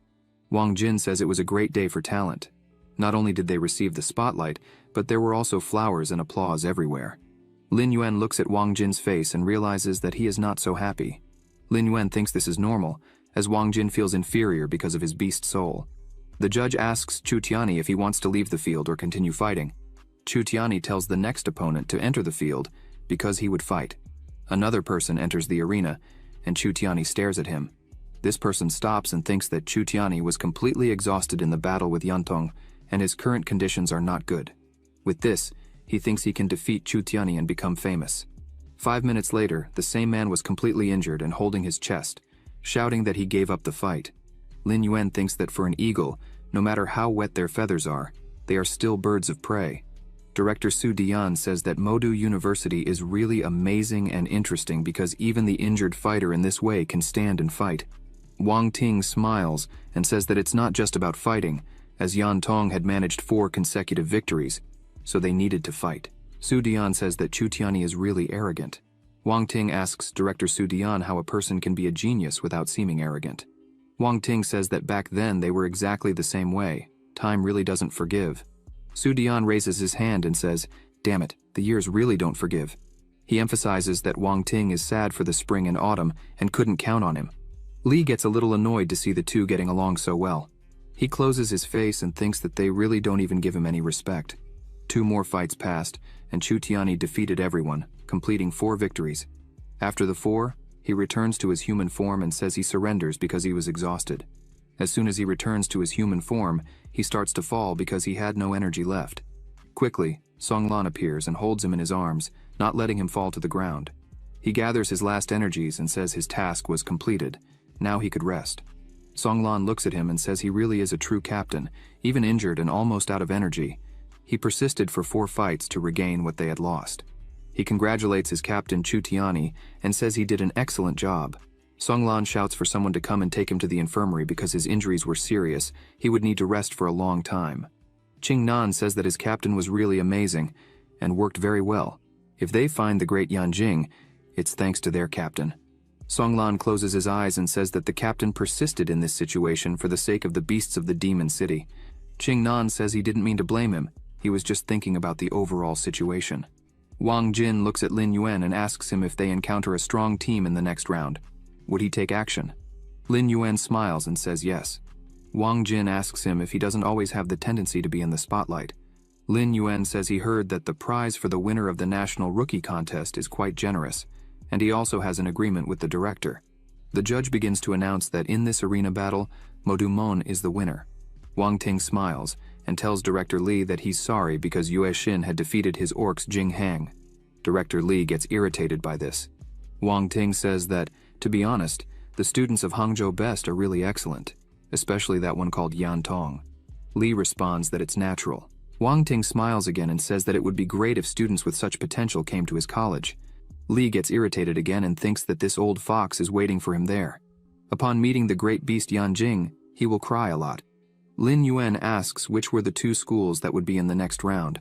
Wang Jin replies that the great beast of northern Hubei and the great beast of Tianfu. Sumu tells Lin Yuan to look at that person. He is Wu Mo Xuan. They both look carefully at him. Lin Yuan says that actually he is the captain. Wang Jin asks if they knew each other. Lin Yuan says he already knew him and even gave him a head treatment to fix his brain. Wang Jin is shocked by this and asks if Lin Yuan really can deal with diseases. Sumu just laughs behind. Wang Jin looks at Wu Mo Xuan's face and says that, by his look, this guy is not at all happy with the benefactor who tried to help him. He asks Lin Yuan how he treated this disease. Lin Yuan just says it was a bit of physiotherapy. The judge begins to say that after a day of competition, the 10 schools finished the duel. 5 groups of winning schools entered the winning group. Zhongjing Jiju scored the highest and was successfully promoted to the winning group. Therefore, there are currently 6 teams in the winning group and 4 teams in the losing group. Next, the draw for the second round of the match begins. The judge says he invited the director of Yanjing, Mr. Su Dian, to select the opponents for the next round of Yanjing. As soon as the director begins to enter, people ask if he really is the master of the emperor-level beast soul known as the Red Dragon Emperor. He seems to be very young. They say the director of the demon is also very young. The two must be about the same age. They say Director Wang Ting is the designated successor by Mr. Chu Longhuang. Director Su Dian puts his hand in the box, and all the fighters keep an eye on him. He takes the first ball out of the box. Upon opening and reading the paper, the judge says that according to the draw results, Yanjing's opponents in the second round are the Demon City Beast. It's huge. People start to celebrate, some saying they would face each other so soon, others celebrating for not going against them. Most say they can't wait for this confrontation, as these are clearly the two biggest and strongest universities. Wang Jin says they really hit the mark. Song Lan seems to be a little worried about this. Yuan Li says the captain definitely won't be able to fight. All the players from Yanjing are at full strength: Chen Longxiang, Xu Xiao, and the terrible Luo Jie. Song Lan takes the lead and tells everyone to calm down because they are so sad. The fight hasn't started yet, and it's not like they won't win this, as they had enough strength to fight. Wu Xuan smiles and points to Wang Jin and Lin Yuan, saying how could they win if the captain was in the hospital and he was still injured? In the end, they would have to rely on two trash to replace them. Wang Jin gets angry and tells him to shut up. Wu Xuan asks what's wrong because he didn't lie. He asks what he and Lin Yuan were good for, as there was no room for cowards. Song Lan gets annoyed and says that the enemy doesn't care about who they will fight, and instead of trying to do something for the team, he wants to attack his own members, so he really doesn't want to win. Wu Xuan says he was just talking about the details because he doesn't consider teammates who don't contribute anything to the team. Song Lan gets angry with this and says that one more word about this, he would report this situation to Director Wang Ting. Wang Jin starts to smile and calls them. He asks the Vice Captain Song Lan to send him to the first fight against Yanjing's beast. Everyone is completely shocked by this because of all of them. The one who least likes to fight is Wang Jin himself. Wu Xuan smiles at this, and Wang Jin says he wanted to make a little bet. With this, if he wins, Wu Xuan not only will apologize to him, but also will have to avoid him whenever he sees him from now on. Likewise, if he loses, he will accept any request he makes. Wu Xuan spreads his arms and asks why he should make this bet, as it was Wang Jin's obligation to contribute to the school. Wang Jin asks if he is afraid, and that's why he doesn't want to accept the bet. Wu Xuan stands up and says he doesn't have time for nonsense. He begins to say that what he has to say first of all is that if he were to face Chen Longxiang and Luo Jie, maybe he could fight, but against Xu Xiao, he wouldn't stand a chance, and that's why they have to think of something urgent. After that, he turns around and starts to leave. Wang Jin is sad because he couldn't trick him. Lin Yuan says he is smart. Wang Jin asks Lin Yuan if he is really confident about the next confrontation because he is the university's ultimate trump card. Lin Yuan gets excited and shouts that he can't wait. Sumu looks at him, smiling with satisfaction to have someone like him with her. Wu Xuangu starts to leave the arena and Jiangi watches him, saying that he no longer acts impulsively and that he seems to have matured a lot compared to before. Wu Xuangu is surprised to see his uncle there and asks what he's doing. Jiangi says he was just passing by and decided to watch his nephew's match. He praises Wu Xuangu, saying he behaved very well. Wu Xuangu is happy and says it's all thanks to him. His uncle says that since he is part of the family, of course he will help him. However, in the end, how far he can go depends only on himself. Wu Xuangu bows in respect and says he understands everything. However, Jiangi says he heard that while they were at Dragonbone Mountain, Wu Xuangu had the intention to kill Qingyan. Wu Xuangu starts trembling, trying to explain, but Jiangi interrupts, saying he knows the situation very well and that he finally understands what he truly wants, since being able to harbor murderous intent toward his own companions only shows how ruthless he is and how capable he's become. His uncle also scolds him, saying that unfortunately, he's not that ruthless or decisive, because otherwise, that information would never have reached his ears. Xiangi says that in 5 days, there will be a decisive battle between their university and Yanqing University. Even if they can't win, Wu Xuangu must perform very well. Wu Xuangu is a bit surprised by this and thanks him for the guidance, saying he understands and asking him not to worry because he won't disappoint him. Jiangi says he can go now. Suddenly, someone approaches and asks if that man was his nephew. Jiangi asks what he means. The man says that betraying companions isn't good and points out that Jiangi is letting his nephew join the beast god cult. He asks if Jiangi isn't afraid that the boy might choose justice over family and report them. Jiangi keeps walking out of the arena and tells Yan Muzhe that if he insists on discussing that kind of topic there, then he should speak louder. Yan Muzhe laughs and tells him not to be mad, that it was just a joke. Xianqi says that if it's about comparing him to his nephew, he trusts his nephew more, because if he's not mistaken, Yan Muje should only be 30 years old that year. Yan Muje says he's only 29. Xianqi is surprised, as he hasn't even turned 30, and is already the director of Ji Bai Beast University. He says that Yan Muje clearly has unlimited potential, but he joined the Beast God cult, and if the informants hadn't told him, he wouldn't have believed it.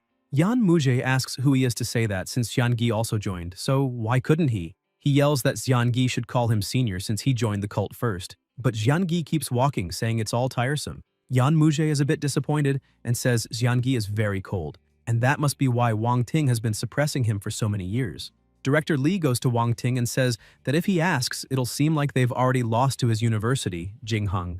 Wang Ting slaps his hand and says that since they're there, they should relax because there's nothing to worry about. Director Li says Wang Ting is in a great mood and hopes it stays that way in 5 days. He gets a little closer and asks Wang Ting to talk to Su Jian. Maybe he'll go easier on them so they won't be humiliated. Director Wang Ting starts to get a little annoyed and asks Li how he's so sure they'll lose. But Director Li mocks him, saying that if Wang Ting actually wins, he'll call him Grandpa.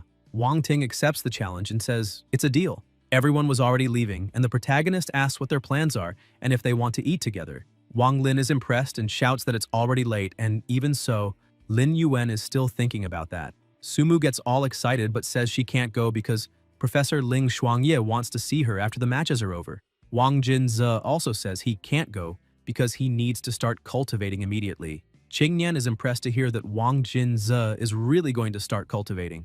Yuan Li also can't believe it and says it's strange to hear something like that from someone like him. Wang Jinze stays firm and says he's still a member of that university and might be the first to fight in the next round. Song Lan also says he can't go because he needs to analyze information about Yanjing University and organize a reasonable list of players for the next matches. He takes the opportunity to go to the protagonist and ask if he wants to be placed among the first 5 fights on the list. Shen Kang hears this and gets a bit irritated, questioning whether Song Lan is really going to give the 2 substitutes a chance. He falls to the ground crying, saying, "What now? This is basically giving up completely." Song Lan starts to say that's not true, but the protagonist interrupts before he can say anything and starts laughing, saying it's not necessary. Lin Yuan states that he doesn't need to be placed in the first 5 matches, but if needed, he'll gladly fight. Wang Jinze asks the protagonist if he's really going to spend another 5 days in the training room. Lin Yuan laughs and asks if Wang Jinze will have dinner with him. The two keep talking. Meanwhile, Song Lan analyzes the situation and thinks that judging by what the protagonist said, he probably won't hold back anymore, so maybe they actually have a chance of defeating Yanjing University. A little later in the advanced training room, Lin Yuan is sitting, focused, and tells the machine to start the combat simulation training. He shouts that he wants to select the power range from 1-star Lord-level monsters to 5-star Lord-level. On the screen, the monsters appear for him to choose. Giant Rock Bear Lord, 2-star Lord-level, King of the Monsters in the Giant Rock Forest, Gold Devourer, 3-star Lord-level, feeds on metal, capable of transforming its body into an extremely hard alloy. Purple-horned demon beast, 5-star Lord-level humanoid monster, with distinct features like curved horns, grayscales, and a scorpion-like tail. The protagonist selects all of them. The machine says the monster selection was successful and starts loading until it reaches 100%, saying everything is ready and the combat simulation exercise will begin. A gigantic monster appears in front of him, roaring loudly. Lin Yuan gets excited and starts to fight. Meanwhile, at the hotel restaurant on the 2nd floor, Zhu Xiao and Chen Longxiang are sitting and eating. Chen Longxiang says he doesn't understand why Xu Xiao likes eating bitter melon, but Zhu Xiao says nothing and remains silent. Chen Longxiang gets a bit uncomfortable and walks over asking if he's deaf or mute. As he finishes eating, Xu Xiao asks his companion if he doesn't know not to talk while eating or sleeping. Chen Longxiang says he's heard that a lot, but Xu Xiao uses it as an excuse to ignore people. He starts eating too, saying that his partner isn't arrogant like the other geniuses. However, the social anxiety he has is misunderstood, making people avoid him. Xu Xiao says he doesn't care about that because he feels much more relaxed when no one interacts with him. Not to mention, Chen Longxiang counts as 10 people, so he doesn't need to worry about others bothering him. He asks if his partner came to him for something important. Chen Longxiang says it's nothing major, he just wanted to spar a bit. Xu Xiao is surprised and asks if Chen Longxiang really wants to fight him, since every time it was brought up before, he refused. Chen Longxiang asks if that means he's not allowed to challenge him. He points out that it's not exactly that, but after the survival battle ended, he isolated himself for several days and finally understood his true Tao. Xu Xiao is surprised and asks if his companion had taken a break, but he's happy and says that if that's the reason, then today he'll be his friend's sparring partner. Xu Xiao says he'll spar with him a few more times to help him deepen his understanding of the Tao as much as possible. Chen Longxiang is thrilled and thanks him for everything he's doing. Later, at the center of the arena, people hear very loud noises and start yelling for help, thinking someone's dying. But it's just the two of them training. Chen Longxiang is on his knees, gasping after getting beaten up. He curses at Xu Xiao, saying he's almost dying, and asks if his partner is really trying to beat him to death. Xu Xiao walks over and says that he was the one who asked him not to hold back. Chen Longxiang, sweetly, gets desperate and says they better forget it because they have an important match against City Best University in a few days and he doesn't want to go in injured. He points out that Mo City University is the strongest and most prestigious school besides theirs, so they need to take them very seriously because for that year's National Freshman Friendship Competition, the director has only one expectation: to win the championship. Xu Xiao says that's not a problem because they will win the championship. Chen Longxiang says maybe they should develop some specific strategies for Mo City University since they saw the duel between Chu Tianyi and Han Yantong. Xu Xiao remains confident, saying that Chu Tianyi isn't as strong as he is. Chen Longxiang takes a deep breath and says it's good to see his partner so confident. He adds that, to be honest, this year's National Freshman Friendship Competition has been pretty boring. Xu Xiao asks if that's really how he feels, then why not keep sparring there? 5 days later, Song Lan approaches the protagonist. Lin Yuan asks what he's doing there. Shen Kang says he was planning to check on Chu Tianyi's injury recovery. The protagonist asks if the matches aren't about to start. Song Lan points out that he just received a notice saying the battles start this morning, and their group will fight in the afternoon. Lin Yuan also gets concerned and says that in that case, he'll go visit Chu Tianyi too. As soon as they arrive at the university infirmary room, everyone is there. The director asks Song Lan if he's already finished organizing the order of the fighter list. He says yes. He points out that their first fighter is Wang Jinze, the second is Qingyan, the third is Wang Lin, and the fifth is Sumu. Wang Jinze says that as for Chu Tianyi, it depends solely on the recovery of his injuries, and he'll handle that later. He notes that if the other side doesn't put Xu Xiao and Chen Longxiang in the first 5 matches, then they'll have a great chance. Chu Tianyi, even in a lot of pain, tries to get up, saying he can still fight this afternoon, but the director gets angry and yells that he should just focus on recovering properly. Chu Tianyi starts blaming himself, saying that the reason things turned out this way is entirely his fault for being stubborn and trying to prove he's not inferior to Han Yantong. Director Wang Ting asks what the point is, whether it's winning or losing, since this is just a friendly competition. He turns to everyone and shouts, saying this isn't a battlefield, so they don't need to carry such a heavy burden of responsibility and honor. In his eyes, they've all performed wonderfully. He asks them to remember that this is just a competition, not the end of their lives. The director looks at the protagonist and starts laughing, saying that despite all that, the competition hasn't even started yet. And how dare they say with such certainty that their university is going to lose? Lin Yuan starts laughing and thinks the director is clearly shifting all the responsibility onto him. Even though he says winning or losing doesn't matter, he's still placing all his hopes in his strength. Xiangi keeps looking at the protagonist, having also noticed something. Director Wang Ting yells again, saying they shouldn't stay there anymore, as they need to go watch the competition and let Chu Tianyi rest properly. Lin Yuan asks what the matches are for today. Wang Jinzi says it's Tianfu Beast University versus Beijiang Beast University. But in terms of strength, Beijiang completely dominates Tianfu. After that, it's Haiyu Beast University versus Yuelan Beast University. Song Lan says he heard that Yuelan Beast University is currently ranked last. Wang Jinzi agrees, saying they definitely have to watch Yuelan Beast University's match. Lin Yuan asks what's so interesting about last. Wang Jinze says it's because Yuelan Beast University is one of the all-girls schools. Suddenly, someone starts banging loudly on a door, yelling for Yu Xiaoyin to open up. She gets up, still sleepy, and tells her mom that she just woke up asking what's going on. Her mom yells that today is the big battle between Yuelan Beast University and Haiyu Beast University, and asks why she's not fighting yet. Yu Xiaoyin asks if she hasn't already done her part and withdrawn. The young woman starts yelling at Yu Xiaoyin, asking if she has any sense of responsibility and whether she's really going to stand by and watch their university be eliminated, even as a member of the school. Yu Xiaoyin says that if that's the problem, then she'll just close her eyes so she doesn't see it.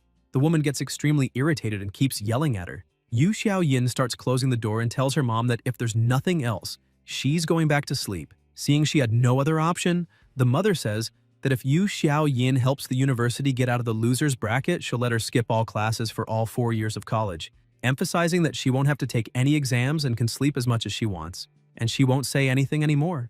Upon hearing that offer, Yu Xiaoyin excitedly opens the door, asking if it's true. Her mom asks when she's ever lied to her. However, Yu Xiaoyin asks her to pinky promise. Then she'll believe it. Her mom makes the pinky promise, and the daughter starts laughing, saying, "Pinky promise hangs up high, no lies for 100 years." Already inside the arena, the announcer declares that the next fighter should enter. He welcomes the representative team from Haiyu Beast University and the representative team from Yuelan Beast University. Lin Yuan can't understand why the audience is so excited. Wang Jinze simply tells him to watch, and suddenly, those wonderful girls begin entering the arena, greeting everyone with their charm and grace.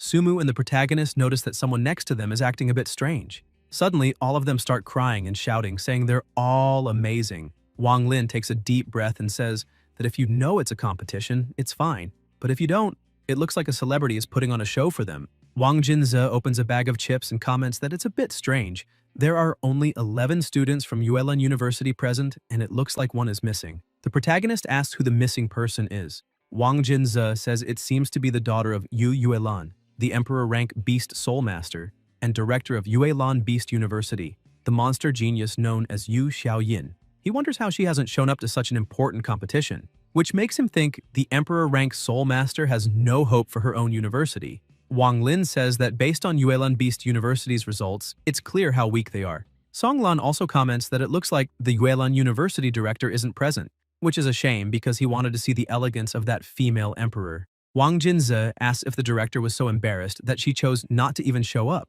Suddenly, a student next to them shouts, cheering on Xiaoman to fight with all she's got. Xiaohan steps into the arena saying those people are a bunch of perverts and asks if they've never seen a woman in their lives.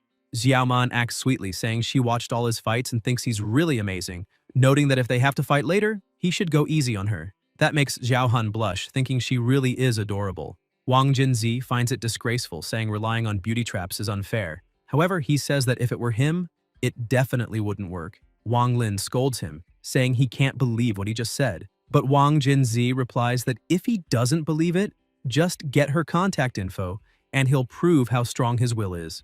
The protagonist starts laughing and tells them to just watch the match and stop daydreaming. The two fighters use their fusion beast souls and transform. Lin Yuan comments that her beast soul seems to be a common blessing type called Flame Rabbit, whose highest talent grade is only D, and asks if that's correct. Wang Jinzi analyzes calmly and confirms.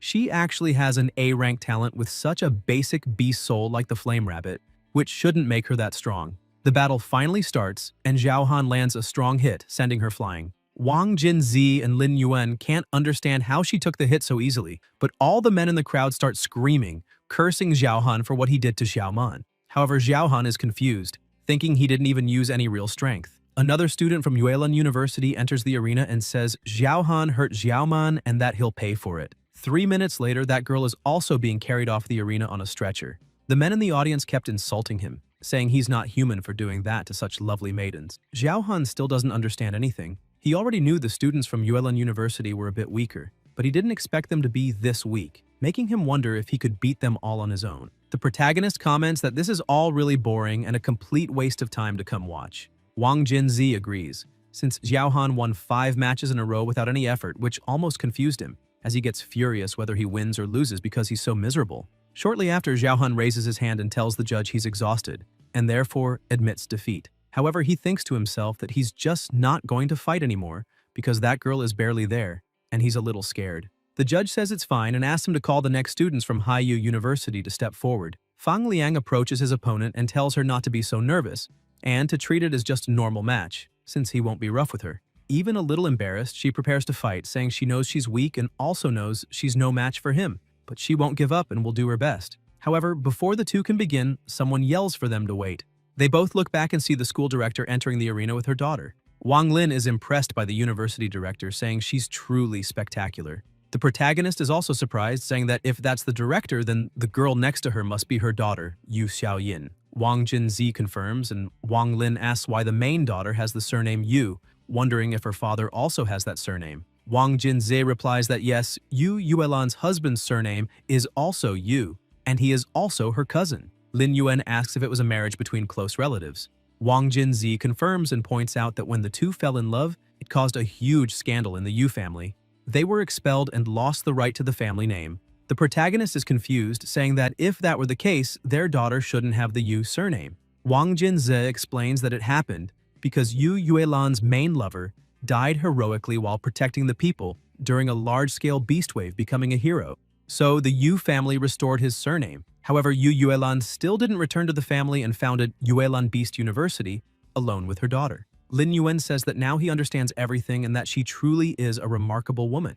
Back in the arena, Yu Yuelan tells the referee they'd like to switch participants, and he agrees. The little girl who was in the arena asks Yu Xiaoyin if she's really going to compete too. Yu Xiaoyin pats her companion and tells her not to worry because she'll deal with everyone quickly and then go back to sleep since she's very sleepy. Fang Liang takes his battle stance, worried because he heard her say she would finish everyone off quickly. The spectators begin to get confused and ask each other who that young girl is, but no one knows for sure. One of them says it doesn't matter because if director Yu Yuelan brought her, she's probably not bad. Without wasting time, Fang Liang uses his beast soul fusion and transforms into his beast. Yu Xiaoyin is impressed to see a Medusa and says she's really beautiful. Then she uses her own beast soul fusion. Wang Jinze is amazed to see it, as that is the moon beast, the fetal soul inherited by the Yu family. He never expected Yu Xiaoyin to actually awaken the moon beast, which makes him curious about the kind of talent her bloodline possesses. Lin Yuan looks at the arena and says that apparently the match is already decided.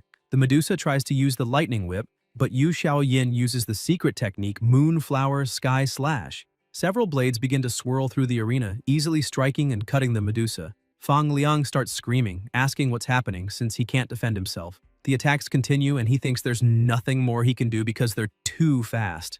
The final strike hits him directly and Yu Xiaoyin says the fight is over, asking for the next one to step in. The crowd goes wild, saying she's truly amazing and that they expected nothing less from the director's daughter. She goes over to her opponent and apologizes, explaining that it had been a long time since her last fight, so she couldn't precisely control her strength. Fang Liang returns to his human form, thinking that the power gap between them is huge, and that if she hadn't shown mercy, he would have died right there. Another student enters the arena thinking that his first fight was against the monster Luo Ji from Yanjing, and his second will be against this genius girl who suddenly appeared. Looks like his life won't be easy.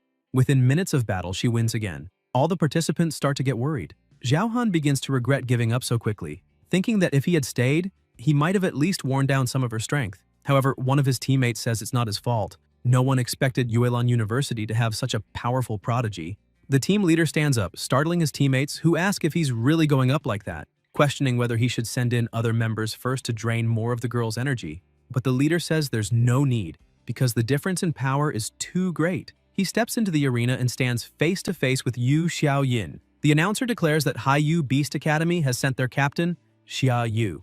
This will be the showdown between the strongest freshmen of two prestigious universities, and he asks who will emerge victorious in this incredible battle. Yu Xiaoyin looks at him and asks if he's really the captain of the other team. Xia Yu says yes. She replies that if that's the case, then he must be the strongest among all the others. The captain answers that he probably is. Yu Xiaoyin approaches him and says she wants to make a deal. He asks what she's talking about, so she begins to explain, saying she'll only use 80% of her strength to fight him, and if he loses, then he must make the rest of his team admit defeat. That way they can save everyone's time. Yu thinks that this girl is extremely confident. He begins to release his power and apologizes, saying that even though he's the captain, he still can't make decisions for the other team members, and he would also like her to give her all and have a fair fight with him. He fuses with his beast, and she thinks he's quite bold. Wang Jinze starts to get excited, saying they'll finally witness a battle that isn't just a one-sided defeat, and asks the protagonist who he thinks will win between the two. Lin Yuan replies by asking how he's supposed to know something like that, but based on the characteristics of their beast souls, Xia Yu is clearly at a disadvantage. Yu Xiaoyin begins her attack once again, but this time her opponent doesn't stand still and starts gathering strength to counterattack. He also launches his strike, causing both attacks to collide midair, leaving the entire audience stunned, as they couldn't even see what was happening. They begin to wonder if Xia Yu was killed in a single blow. However, Yu Xiaoyin observes everything and starts to wonder where her opponent went as he vanished. She asks herself if he could have turned invisible or something like that and thinks it's very interesting, wondering how he pulled it off. Suddenly, she hears a noise behind her and Xia Yu appears out of nowhere on the ground, attacking, but she manages to dodge. Xia Yu continues attacking non-stop and charges at her with everything he's got. Yu Xiaoyin creates a barrier around herself, blocking the attack and counterattacking at the same time, causing Xia Yu to be hurt by his own strike. He's thrown far away and falls into the water again. That escape was so impressive that even Wang Lin is amazed, wondering if that's even allowed. Because with such a secret technique, Jia Yu is about to take full control of the battle. Wang Jinze says that might be true, but maintaining that secret technique probably consumes a massive amount of energy. The protagonist asks what he means by that, and Wang Jinze explains that outside of combat, a Lord-level Beast Soul Master can only maintain that technique for 10 minutes, but in battle, barely for 5. And Jia Yu isn't even Lord-level yet. Wang Lin says that means Yu Xiaoyin just needs to buy time to wear down her opponent. Wang Jinze replies that in theory, yes, but only if she knows the weaknesses of the technique. Xiaoyu keeps using his secret technique, circling the arena and leaving Yu Xiaoyin in the center. He thinks he doesn't have much time left and needs to finish this as quickly as possible. Yu Xiaoyin also starts getting annoyed, saying this is such a pain, because if she hadn't made that pinky promise, she'd be curled up in her bed right now. And that's why she wants to end this quickly so she can go back to sleep. Yu starts to get nervous and wonders what that girl is talking about. Yu Xiaoyin gets even more irritated, takes a deep breath, and says it's time to take this little game a bit more seriously now. Xiaoyu starts to get worried, thinking this was all a joke because Yu Xiaoyin wasn't even using her full strength. She jumps into the middle of the arena and begins to activate her power. The spectators say she looks like a shining moon, while others point out that flying like that is something only beast soul monsters at the Emperor level or higher can do. Xiaoyu, even frightened, thinks she's releasing an extremely powerful amount of energy, so if he can survive the next attack, he'll still have a chance to win. Suddenly, Yu Xiaoyin begins to unleash a barrage of attacks at once. They head toward the arena and cause a huge explosion, completely destroying the place. She asks what he's going to do now with the underground burrows he has. Xia Yu begins to bleed and is immediately defeated. Wang Jinzi was watching all of this and says that little girl looked harmless, and no one would have thought she could be so ruthless. The protagonist remarks that she's just like Xu Xiao, Yan Yong, Chu Tianyi, Chen Longxiang, a monster at the peak among all the geniuses. As Jia Yu is removed from the Mark Arena, he says they have no chance of winning and asks the rest of his team to just accept defeat. The entire university agrees and then raises the white flag. The commentator says Haiyu Beast University admits defeat, and the next decisive match in the losers group will be between Beijiang Beast University and Yuelun Beast University. Yu Xiaoyin returns to her normal form, and the entire university starts praising her, saying she's truly amazing and ruthless. She turns to her mother and says she's already done what was asked of her, so now she's going back to sleep. However, her mother asks her to wait a bit. That shocks her, and she asks if her mother is really going back on her word. Yu Yuelan tells her daughter not to worry, as the conditions she promised still stand. However, her task isn't over yet. The daughter looks a bit confused and asks if she hasn't already defeated the university. Yu Yuelan says that if she remembers correctly, the real condition she gave before was to help the university fight its way out of the losers group. Yu Xiaoyin is surprised and says her mother is joking with her. Yu Yuelan says it's her own fault for not understanding the rules of the game. Yu Xiaoyin turns away sulking and says she really doesn't care because it's her mother's fault for not explaining things clearly. Yu Yuelan asks what point her daughter is trying to make. The daughter turns and says she'll have to pay her extra because of this. An hour later, after negotiating, Yu Xiaoyin runs into the arena and looks at the next university, saying that from now on she'll wipe them all out in 10 minutes. Her opponents start asking what gives her so much confidence. Another says he refuses to believe she could have recovered all her stamina that quickly after the last battle. As leader, he tells the rest of his team to attack immediately. And 10 minutes later, everyone was already down with only the injured leader left. He thinks that she really did it and accepts defeat. Sometime later inside the hotel restaurant, Sumu starts scolding Wang Jinze, saying he's eating too much and shouldn't forget he's the first to fight that afternoon against Yanjing Beast University. Wang Jinze says it doesn't matter. Even if he were being dragged to be executed, he'd still need to eat. Sumu is impressed by his determination to eat and says, "It's amazing." Wang Jinze tells her to relax because that afternoon the chubby guy will surprise everyone with his skills. Lin Yuan starts thinking that his friend is extremely confident and wonders if he has some strategy to face Yanjing Beast University. The crowd arrives in the audience and says that the director of Yanjing University really drew the lucky straw by going straight up against Mo City University. Another says that if they manage to beat Mo City University, they'll eliminate their biggest threat. On top of that, they've heard that the captain of Mo City University, Chu Tianyi, still hasn't recovered. Yanjing University can basically consider that battle a predetermined victory. The announcer comes to the stage and says that from that moment on, he officially announces the start of the winner group matches. He asks everyone to welcome the representatives of Yanjing University and the representatives of Mo City University. He starts reading and says that, according to the list of matches submitted by both sides, The first ring battle of that round will be between Xia Laiming of Yanjing University and Wang Jinze of Mo City University. People hear Wang Jinze's name and start asking each other if he's not the substitute. Another questions whether they haven't noticed that Wang Jinze and the university director share the same last name, not to mention that they've also heard that the eldest son of Wang Ting, named Wang Daokang, is at Yanjing University. With that, they think that for his youngest son to have ended up as a substitute, he must be extremely weak. The two enter the arena and Xia Laiming starts staring at Wang Jinze, asking if he's that university substitute. Wang Jinze gets a little annoyed and says he's not just a substitute, he has a name. Xia Laiming remains extremely arrogant and says that it doesn't matter because either way he's about to lose. Wang Jinzi also shows a lot of confidence and says that if he happens to lose, then he'll write the Wang ideogram upside down. Xia Laiming gets excited and says that now that's a real man, so they've got a deal. Wang Jinzi smiles and says it's all settled. The crowd is a bit confused since even upside down the Wang ideogram still looks like Wang. Someone else asked them to wait a minute because Wang Jinze is that barbecue guy, the chubby one who hid in the Dragonbone Mountains eating skewers during the survival battle. As soon as everyone realizes who he is, they start cheering, saying he's the barbecue guy so he can't back down and should show what he's really made of. Everyone starts shouting that they support the barbecue guy. Wang Jinze gets confused and asks them to explain what exactly they're talking about and what the hell barbecue even is.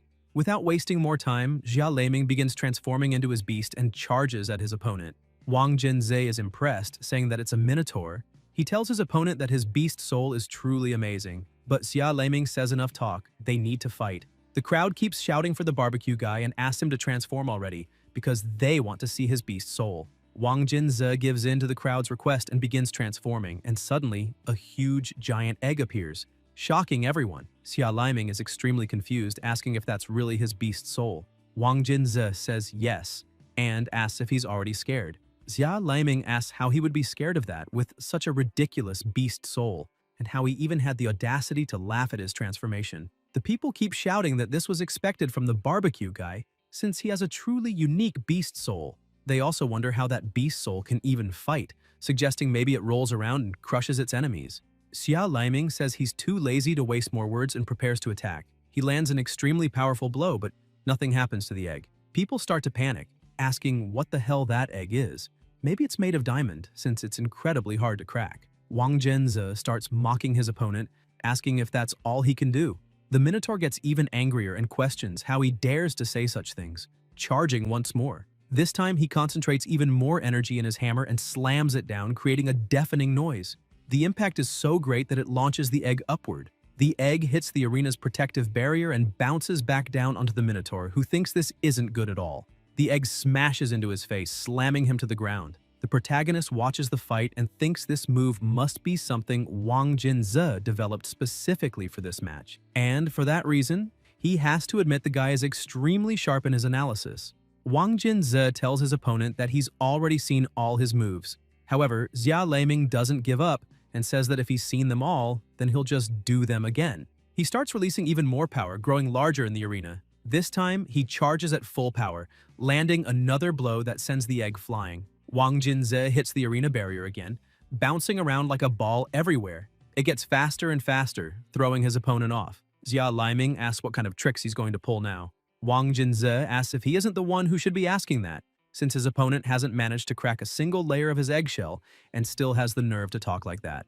Xia Laiming starts getting furious and unleashes everything he's got. Wang Jinze sees that amount of energy and thinks his opponent possesses extremely powerful strength, and no wonder he has an 8-star king level. The attacks begin again. The Minotaur throws him into the air and appears behind him, pushing him down again. Wang Jinze tells his opponent to try a little harder and asks what's wrong with him. Did he skip a meal or something? Because the attacks are so weak, they're basically just tickling. He points out that with power like that, there's no way he'll get into Yanjing University, and asks what's the point of being so big, asking if it's some kind of statement. The Minotaur keeps attacking, but nothing happens. Director Li starts laughing and tells Director Wang Ting that his son is really something special. Wang Ting looks at him and says that if he wants to be funny, he should just take off his clothes and walk around. But Director Li keeps laughing and says he truly thinks Wang Ting's son is a remarkable person, at least much more interesting than Wang Ting himself. Director Su Jian starts thinking that Wang Jinze's approach is almost mischievous, but surprisingly effective. With Xia Laiming burning through his energy with constant attacks, it's only a matter of time before he runs out of strength. and at this pace, he'll wear himself out first. Sumu asks the protagonist if he's noticed that Wang Jinze seems to have gotten a bit stronger. Lin Yuan says that's because his talent was never lacking. Putting aside his bizarre beast soul, with his innate abilities, he should at least be on the same level as Wu Shuanggu. She comments that maybe it's because his older brother's brilliance always overshadowed him. The protagonist realizes that's true and asks if Wang Jinzi isn't proving himself in his own way, since he's a smart businessman. 5 minutes later, a small crack appears on the egg's shell, but the Minotaur is already completely exhausted. Wang Jinze keeps mocking, asking if he's already out of strength. Xia Laiming, easily provoked, charges again, shouting for Wang Jinze to just wait, because he's going to break that shell right now. Chen Longxiang stands up and yells for them to stop immediately. He explains that Xia Laiming isn't going to accomplish anything against his opponent, and should just admit defeat. The Minotaur tries to argue, but Chen Longxiang cuts him off and says there's no need to waste more time, and he should save his energy for the upcoming fights. The Minotaur finally understands and accepts defeat. The announcer walks to the center of the arena and congratulates Wang Jinzi from Mo City University for his victory in that match. He then calls for Xu Tian from Yanjing University to enter the stage. As Xu Tian enters the arena, he introduces himself and asks for guidance. Wang Jinzi walks up to him and says that if he's not stronger than the last guy, he should do himself a favor and surrender now, because there's no point in wasting either of their time. Xu Tian starts smiling and asks how Wang Jinzi knows he won't succeed without even trying. Wang Jinzi says that his opponent seems pretty eager, so he might as well go ahead and try. He uses his beast soul fusion and transforms into the war dragon with the double axe. Without hesitation, he charges at the egg, landing several strikes, and another small crack appears. Sumu gets a bit worried and asks why her teammate is so quiet. Where's the energy he had to mock the first opponent? Lin Yuan explains that this is his strategy. He's using silence to pressure Xu Tian. Sumu looks confused and asks the protagonist to explain better. He says that against a brute like Xia Laiming, Wang used taunts to provoke him. But with a proud and sensitive opponent like Xu Tian, silence is the ultimate insult. Xu Tian, inside the arena, starts getting irritated, thinking he absolutely cannot lose. However, he gets hit by a blow that knocks him to the ground, drained of energy. With a trembling voice, he lowers his head and says he admits defeat. The crowd goes wild, saying they didn't expect that performance from the barbecue. On the Mo City University bench, Wu Xuangu is a bit impressed and asks who would have thought that Trash actually had some skill. Li Qingnan says Wang Jinze made it this far, and even now, Wu Xuangu still dares to call him Trash. Li Qingnan asks Wu Xuangu if being on stage right now, he'd be able to beat him. Wu Xuangu gets extremely angry and asks why he's being compared to a punching bag that only knows how to take hits. Li Qingyan turns around and starts walking away, saying he's always been like that, arrogant and ignorant. Wu Xuangu gets even angrier, saying everyone there is a bunch of idiots and that he'll settle the score with all of them sooner or later. He adds that his uncle was right. Compared to wild beasts, venomous snakes that kill silently are even more terrifying. Once again, the announcer goes to the stage and says that Wang Jinze has claimed his 4th consecutive victory. The egg starts mocking and asks who's next, because they can come up and fight him. Luo Jie starts walking onto the stage, saying it's finally his turn, because those boring fights were about to make him fall asleep. Wang Jinze looks at his opponent and thinks it's really him. Luo Jie walks up to Wang Jinzi and asks if he's going to admit defeat willingly or if he needs to get beaten up to admit it. Wang Jinzi admits defeat, and the crowd goes crazy again, saying the barbecue guy is a coward because he's already giving up, asking if he has no guts at all, because if he's really a man, he should at least lose standing. Wang Jinzi returns to his human form and says that a real man knows when to yield and when to stand tall. After his words, everyone begins applauding him. With that, he returns to the bench all beaten up and says it hurts a lot, wondering how those guys can hit so hard, commenting that it seems like his ribs are broken. The protagonist says that if it hurt that much, then why didn't he admit defeat a little earlier? Wang Jinze replies that Lin Yuan clearly doesn't understand anything because it's about pride, and on top of that, his older brother was watching, so he couldn't let him lose face. The protagonist says that either way, his friend's performance was extraordinarily good and pats him on the shoulder. Wang Jinze is so injured that even that little pat causes him pain. He asks who's fighting next. Wang Jinze says that if he's not mistaken, the next one is Yuan Li. The protagonist comments that he probably won't be a match for Luo Jie.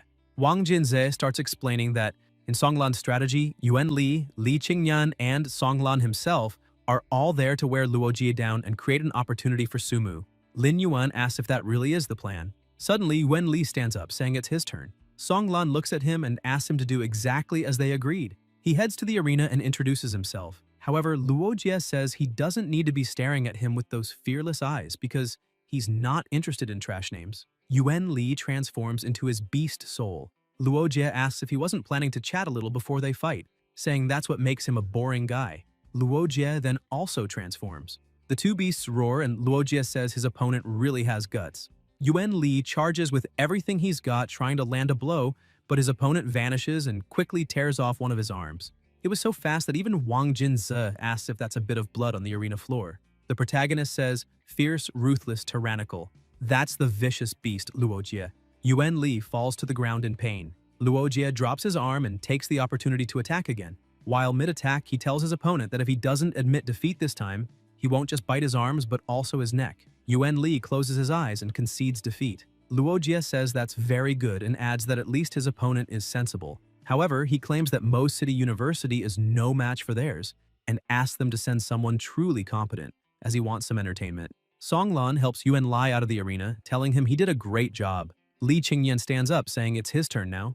As soon as he reaches the arena, Luo Jie says he remembers him as the one with a plant-type beast soul, noting that his soul is interesting, but unfortunately he's weak. Li Qingyan fuses with his beast soul and prepares to attack. Luo Jie says that being so impatient isn't a good thing. He notices that his opponent is facing him head-on, and so he won't hold back. Li Qingyan manages to land the first hit and begins to absorb his opponent's energy, but the amount is so massive that he can barely handle it.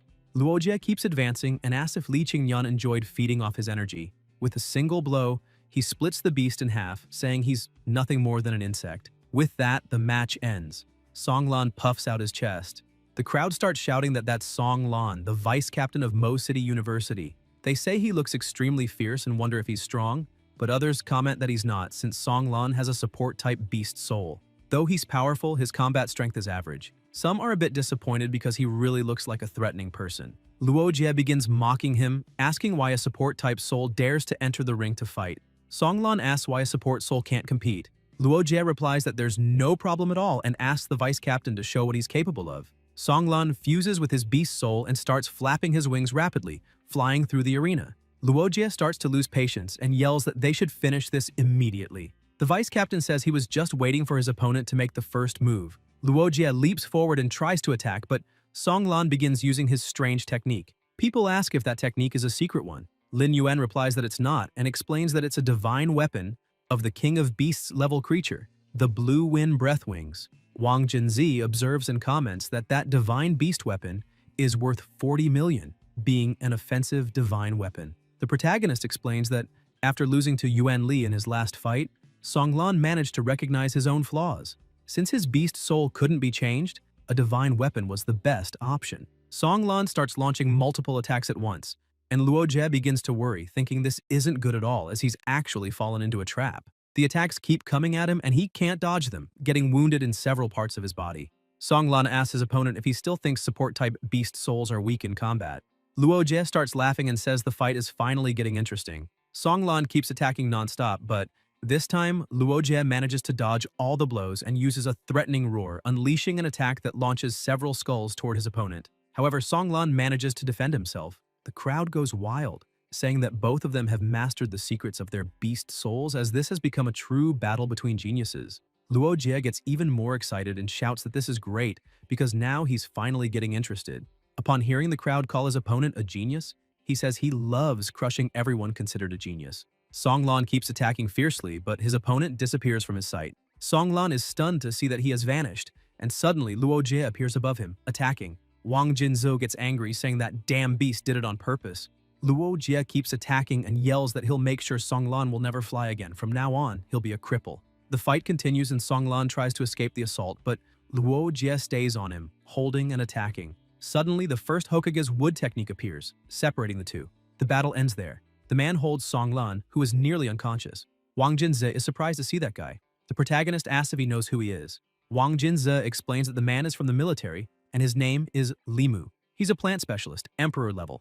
He's also very strict and uptight, so everyone calls him General Wood. Lin Yuan asks if he's a real general. Wang Jinzi clarifies no, it's just a nickname. However, he didn't expect the Minister of Education to invite him to maintain order during the competition. The protagonist thanks God, saying that if the man hadn't been there, Song Lan would have been ruined for life. Limu says the opponent had already admitted defeat, so why did Luo Jie continue attacking? Luo Jie questions when the opponent admitted defeat, because he didn't hear anything and shouldn't be accused unfairly. The general yells angrily that it must never happen again. Luo Jie gets scared and says he understood but gets irritated, cursing that the fight ended just when he was starting to enjoy it.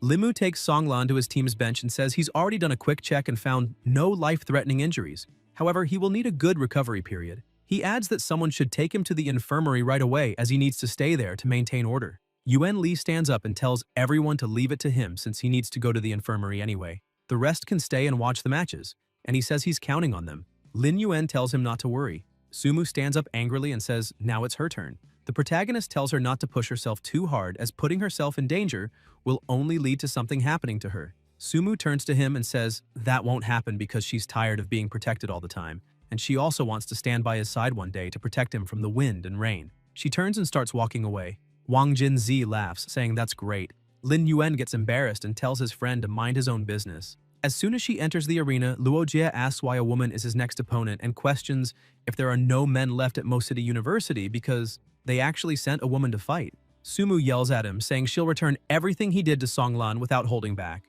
Luo Jie asks if she really thinks she can do that, calling Songlan weak, and says he doesn't go easy on women, so even if she's a woman, he'll still break her. Director Su Jian hears those words, which were directed at his daughter, and almost loses control. Wang Ting tries to calm him down, patting his shoulder and telling him not to worry, since Limu is there to oversee the battles and none of them can interfere. Sumu fuses with her beast soul and the fight between them begins immediately.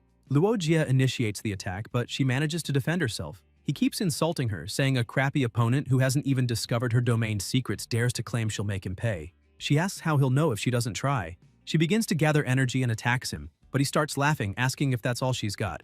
Sumu ignores him and keeps charging forward. Luo Jie is surprised and thinks the woman is truly insane. If she comes any closer with that level of power, she'll be killed instantly. Suddenly, she creates several illusions, and he yells that no matter how many illusions she creates, there's always only one real body, and if he can't find it, then he'll just kill them all. Sumu keeps advancing.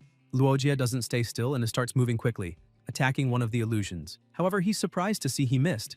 The other illusions surround him and begin creating a frost breath, compressing it in the center of the arena. But it's not enough to restrain his immense strength. With a scream and a quick move, he destroys everything. Still, she creates another ice wall, compressing again. He screams and thrashes.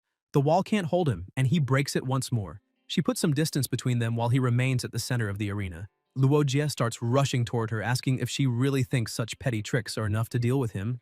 Luo Jie manages to land a powerful punch on her body, but it dissipates. He thinks that it wasn't even an illusion. It was merely a phantom, and he had been tricked once again. Ice crystals begin to form around him once more, and he hears some sounds until suddenly the wall shatters and she appears out of nowhere. Wang Jinze is impressed by his friend's move and says she's truly amazing, asking how she pulled that off. Lin Yuan explains that she overused cold energy to conjure 8 illusions, then took the opportunity to create an ice wall, hid behind it, and used a secret technique, taking advantage of the light refraction from the ice wall to create a phantom, a projected image of herself. Wang Jinze asks if that image is like a mirage. The protagonist continues explaining that it was all to lure Luo Jie into the trap she had set. He emphasizes that she didn't hesitate for a moment to use 2 secret techniques at the same time, something he hadn't expected. Back in the fight, Sumu takes advantage of her opponent's lowered guard and uses her skill Absolute Zero Skin, creating a vortex of ice that freezes her opponent's entire body.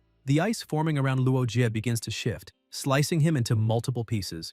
It's truly an extraordinary attack. The crowd begins to get impressed and asks if Luo Jie, who has never been defeated, will lose for the first time to Sumu. The audience continues thinking about it, and it really seems possible, until Luo Jie starts laughing inside the ice. Sumu is shocked to see he can still move. Luo Jie shouts from within the ice that it's truly impressive, and says she exceeded all the expectations he had. He yells that he can't wait to tear her apart for making him bleed. The ice begins to melt, and with a powerful aura surrounding him, he asks what's wrong with her and if she's scared, telling her not to worry because the game has just begun. With incredible speed, he charges at her, but she dodges, causing the attack to only graze her fur. She starts casting her magic again, but due to her opponent's absurd speed, she realizes he's behind her.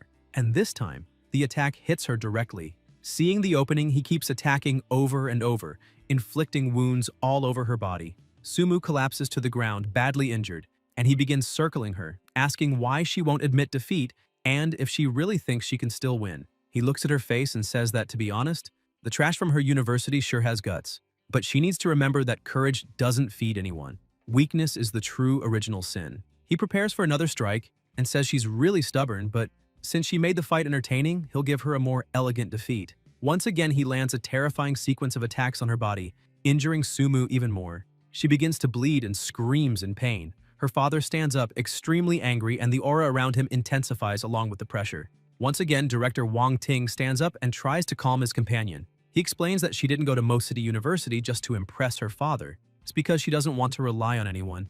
And if he interferes, he could ruin all the hard work she's put in. He adds that with Yanjing University's medical facilities, even if she's badly hurt, she'll only need about half a month to recover, so it's nothing serious. He tells Sujian he just needs to visit her while she recovers. A resentment between father and daughter never lasts forever. Sujian sighs, lowers his head, and says that unfortunately he's not a competent father because he's failed her. Wang Ting emphasizes that he's a rare one, with battle power never before seen. But in front of his daughter, he's just a man oppressed by guilt. He asks Sujian to reflect on the words he just said. Sumu loses the fight and is taken out on a stretcher, her body covered in wounds.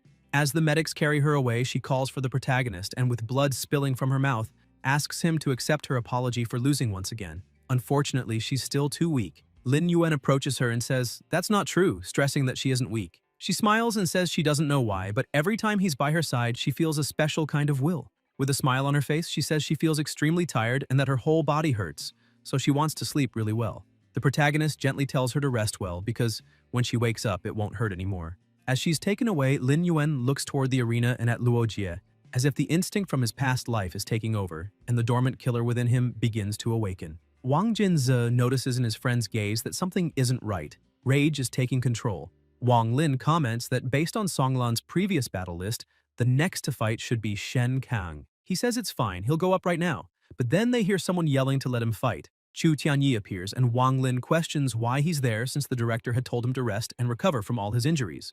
Chu Tianyi insists that he's nearly recovered and asks to be allowed to fight. Wang Lin says that even so, he might have to go first because if Chu Tianyi loses now, everything will be over. Chu Tianyi tells him not to worry because he won't lose. Wang Jinzi walks up to the two and tells them to stop arguing and stay out of it. Shen Kang is confused and asks if he wants them to forfeit. Wang Jinzi points to the arena and says Lin Yuan is already up there.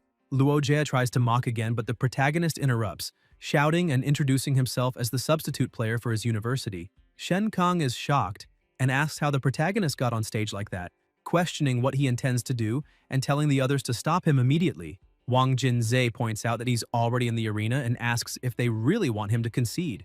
Chu Tianyi tries to stay calm and asks if Wang Jinze is really going to let his substitute friend face a brutal demon like Luo Jie.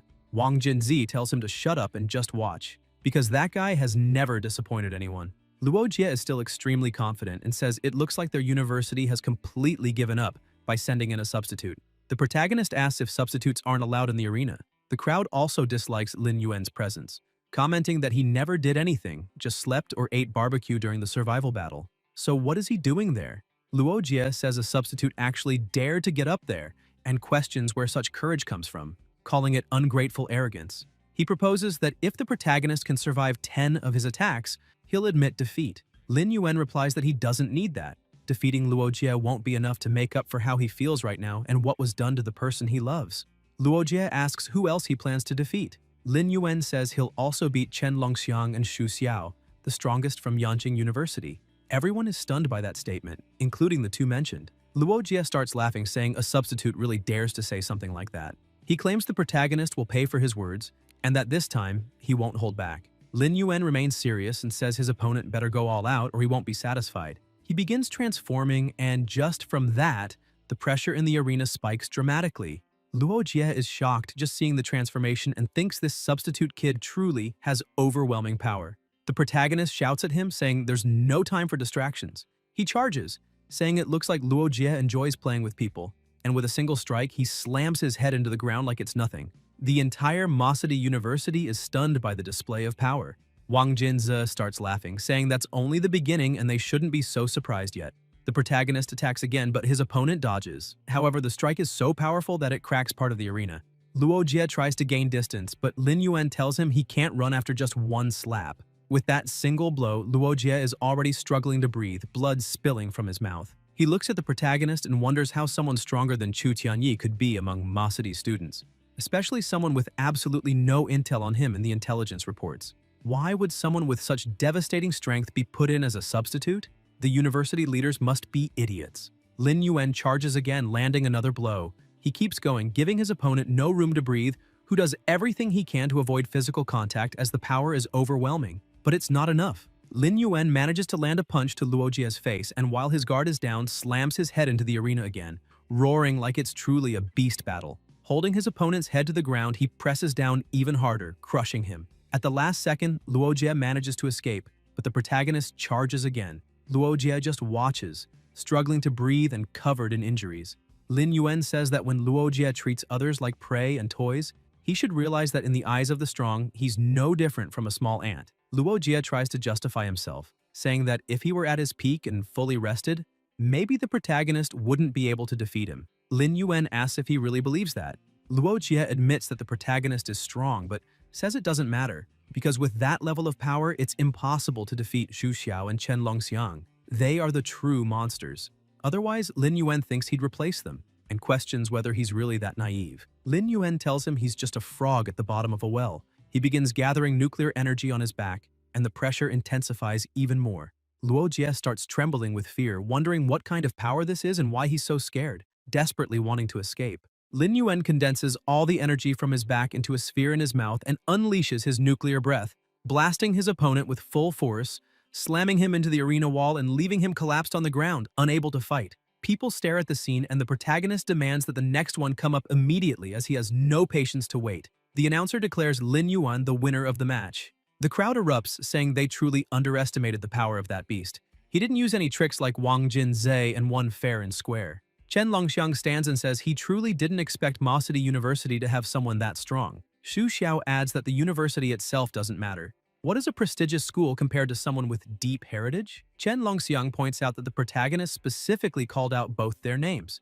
and that if they back down now, it'll be extremely shameful. He asks if Xu Xiao wants to handle it or if he should go. Xu Xiao replies that this wasn't really his intention, and that it's not just about challenging and defeating him. Chen Longxiang feels his friend is taking things too seriously and decides to step up himself. He gets excited, saying it's rare to find a worthy opponent and that he's looking forward to this fight. Xu Xiao stays seated and says Chen Longxiang can go ahead. He's not interested right now, but if the protagonist really manages to defeat him, then maybe he'll feel more motivated. Chen Longxiang heads to the arena and says maybe that won't happen, because he might not even get the chance to fight. The announcer announces the next opponent and he enters the arena. Chen Longxiang says the opposing university clearly has hidden talents.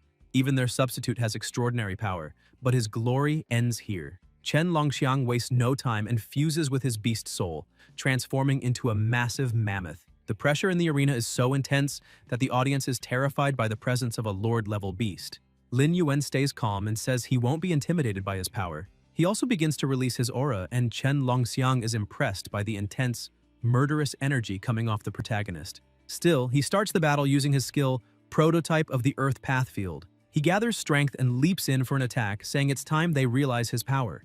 Lin Yuan simply braces and manages to block the attack with little difficulty. Chen Longxiang thinks that his Wild Pizodi on the Elephant Mountain is his most prized secret technique. Yet, it didn't even scratch his opponent. Lin Yuan begins to charge his nuclear breath once again, and Chen Longxiang realizes this is really bad. The protagonist fires the attack straight at his opponent's face, but he manages to block it using something. Lin Yuan asks if that's actually a divine beast weapon. Chen Longxiang steps back from the fight, and the protagonist says the divine beast weapon is quite interesting, asking what it's called. Chen Longxiang says it's a high-grade divine weapon called Beast and King, a gift from his own family, the Earth Spirit Talisman. It activates its defense automatically when the user suffers a fatal attack. The protagonist becomes intrigued and says a high-level king beast must be worth a lot, asking how much it would sell for. Chen Longxiang tells him not to worry. He won't be using that divine weapon anymore, because the battle between them will be fair, one-on-one. Lin Yuan asks why he won't use it, since using a beast divine weapon is within the rules. Chen Longxiang says he doesn't need it. He can win even without it. The protagonist laughs, saying his opponent is really stubborn. Chen Longxiang gets ready to strike again and uses his secret technique, Earth-Splitting Savage Elephant. He stomps the ground hard, causing a mini earthquake and throwing the protagonist off balance. He uses the opening to continue his attack, but it's not enough. Lin Yuan defends again, but this time his armor is broken and he's hit. The crowd goes wild, saying that the powerful strike really shattered Lin Yuan's armor to pieces. They wonder if the protagonist is really going to lose, but then get confused, saying something feels off because Lin Yuan hasn't lost. Lin Yuan keeps staring at his opponent and starts laughing. Chen Longxiang begins to panic and shouts, asking how that's possible. The protagonist asks if he still hasn't realized it yet because the gap between them isn't just about realms. Chen Longxiang asks if he let the attack hit him on purpose and points out that apparently the protagonist knew all along that he was preparing that move. Lin Yuan says that's exactly it. He knew everything his opponent was going to do with that attack, and the reason he let himself be hit was because he wanted Chen Longxiang to feel at least a little hope of winning that battle, because sometimes false hope is the most terrifying thing of all. He emphasizes that the tactic Chen Longxiang used was indeed very effective, but the only thing he didn't take into account in his strategy was the power gap between them. Chen Longxiang grows frustrated, demanding to know what power gap he keeps talking about, and prepares to strike again, saying he wants to see how many hits the protagonist can block. Lin Yuan's eyes begin to glow, and he asks his opponent if he really thinks he'll get the chance. He begins gathering energy throughout his body and concentrating it in his claws. With a swift attack, he lands a devastating blow on Chen Longxiang, causing a deep wound. Chen realizes it wasn't just any attack. The protagonist continues the pressure, landing more hits. He moves in close and asks Chen Longxiang whether he wants to be completely crushed here or simply admit defeat. Chen Longxiang starts to realize that Lin Yuan has enough power to tear him to pieces if he wanted, just like Luo Jie does to his opponents. But he isn't like that. Beaten and unable to continue the fight, he admits defeat. Immediately, the protagonist pulls back his hands and steps away. Chen Longxiang reverts to his normal form, acknowledging that Lin Yuan is truly strong and saying he's looking forward to seeing his next fight. The protagonist replies that if he's looking forward to it, then he'd better keep watching closely. Ma City University is stunned, and Wang Jinze continues enjoying himself, asking if they're seeing this. His brother really is incredible. Shen Kang says he managed to defeat two extremely powerful opponents with ease, and wonders if his power might even rival or surpass Chu Tianyi's. As they ponder all this, Chu Tianyi stays silent, thinking that the protagonist was supposed to be just a substitute. So why does he have so much power? He also wonders if it's possible that Lin Yuan had been hiding his true strength all this time, and if the director knew about it too. A bit farther from the others, Wu Xuangu starts thinking this is completely absurd. That idiot Wang Jinze managed to win 4 matches in a row, and now Lin Yuan, who used to just sit and watch like a slacker, defeated Luo Jie and Chen Longxiang without breaking a sweat. Feeling worthless, Wu Xuangu begins trembling with rage, questioning why he can't be as good as them. Chen Longxiang is carried by his teammates. They ask how he's doing. Chen Longxiang says it's just minor injuries, he's fine. Xu Xiao stands up and tells everyone to stay calm because even if Chen Longxiang is badly hurt, he won't die anytime soon. Chen Longxiang gets irritated and asks if he can't show some emotion just once. Xu Xiao starts walking and tells him to just rest and recover because he'll fight the next match and reclaim their honor. Chen Longxiang warns Xu Xiao to be very careful with the protagonist because he's incredibly strong. Xu Xiao touches his shoulder and says not to worry, victory is certain. Chen Longxiang looks a bit more relieved and says he'll be waiting for his friend's triumphant return. The announcer says that after defeating Luo Jie, the contestant Lin Yuan has now also defeated Chen Longxiang, the vice captain of the university, and wonders who from Yanjing University will enter the next match. Will Lin Yuan continue his miracle?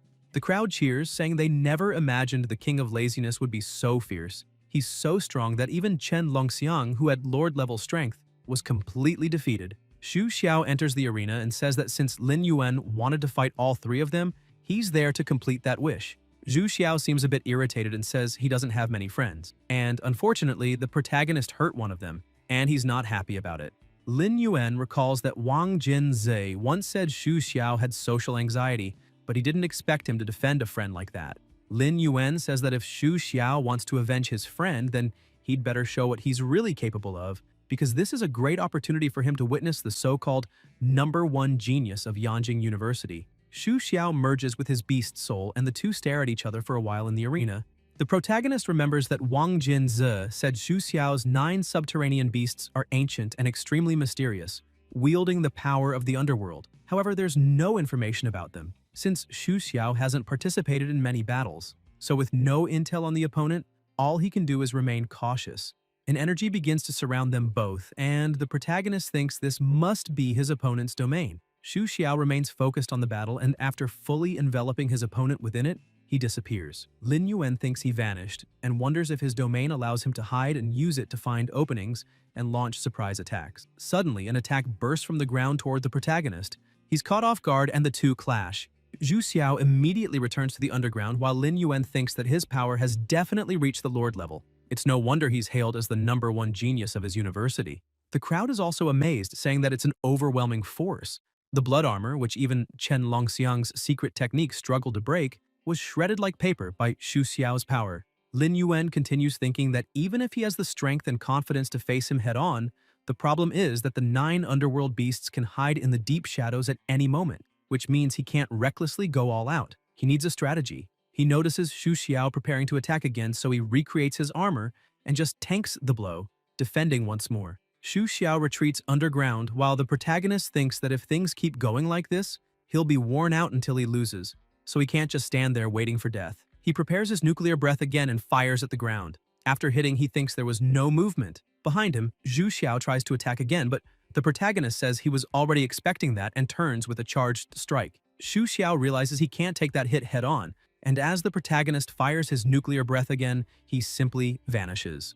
Lin Yuan keeps analyzing the situation and thinks that domain is like a stagnant pool, capable of devouring any power, a domain that blends offense and defense. So a purely offensive approach won't work against Xu Xiao. That's why Lin Yuan just closes his eyes. The crowd goes wild, wondering what kind of nonsense he's doing, closing his eyes against such a strong opponent, asking if he's really giving up. However, others argue that if he were giving up, he would have just admitted defeat. Why go through all this trouble? Xu Xiao remains hidden but grows confused, wondering what the protagonist is trying to do. Still, he figures it doesn't matter. He's already figured out Lin Yuan's movement pattern and strength. The next time he strikes, it'll be the perfect hunt. With that in mind, he charges at Lin Yuan. He gathers all his strength into the next attack, thinking that with it alone, his opponent won't stand a chance. But then, something feels off. Lin Yuan begins accumulating a massive amount of nuclear energy on his back, increasing the arena's pressure once again. Those analyzing the fight are impressed with the Xu Xiao,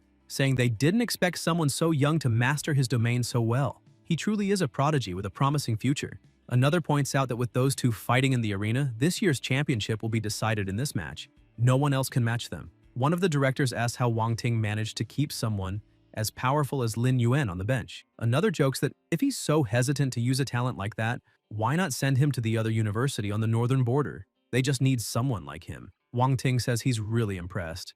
Most try to steal talent secretly while these two are trying to steal openly. Another director says that kid is being treated so well, it'll be impossible to poach him. Xu Xiao halts his attack and admits it's true. It's impressive. The protagonist tells him that, in terms of power, Xu Xiao doesn't stand a chance. And now, even his aura-hiding technique has been figured out. Xu Xiao asks who said that was the full extent of the power he was using. Lin Yuan questions whether he's serious. Xu Xiao then starts using a different type of movement. His tails come to life and begin launching countless attacks. This is his technique. System inflammation, 9-step sequence. Lin Yuan quickly uses his nuclear breath to contain the attacks.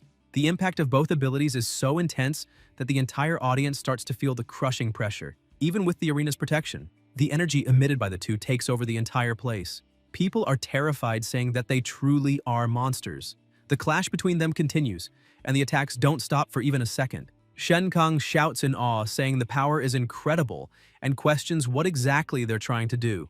Chu Tianyi points out that the protagonist is unleashing all his energy, trying to seize this opportunity to completely overpower his opponent. Wang Lin says the overwhelming power they're releasing is getting more and more terrifying. Yet neither shows any sign of backing down. Li Qingyan asks if Lin Yuan's situation isn't a bit dangerous considering Xu Xiao is at Lord level. Wang Jinze tells them to look at the protagonist's demeanor, since he's not losing to Xu Xiao in terms of momentum, which shows he's fully confident in facing him head-on. Chu Tianyi agrees, and adds that Xu Xiao must have realized that too, because even at Lord level, a person's strength has its limits. Xu Xiao starts thinking that, despite having released so much power already, his opponent remains completely unfazed, as if nowhere near exhausting his energy source.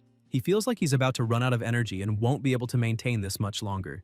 Lin Yuan then increases the power of his attack even more, causing a new wave of pressure to ripple through the area. Xu Xiao tries to resist as much as he can. The strength of the two is massive. A huge explosion erupts, pushing them both to the edges of the arena. Chu Tianyi points out that Xu Xiao finally made a move, but even so, neither seems to have the upper hand. Wang Jinzi notes that even then, the armor on Lin Yuan's body absorbed part of the impact. After this fight, Xu Xiao likely won't approach Lin Yuan again. Xu Xiao quickly returns underground, and the protagonist says that if he keeps hiding, he definitely won't win. Xu Xiao resurfaces, and Lin Yuan asks if he's finally losing his patience. Xu Xiao splits in two. Lin Yuan observes and thinks they're not actually two beasts.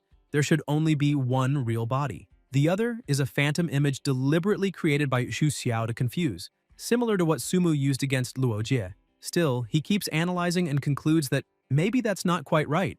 Another possibility is that these two underworld beasts in front of him are illusions created by his opponent, with the real body still lurking in the deep shadows, waiting for the right moment to strike fatally. So, he decides to adapt to whatever comes, and when the real one attacks, he'll lock him in place using his strongest intent. However, the illusions keep appearing, surrounding the entire arena. He wonders if that really is just a phantom. All those illusions begin emitting a deafening noise, once again affecting the audience. They charge at the protagonist, who simply closes his eyes to try and detect where the real attack will come from. A few seconds later, he opens them and says he found it. He looks directly at the real body. Xu Xiao is surprised and wonders if he was discovered, but thinks it doesn't matter. He expected this.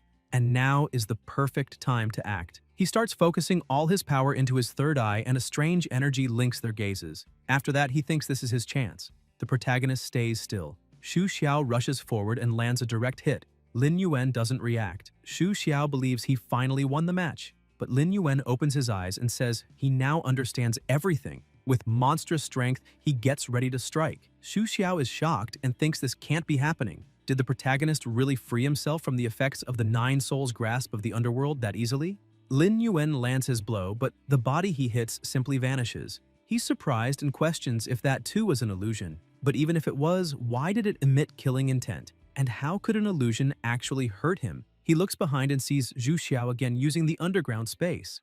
That's when he thinks he finally understands and says he's figured out his opponent's trick. Lin Yuan tells Xu Xiao that if he's not mistaken, his real body can freely switch between all the illusions. So the moment his claw hit the real body, Xu Xiao simply slipped into another illusion. Xu Xiao is in disbelief, thinking he can't believe the protagonist saw through his secret technique, Phantom Shadow, in just a few seconds. His perception is truly terrifying.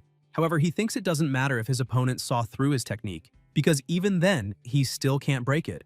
As long as Phantom Shadow remains active, he'll remain invisible too. And with that, Xu Xiao believes he will never be defeated. While lost in thought, the protagonist charges at him. Xu Xiao notices the incoming attack and is hit once again, but teleports into another body, reappearing behind Lin Yuan. He lands a punch, injuring the protagonist. Shen Kong becomes worried and shouts that Lin Yuan can't keep up with Xu Xiao and is completely on the defensive. Chu Tianyi points out that this is obvious since the protagonist's relentless pressure forced Xu Xiao to reveal all his cards. Shen Kong glances to the side and notices Wang Jinzi writing something, asking what he's doing. Wang Jinzi continues jotting notes and explains that it's crucial information about Xu Xiao, so he has to record it quickly. Shen Kong asks how he can stay focused on that at a time like this. Wang Jinzi smiles and says they need to stay calm, because there's no way the protagonist will lose this fight. Lin Yuan had just taken a hit to the back and thinks that if things go on like this, it'll only lead to a slow and painful defeat. But instead of waiting for that, he decides to go all in. Once again, he starts using his nuclear breath and charges toward one of the phantoms. Xu Xiao remains confident and says it's useless, shifting bodies once more and claiming that the protagonist is just wasting his strength. However, this time, Lin Yuan begins to control his nuclear breath and destroys all the surrounding clones. Xu Xiao starts to worry, realizing something's off because the protagonist wasn't aiming at him, but at all of his clones. Lin Yuan asks if he really thinks he can't be caught. He turns to Xu Xiao and says he expected him to transfer his real body into that illusion, because when people are in danger, they instinctively seek safety. But what they don't expect is for that very instinct to be used against them. Xu Xiao realizes that's exactly what's happening. He's been dancing to the protagonist's tune the entire time. The protagonist has been controlling the flow of the battle since the beginning. Lin Yuan prepares to strike again, and Xu Xiao watches, thinking there's no hiding now. All that's left is to fight head-on. He also begins gathering energy to attack and unleashes a powerful blow at the protagonist. However, Lin Yuan is already ready and uses his nuclear breath once more. The pressure created by both is unreal, but this time, it's even stronger than before, causing deafening noise and violent winds all around. The protagonist continues to build up energy in his back and channels it into his attack. Xu Xiao doesn't understand and asks if the guy has an infinite energy supply. The protagonist thinks to himself that this match is already his and keeps pouring more energy into the attack every second. Xu Xiao's energy flow is interrupted, and he realizes he's likely lost. The blast hits him and throws him far away, and the whole audience erupts in applause for the protagonist. Wang Ting starts laughing and asks how this happened, teasing Su Jian by saying his student is still weak. Su Jian lowers his head and asks if his colleague is showing off. Director Wang Ting says that even so, Lin Yuan is undeniable. He's incredibly strong, both in character and in power. Xu Xiao can't compare. His defeat wasn't unfair. Su Jian replies that he doesn't care about that. He simply can't stand the protagonist.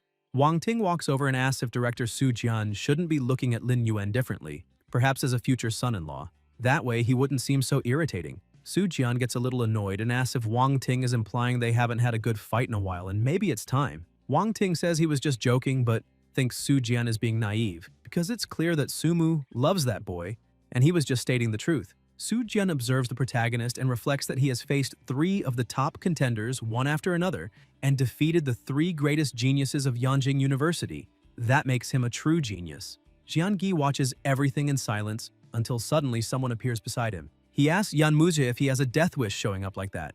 Yan Muzhe, with a relaxed expression, asks what makes him say that.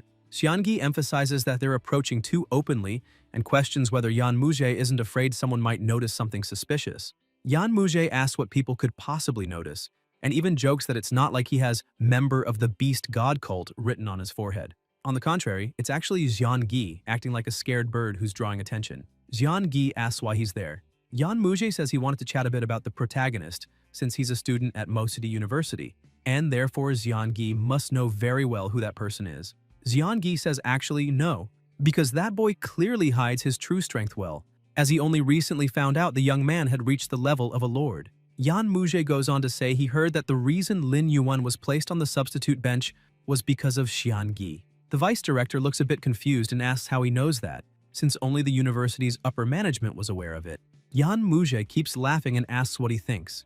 Xiangi points out that apparently the beast god cult has already infiltrated the upper ranks of Mo City University, which makes him wonder whether they don't trust him, or if they're monitoring him. He emphasizes that the protagonist had some issues with his nephew, and that's the only reason he was removed from the official roster. Yan Muzhe asks the vice director if he really didn't expect that kid to have such a monster inside him. Xiangi gets irritated and says that unfortunately he misjudged Lin Yuan, because if he had known the extent of his power, he would have found a way to eliminate that boy while he was still at the university. Yan Muzhe says it doesn't really matter because either way, everyone will be dead soon.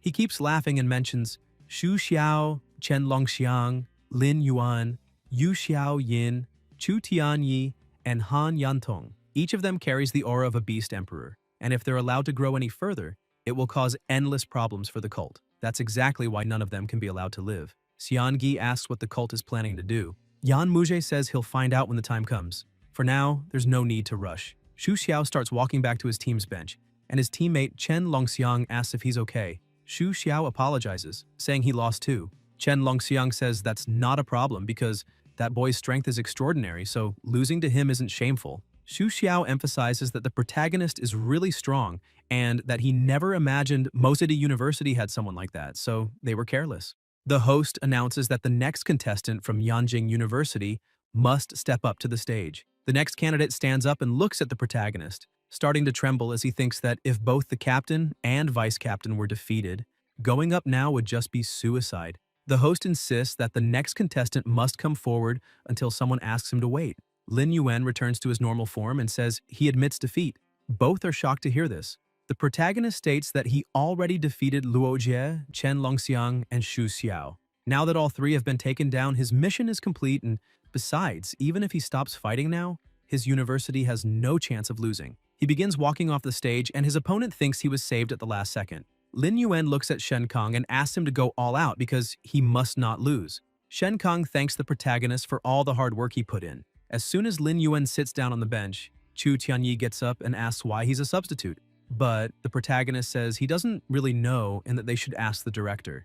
Wang Jinze says it's just because some people, relying on their ties to the vice director, are trying to create trouble for Lin Yuan. However, those little tricks are a joke compared to absolute power. Chu Tianyi starts laughing and praises the protagonist again, saying he's incredibly strong, and that if it weren't for him, they wouldn't have beaten Yanjing University.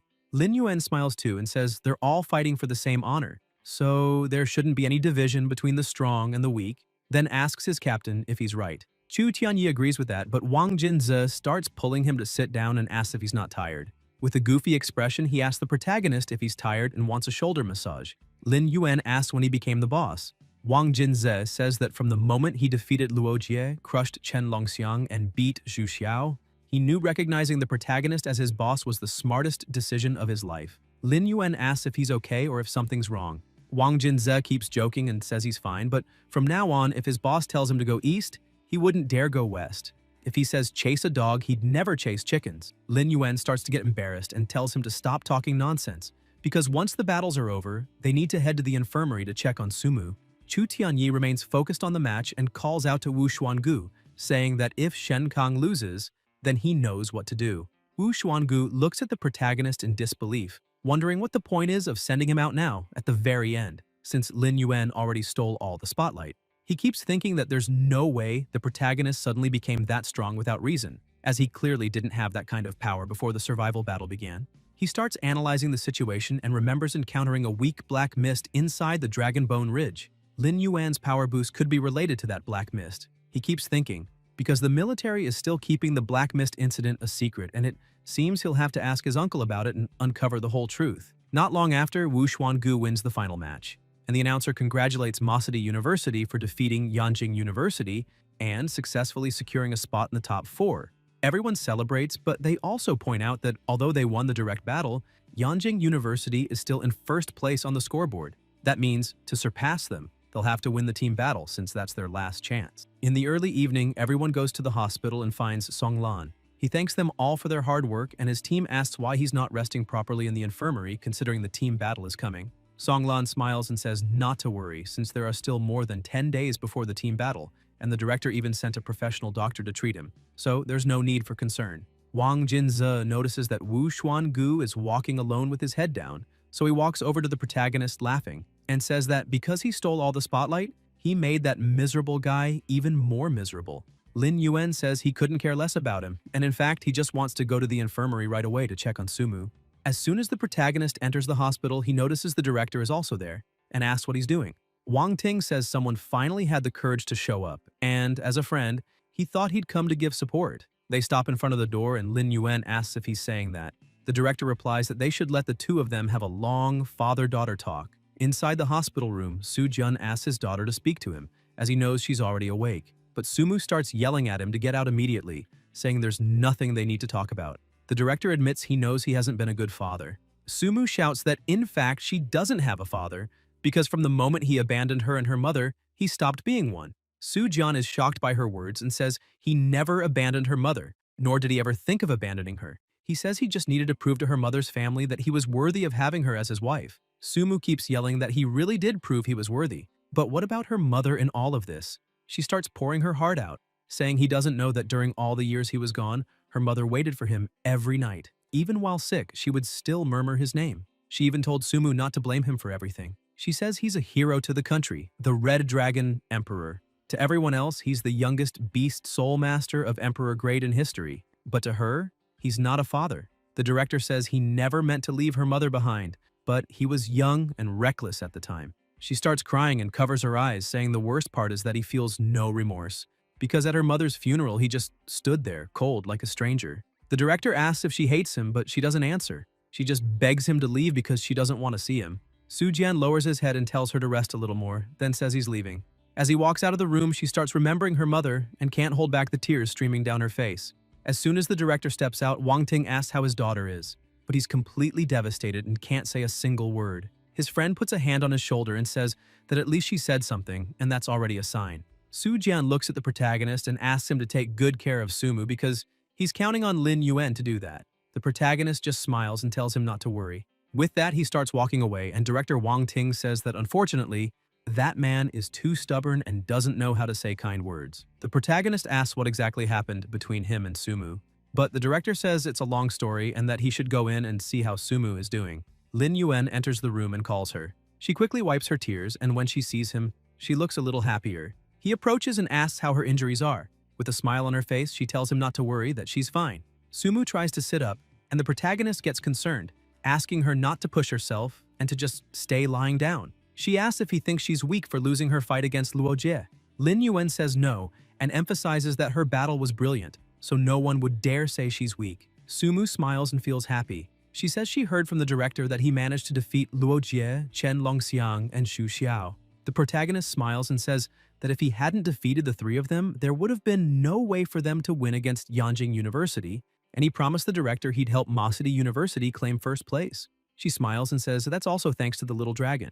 The protagonist says the next step is the team battle because it's Ma City University's last chance to turn things around. Sumu feels confident and says she'll participate too.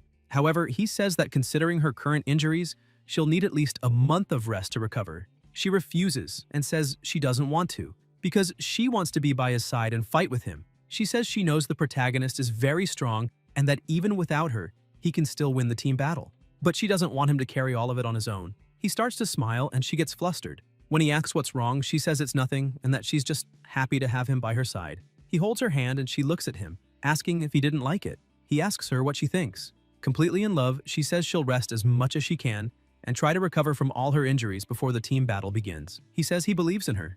After that, he leaves the room and closes the door, asking the director if he's there to visit Sumu as well. Wang Ting says actually no, and that he was just waiting for him, asking if there isn't a celebrity banquet tonight. So he thought he'd wait for the great hero so they could go together. As they walk, the director asks if he's still curious about what happened between Sumu and her father.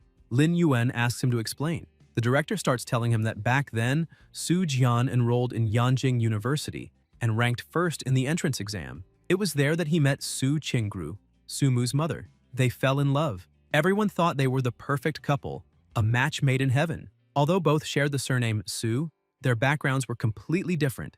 Su Qinggru was the daughter of the prestigious Su family from Yanjing, one of the top beast soul clans. On the other hand, Su Jian was just a commoner. Because of that, her family never approved of the relationship.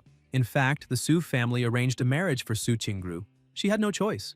And for her sake, Su Jian confronted Zhou Qianjue from the Zhou family, who was her arranged marriage partner. That's how the challenge began. Even though Zhou Qianjue was already a Lord-grade beast soul master at the time, Su Jian still defeated him. After all, Su Jian was also a one-in-a-million genius. But the Su family still refused to accept him, and for the sake of their family's interests, they insisted on marrying Su Qinggru to Zhou Qianjue. As a result, Su Qinggru and Su Jian ran away together. With a few close friends as witnesses, they married in secret and lived a peaceful life in the countryside. But in doing so, Su Jian sacrificed his future. They had to flee from the retaliation of both the Su and Zhou families. Eventually, and because of that, with no other options, Su Jian had to join the military. At the time, Su Qinggru was already pregnant. The protagonist asks if, when Sumu was born, her father wasn't even present. Wang Ting confirms and emphasizes that this isn't the real reason why she resents her father so much. In fact, it was Su Qinggru who submitted Su Jian's military enlistment form. Though gentle on the outside, Su Qinggru was strong and determined. Without her courage, Su Jian would never have become who he is today. Lin Yuan says Sumu must have inherited her mother's willpower. The director continues saying that, with his wife's support, Su Jian rose through the ranks in the military, endured harsh resistance from the Su family, but kept pushing forward. 2 years later, he got a special opportunity. The protagonist asks what kind of opportunity that was. The director answers that it was a military mission to infiltrate the cult of the beast god as an undercover agent. Lin Yuan grows curious to know what kind of cult that is. Wang Ting asks the protagonist if he knows about the cult of the beast god. Lin Yuan is surprised and says he knows nothing about it, that it's the first time he's ever heard of it. The director begins explaining that the first followers of the cult of the beast god were transformed by intelligent beasts. They not only had the strength to crush humanity, but also enchanted humans to turn against their own kind. For the sake of survival, some people were willing to follow the cult of the beast god. At that time, many humans joined the cult. They collected the blood of children to bathe the beast god and used living people as sacrifices, all to gain the favor of the beasts. Unfortunately, the rise of beast soul masters put humanity back on the right path, and they began reclaiming the lands lost to the beasts, gradually weakening the cult's power. He explains that the cult of the beast god that exists today is mostly based on belief. The protagonist is confused and asks why anyone would have faith in something like that. Wang Ting goes on to explain that they believe animals are a superior form of life and will eventually completely replace humans and become the rulers of Blue Star. That group of fanatics is particularly troublesome and difficult to deal with, and that's exactly why the military created an operation called Sharp Blade. The military hoped Su Jian could be that sharp blade, piercing straight into the heart of the enemy and dismantling the cult of the beast god once and for all. Wang Ting says Su Jian didn't disappoint. He quickly infiltrated the cult and in a short time reached a mid-level position. Lin Yuan notes that the cult of the beast god must have placed great value on talents like director Su Jian, or else he wouldn't have been promoted so quickly. Wang Ting says that at the time, the military hoped Su Jian would rise to a high-ranking position within the cult and uncover their essential secrets. But then, unexpectedly, an accident occurred. The protagonist is surprised and asks if his identity was exposed. The director confirms that's exactly what happened and says it all happened so suddenly that no one saw it coming. Lin Yuan asks how he was exposed. Wang Ting says Su Jian never shared many details about that. With that in mind, Lin Yuan asks if it's possible the cult of the beast god had its own people inside Huaxia's military high command. The director says that's the only possibility. However, no full investigation was carried out at the time, so no one knows how many people the cult had planted in the army. After hearing the whole story, the protagonist is stunned and says he didn't expect the cult of the beast god to still have that much power. Wang Ting says that although the cult has been significantly weakened, their strength still remains. And with the support of the beasts, the enemy operates in the shadows while they are in the light, which makes infiltration easier for the enemy. Lin Yuan asks the director to explain a bit more about the situation and wants to know how Su Jian managed to escape after being exposed. He admits he's extremely curious about that. However, Su Jian has always been a cunning man and never talked about what happened. When the plan was exposed, Su Jian lost contact with the military and everyone believed he was dead. The military even gave his death benefits to his wife, Su Qingru, but she refused to accept them because she believed the love of her life wasn't dead, and in the end, she was right all along. 5 years later, Su Jian returned, carrying 2 heads in his hands. One of the heads belonged to a cardinal archbishop of the cult of the beast god and the other to disciple Li Shuilin. Lin Yuan was shocked to learn there were disciples and even cardinal archbishops in the cult. Wang Ting explains that in the cult of the beast god, followers are ranked as black-robed acolytes, purple-robed bishops, red-robed bishops, archbishops, cardinals, and above them, the 12 disciples. Among them, the 12 disciples signed contracts with beasts, using their own souls as a bargaining chip, so they all possess beast emperor-level power. Lin Yuan asks if that means director Su Jian, at that time, had the strength to eliminate a disciple. Still very confused, he points out that director Su Jian made a great contribution. So why is he just the director of Yanjing University? Wang Ting says it's because the military didn't fully trust him. At that time, only a few people in the armed forces knew about the mission. The high-ranking officers who supported Su Jian were also removed from leadership. Combined with the mission's failure, naturally, no one cared about Su Jian anymore. On top of all that, during the 5 years Su Jian was missing, Su Qingru died from a hereditary family illness, the silver sickness. That was a huge blow for him. The protagonist asked what kind of disease it is. The director continues explaining that this illness is very peculiar. The affected person begins to grow silver scales across their body, which drain the host's life force until death.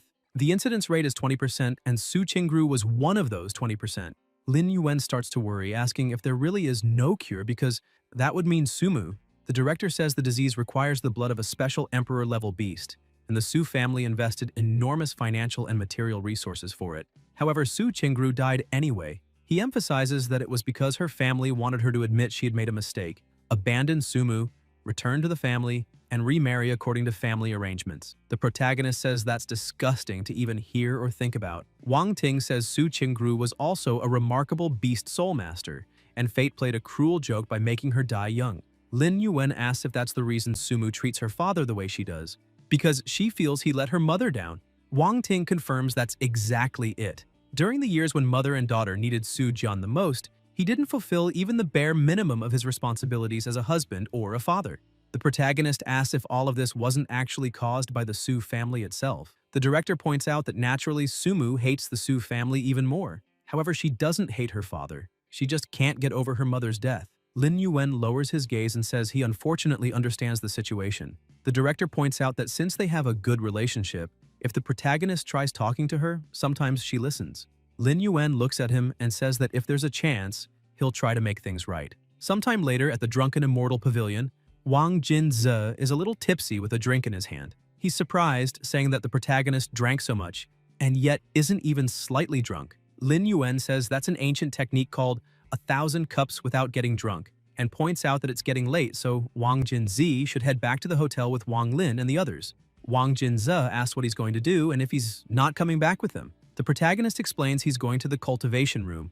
A while later, already inside the room, he calls Long, who quickly appears and asks what's going on. The protagonist says he's noticed that Long's been pretty relaxed lately and points out that he managed to defeat Luo Jie, Chen Longxiang, and Xu Xiao consecutively, yet Long hasn't mentioned any rewards. The little dragon is surprised and starts laughing, saying he got so excited watching the protagonist fight in the arena that he forgot and apologizes.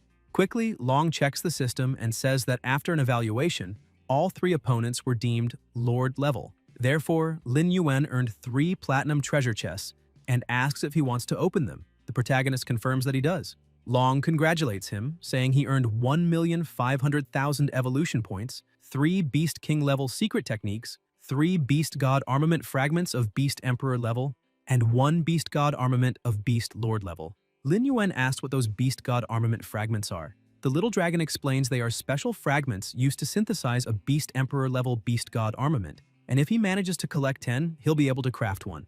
Right now, he's collected 3. The protagonist gets excited, saying that a Beast Emperor level Beast God armament sounds amazing, and asks Long to show him the Beast Lord level one. The little dragon cheers, saying he obtained the Wings of Death, a Beast God armament. The host will now unlock the ability to fly. The left wing is the Wing of Creation, capable of unleashing the power of creation to accelerate the host's recovery. The right wing is the Wing of Destruction, capable of releasing the Thunder of Destruction to deal devastating damage to enemies. Upon hearing he'll be able to fly, the protagonist gets excited and says he wants to equip it immediately. Long says that now he's going to go through Beast Soul fusion and asks him to experience the sensation of flying. Upon fusing with his Beast Soul, massive and imposing wings appear on his body. As he begins to fly, the protagonist shouts that he really can fly and says he can clearly feel 2 forces flowing through his wings. Quickly, he starts flying and testing the power of his new wings. When he fires off his new powers, he's amazed, saying that energy is extremely destructive and powerful, not inferior at all to his radiant light. Long explains that the Thunder of Destruction can be combined with any of the abilities he already has and released simultaneously. Lin Yuan says that now he wants to test the Wing of Creation and attacks himself, causing damage to his own body. He uses the power of the Wing of Creation, and in seconds his body is fully regenerated. The protagonist looks at the situation and notes that the recovery power is also extremely strong. It's worth noting that it's a shame the National Freshman Tournament prohibits the use of Beast God armaments above the Lord level. Otherwise, he'd truly be invincible. The little dragon asks if now he wants to check out the secret techniques, since it's time to acquire new abilities. He begins explaining and introduces Secret Technique #1, 9 transformations of the Beast God, Black Tortoise form. Secret Technique #2, 9 transformations of the Beast God, Sky Eagle form. Both are rare, Beast King level secret techniques that significantly enhance overall abilities. The protagonist asks Long if he likes the Fierce Tiger form. The little dragon replies that the Fierce Tiger form is focused on offense. The Black Tortoise form temporarily boosts defense and restores stamina, while the Sky Eagle form increases speed and provides superior long-range dynamic vision. The two begin flying around the training room, and the protagonist notes that with those 2 techniques, all that's left now is the team battle. Elsewhere, the vice director was standing on top of one of the buildings. Someone arrives, saying it's been a long time since they last met. Xiangyi says he's late, as always. Yan Muje says unfortunately he can't do anything about it as he's extremely busy with official matters since the team battle is about to start.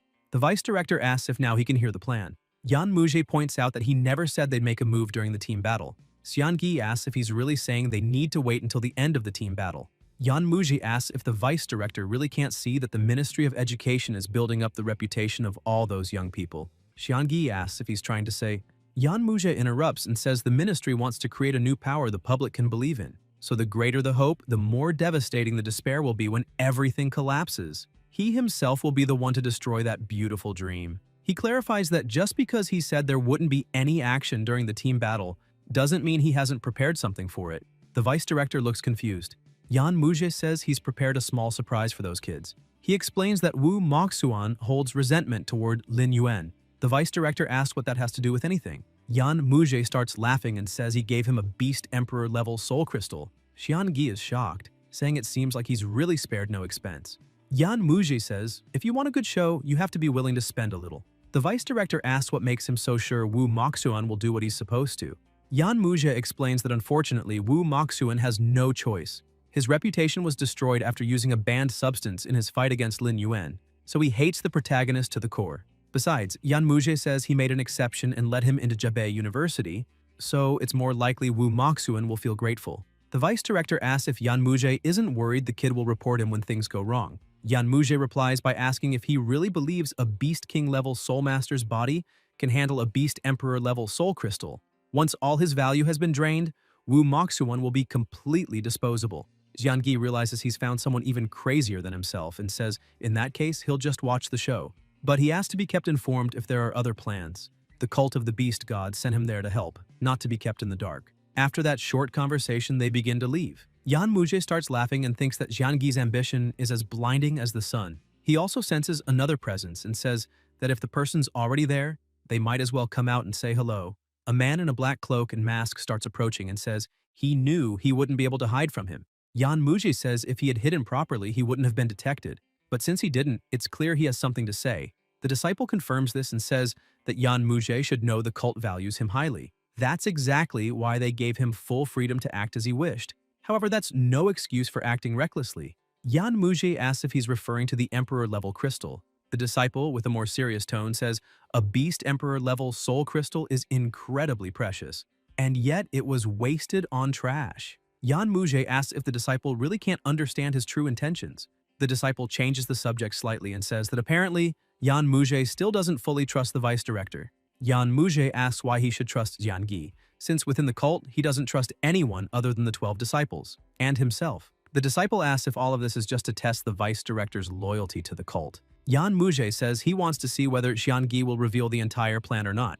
The disciple lets it go for now, but emphasizes that this must be the last time, because the cult's plan must take priority, and that mission cannot fail under any circumstances. He asks if Yan Muji understands. He smiles and says yes, that there's still an empty spot among the 12 disciples, and if the plan succeeds, that position will be given to him. The disciple begins to leave and says he hopes he won't disappoint the cult. Yan Muji watches one of the 12 disciples and thinks they're nothing more than puppets of the Beast God because they actually believe he desires the position of disciple like they do. And that's just pure foolishness.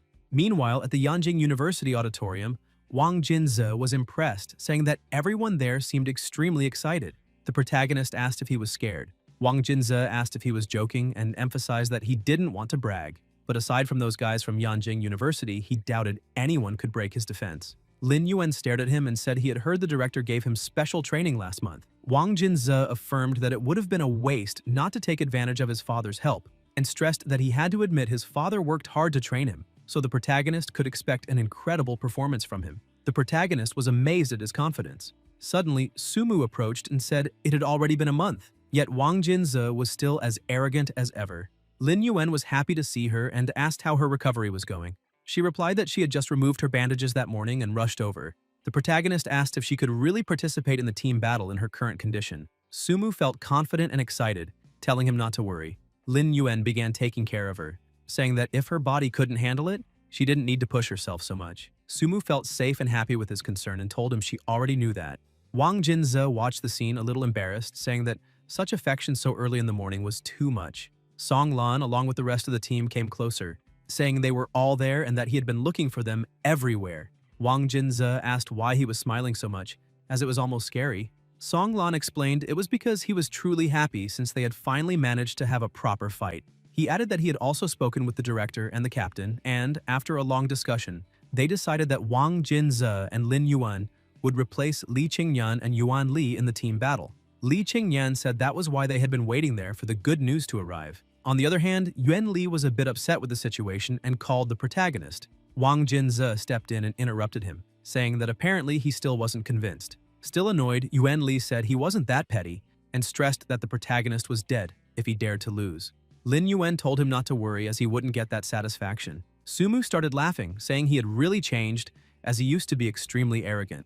Wang Jinze went further, saying it was more than that and he had become a tsundere. The vice captain interrupted their conversation and said that although they did very well in the arena battle, they were still behind Yanjing University in the overall ranking, and therefore, this team battle was their last chance. Sumu admitted she still didn't know exactly what the format of the team battle was. Songlan began explaining, emphasizing that the director had said as soon as the team battle began, they would all be thrown into the Dragonbone mountain range. The protagonist was a little worried and asked if the locations would be random. The vice captain confirmed and explained that it was similar to the survival battle they had in the first stage. However, this time, everyone would be equipped with a positioning radar to help them find their teammates quickly. Shen Kong asked if there hadn't been a serious accident in the Dragonbone mountain range before. Songlan said the director told them the higher-ups had already sent the military to conduct a full sweep, eliminating all danger, and that, compared to other places, the Dragonbone mountain range was the safest.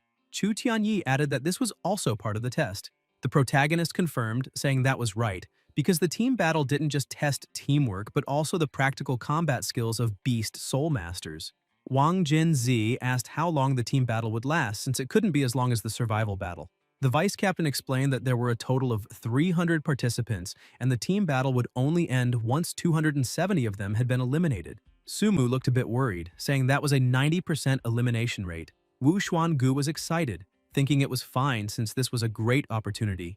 Songlan continued explaining, saying that each participant who survived would bring many points to their school, so they needed to make sure as many teammates as possible survived to gain the highest number of points.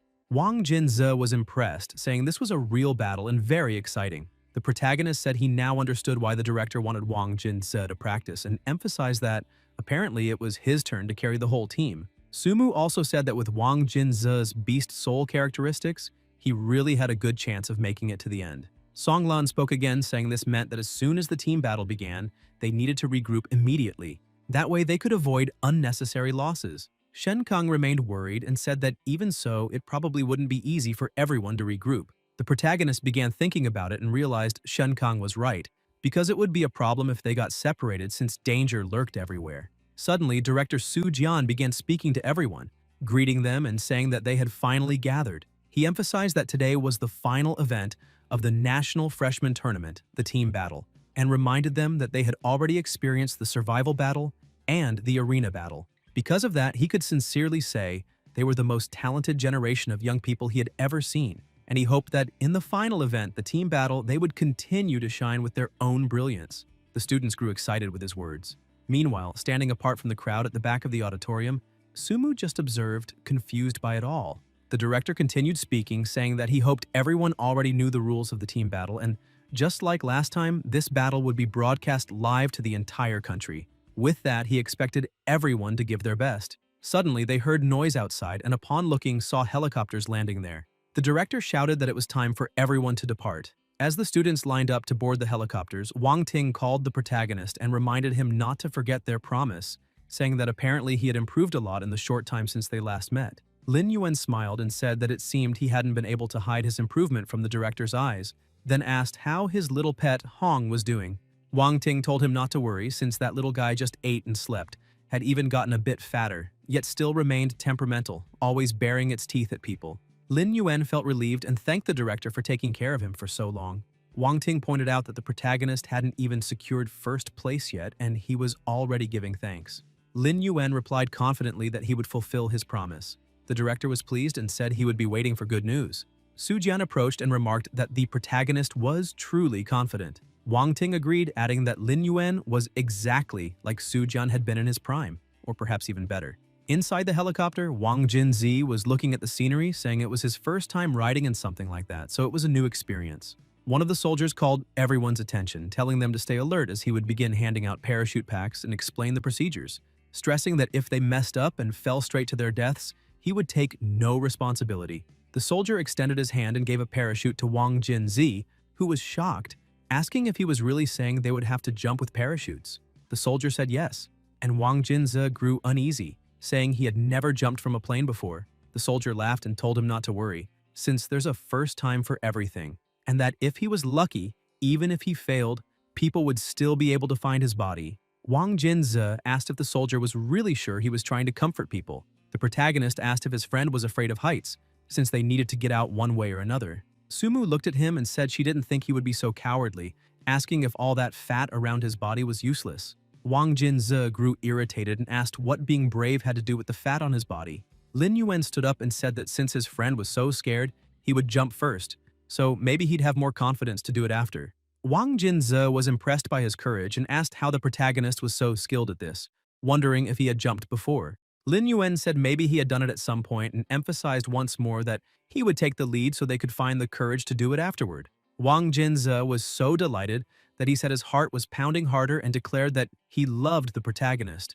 Sumu felt uncomfortable, saying he was being disgusting. Lin Yuan went to the soldier and asked if they could decide the order in which to jump. The soldier said yes. Sumu asked if he had a plan, and the protagonist explained that based on the current score, the number of survivors they needed at the end of the team battle had to be 4 more than Yanjing University. He sighed and explained that, in other words, even if Yanjing University was completely wiped out, they still needed 4 people to make it to the end, and that would be very difficult. If he had known about this requirement earlier, he would have earned more points in the survival battle. Wang Jinzi asked his friend not to blame himself like that since he too had been resting when the Black Mist incident happened, so he couldn't put the blame on himself. Sumu also tried to calm her companion, telling him not to be so stressed because they were a team and both she and Wang Jinzi would do everything they could. Lin Yuan felt a little more at ease with that. The soldier called them and said they had arrived at the Dragonbone mountain range, asking who would go first. The protagonist said it would be him. Before jumping, he turned to Sumu and asked her to remember the position where he jumped so she could find him once she landed. Or if she preferred, she could just stay still and he would go to her. Sumu agreed and only asked him to be very careful. Lin Yuan walked to the edge of the helicopter and without a second thought, leapt. While falling, he thought that in his previous life, he had been a professional assassin, which meant that parachuting was something extremely easy for him, as easy as breathing. He pulled the cord, opened his parachute, and landed calmly. He immediately grabbed his signal flare and activated it, showing his location to the rest of his team. Looking up, he thought that, apparently, the others were still inside the helicopters, so he needed to wait for everyone to land and regroup as quickly as possible. He continued thinking that, according to his plan, he, Sumu, Wang Jinzi, and Song Lun had to survive until the end in order to surpass Yanjing University. However, the condition for that was that all of Yanjing University had to be eliminated. Suddenly, he felt a killing intent and quickly dodged an attack, transforming into his beast soul. Another beast soul began to approach as soon as he revealed himself. The protagonist looked at him and asked if it was Li Youye from Beijing University. Li Youye replied that he never thought a genius like the protagonist would remember a nobody like him. Lin Yuan said he had seen the fight he was in, and that his beast soul was the Infernal Eye Beast, very special, because when its Infernal Eye was focused on someone, that person couldn't perceive the beast's existence, which was very interesting. Li Yuye said that even so, the protagonist was still able to sense him. Lin Yuan explained that he was able to find him not because he broke that technique, but because he emitted a killing intent, and asked if he was really planning to kill him while he was still in human form. Li Yuye apologized and said he really didn't want to use such a technique against someone, but it was entirely the protagonist's fault since he was extremely strong, and he didn't want to risk a beast soul battle.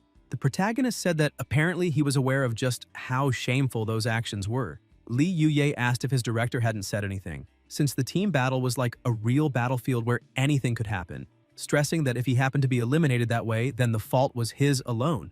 Lin Yuan replied that if his true intention was to provoke, then he should be prepared to be eliminated. The protagonist began releasing his power and stomped on the ground, creating enormous pressure around him. Li Youye grew frightened, thinking that this was exactly what was to be expected from the monster who had defeated Chu Xiao and Chen Longxiang, but he held firm and said that unfortunately this was a team battle. Suddenly, the ground beneath the protagonist began to collapse and he fell into a pit. Li Youye told his rat friend that he had done a great job. Another beast soul emerged from the ground, angrily saying that he had asked many times not to be called a rat because his name was Mountain Devouring Pangolin. Lin Yuan looked around and thought that the pit wasn't that deep since he didn't even need to fly.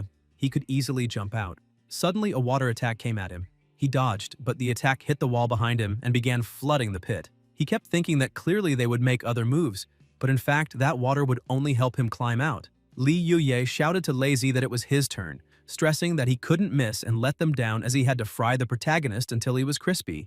Meanwhile, Lin Yuan tried to rise out of the water, but a lightning strike came at him. The attack struck where he was, causing a massive explosion. The people nearby asked what it mattered that he was the #1 genius of that generation, since against the alliance of 5 schools, he wouldn't be able to win. Li Yuye continued saying that team battles were the most interesting, because whether one was a genius or trash, as long as a person took advantage of everything around them, there was a chance to return victorious. Lazy approached, saying that unfortunately it was just the protagonist, since he thought he could have played around a little longer. Li Yuye scolded his companion, emphasizing that they still had to be extremely cautious, because that last attack might not have been enough to completely eliminate Lin Yuan. Lazy grew a little irritated, saying his companion always underestimated him, and explained that he had already used that move countless times, even against Lord-level beasts. Suddenly, they heard a heavy stomp on the ground. Both looked forward in shock, but Li Yuye remarked that this was expected. Lin Yuan began speaking, saying he had to admit their idea was interesting, but it was a pity their strength was still too weak. The two were even more shocked by these words, questioning how the protagonist was completely unscathed after that combination of attacks. Lin Yuan took a deep breath and said that now it was his turn to counterattack. Sensing the power rising in the air, Li Yuye immediately thought that he had to run to survive. He turned and started running, shouting for everyone to split up and escape as fast as possible. Lin Yuan asked if he was really thinking of running now, since it was a little too late for that. A massive amount of power began gathering in the area. Li Yuye screamed that it was a domain. The pangolin asked if they could detect the protagonist's position. Lazy emphasized that none of them had a domain, and it seemed they weren't on the same level as the protagonist, since it was impossible to locate him now. While concealing his presence, Lin Yuan observed the three and analyzed the situation. He thought that Li Yuye's beast was very suitable for assassination, which made him a troublesome opponent in team battles, and one that needed to be eliminated immediately. The protagonist began gathering nuclear energy in his mouth and fired it at his opponent, who only realized at the last moment that the attack was heading his way, but could only scream, unable to defend. The attack was so powerful that it pierced through his body with a little difficulty. Li Yuye fell to the ground with his body gravely injured, unable to do anything. Lin Yuan told everyone not to worry, as he had deliberately avoided his opponent's vital organs, so his life wasn't in danger. He then looked at the pangolin and said that this time he would be the target. Trembling with fear, the pangolin screamed for his captain to save him. The protagonist immediately began wondering if there was someone else nearby, and suddenly he was grabbed by something slimy. The pangolin shouted his thanks to his captain, saying he had arrived just in time. The captain shouted for the pangolin not to waste any time and to run immediately, because he wouldn't be able to hold Lin Yuan for long. Without hesitation, the pangolin started running, thanking his captain and asking him to be careful. The protagonist looked at the person holding him and began recalling, realizing that man seemed to be the captain of Tianfu Beast University named Wu Zhao. He also remembered hearing Wang Jinze say that Tianfu University ranked 9th among the 10 famous schools, and that if it weren't for Yuelan University, Tianfu would undoubtedly be in last place. Lin Yuan began saying that if the captain had stayed behind to stop him, then he must know the price he would pay for it. The captain acted like a true leader and said that ever since he chose to cover his companion's retreat, he was naturally prepared to be eliminated by the protagonist, and added that, to be honest, he also wanted to witness the strength of the #1 genius of their generation. Lin Yuan was surprised and thought that the captain was truly very calm, and that, to be honest with himself, it was extremely rare to see someone with such a well-structured mindset. He asked the captain to answer a question and said that he would then let him leave without being eliminated. Wu Zhao asked what kind of question he wanted to know, and Lin Yuan said he only wanted to know one thing: what kind of alliance the alliance of the 5 schools was. The captain asked if he really didn't know, and the protagonist wondered if he was supposed to know about it. Wu Zhao explained that this alliance of the 5 schools was practically public knowledge, so almost everyone knew about it. The protagonist explained that he had been in isolation training before the team battle started, so he hadn't heard much about it. The captain said he understood, and began to explain that the alliance of the 5 schools was just a temporary pact formed by the 5 lower-ranked schools to compete against the geniuses of the other famous schools. And aside from Yanjing, Modu, Chanshu, and Jighang, all the other universities except Yuelan University chose to join the alliance of the 5 schools. The protagonist asked why Yuelan University hadn't joined, and whether the strength of that girl, Yu Xiaoyin, wasn't enough, continuing to ask if it was because the overall strength of that school was too weak and thus despised by all the others. Wu Zhao asked what right they had to despise the strength of others and explained again that, although that university's rank was low, Yu Xiaoyin's strength alone was probably enough to face their entire team. He also said that, in fact, they had even spoken with Yuelan University and offered very generous conditions, but they rejected them anyway. Lin Yuan asked if he knew the reason, and Wu Zhao said the reason was that Yu Xiaoyin thought it would be too troublesome and would interfere with her sleep. The protagonist was really surprised, saying she was a unique genius. Wu Zhao asked if Lin Yuan was satisfied with the answer, and if he could leave now.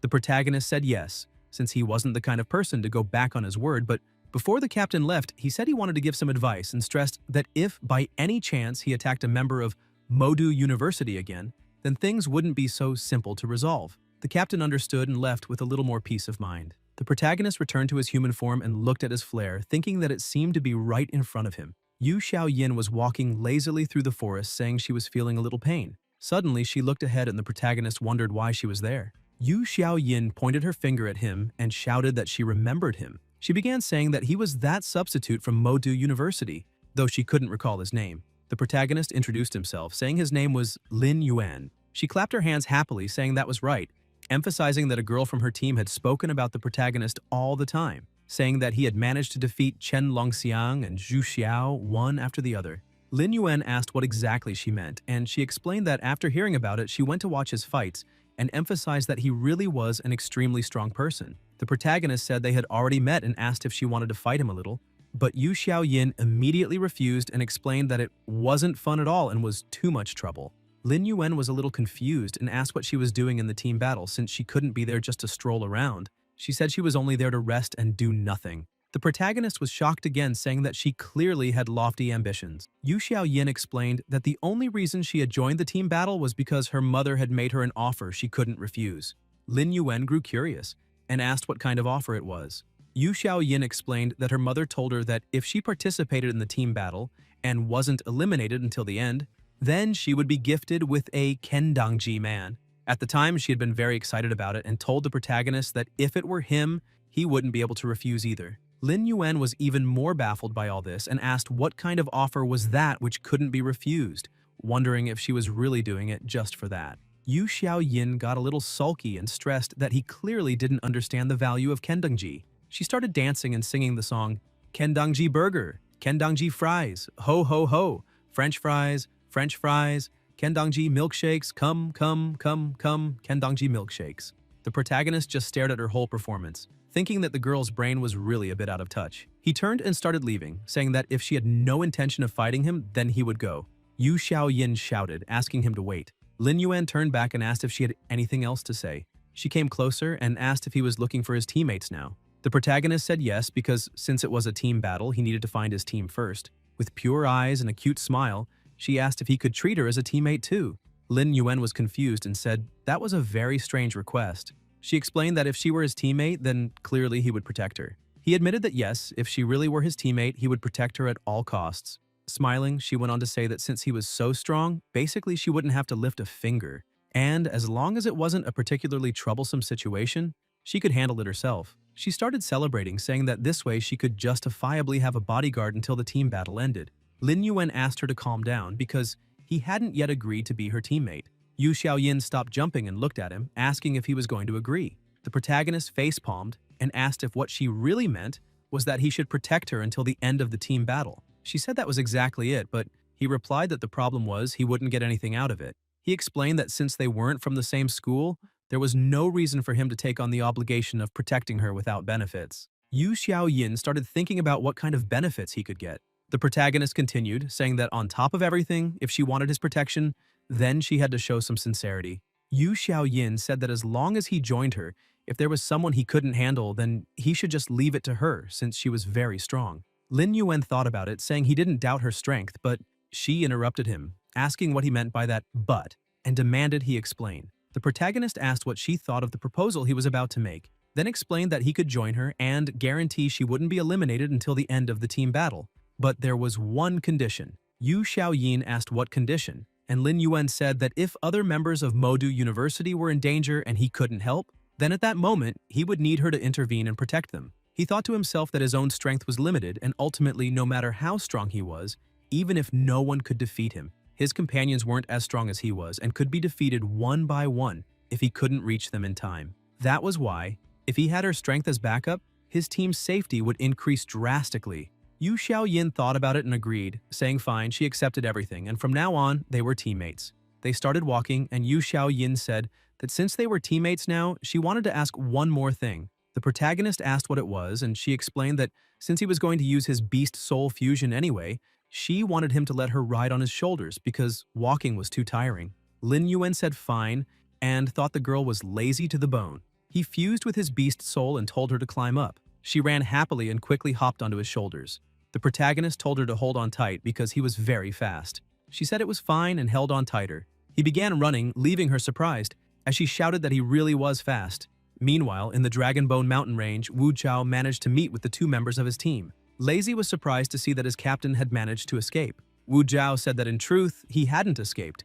The protagonist had let them leave. He laid Li Youye on the ground and said that he had completely lost his ability to fight, and that because of that, they would surely lose. The captain asked if they were all right and why they looked so down, since a genius of that level was extremely difficult to deal with. And in the first place, the fact that they had even gotten that far was already impressive enough. The pangolin agreed, saying that if it had been someone else, maybe they would have had a chance.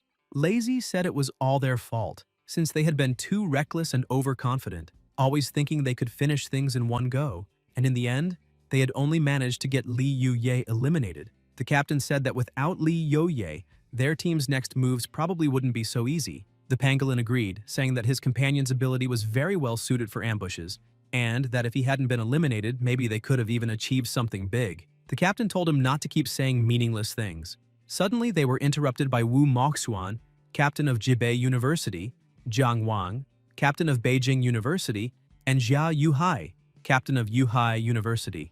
Wu Moxuan started speaking, saying he had been looking for them for a long time. Jiang Wang asked who they had fought and why they seemed to have lost. Lazy replied that they had run into Lin Yuan and were planning to ambush him, but it hadn't gone very well. Wu Moxuan asked Wu Zhao if they had really encountered Lin Yuan. The captain answered yes and asked what was wrong. Wu Moxuan began to be consumed by his obsession and said that he had finally found his target.